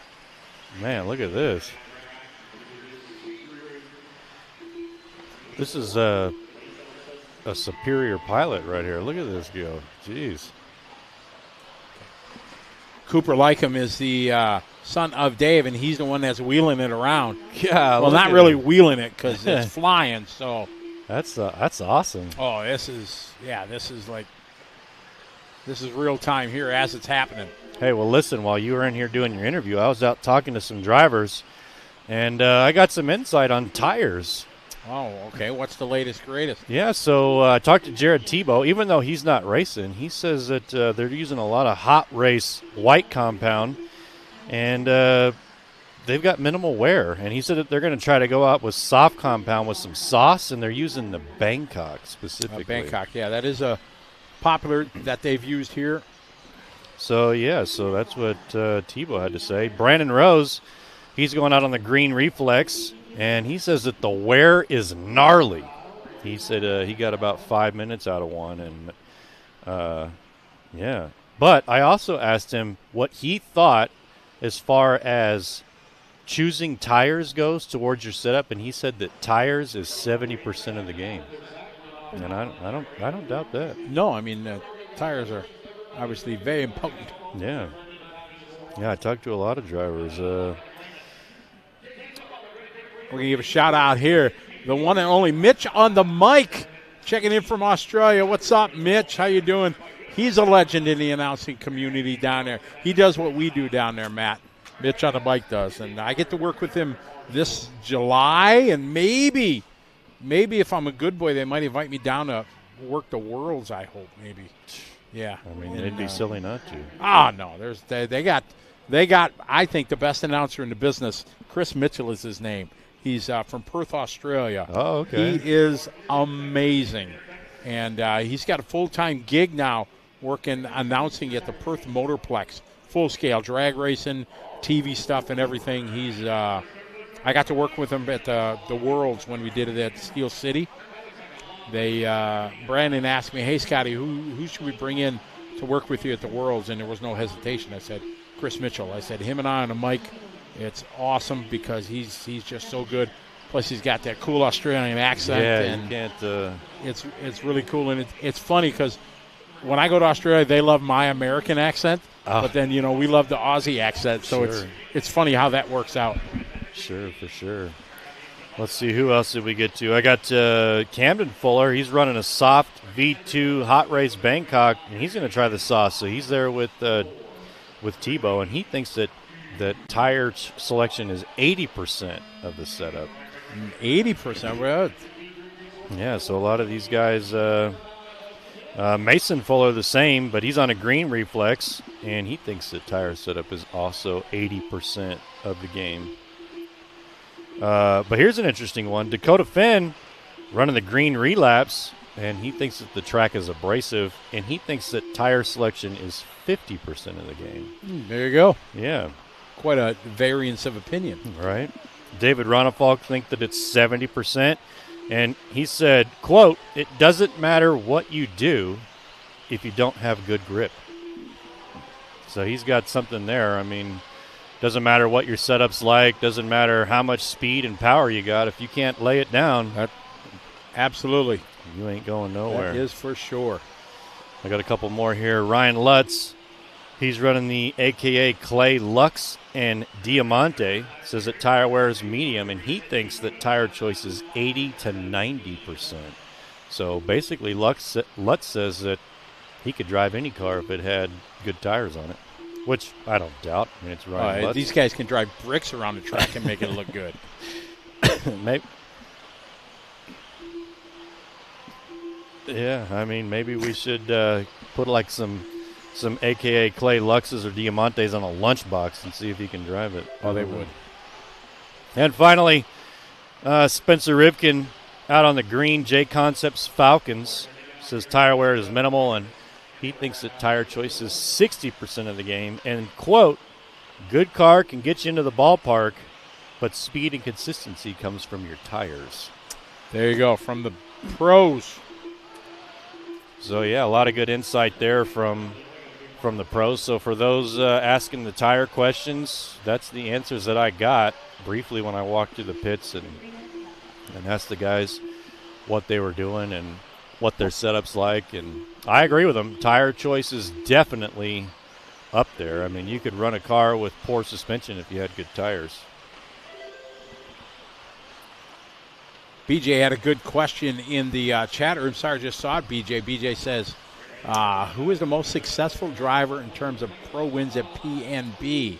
Oh, PNB. Well, I mean, Dakota almost swept it last year, right?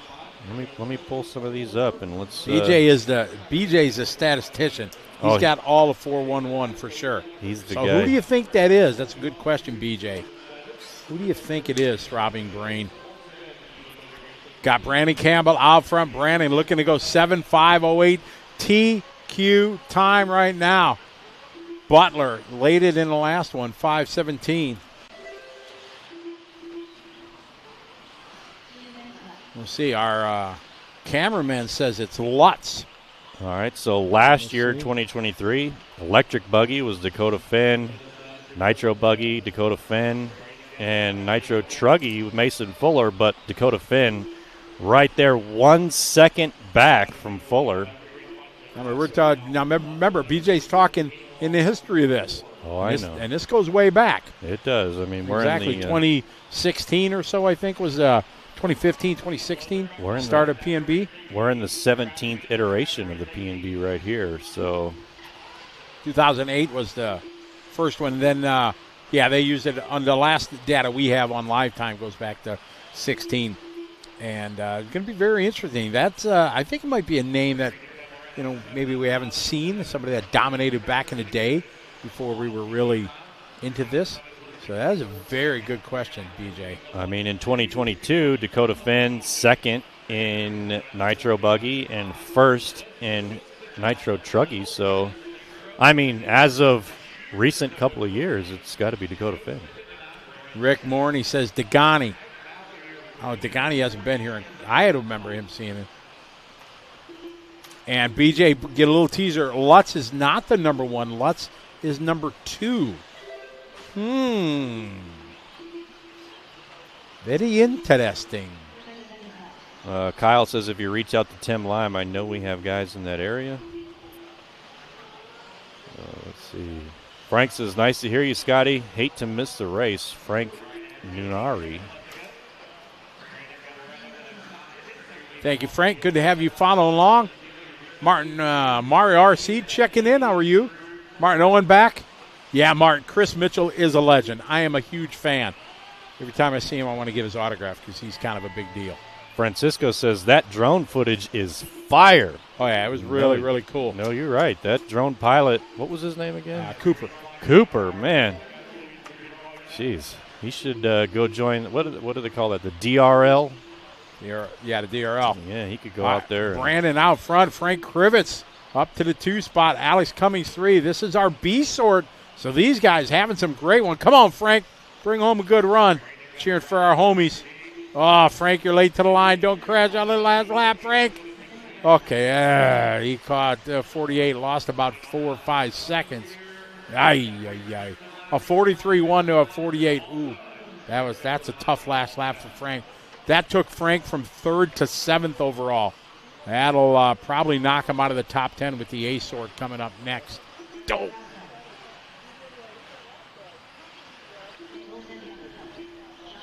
Who's the number 1 driver? Don't know.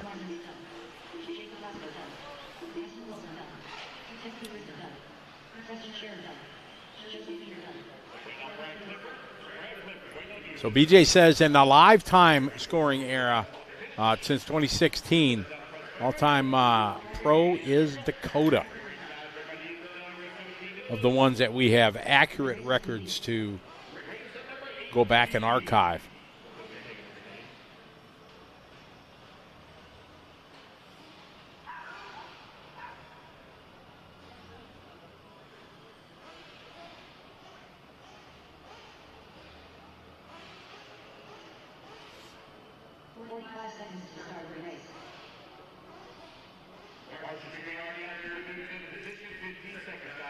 We got race number 18 on the track here. This is our top heat. Top dogs in our sportsman, Electric.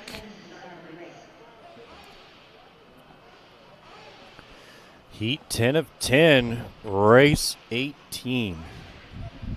Race director up there getting them done. BJ says Ryan Lutz has 4 wins. Yeah, but the RC Scoring Pro Days should count 2.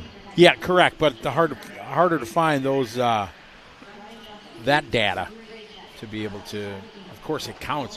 Sure, there could be somebody with a greater win, but from what we can get out of the archives, I don't even know if you can look up the history on RC Scoring Pro still. Robert wants to know if you're still running jamming at local 8 tracks when I can. Oh, he's still running. Still running jamming. Hey, Scotty.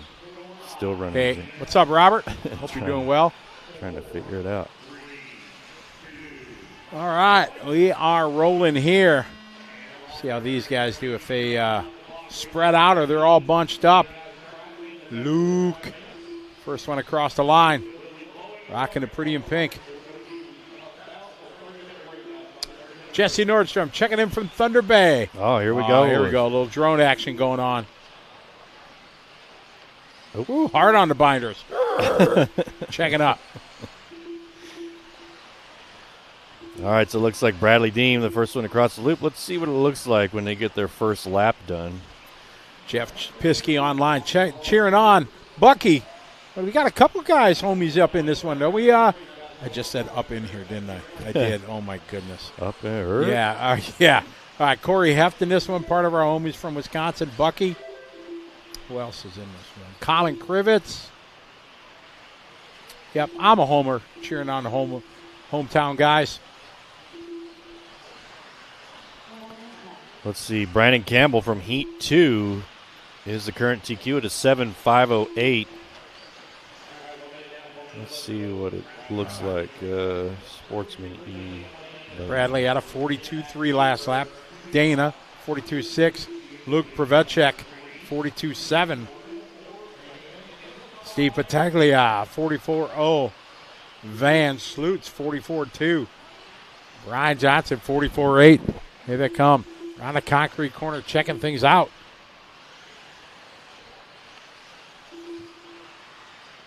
Man, this is a good shot. You see how fast they're going, 26, 27, 30 miles an hour down the straightaway. And drone can't keep up. So over 30 miles an hour. Hey, there's Frank. Hi, Frank. There's Frank we just flew over.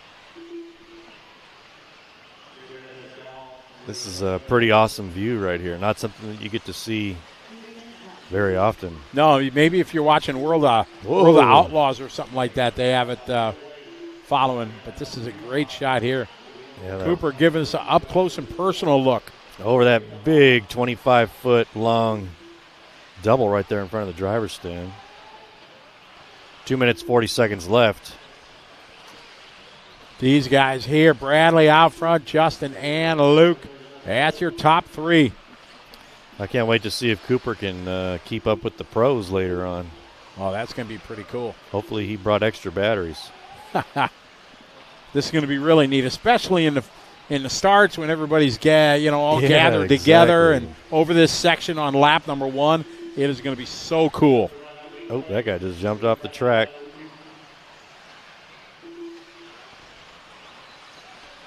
Yeah. Later is Justin. Luke, Corey Heft go to the 3. Followed by Steve, Don, and John. Jeff says that drone footage is awesome, and he likes watching it at the Supercross races, too. Yeah, it is pretty cool. Brian says, I race with Bradley Dean, Go Quad Cities and Thunder Road Hobbies from Moline, Illinois. Got a minute 40 to go. Luke out front. Steve and Corey. More shout out. Hey, the gang from Coast to Coast RC down in Australia. G'day, mate. One of our great sponsors for the Asian Buggy Championship. Looking forward to getting that rolling again here. Next week, we go to the Philippines. It'll be round number 2. And in July, we're down in Australia. Then in September, we're going to Jakarta, Indonesia. Jeez. I've never been to Jakarta. So I got that's my A-scale race series that I started over in Asia. You get to go to Jakarta this year. It's going to be awesome. Again, Johnny Cash. Oh, yeah. I've been everywhere, man. Exactly right. Awesome to go to new places. Really can't wait. No, that was my favorite part about being in the military. I got to travel around, see a bunch of cool places. Some were good, some not so good. But got to check them off the list, Exactly. We got Luke leading the way, 7.506 TQ time. Yeah, he's out there killing it.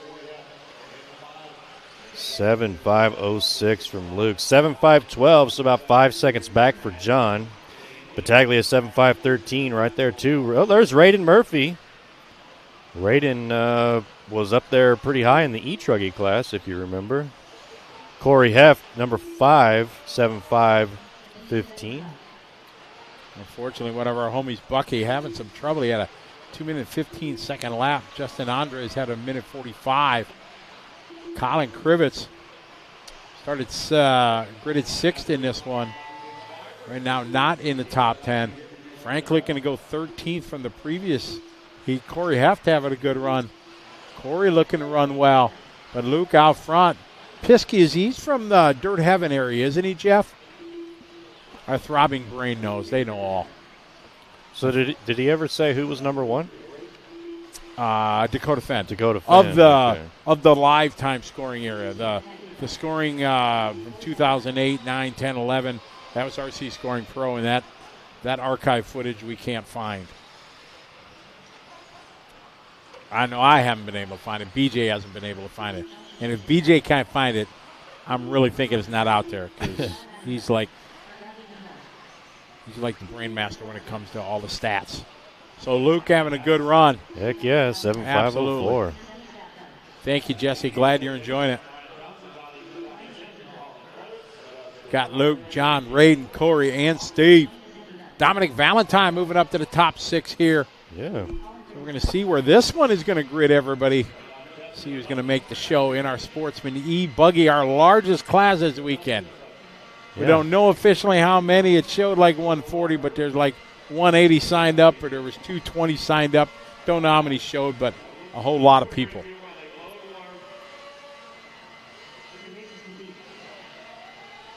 Well, officially 162 signed up. 162. Hey, Coop, awesome. Yeah, really nice. Looks great online here. Yeah, tip of the hat to you. How old are you? 14. 14. How long have you been doing drones? 2 years. 2 years, Awesome. Our drone pilot out there killing it. Watering, little water round, a little blow off of the concrete corner here. So we got a, looks like they're blowing a track.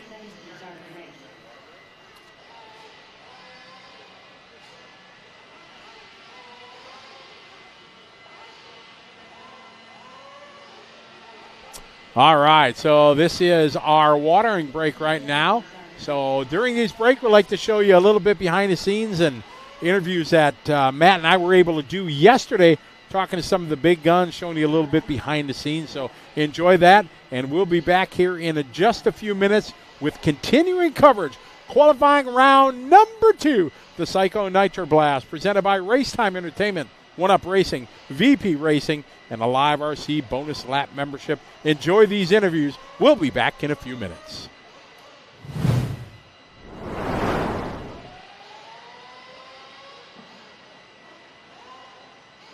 We're here with Brandon Rose in the S-Works pick in Brandon. Last year, pretty good. Had a 3-in buggy, a 5-in truck. What's your mindset going into this round here this year in 2024? Yeah, let's do the same thing. Just go in with good confidence and knowing that I can make it happen if everything goes my way. And just, the track's a lot of fun. Just keep it smooth out there, keep it nice and easy, and yeah, just keep it normal. 2024 has kind of been going your way. It's been a pretty good year so far. Yeah, first race of the season, SIC, that was a great one, getting the win there. DNC, it's been a good race. I got 6th in Nitro Buggy, all top 10s, 3rd in E-Truck, 3rd in E-Buggy, so can't complain about it. Did some racing at Thornhill. I got the win there, which was a lot of fun. So, yeah, it's been a great year so far. Do you think they always talk about the first one being the hardest to get? Like you said, you got it at 6. Do you think you've turned the corner now? Your confidence, the whole race package, everything is working as you like? Yeah, racing's a lot of mental, and once you kind of know that you can do it, it is a lot easier just because you've run with those guys. I've run with Dakota, Ryan, some of the top dogs quite a few times now, so it feels a little more natural and a little easier. So, yeah, I would say it helps out quite a bit. When you started, we'll go back 3-4 years here. You know, you've been always racing, but starting to make more and more shows. Did you ever think you were going to be in a conversation with the names of Mayfield and Fend and Rivkin and these guys? Back then you dream as a little kid you can do it, but you never really think after watching them. You're like, man, they're so fast, but just kept working hard, kept trying, and they kept beating me, and eventually I finally got them. Well, best of luck. Positive attitude. We love to see it. Good luck here. Yes, sir. Thank you, Scotty. Thank you all, Live RC, for everything y'all do. All right, thank you. Brandon Rose, he is absolutely a fan favorite anytime we're talking about him or there's a race going on. 2024 has been years so far. Let's see if it continues here at PNB. Guys, I'm here with the reigning, defending PNB 2023 champion, Nitro Buggy, E-Buggy. Man, how's it feel to be here for 2024? Good. Like I said, this track treated me well last year. It's always a fun event, and I'm sure this year's going to be no different. A little bit different practice go to this year. I wasn't super sure about it, but it actually worked out really great for us. There's not a ton of pros out there, so we had 2 hours of open track just to burn laps and to get everything dialed in. So now we'll kind of reset, get ready for tomorrow. Maybe run a couple times tonight if we need to, but I'm sure the line's going to be long by then. So yeah, cars are good. So we're just rolling with it. Very cool. So they did change up the practice this year from previous years. You got your own time. What did you focus on in that 2 hours? The main thing, couple runs, just getting the track down and stuff. I chose kind of not to run this morning and sleep in a little bit. So a couple runs, get the track figured out. It's a little bit more simple this year. So we're going to come down to just having that speed and staying consistent. And then after that, just trying to get the cars into the track.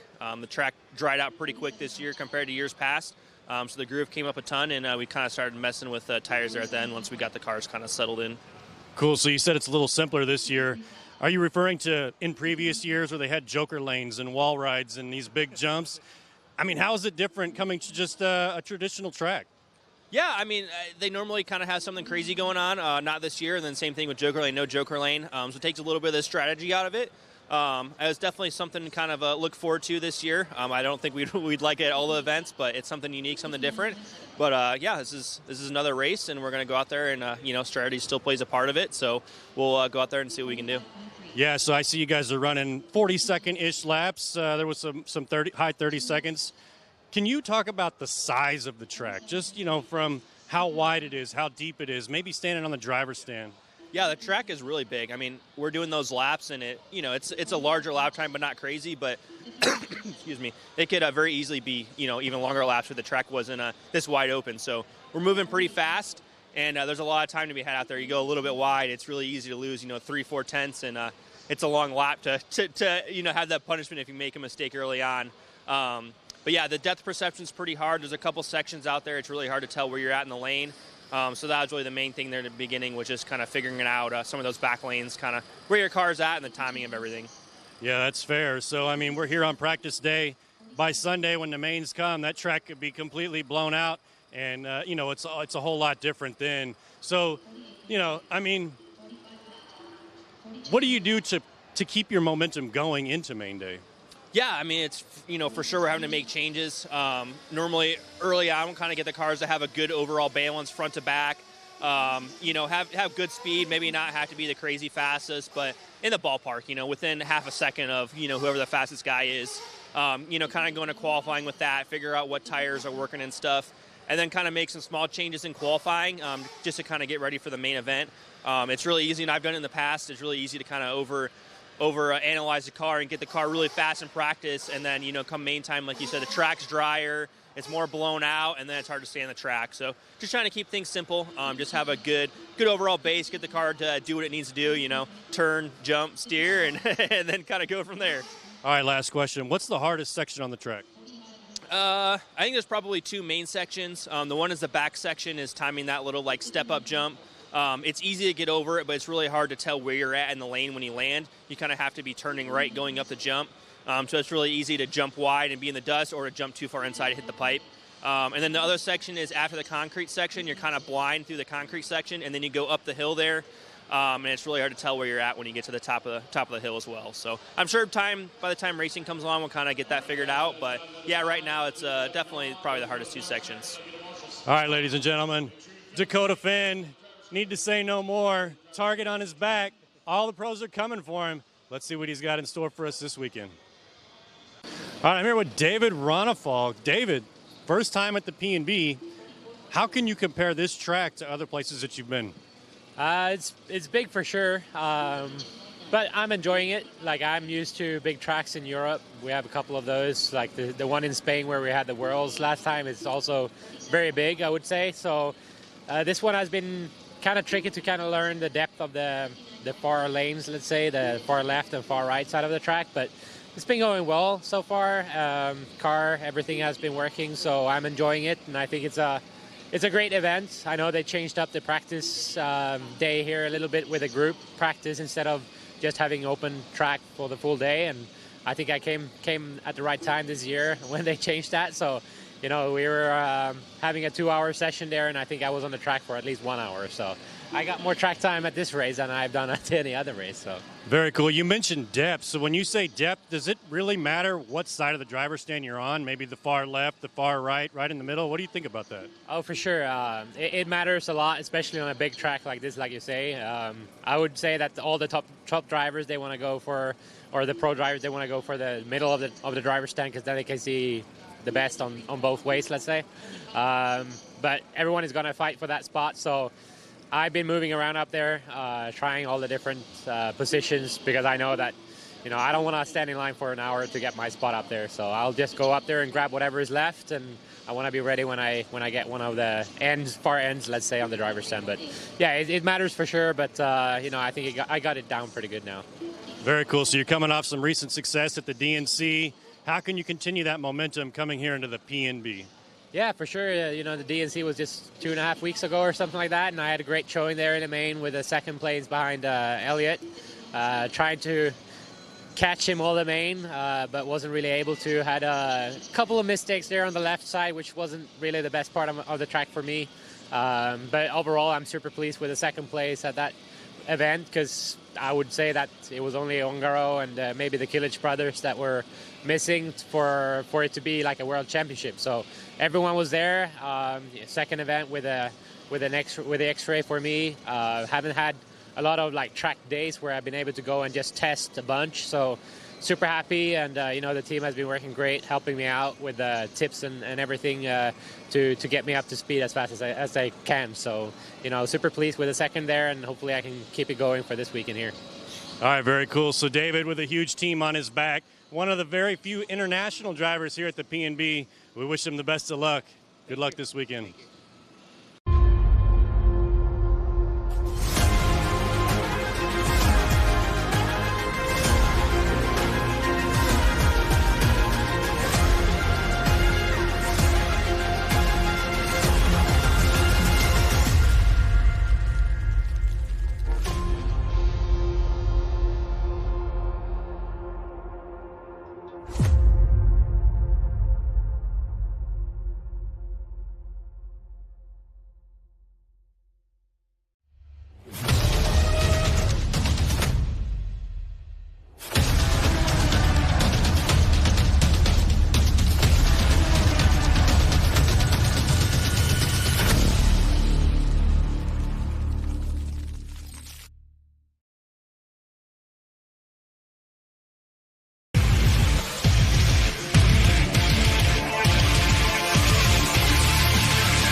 We're down here in the S-Work pits with Mason Fuller. And Mason, this race has been good to you here over the last couple of years. Last year, win a truck, second in buggy. How do you take that momentum from last year when you come back here in 2024? Yeah, this year we got the new car, but I'm feeling good. We had 2 hours of practice earlier today, so feeling good. We'll see tomorrow if I can TQ or start up on the front, and then hopefully Sunday repeat what I did last year. You seem really relaxed when you said, yeah, we had 2 hours of practice. For us normal guys, I mean, that's not enough. But for the pros, what can you How many times did you get out, and what can you learn in a short practice session? Yeah, I had my dad help me out, so, we got out there probably 10 times at least, which is pretty good. We just ran the buggies, and then we'll run the Truggies tonight, and, yeah, they're feeling good so far.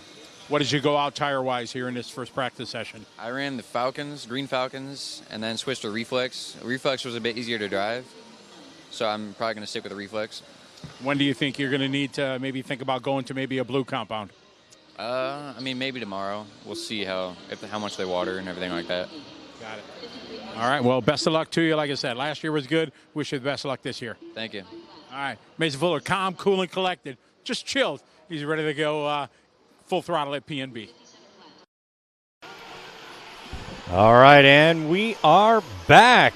They got the track watering done, and they're rolling them out here for the Sportsman Nitro Buggy Heat 1 of 7. Going to get this thing underway very soon.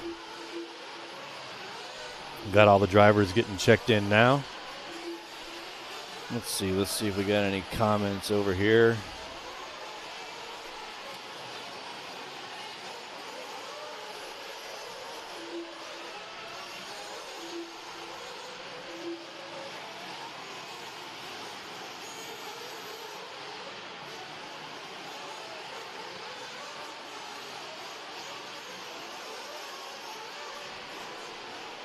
All right, so Mark says, what stadium are they racing in? We are in the Walters Stadium Expo Center here in White Pine, Tennessee. It's a very nice place. For those who haven't been here, we are in an arena, like a horse arena, and outside there's a couple of barns that all the drivers are pitting in, and it's a really cool setup here at the PNB. Brian Lee says Red Bull built the drone that could follow an F1 car. Man, that would be crazy. But our drone pilot here, Cooper, is doing a fantastic job. Been flying drones for a couple of years, and he's out there killing it.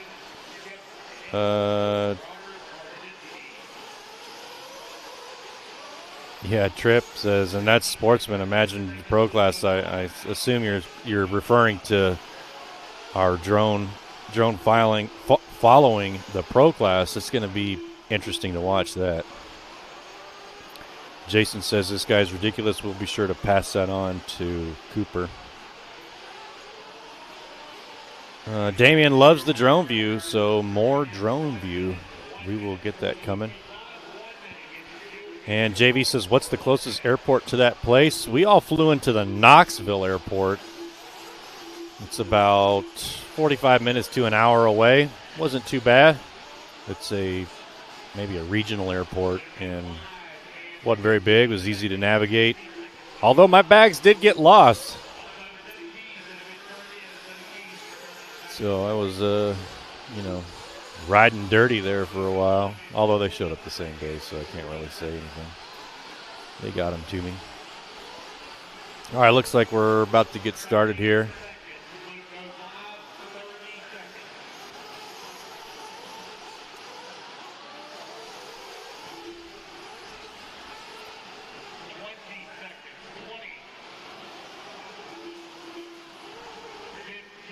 Looks like they may be bringing them for fuel. They're going to start them in about 15 seconds. 10 seconds. I'm going to start rolling them out here. But you see how they're all bunched up? These guys need to spread themselves out. They are getting very anxious to hit the loop and the starting grid, the start-finish line, except for that guy. He's doing it right. He's taking his time, making sure he has some space on the track there so when they do get to racing and get all bunched up, they don't crash into each other. Oh, greetings from Romania. Okay, Romania, thank you for tuning in. We really appreciate your support. I will tell Scotty to cross that one off the list when he gets back in here. So these drivers coming around for their first lap. Looks like in qualifier number 1, John Kuchinskis got round number 1 with a 7.5.16. We'll see if anybody here in the Sportsman Nitro Buggy Heat number 1 of 7 has anything for that. Yeah, no, you're right. That's Sportsman for you. You guys watch. When the pros come up, they will make sure that they spread themselves out. And the reason that they do that is to give themselves some space on the track, especially for those first couple of laps, so they're not all bunched up together, hitting each other, wrecking into each other, or whatever. And, I mean, they eventually catch each other and have to make passes, but even then, the pro-level drivers will make sure that they give some space to the driver who's coming up behind them if they know they're a little bit faster, because they don't want to cause any wrecks. Trip says, Brandon Rose and I were on the same manufacturer for a while, Serpent. Yeah, that was Brandon out here running the S-Works this year. Doing some big things. Currently number 1 in our Pro Nitro Buggy, which is coming up here later. 2 down, 3 to go. Cameron out front on a 7.5.25. Charles on a 7.5.29. I should say Cameron Landreth. And then we got Camden Swisher moving up to the number 2, 7.5.27.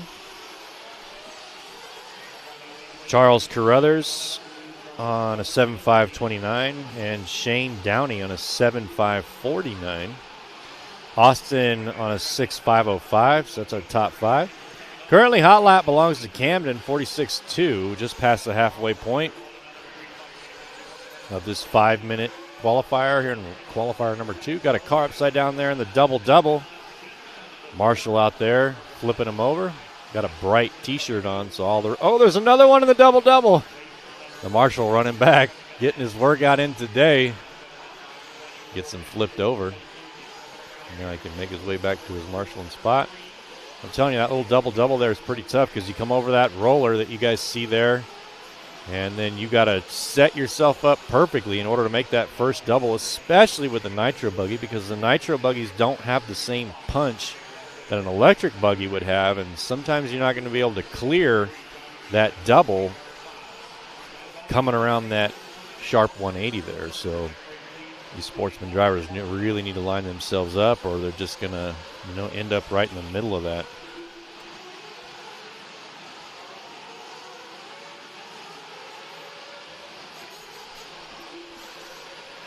.345 down, 1:15 to go here in Heat 1 of Sportsman Nitro Buggy. Camden Swisher out front, 7.5.27. Cameron Landreth, 7.5.28, about half a second back. Oh, Camden Landreth just takes it, so Camden Swisher with a long lap there was running consistent 46.46 and then had a 50-second lap. So that's going to set him back a little bit. Oh, some more trouble there after that double-double. Marshall's converging there. They're all looking at each other like, you going to do it? You can do it? You can do it? And then they eventually get him flipped over. 45 seconds to go. Cameron Landreth out front. Camden Swisher in the number 2. Joshua Peters in the 3. Charles in the 4. Stephen Garner in the 5. Shane in the 6. David in the 7. Austin in the 8. Tony in the 9. John for our top 10. Less than 30 seconds here in Heat number 1. Scotty, we had a guy from Romania check in. Oh, awesome. Who was it? Do you remember? Romania was Albu. Abu. Albu. How you doing? Yeah. Welcome, Romania. We're going to click off Romania off the list. All right, so that's going to put an end to this one. Heat number 1. These drivers are going to come around for their final lap and see how they do. Oh, there's a guy under the pipe there. Sportsman Nitro Buggy Heat 1 of 7. Ooh. Down through the Psycho Slider. Hans checking in from Norway. How you doing, Hans? I'm hoping to go to Norway this summer. They have a big Nitro on-road. Oh, big crash down the straightaway.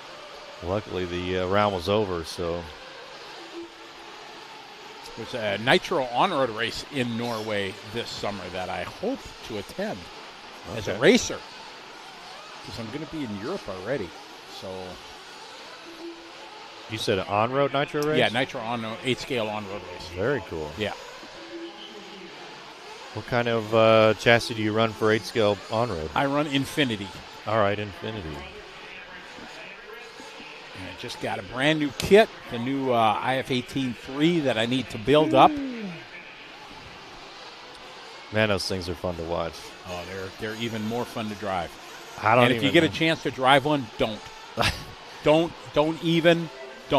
As then I'll be hooked. Oh, if I'd have drove this 20 years ago, I'd be broke. Yeah, it's the greatest thing. Like I said, I went out to the Worlds at Steel City. I think it was 2019 or 2020. I can't remember the year, but the thing about that on-road is you make one mistake. Oh, yeah. It's over. That's you a wrap. blink, it's kit. Yeah, clean up aisle 4. And that thing's kitted up. If you ever been to Steel City, they've got like a barrier that goes around the whole track, especially down that straight. And these guys would just boom right into that thing, and their cars would just into pieces. It's made up, or it was made up. Unfortunately, the track had to close, but it's made up of aluminum bleachers, extra bleacher seats that they had from the NASCAR Speedway, and they used those around the perimeter. And it had a very unique twang when you hit it at 72 miles an hour. I was just going to Not that I know that from any certain reason, but yes.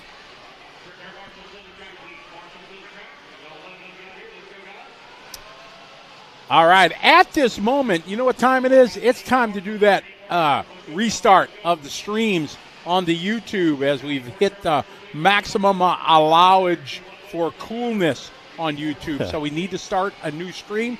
So all you folks that are watching on the YouTube, you're going to see this one stop and lock, and then you're going to have to pull up a new stream. So we will see you on the flip side here on YouTube. And